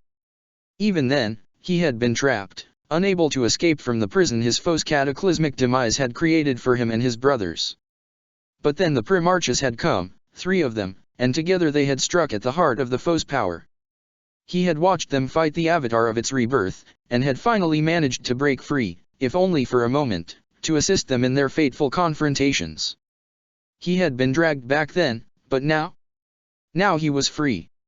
With the death of Moravec, the cage of broken time had fallen apart. The anomaly was no more, and he had led his brothers out of the dark and onto Mars' tumultuous surface. They had marched back the way they had come so long ago, trying and failing to reach other Imperial forces, not knowing just how much time they had lost in the Noctis Labyrinthus. Barbenfok emerged from the storm at the head of his host, and beheld Olympus Mons besieged once more. Surrounded by a nimbus of eldritch lightning, he raised his warhammer high, and spoke a single sentence. Iron within, iron without. We see the Noctis Labyrinthus. We see the gateway into the Hades. There is an imprint across time, left over from the first time Father walked the red planet and fought against, well. You know what he fought against, don't you, brother? You slew the one who devoured its corpse. You and Omegan slew Moravec in the depths. You ended an existence older than the age of strife, a mind that stood on the very threshold of apotheosis. There are consequences to such deeds, brother. Look. He who was called War's myth has returned. He and his warriors were split and rent asunder by chronophage predations, but duty does not end just by being missing for 10,000 years. The string of time snaps back into place with the removal of Magladritha's weight on Martian reality, and casts an arrow into the back of the United. What was lost returns, and brings salvation in ironclad. We are past the agency of fate, brother, past the gaze of the most gifted seers. Our father's sacrifice blinded all but those who could understand his choice, but this is something not even those few souls foresaw. The Forge City had changed since the Iron Warriors had lifted its siege by Dark Mechanicum forces. Despite the damage inflicted by the demonic swarms and the United, the Forge was in much better shape than it had been then, as the wounds inflicted during the heresy were gone. This was the first clue to many of the sons of Perturabo of just how long they had been trapped. Fortunately for them, there was no time to dwell on that. Olympus Mons was under attack once more, by an enemy whose chaotic allegiance was made all too clear by their grotesque augmentations and blasphemous markings. The Iron Warriors' knowledge of chaos had been limited before coming to Mars. In a way, compared to what their descendants had learned over the millennia of keeping watch over the iron cages, it still was. But they knew enough, and were armed well enough. Barbin Falk gave the order, and for the first time since the dawn of the Lie of Iron, the 4th Legion went to war on Martian soil. The returned sons of the Praetorian smashed into the back of the United, catching the horde between their guns and the walls of Olympus Mons. With the relentless precision their legion was renowned for, they made full use of the advantage of surprise and the United's single-minded focus on the Forge City. Within seconds, tens of thousands of Dark Mechanicum constructs had been slain, caught in a hail of bolter fire and heavy artillery. The United's hive mind screamed in pain and shock at this unexpected blow. Panic raced through its slaves as it was forced to confront the impossible. The surprise attack turned into a massacre, and it was only Enkari's indomitable will that saved some of the horde still outside the walls from annihilation. The Soul Grinder imposed its command upon the host, pulling as many as it could through the breaches while leaving the rest to die at the guns of the Iron Warriors. In truth, Enkari was as surprised by the arrival of the 4th Legion as its allies, perhaps even more so. The future it had been told had not included them, but then again, neither had it included its own fall at Magnus' hands and forced bargain with the Masters of the Forge of Souls in order to reach its appointed place as leader of the United. Through the eyes of the United, Enkari watched the Iron Warriors as they forced their way into the Forge City, coming to the aid of its beleaguered defenders. The Mechanicu's forces were as surprised by the Iron Warriors' appearance as the United, but the Martians remembered well the ancient debt they owed to the 4th Legion, and the ties between Legion and Adeptus had been cultivated for thousands of years. They rejoiced at the reinforcements, even as they noted the ancient pattern of the legionaries' armor and weaponry. Despite the temple's destruction, the collective still had eyes in the city. They recognized the warriors at once, pulling imagery that dated from the Roboutian Heresy and the Martian war it had unleashed. These thousands of Iron Warriors were the lost forces of the Triarch Barbin Falk, dispatched by Perturabo to reinforce Kulberhal and free the Red Planet from the rebels' presence. At the apex of the war, they had gone into the Noctis Labyrinthus, confronting an unknown foe, and only 300 had emerged of the more than 20,000 that had remained of the initial 30,000 after months of grueling campaign. Leading the Iron Warriors was Barbin Falk himself, or at least part of him. All Iron Warriors had been transformed to some extent by their imprisonment in the Noctis Labyrinthus time-broken depths, a result of the destruction of the mythical dragon of Mars, but none more so than the Triarch. The part of him that had walked out of the Noctis Labyrinthus and reported the completion of his mission to the Lord of Iron had been replaced by the energies that had spilled from the dragon's demise. Arcs of colorless energy coiled around him, sparking from his Terminator armor and the great power hammer he wielded to earth themselves into the ground, and the bodies of his foes. Psychic attacks faded away into nothingness before they could reach him, and the daemons of Slaanesh recoiled from his presence with instinctive abhorrence. Seeing the destruction of the Temple of All Knowledge, Falk led a detachment of his warriors forward and up the slopes of Olympus Mons, while tasking the rest of his army with purging the rest of the Forge City of the United and the Neverborn. Linking up with pockets of Mechanicu's resistance, the Triarch tore through the invaders, and soon reached the ruins left by the Fabricator General's sacrifice. There, he faced Enkari and the mightiest of the United, called to the side of the Soul Grinder as it sensed the Triarch's approach. Psychic attacks slid off Fock's Terminator armor like mere rainwater. The energies that lingered within him, a mere fraction of the Dragon of Mars power, were anathema to the warp's essence. What was left were the mundane weapons the masters of the Forge had affixed to Enkari's body, and while those were mighty, Fock had fought against the war machines of the Dark Mechanicum at the peak of the Martian Wars, and prevailed. With his hammer and the supporting fire of over a score legionaries, Fock methodically dismembered Enkari, tearing it apart before delivering the final blow. That this method of defeating his foe was utterly humiliating to the daemon was merely a side effect to the Triarch. What mattered was that, by fighting in this way, the threat it posed was dealt with in the most efficient and least costly manner. Of course, that didn't mean that, when Barbin Fock finally slammed his power hammer into the skull of the creature, he didn't feel a savage satisfaction. For all the cold-bloodedness that came with being a son of the Lord of Iron, and for all of himself that he had lost, Fock was still a space marine at heart. Daemons didn't lose consciousness. They didn't sleep, for to sleep was to dream, and how could a living nightmare possibly dream? Even stasis, those forms of it that did affect the Neverborn, did not rob them of their awareness, it merely trapped them in a single moment, frozen and unable to act, a torture fit to inspire dread in even the black hearts of the Blood God's children. However, they could lose their awareness of their surroundings when the complex web of emotions and energies that composed them were disturbed.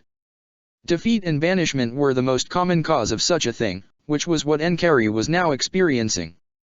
Its first sensation after the fall of the hammer that had destroyed its incarnate form was that of a cold floor beneath its face, immediately followed by the vast, limitless presence above it.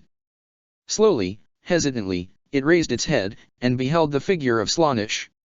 The youngest god sat enthroned, here in what mortal cultists dreamt the Silver Palace resembled. The Dark Prince looked down upon the defeated Soul Grinder, and smiled. Confronted with such perfect menace, Enkari whimpered in abject fear and adoration. "You disobeyed, Enkari my delight," purred the Dark Prince. "You attacked the Cyclops, even though it wasn't his time yet. That might have ruined everything, if my champion hadn't foreseen it, and put a contingency in place. Really, such a clever boy." Slaanesh smiled, not at Enkari, but at something else, something the disgraced daemon could not see. Then the gaze of the Dark God refocused upon the wretch before its throne. "And then? You betrayed me. You turned your back on me. You took the oaths of the Forge of Souls, Enkari. You cast your lot with these renegades. Now, you will pay for that." The halls of the Silver Palace had been half emptied by the demonic assault on Soul.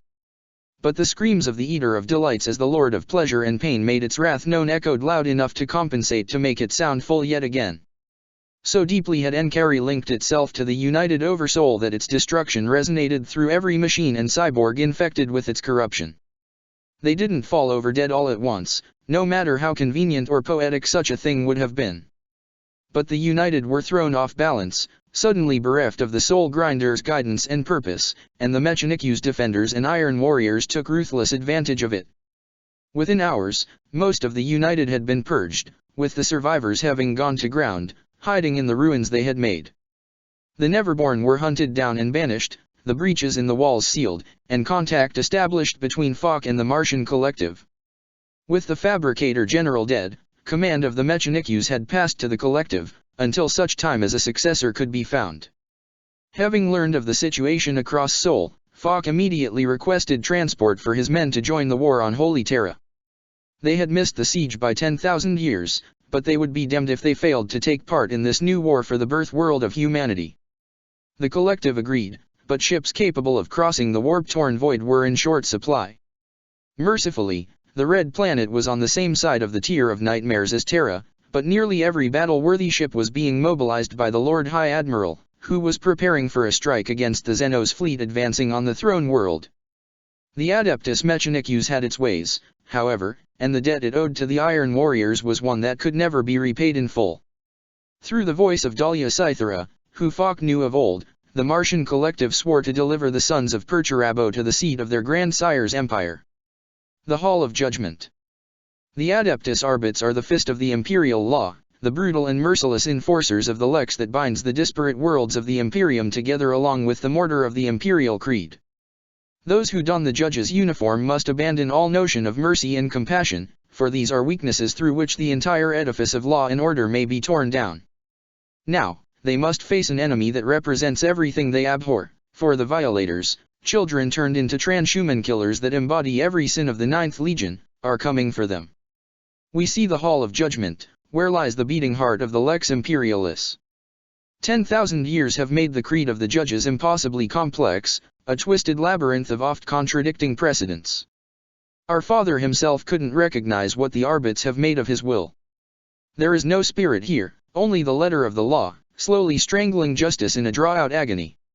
Throughout the Imperium, the face of law inspires not hope or relief, but only fear. Innocents recoil from the judges in fright, knowing that their lack of sin will not protect them. The rolls of the condemned drone on without end, punctuated by the fall of the executioner's blade. Justice without mercy, without compassion, is not justice at all. Was it necessary?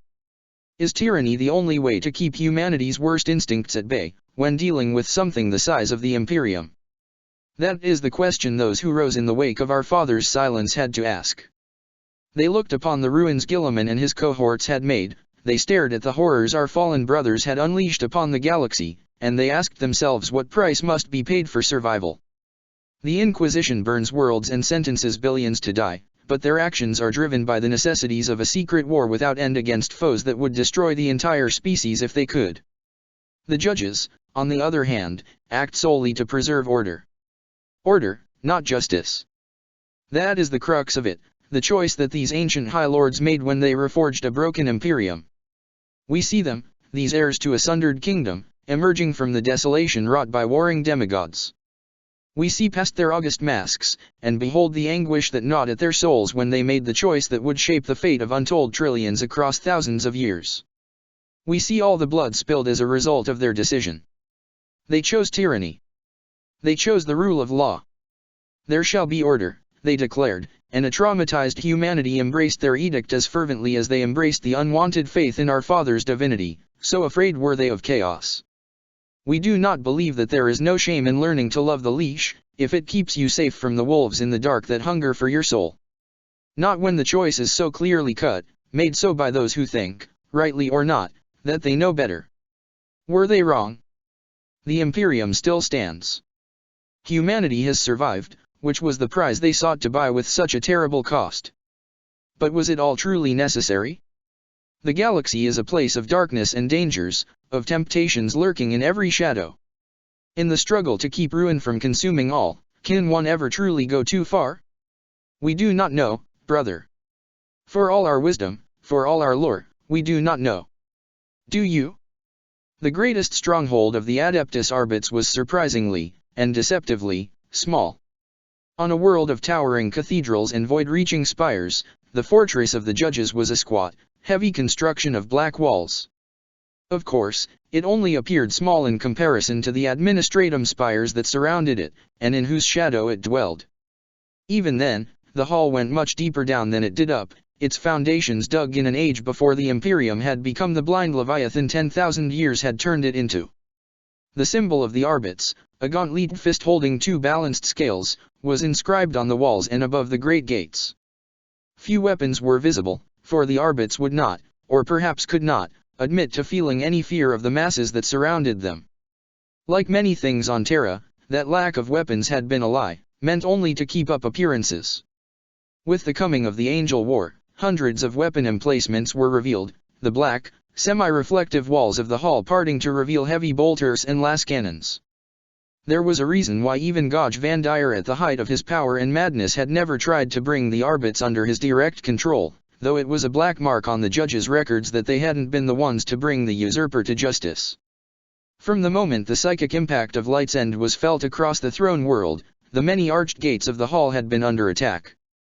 Even the preparations for the millennium's turning couldn't have cleared the hosts of petitioners, tens of thousands of desperate men and women demanding entry to the hall, whether to plead for innocence, to denounce some sinner, or to inquire as to the fate of a friend or relative taken within. To avoid accusations of impiety, preachers had been spread among the throng, guiding the waiting supplicants in prayer even as they stood in line. These priests had been the first to die when the angel war had begun, torn apart by their crazed flock. Guilt, fear, and worry turned to bitter hatred under the poison light of the tear of nightmares, and the petitioners screamed their madness and fury as they charged the gates of the hall.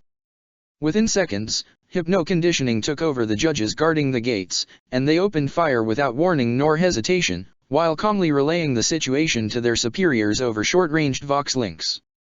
The hall had come under attack many times since its construction.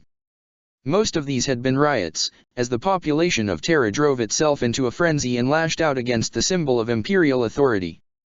Sometimes, these riots were instigated by heretics, who sought to use them as cover for their own ends.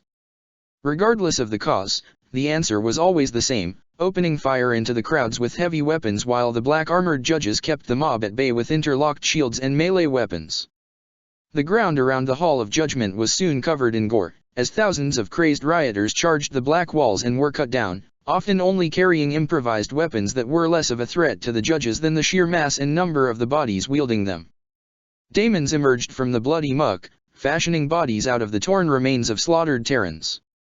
Never before, not even in the secret histories kept by the highest authorities of the Holy Ordos, had the walls been assaulted by daemons, but the children of the youngest god died to the concentrated fire power of the Arbits just as well as the heretics around them, for there was symbolism at play here wholly different from the drama taking place on the other side of the world, on the ecclesiarchical palace, at the same time.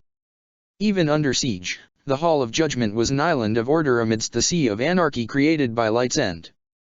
The judges' training and indoctrination had left them mostly unaffected by the psychic malaise that had struck Terra's population. The emperor might be dead, but the Lex remained, and it was to the Lex that the judges had dedicated their existence. The opening of the Tier of Nightmares gave those few caught in doubt an immediate threat to focus their attention, for daemons and cultists hurled themselves at the gates of the hall. To all slaves of the Dark Prince, the very existence of the Adeptus Arbits was an affront, for at the core of what passed for Slaanische philosophy was the simple axiom, do as you will shall be the whole of the law. Against the hordes of heretics, all of whom had condemned themselves to death in the eyes of the Lex by their actions, the Arbits unleashed the full power of their arsenal. Rank upon rank of proctors in full armor emerged from the walls, holding riot shields and power mauls crackling with energy, all settings set to maximum. Behind them, their comrades opened fire without aiming with bolters and shotguns, ripping holes into the wall of living flesh hurling itself at the hall. Cybernetic mastiffs, usually employed to track down criminals, were now deployed as weapons of war, let loose in packs to tear into the soft meat of the attackers, aggression hormones flooding their bodies as their control collars were set to maximum lethality. And so, through discipline and the ruthless application of might, the gates of the Hall of Judgment held against the monsters and madmen that the angel war hurled against them. Then came the violators. We see the violators. Our fallen brothers' truest sons, bereft of glamour and lies, showing their abominable nature for all to witness. We see the thirst that burns in their sunken eyes, the corruption that flows through black veins so vivid on pallid skin. They are the sin our brother feared would spell his legion's doom, before he made the pact that sealed its damnation instead. We see their dread genesis, a traitor's mad desire for brotherhood that unleashed this blight. We see two young minds shattered under the weight of an angel's madness, bestowed the power of demigods, and let loose in hell.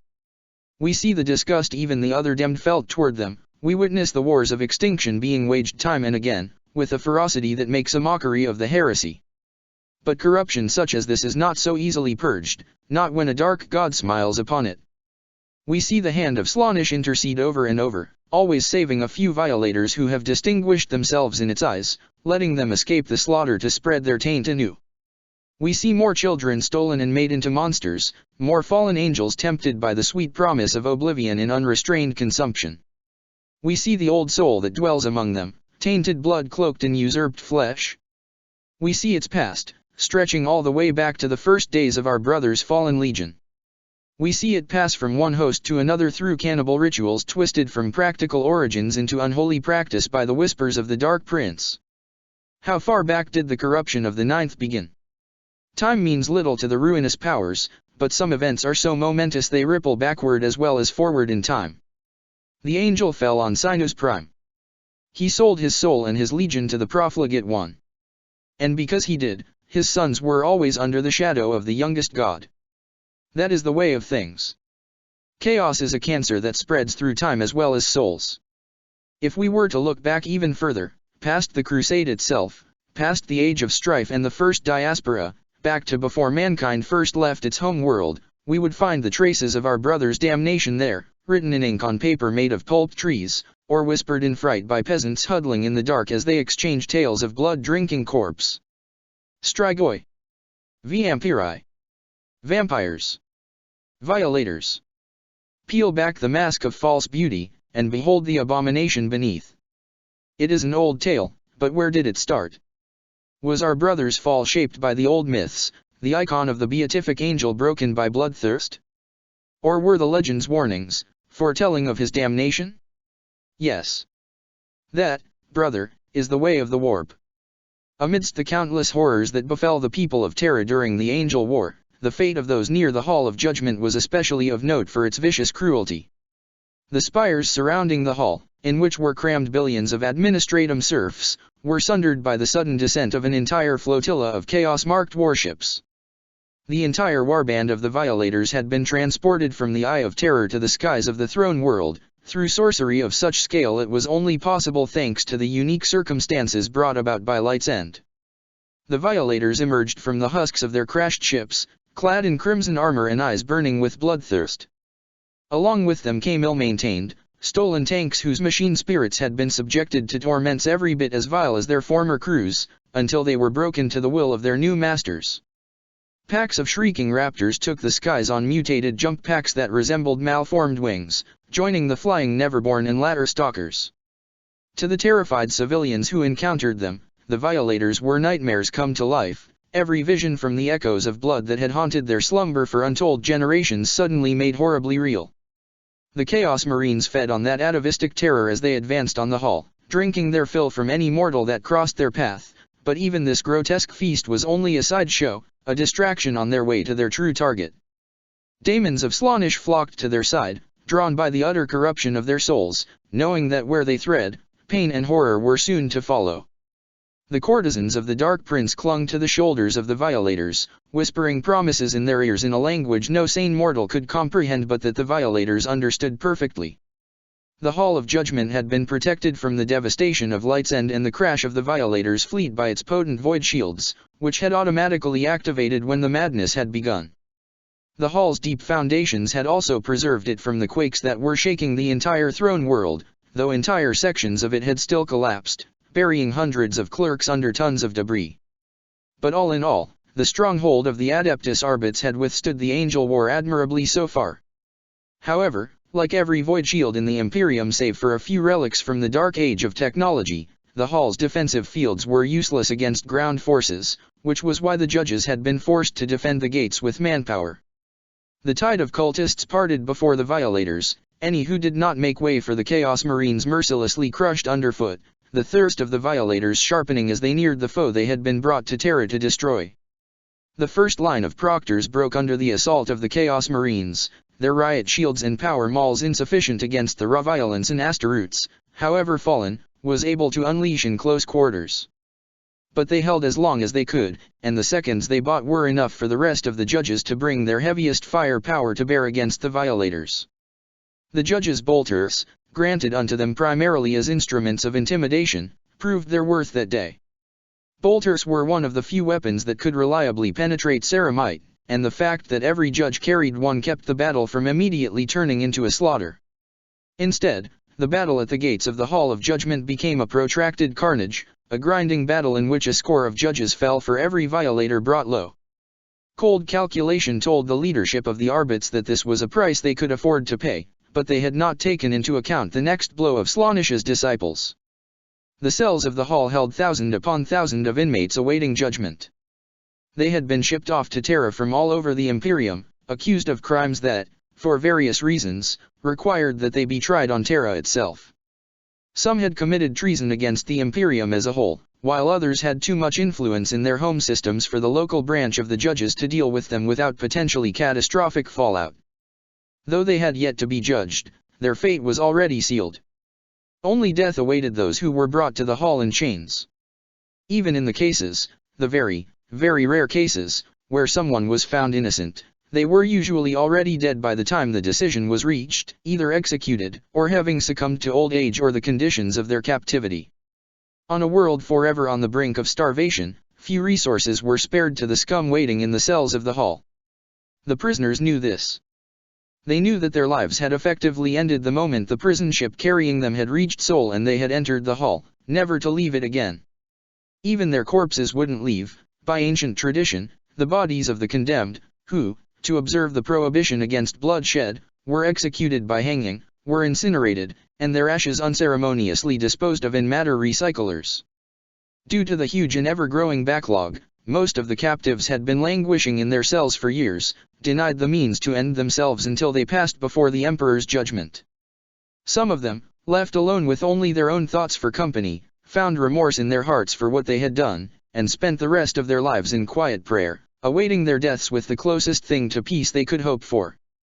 But those were rare indeed. The vast majority of the hall's prisoners festered with hatred for the ones responsible for their predicament. They dwelled endlessly on thoughts of vengeance, of returning to their worlds and bringing down those who had brought them to justice. For many, these thoughts were all that kept the crushing despair of their situation at bay, and they had turned into obsession. This made them a resource that the mind behind the Angel War had chosen not to ignore, and when the violators attacked, its plan for them began to unfold. The Golden Angel had come to him in his dreams, and offered him all of his heart's desires. He had accepted the angel's bargain, and drank from the cup it had offered. When he had woken up, the pain that had racked his back and legs for the last 20 years was gone. The next day, a glitch in the cogitators had resulted in his monthly stipend being increased tenfold. He had spent the money in one of the licensed houses of pleasure, carefully splitting it over several nights so as not to draw attention. It wasn't as if anyone would remember him coming several nights in a row, who cared about one more drone working in the endlessly churning gears of imperial bureaucracy. Not even his colleagues, the people he worked next to 16 hours every day, knew his name. He had given his life to the Arbits, and what had that brought him? Nothing. Nothing but drudgery, dirty water, and tasteless nutrient paste. Nothing but a pained body doomed to a short and miserable life, in an empire where the rich and mighty could live for centuries in luxury he couldn't imagine, even now. So when his hands moved to strangle the man who had shared his shift for a decade, before he pulled the levers and silenced the alarms, he felt no regret. When he entered the authorization codes the angel had whispered to him in his sleep, triggering protocols that had never, in the hall's 10,000 years history, be activated, he felt no regret. And when the cry of shock came from behind him, when the maul slammed into his back and hurled him to the ground, when the bolter filled his sight and the trigger was pulled, he could only think of one thing. He regretted nothing. Through treachery among the adepts tasked with managing the hall's complex infrastructure, the gates of every cell in the Hall of Judgment opened at the same time. Not all captives were freed, some had been considered dangerous enough that they were shackled to the walls of their cell. Most, however, were granted the ability to walk within the tight confines of their cells, and after a few moments of utter shock, they seized the unthinkable chance that had just been offered to them. The released prisoners poured out of their cells, before falling upon servitors carrying weapons and ammunition to the front line and stealing the equipment for themselves. Some of them, not many, but enough, suddenly twisted, their bodies racked with uncontrolled mutations, before detonating in showers of gore and viscera to reveal incarnated daemons. Others fell to the ground screaming and convulsing, before rising with burning eyes and two wide smiles, their bodies turned into hosts for powerful Neverborn that had found a way through the wards carved in the hall's structure. How many of these had been latent psychers who had escaped notice, and how many had been deliberately sent to the hall by the intelligence behind the Angel War, no one but that dread architect of ruin would ever know. Monsters and vengeful men struck at the back of the judge's lines. At the very same time, the violators redoubled their assault, driven by nameless instinct to seize an advantage that hadn't yet made itself clear on the battlefield. The defenders wavered, their ammunition running dry and their reinforcements missing. Not a single judge fled from the ravenous Chaos Marines, even as they witnessed their comrades cut down and drained of blood by vampiric predators. The violators' heavy support focused its fire on the battlements, and between this artillery and the raptors and other winged monsters, Soon the high walls of the Hall of Judgment fell as well. But the battle of the hall was far from over, for the fortress was vast, home to hundreds of thousands of souls. As the gates fell and the outer sections of the hall became the violators' playground, Avliza Drakmar, Grand Provost Marshal of the Adeptus Arbits, directed the forces she still had under her command. Beyond the gates, the Chaos Marines were casting down the statues of previous Grand Provost Marshals, from the weathered figure of Yawumakan Da'ir, first to ever hold that title, all the way to Maximilian Dread, who had been Avliza's predecessor until his death of what had, at the time, seemed like natural causes.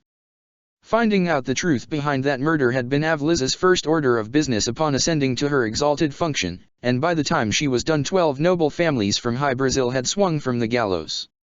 The Inquisition itself had gotten involved, but there hadn't been any heresy involved, just greed, and the fact that Maximilian had been on the verge of finding out that these families had been stealing tithes for the last couple hundred years. They had still hung, all of them. Avliza had pulled the lever herself. She had owed as much to the old bastard. They had argued until the very end, not believing that this was happening to them, convinced that their bloodline put them above the punishment decreed for their crimes by the Lex. That was her function. That was her purpose, as ordered by the God Emperor. Except the God Emperor was dead. Not 24 hours ago, she would have killed anyone who dared to voice such a heretical notion in her presence. Now she could not deny its abject truth. What had they done, these demigods returning from exile? What had they done, in the imperial palace, where no one had dared to stop them? What had they done, that the God Emperor was dead? She didn't know. Some of her peers among the 12 had known, she was certain of it. They had expected the arrival of the Primarchs. Their journey to the palace had been too smooth for it to be otherwise. But her? She hadn't been told. 2 of the Emperor's sons had returned from Myth, and the woman tasked with enforcing their father's law across the entire Imperium hadn't been told. Avliza had gone to the hall to muster her forces, and to study the most ancient texts, those describing the standing of the Emperor's sons in the age when they had still marched among mortals. Then the sky had torn apart, and all of Holy Terra had come under attack. How convenient for the Primarchs, she thought, that the hall had been breached. How convenient that there were no reinforcements available to relieve them, even after the master of the Alpha Legion, that notorious nest of serpents and intriguers, had reached the Tower of Hegemon and claimed authority over every military force on Terra without even pretending to bother with due protocol. And how convenient, that the 20th Legion would have so many operatives scattered across the throne world that no one knew about, ready to rise up at a moment's notice. Avliza didn't believe in coincidence, and what she saw spoke of a conspiracy. She didn't believe that even this Omegan, a Primarch whose name wasn't in the rolls of the Emperor's loyal sons, had foreseen the cataclysm of the Angel War, but the very existence of this Damocles Protocol betrayed his intent. Whether with the knowledge and approval of the Lords Lorgar and Magnus or not, Omegan had been plotting a coup against the High Lords, to take control of the Imperium away from its lawfully appointed rulers and return it to the Primarchs. Perhaps he thought this was necessary for the Imperium. It didn't matter. It was against the Lex. She was the Lex, Emperor, or not, and no one was above the Lex. By her hands, the Primarchs would be judged, and the sentence, no matter what it was, would be delivered. There was a knock on the reinforced door leading to her command center. It took Avliza a few seconds to realize that any sound that she could hear above the constant din of alarms and shouting could not possibly be a mere knock, and she turned around with wide eyes, hand moving to her weapon. For all of Drakmar's tactical insight, which was considerable, even if her function had always required her to focus more on investigation than warcraft, the High Lady was in a hopeless situation. Rampaging monsters had emerged from the very depths of her fortress, and the ones at the gates were mightier than any forces at her disposal. Particularly violent riots had broken inside the hall before, though the records of these events were sealed and knowledge of them had been ruthlessly purged afterwards to preserve the Arbit's image of invincibility, but this was something else entirely. With the war raging all over Holy Terra, there were no reinforcements inbound, while the Violators could rely on virtually unlimited support from the warp-crazed cultists and Neverborn. And for all their training and weapons, the judges were only human, while the Violator were the demented children of a fallen demigod. All the strategic prowess, courage, and discipline in the world could not compensate for so bad a tactical position. The defenders of the hall were doomed. All that remained was the killing blow, and it would be delivered by a champion of chaos that no living soul, be they imperial or dwelling in the Eye of Terror, had any idea even existed. The creature that still thought of itself as Ishidar Asuras walked slowly down the corridor leading to the command center, surrounded by the dead and the dying. The name meant little these days, of course. Few even remembered it, even among the 9th Legion. But he had found that using it, if only in the privacy of his own thoughts, helped him keep a sense of his own identity, and it needed all the help he could get with that. He remembered the days before they had been Blood Angels, back when they had been called the Revenant Legion, a name spoken in half-masked contempt by generals and whispered in fear by troopers. This was the time before Baal, before the Angel, and the Legion hadn't tried to hide its nature then. He had been Legion Master then. It had been his life, his first one and all the ones that had come after, until the Primarch had been found and the old ways had been cast into the shadows, to make way for the teachings of their Lord. But they hadn't been forgotten, oh no. Even as the Angel broke all that they had been and reforged them into something more to his liking, as was his right, there had been those who had remembered. The rites had continued, the blood passed from one to the next, taken from the corpse of the fallen Ishidar and to the mouth of the next one. That it had gone on for so long unnoticed was, he knew now, the result of their legion's future patron looking at the practice with approval. And when, at last, the legion had embraced its true nature once more and forever, Ishidar had awakened in full. It had happened on the Black Sands, where thousands of legionaries had died at the hands of their brothers, and a demigod had perished. After the carnage was done, his latest incarnation had laid dying, and been devoured by another. This time, it hadn't been a ritual, merely the act of a blood angel lost to the thirst. He had awoken then, in the body of that blood-drunk legionary, with all the memories and experiences of all the warriors who had borne his name. A score of lives and more, but he had decided to keep the name of Ishidar Asuras, if only in the privacy of his own thoughts. It had seemed right, somehow. After that, there had been the rebellion, when the 9th had rampaged across the galaxy to slake the thirst with the blood of imperial worlds. He had died again at Terra, his body rent asunder by none other than Horus Lupercal himself when the War Master had taken to the walls of the palace and called his brother to face his wrath. Later, after he had returned in yet another body, he had died again, this time at the Blade of Dorn, on Idris at the end of the War of Woe. It amused him that many legionaries had died at the hands of a Primarch, but only he could truthfully claim to have been killed by 2 of them. And after Idris, well, the legion had been broken, the angel lost to dreams of times that never were. Ishidar had moved on, like most blood angels. He had found the violators then, and joined their ranks quietly. He had died many times since then, but there was never a shortage of violators wanting to drink the blood of a dead brother, and so he had kept coming back, over and over. The anarchy of the warband had allowed him to keep his presence hidden, though there were rumors about him circulating anyway, he still had no idea where those had come from. His best guess was the warp-crazed visions of a psyker catching a glimpse of forbidden truth in the tides of the eye. And now, here he was, back to the world where Ishidar's first body had been born. The circle was completed, and it would end with the doom of the Imperium they had built 10,000 years ago. The gate cracked open under the impact of his blade, the daemon within snarling in his mind as its might was pitted against the solidity of the obstacle. The weapon, one Ishidar had claimed from the dead hand of a salamander warlord, cut through the reinforced metal with ease, and he strode into the command center of the Hall of Judgment. Behind him laid the corpses of 20 of the judge's best men, all of whom had died without taking a single step back despite the fear that had run through their blood. They had fought and died well, for mortals. Their blood had been a suitable appetizer to the rare feast that awaited him now. Reaching this place ahead of the rest of the warband had been challenging, but the prize that now stood before him was well worth the effort. Bolt shells from her guard's guns slammed into his armor, and he ignored them as he cut them to pieces, letting his sword drink deep. It could have these morsels, his next meal would be much greater.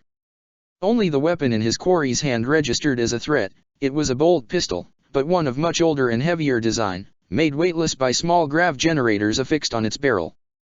A relic, that, almost as old as he. It would pierce through his warplate and kill him dead, and by the time he returned someone else would have gotten his prey. He ripped off her overly ornate helmet and plunged his fangs into her throat. Blood flowed down his gullet, hot and old, and memories not his own filled his mind. "Do you swear to uphold the Lex above all else?" She pulled the trigger and watched the man's skull disintegrate right in front of her face. 7th food riot to put down this month alone. Feet dangling in the air as they hung. No one was above the Lex. Ishidar gagged as the utter blandness of the Grand Provost's life flooded his senses. This woman hadn't reveled in the power she wielded, as he had expected. She had never found any joy in what she did, in the influence she held over trillions of souls. She had contemplated the prosecution of Primarches, and she had felt no elation, no terror, no excitement at the thought. Only duty. He snarled and tossed Avliza aside. She smashed on the ground with the sound of bones breaking inside her armor, still alive, her hand weakly clutching at her torn throat in a vain attempt to stop the torrent of blood. He caved in her skull with his boot, splattering her brain across the floor. He had wasted his time here, though even now a part of him considered the tactical benefits of removing the enemy leadership. But he didn't care about that. He had come here seeking the blood of a High Lord, believing that one who had risen so high must be a rare threat, and be badly disappointed. The thirst was surging now, demanding blood, demanding that he fill his mind with the memories and sensations of mortals. Very well. The marshal had been a disappointment, but there was other prey to hunt. Perhaps, thought the creature that Neverborn called the Devoured Lord, the blood of a Primarch would be more satisfying. After the death of the High Lady and the collapse of the Arbit's defense, the violators took their time in defiling the Hall of Judgment. Pockets of resistance fought on for hours, the judges refusing to break with stubborn tenacity, until they were overwhelmed and slaughtered. The archives of 10,000 years were put to the torch, and the corpses of the judges roasted over the flames before the violators and their demonic hanger-ons feasted upon them. The great cogitators processing the myriad details of countless trials were broken apart, and the venerable tomes of vellum upon which the Lex had been written by the hands of generations of scribes were torn apart. The freed captives who had survived danced and laughed and screamed amidst their liberators, sinking deeper and deeper into madness with every heartbeat. For a time, the violators remained in the ruins they had made, relishing the rewards of pleasure their Dark Prince bestowed upon them in return for their success. Their bodies shivered with delight as warp-touched hormones flowed through their veins, pushing them to dizzying heights of sensation that made every drop of blood they drank sweeter than ever. More daemons descended, drawn by the desecration, and the very walls of the hall were warped and twisted, becoming a place of torture and cruelty inflicted upon all too weak to defend themselves. But eventually, they ran out of victims. Then, they turned their gaze upon the broken spires that surrounded the hall, and licked their lips at the thought of all the souls, and all the blood, that yet remained to be taken. Without orders being given, but with the synchronicity of a flock of predators migrating to new feeding grounds, the violators departed the Hall of Judgment. Without a clear target, they were free to pursue their own appetite, and the warband splintered into dozens of small groups of Chaos Marines, daemons, and mortal cultists, hunting for prey in the desolation. A few, however, sensed a call. Those whose soul fires shone brightest, whose star was in ascendancy in the eyes of the youngest god, felt an undefined urge to move in a specific direction. Even this was no orderly march, they simply advanced toward the same place while hunting for blood and sport, most of them not even realizing they were answering a call. But they still marched, these chosen violators, through smoke and fire and screams, toward Lupercal's gate. The outer worlds. Teleported from their hidden empire into the Sol system, the latter fleet advances towards Terra. Should it reach the throne world, the billions of chaos-tainted Xenos soldiers it carries will tip the balance definitely into the Dark Prince's favor. Standing in their way are the Solar Fleet, and the Watchers of the 17th Legion. And as the two fleets draw near, at the system's edge, a baleful psychic hymn continues to emanate from Pluto, turning all who hear its siren call into pawns of the exalted keeper of secrets Zirea. Out here in the cold void, inconceivable distances away from Holy Terra, the fate of the Angel War will be decided. We see Battlefleet Solar. An armada sailing only a handful of systems, tasked with defending the core of the Imperium from threats that haven't reached this far in millennia. There are those who decried the expense. So many ships, kept so close to the Imperium's heart while its borders burn in 1,000 wars. Surely there are places where they could be better used, they called. Not all of them had the best interest of the Imperium in mind. We glimpse thorns hidden in the shadows, catch whispers of conspiracy, but no. Our resurrected brother hid his crown of lies well. We see the Lord High Admiral of the Imperial Navy, sitting on and in his throne, watching the void burn through 1,000 mechanized eyes. We hear the grinding of the cogs in his mind, reducing every soul under his command to variables, every ship to numbers as he calculates war of a kind the human brain was never designed for. We see the trail of death he has left in his wake as he rose to his office, the uncountable battles waged over decades, slowly eroding his ability to see people as anything but assets or obstacles.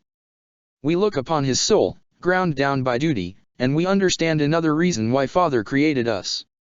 He wanted to spare his people from having to do this to themselves in the Imperium's service. We see the Watchers.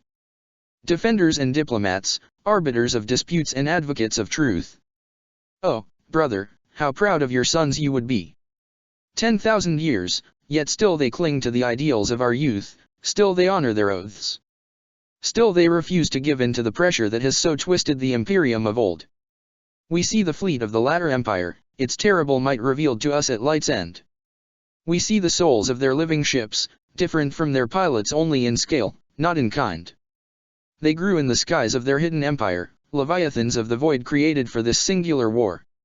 And at the center, attended by them all like a queen by her court, we see the hollowed moon where the Third Legion died.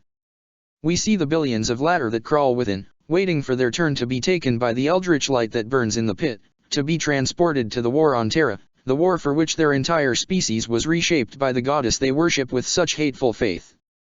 They might tip the scales and doom everything, if they reach the throne world. But they are not the only threat that comes from the void. We hear the song defiled. The first message of humanity to the stars. So full of hope, of promise. So naive. So ignorant. They took that innocence and defiled it. They stole the voice and used it to sing the melody of ruin. There will be a reckoning for that. Do you hear us, you old monsters? There will be a reckoning. Such desecration cannot, should not, must not be forgiven. We see Pluto, the song, it burns black, silence the hollowing melody, shut down the unholy signal, destroy the underworld, kill the daughter of the deeps. Slay Zirea. I am Zirea. She whose melody shall drown your souls into the abyss. Come to me, children of man. I shall welcome you all into my embrace. Under the direct command of Lord High Admiral Patroclus Agrippa, Battle Fleet Solar gathered its might to confront the approaching latter armada. From his flagship, the recently refitted Emperor-class battleship Excelsis Cruiser, the High Lord had imposed his will upon the anarchy reigning in the Sol System's void, and mustered all Imperial assets available under his direct authority. Lord High Admiral Patroclus Agrippa, the liberator of Kos. In the Imperium, the ascension of a High Lord is never a quiet affair, and only rarely one that occurs without bloodshed.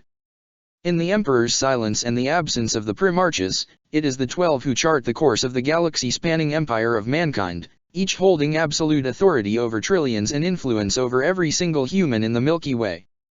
The intrigue that takes place at such high levels of power is more bloody and terrible than most wars, and the casualties only slightly lesser.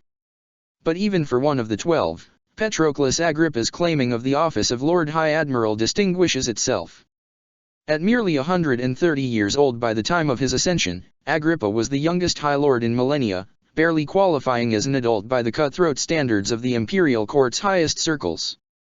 In the year 964 M41, Agrippa's predecessor, Miral da Perith, took Battle Fleet Solar to war. A rebellion had erupted in the Segmentum Solar, within the system of Kos, which was only 2 warp jumps away from Sol. At the time, the political situation in Sol was growing more and more unstable as news of the various threats arising across the galaxy arrived, and a rebellion so close to Holy Terra was both an affront to the God Emperor and an opportunity for the High Lords to reassert their control over the Imperium with a crushing victory. To that end, 2/3 of Battle Fleet Solar, along with an inquisitorial presence to investigate the causes of the rebellion, and over 20 million Astra Militarum soldiers were dispatched to reclaim Kos. On the way there, at the fortress system of Forlace, The armada was reinforced by several World Eaters companies which had come to the system for resupplying. These legionaries were led by Captain Archon, who would later become Legion Master of the 12th. Lady High Admiral Perith was reluctant to share the glory of the coming campaign with the Space Marines, but had no reasonable excuse to refuse them, and welcomed them in the Reclamation Fleet. During the crossing from Forlace to Kos, the fleet was caught in violent warp tides, and emerged from the Empyrean in disarray, only to be immediately struck by a coordinated ambush by renegade forces. The precision of this attack couldn't have been achieved without having known exactly where the Imperial ships would arrive, which meant that the rebels were involved with the perturbations in the warp. This was no mere insurrection, realized the Imperial commanders, but true heresy. The Excelsis Cruer, Perith's flagship, was the primary target of the ambush. Miralda Perith perished in the attack on the bridge right after the battleship's emergence from the Sea of Souls, slain before she could give a single command. The rest of the command structure was gutted, both in similar attacks and in assassinations and acts of sabotage, some of which had been planned by the rebels, others by technically loyal officers of the Navy seeking to take advantage of the war to remove rivals. The true scope of Kos treachery and corruption was discovered as no less than a tetrarch of the 13th Legion, one of the 4 Daemon princes said to be thrall to the arch-traitor Guilliman's damned spirit, revealed his presence on the rebellious world.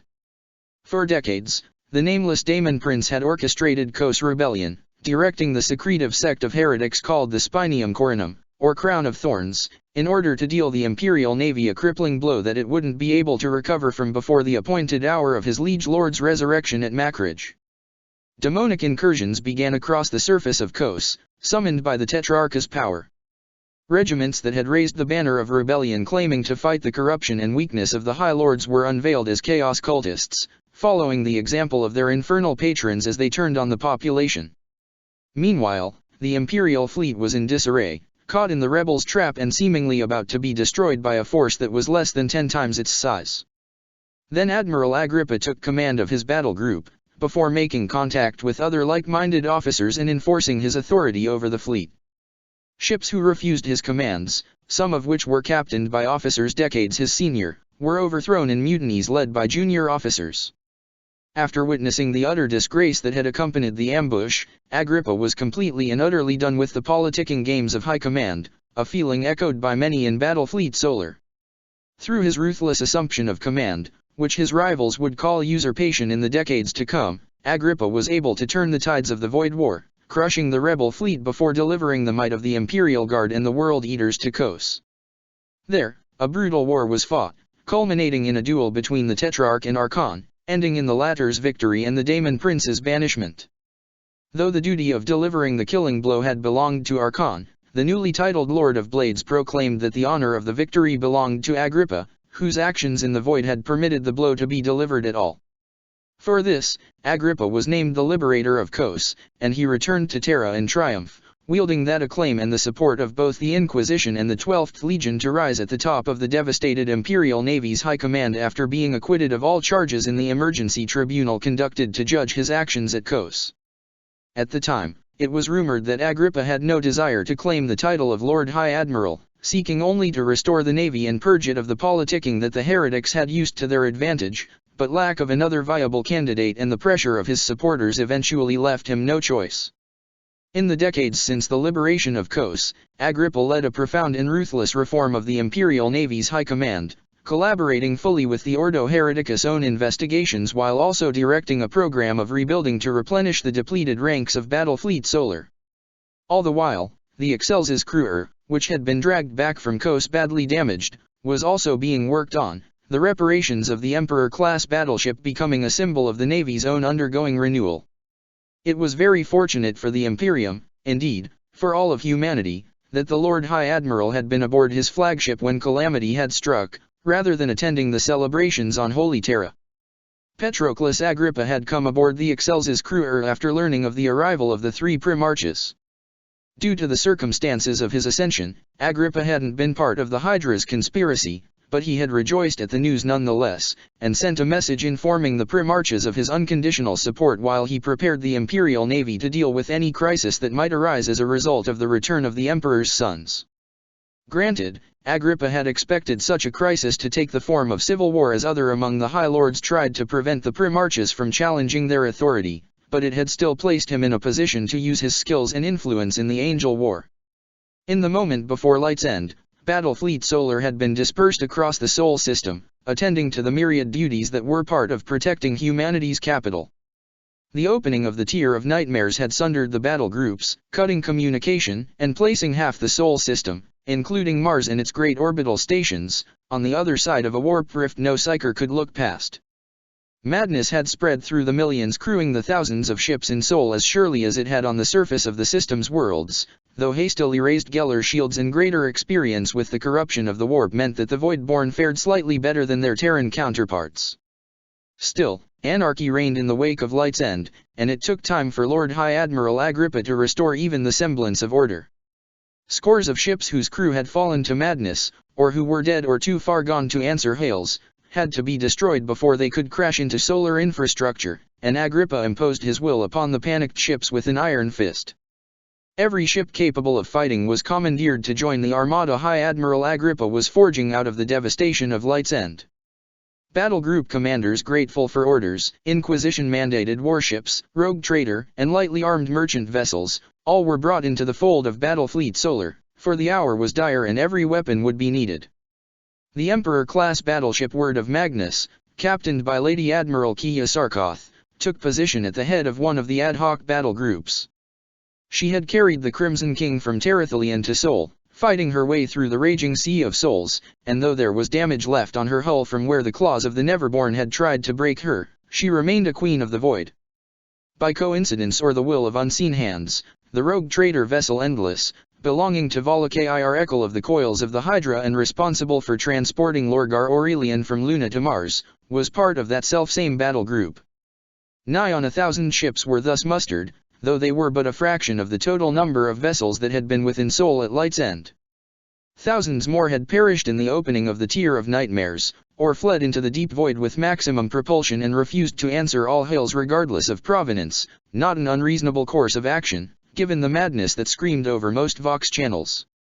And of course, there were the cargo ships that would be utterly useless to the fleet except to soak up the enemy fire, though it was only because they would have slowed the fleet too much that they were spared being conscripted to serve as precisely that. The commanders of the Imperial fleet met through distorted holograms, every minute of discussion bought at the cost of several tech priests burning out from purging the worst of the Tier of Nightmares interference. Most of these exchanges were dominated by the Lord High Admiral, as he explained the battle plan to the rest of the fleet's commanders. Battle raged on Terra, of a scale not seen since the Roboutian Heresy. The situation there was dire, but if the Xenos fleet reached orbit and unloaded the billions of life forms that crawled aboard it, then all hope of victory would be lost. Every ship in the Armada had seen the Auspex readings that showed the immense fleet that had somehow materialized between the Plutonian and Neptunian orbits. Details were scarce, but the gist of it was that these latter ships, as they had been identified from the oldest and most forbidden of records, had to be stopped, no matter the cost.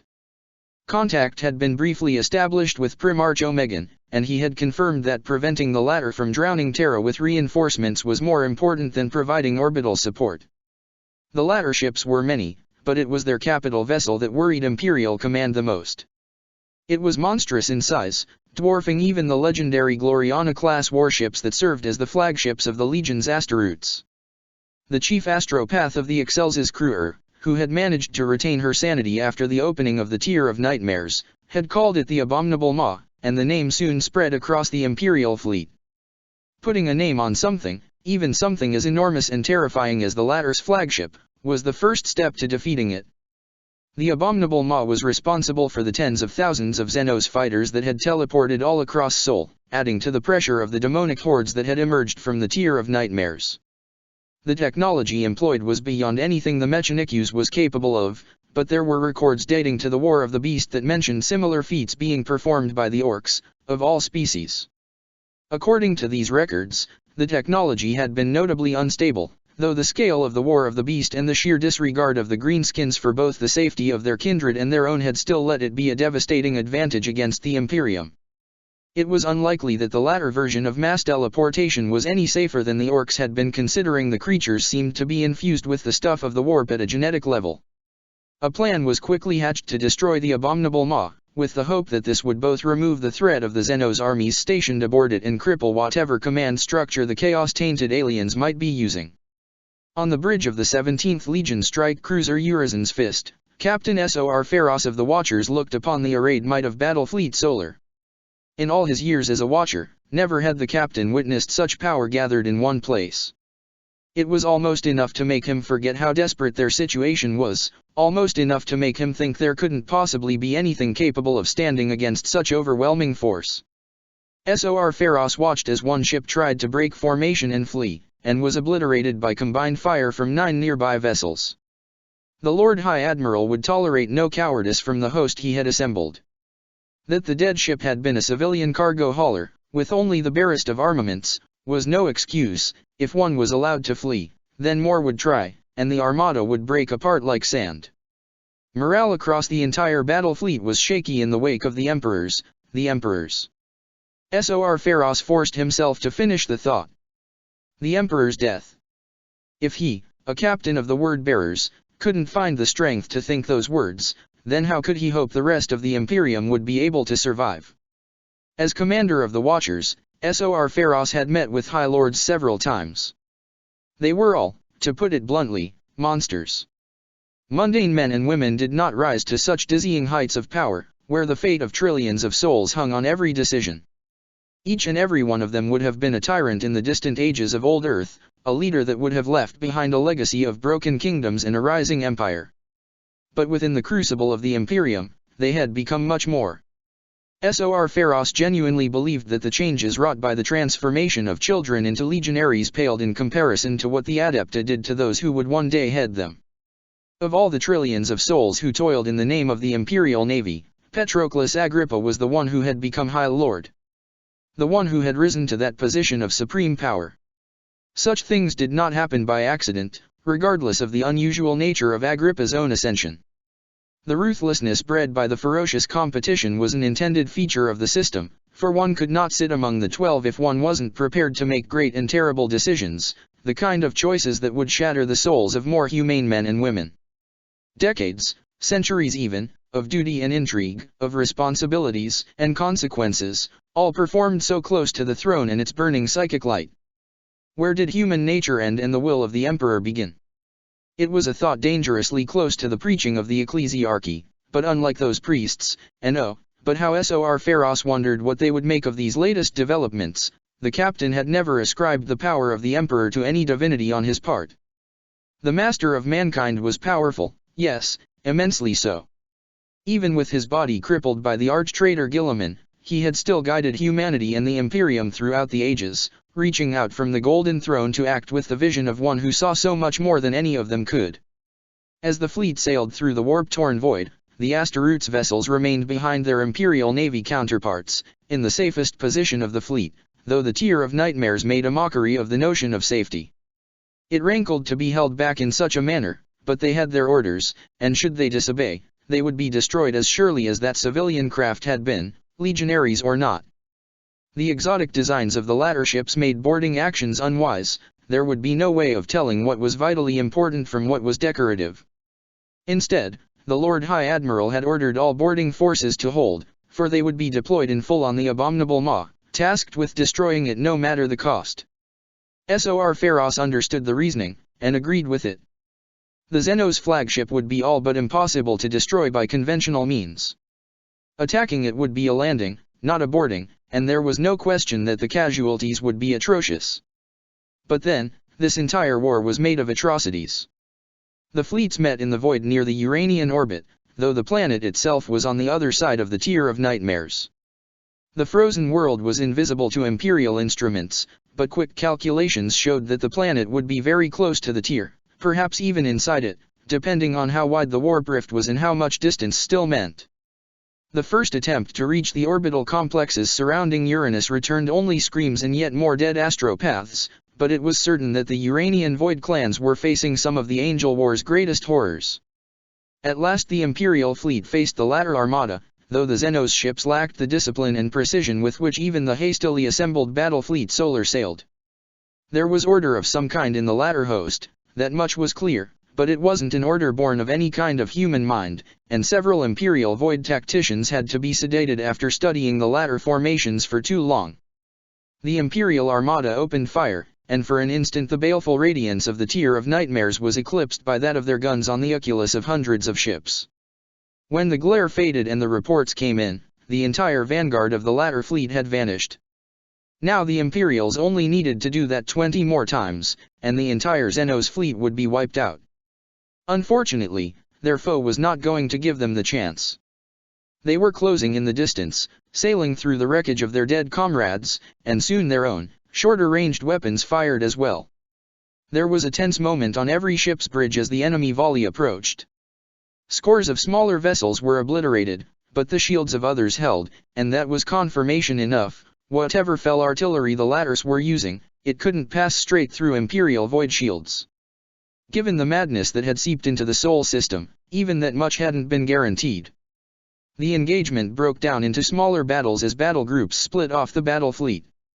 Slowly, over the course of an entire hour, Agrippa orchestrated the battle to draw most latter ships away from the abominable Maw, before giving the order to the ships he had held in reserve. Now was the time to launch the operation that, Emperor willing, it would take a long time for such sayings to fade out of use, if they ever did, would remove the latter threat without destroying Battle Fleet Solar in the bargain. During the mustering, several legions Asteroot's ships had joined Battle Fleet Solar. Their holds were all but bare of legionaries. All Space Marines who had the opportunity had joined the war on Terra, bringing their blades and bolters to the aid of the beleaguered throne world. But even without their deadliest cargo, the ships of the legions Asteroots were killers of the void, and there were still Space Marines who had remained in orbit, either due to being unable to join the fray on the surface or due to their commanders deciding that they would do the most good in the void. Those ships equipped with teleportation crucibles were explicitly forbidden from using them. The tech priests weren't certain what would happen to those foolish enough to pass through the warp to reach the latter capital ship, but doom was all but certain, and every warrior would be needed on the surface of the abominable Maw. Deploying forces on the moon-sized vessel would have to be done the old-fashioned way, with gunships and drop pods. Under the cover of thousands of fighters, the Imperial Armada let loose a deluge of transports, unloading every guardsman and armsman they could fit in whatever could get them down onto the abominable Maw. Many were destroyed before reaching the surface, shot down by point defenses or caught mid-descent by the nameless things that flew in the void around the engine in defiance of physics and reason. But the sheer number of attackers meant that thousands reached the surface, and found themselves stranded in hostile territory, surrounded by millions of latter Xenos that had yet to be teleported to Holy Terra. A thin but breathable atmosphere clung to the surface of the abominable Maw, though every soldier who had a gas mask wore it, and kept an eye on those who didn't. The battles fought on the latter moonship were as brutal and desperate as any the Imperium had ever fought. Thousands of Imperial forces perished with every minute, replaced by still more coming in from the void. After several minutes where the entire operation balanced on a knife's edge, the Imperials managed to seize and hold a small area, turning it into a makeshift landing zone for the gunships and transports. The drop pods still slammed wherever their machine spirits took them. That area was small, less than a dimple on the moonship's monstrous visage, but it drew the attention of the latters. Seemingly limitless hordes of the Xenos monstrosities converged on that point of invasion, led by their dread noble caste. The diversion, whose cost had been calculated by the Lord High Admiral and judged acceptable, was working. Now it fell to the Space Marines to make the butcher's bill worth it. The Watchers had lost 2 full squads merely trying to make landfall, and 12 more warriors had perished in the battles since. But they had reached the edge of the immense pit that seemed to be the center of the latter's teleportation engine, and rallied several more squads of Space Marines from other legions on the way there. There were warriors from most loyalist legions participating in this operation, and all of them would be needed. Every Space Marine in the Imperial fleet had been given the same order: disable the latter teleportation device. How they were supposed to do that had been left entirely in their hands. Right now, their plan could be summed up as, find something that looked important and hit it until it broke, though of course they had phrased it as, locate and engage targets of opportunity in order to disable enemy assets. This was exactly the sort of impossible missions deep in enemy territory for which the Legion's Asteroots had been made, and they would not fail. Sor Pharos had overall command by virtue of seniority in this theater, as well as the fact that most other officers were on Terra, but every squad would be acting independently, moving through the latter's nightmarish structures. Belagosa, his librarian, was at his side, never more than a sword's length away. Taking a psyker into the latter moonship was a risky gambit, and victory or defeat Belagos's life would most likely be forfeit once the day was done. But the situation allowed for no half measure, and the librarian had known the price his duty would demand of him sooner or later. Right now, Belagos's face was a mask of concentration as he struggled to defend his mind against all the horrors surrounding them. What Sor Pharos saw with his mundane senses was already bad enough. He couldn't imagine what the librarian's psychic perceptions were picking up from this abominable vessel. He could feel its gaze, like a weight on his soul, seeking to crush his resolve and turn him into yet another empty puppet for it to make dance. But the sons of Lorgar had ever been the slayers of pretender gods, and the horror the latters had brought into existence would be no different from all the other false idols they had cast down. This was it. The auspex on the Shrine of Unity had associated the energy readings of the latter teleportation with the engines the orcs had deployed during the War of the Beast, but the latters had done more than simply replicating the greenskins' gutter genius. Like countless slaves to darkness before them, they had infused technology with the powers of the warp, melding machine, and daemon to create abomination. This entity, was the source of the teleportation the latters were used. And as the Space Marine commander looked at it, it looked back at him, its baleful attention tearing through the psychic protections woven by the librarian and slamming into Sor Pharos' soul. It is 1,000 voices and more, screaming at him in hateful unison. Some of the voices are alien, others are hauntingly familiar. These are the voices of the victims whose torment the creature devoured, latter and Emperor's children alike. This is the chorus of damnation. You are nothing, it sings. You are no one. I will not yield, he thinks. Your master is dead, it whispers. Your Imperium burns. I will not yield, he shouts. The dream of Lorgar is dust, it growls. You fight in defense of a corpse. I will not yield, he roars, and something inside him breaks forever. In that moment, Sor Pharos succumbed to, or perhaps embraced, the flaw that had haunted his legion for thousands of years. His soul ignited with cold, depthless hate at the evil he beheld. Remorse and regret were burned away, and the captain of the Watchers became an iconoclast marine. With the absolute focus and clarity that came with the word-bearer's peculiar breed of genetic madness, Sor Pharos led his forces deeper down the pit and closer to the abomination. For all its power, the creature was still partially of the Materium, having been bred by the latters to serve as a conduit between the Immaterium and their corrupted engines. The mind rebelled at the mere thought of the experiments that must have been necessary to gene-craft that particular Xenos horror, and the calamities the failures must have caused. As the Space Marines drew nearer to the bottom of the pit, resistance against their advance increased. Most of the latter's forces were occupied on the surface, but the sheer number of Xenos life forms on the abominable maw meant that thousands yet remained to bar the legionaries' path. Scores of Space Marines laid down their lives in battle against the monstrosities haunting the pit, not all of which were latters in nature.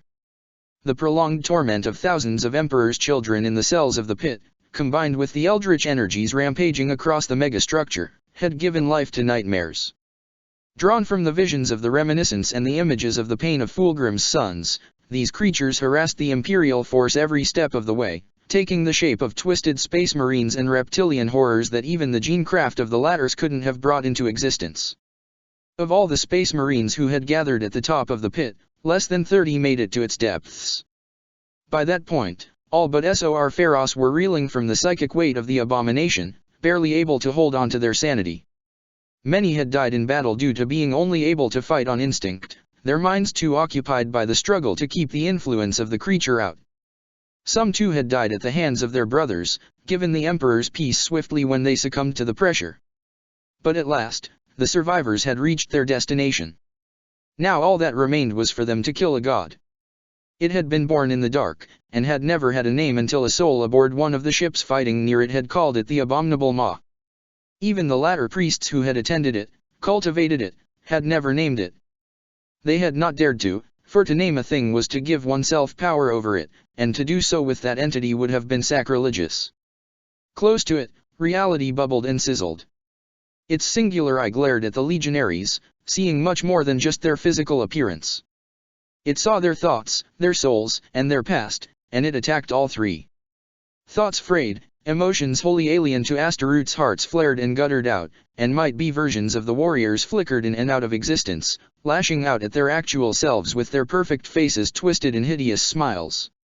The weapon had been brought out of the vaults of the single 14th Legion vessel in the Imperial fleet, and carried down to the abominable maw by the one son of Mort Arian who wasn't fighting on the surface of Terra.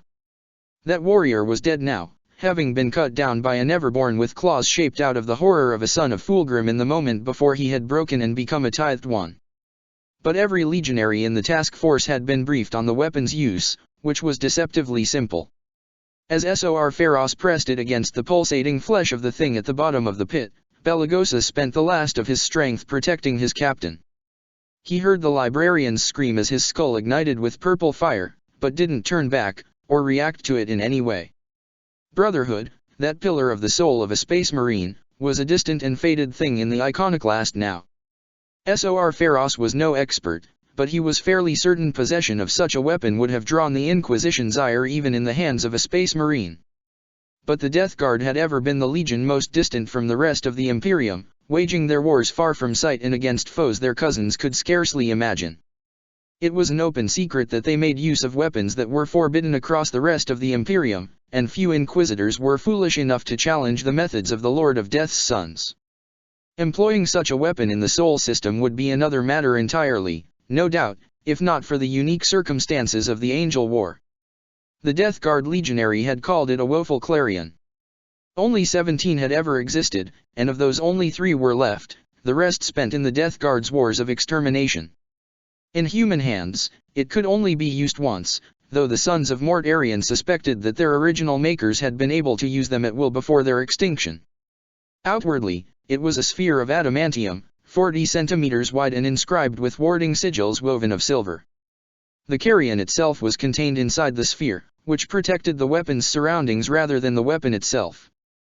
Sor Pharos had no idea what the woeful carrion actually looked like. All he knew was that the Death Guard had promised it would kill the creature if activated when in close proximity, that the activation rune wasn't the obvious red button but the small Barbaru's inscription on the other side. And that it was very unlikely any of the Space Marines would survive the weapon's activation. Sor Pharos didn't hesitate. No true Space Marine would have, but an iconoclast simply couldn't.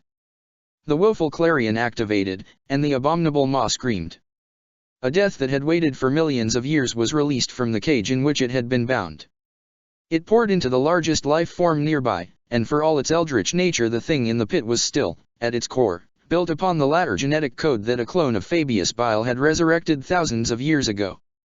Corrupted and steeped in the power of chaos as it was still a living thing, and that meant the woeful clarion could kill it. The unsealed death sank into the abominable maw, draining the clarion completely, leaving the surviving Space Marines miraculously spared.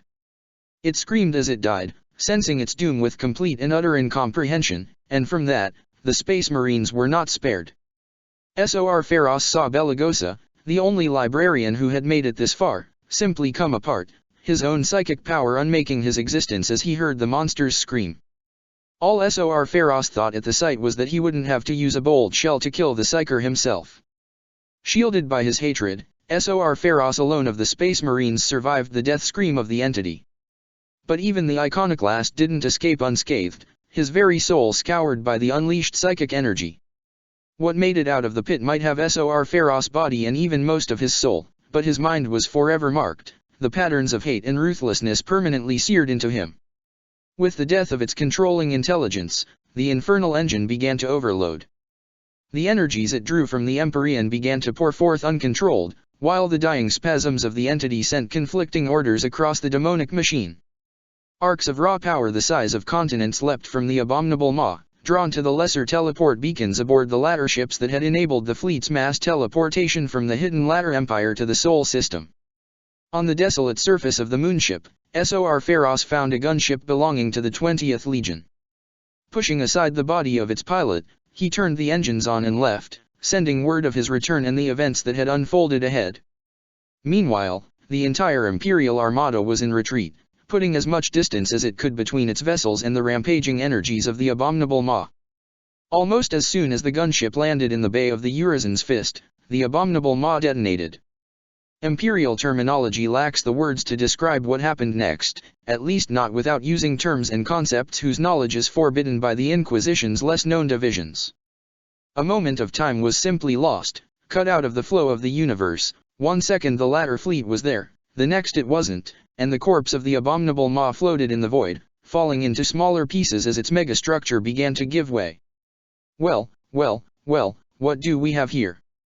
A mortal soul, burned with the kindled spark of immortal rage?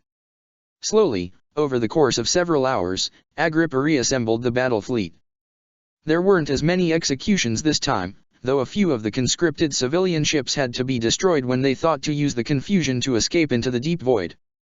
The latter threat to Holy Terra had been dealt with, though tech priests and psychers alike warned that not all the Xenos had perished in the uncontrolled teleportation flare. Entire flotillas worth of alien vessels had been displaced to unknown positions, and given the potency of the energies unleashed they could be anywhere in the entire galaxy. The underworld is mine. It was given to me, by the one who holds authority over it through right of conquest. You shall not reclaim my kingdom from me. This, however, would be a problem for another day, one the Lord High Admiral would face gladly, since it meant the Imperium had survived the Angel War. For now, there remained another threat that only Battlefleet Solar could stop. On the far end of the Sol system, the planetoid men had called Pluto for tens of thousands of years had become the lair of a daemon of unimaginable power, whose corrupting influence was spreading farther into Sol with every passing moment. Agrippa wasn't blind to the risks of bringing so mighty a fleet anywhere near an entity that had demonstrated its capacity for warping minds and souls. But the alternative was doing nothing as its influence grew and grew, and that was unacceptable. The Lord High Admiral called another conclave, this time to ask for options. None presented were satisfactory, until Sor Pharos, who had remained silent as the grave throughout the proceedings, spoke. If Pluto is the seat of this threat, then Pluto must be destroyed. Sor Pharos, addressing the leadership of Battlefleet Solar during the Angel War.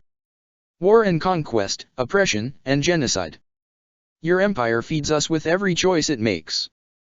The iconoclast's words were followed by great outcry. His proposition was heresy. Sol was the system of humanity's birth, every stone within it sacred. Pluto's population was already lost, of that there was no question, but the planetoid could be reclaimed in time, just as countless worlds had been purged and sanctified anew across the Imperium after being subjected to demonic taint. More practical objections were also raised. The gravitic ballet of any solar system was a complicated mess, as every object pulled at the others to establish cycles that might take centuries or millennia to complete. Destroying Pluto would impact these cycles in ways that no one could predict, not when the laws of physics in Sol were already being made the plaything of the ruinous powers. Once, humanity had possessed the means to correct such changes, but that technology had been lost long ago, which was probably for the best, given the few surviving records that spoke of how it had been used in times of war. In the end, pragmatism won out. Whatever impact destroying Pluto would take years to manifest at the very least, while letting the corruption linger would doom all of Sol, and with it, all of the Imperium, in weeks. And in the wake of the Emperor's death, the heresy inherent in destroying Pluto felt like a minor concern, easily ignored. With the decision made, next came the choice of method. The Imperium had many ways of destroying worlds, and the armories of Battlefleet Solar and its auxiliaries held all but a few of the more esoteric ones. This time, it was Agrippa who cut the discussion short. They didn't know what the demonic entity on Pluto was capable of, so they would use everything at their disposal and crack Pluto apart like an egg with the full might of Battlefleet Solar, from as far away as possible. By that point, time meant less on Pluto than it did across the rest of the warp-torn system. The planet laid at one end of the tier of nightmares, serving as one of its anchors as it bled the sea of souls into the Materium. Pluto had become a daemon world, suborned to Ziraata's will. The people of Pluto who hadn't been sacrificed or torn apart in frenzied celebration had been transformed by their proximity to Ziraat, their flesh warped until it resembled the greater daemon's memories of the corrupt Eldars whose vices had brought it into existence. The same transformation was affecting the unfortunate souls crewing the ships caught in the Song of the Deep, though distance from their overlord slowed the process to an agonizing crawl, and many of them were also fused to the metal of their ships, becoming living components of the vessel's shifting forms. Zirea knew the plan of the Imperials to kill it. It could sense their desperate hope, their fear, and their anger, rippling through the raging sea of souls, and it was old and cunning enough to understand them. Its song shifted, burning new orders into the blasted minds of its thralls aboard the ships it had claimed. Other things heeded its command too, old and nameless things that had emerged from the tier of nightmares, drawn by the song of the deep. Things of bone and sinew that stretched for kilometers, things born of ancient cruelties, the primordial reflections of a species' first steps toward absolute decadence. No two of them were identical, or even remotely similar, for each was the incarnation the sins of a different Eldar world. In the eyes of the Imperium, all of them were classified as daemon ships, and they joined the horde of ships Zirea gathered in its defense. More continued to appear, a procession of fresh horrors added to the madness of the Angel War. Agrippa's chief astropath, the one who had named the abominable Maw, started screeching about the voices each of these new arrivals brought to the chorus of Zirea's song. She took a bolt shell to the back of the skull before she could threaten the Excelsior's crew, but her torment did not end with her death. By that point, every ship in the Imperial fleet had raised its Geller field back up, and preachers were on every deck leading the crews in prayer even as they worked. News of the Emperor's death had spread even there, every soul in Seoul had felt the passing of the Master of Mankind in some deep, unfathomable way, but so had the tales of living saints rising on holy terror to fight against the abominations. Even aboard the ships, a few living saints had awakened, and the desperate crews clung to that knowledge like drowning men to a piece of wood, not that most of them had ever seen a tree, or a sea made of liquid. Even then, the closer the battle fleet got to Pluto, the worse things got. The Song of the Deep would not easily be denied, and while the Imperials were still far from the range at which it could simply break their wills, it was still an insidious and corrupting whisper. Every time there was so much as a flicker in the Geller fields, someone would hear the song. The lucky ones went met immediately and were put down after going on a rampage, the others struggled for hours against the canker hidden in their souls without even realizing it, until they lost and the corruption burst out into the open, transforming their body in a sudden frenzy of mutation that they only rarely survived. Those who did survive the transformation, however, became great threats to the ships on which they had been stationed. Confronting these altered souls was the only way in which the Imperials witnessed the appearance of Zirea's thralls. Their skin was silver and scaled like that of fish, and their bones could be seen through it, glowing with eldritch light. Their eyes were too big, and their skull warped so that they seemed to be wearing a spiked crown of bone, cracked and leaking a clear liquid that resembled the tears of the dead. They moved with supernatural strength, and laughed with mouths that were far too wide and were filled with row after row of perfectly human teeth. Several ships were lost to sabotage, or detonated their engines when the mutants succeeded in bringing down the Geller field and exposed the entire crew to the Song of the Deep. One vessel, the Reflection's Price, had to be destroyed by combined fire of the 9 closest warships after its engine seers failed to overload the reactor in time, and the very metal of the ship began to shift as a result of the corruption of the souls within, drawing tendrils of warp energy from the tier of nightmares. The Reflection's Price didn't die well, nor gracefully. Even as enough firepower to turn a hive city to dust slammed into its flanks, more warp energy continued to pour into it. It detonated with impossible strength, annihilating the ships that had been firing on it. These ships then detonated in turn, punching a hole in the Imperial formation. The Geller fields of a dozen other ships were breached as the warp fed on the souls of the dead. It was then that the thrall ships of Zirea reached the battle fleet, and the second major void engagement of the Angel War began. They were not going to win this. The realization didn't disturb Sor Pharos, because nothing could disturb him now. He was past such things, though he didn't know how much of it was due to having become an iconoclast and how much was the result of psychic damage from being on the abominable Maw when it had died. He didn't know enough about what his legion saw as a genetic defect to guess. Generally, word-bearers who weren't part of the apothecarian were too uncomfortable about the iconoclasts to study them. This didn't disturb him, either. The battle was what mattered, and they weren't going to win it. Agrippa was doing his best, that much was clear even to Sor Pharos, whose knowledge of void warfare, while only middling by the standards of the Legion's void masters, was still enough to comprehend the broad strokes of the engagement. Between the hole in their formation that the fiery death of the Reflections price had opened, the daemon ships, the song's malign influence and the general breakdown in communication that came with the void being saturated with warp energy, Battlefleet Solar was being hammered. It wasn't a rout, because the enemy only slightly outnumbered them and none of the corrupted Imperial ships had been anywhere near the equal of the Excelsis crew or the Word of Magnus. But, slowly but surely, they were being ground down, one squadron at a time. Sor Pharos considered all of this, while around him the bridge of the Urizen's Fist was a storm of activity as crew members called out to one another, the shipmaster gave orders, and the battleship shook with the thunder her guns and the impact of the foes on her void shields. "You are a hollow creature, Sor Pharos. Your father would weep if he saw what you have become."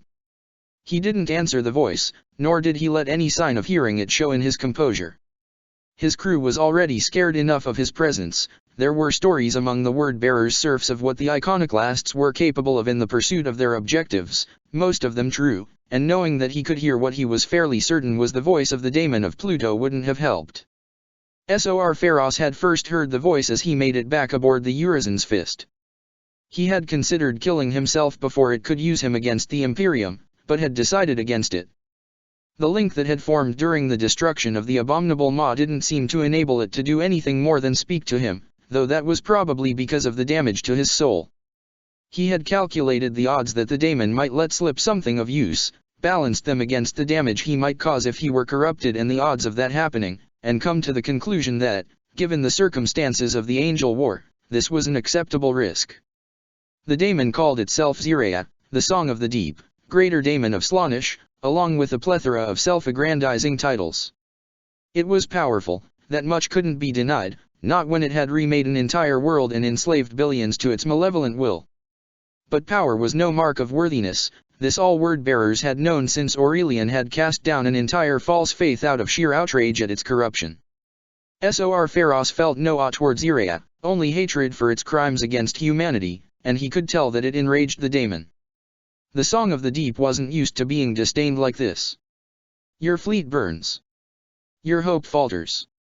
In life or death, all will join my chorus. The iconoclast, he wasn't a captain anymore, and wouldn't have been even if any of the other watchers had survived. There were regulations against any of those who embraced Lorgar's fury holding command, kept his gaze on the battle. He watched it all with cold eyes, absorbing the data and letting his subconscious parse it all in search of something. There. Auspex, he called out. Quadrant 6-4. What is that? The officer flinched at his voice, before magnifying the image. There was nothing there that machine or man could see, but Sor Pharos' mind had detected something, a pattern amidst the static that. The mortal gasped in awe, a sound echoed by the rest of the bridge crew as what had drawn the attention of the last watcher suddenly became visible to all. Where before there had been only the blur of static and impossible warp-spawned Auspex returns, now there was a ship, appearing seemingly out of nothingness high above the engagement on the solar plane. The ship was huge, almost 20 kilometers in length, and of a pattern from which only a handful of vessels had ever been built, and fewer still remained. Sor Pharos recognized the class if not the ship herself. For a moment, he wondered if perhaps this might be the pride of the Emperor, returned from her disappearance at Zeno's hands to save Sol as she had once before. There would be a symmetry to that, he thought, that might be enough to twist the hand of fate. Then the first Vox transmission came through. Battlefleet Solar, this is the Alpha Legion flagship Beta. For the Emperor, we stand with you. The arrival of the Beta turned the tide of the Void battle. The ancient flagship of the Alpha Legion, shrouded in mystery long before Guilliman rebelled against the Emperor, was a ship with few equals left in the galaxy. Since the heresy, she had fought wars most of the Imperium had never known needed to be fought, and over the ages her masters had spent enough resources in maintaining her to bankrupt a sector. In the years before Light's End, Omegan had pulled the Beta from her duties and recalled her to Sol as part of the preparations for the Emperor's ascension. She hadn't been included in the Damocles Protocol, but her shipmaster had received the transmission of the Primarch from the Tower of Hegemon. The Gloriana-class battleship had been positioned deep in the void, hidden within one of the countless space stations across Sol, which had been taken over by the Alpha Legion a few centuries prior and turned into what amounted to a hive-sized hangar capable of concealing her. Despite the various calamities of the Angel War, the shipmaster had waited. A veteran of many void battles, he was all too aware of the importance of timing. The position of the Beta prevented her from joining the fray against the latter fleet, but she had been uniquely placed to intervene in the fight against Ziraya's thrall ships. The Beta had run through the void using the bare minimum of power, hiding her presence through devices that the Alpha Legion had received from their Eldar allies at the dawn of the unremembered war. A single ship, even one as powerful as a Gloriana class, could hardly turn the tide alone. The Beta had enough mortal crew to operate at full capacity, but only a minimal Astaroot's presence, preventing her from performing boarding actions, not that the nature of the enemy fleet lent itself to that avenue of attack. But her appearance allowed Agrippa to solidify his control of the battle fleet, as shaking morale was reinforced by the sight of a legend of the Imperium's distant past returned to aid them in their hour of need. The Beta engaged the Daemon ships, taking some pressure off the battle fleet, which the Lord High Admiral used to launch a counter-attack. By the time the last of the Thrall ships and infernal vessels had been dealt with, only half of the host that had first assembled in defense of Sol remained. The void was littered with the husks of dead ships, a cosmic graveyard haunted by mindless daemons spawned by the crew's final moments and given actuality by the energies of the Tier of Nightmares. Every ship remaining had suffered some damage, with more than a few needing to be abandoned before the fleet could continue its advance toward Pluto. You do not hesitate, do you? They were your brethren once, before they heard my voice in their heart of hearts. Do you truly think them so lost? Is that so comforting a lie to tell yourselves as you slaughter them? Because it is a lie, Sor Pharos. No matter what I do to them, no matter how I bless or curse them, they are still your kin. No truth, no matter how great or small, can rewrite every part of a soul. On the bridge of the Urizen's fist, which was preparing to add her own fire to the apocalypse coming for Pluto, Sor Pharos spoke back to Ziraya for the first and only time. He said only 2 words. Be silent. In the past, the Imperium had attempted to perform exterminatus on daemon worlds outside the Eye of Terror on several occasions.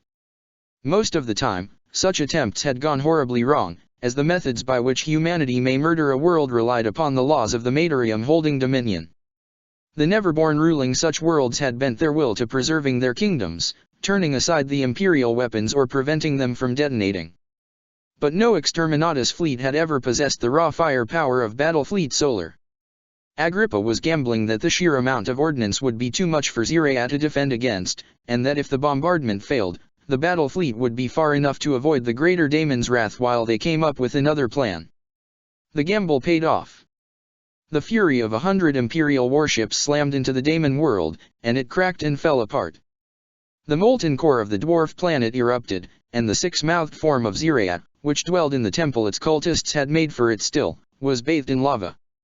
The mutated cultists of the Song of the Deep perished, granted release from their warped existences, though their souls wouldn't escape Slaanesh so easily.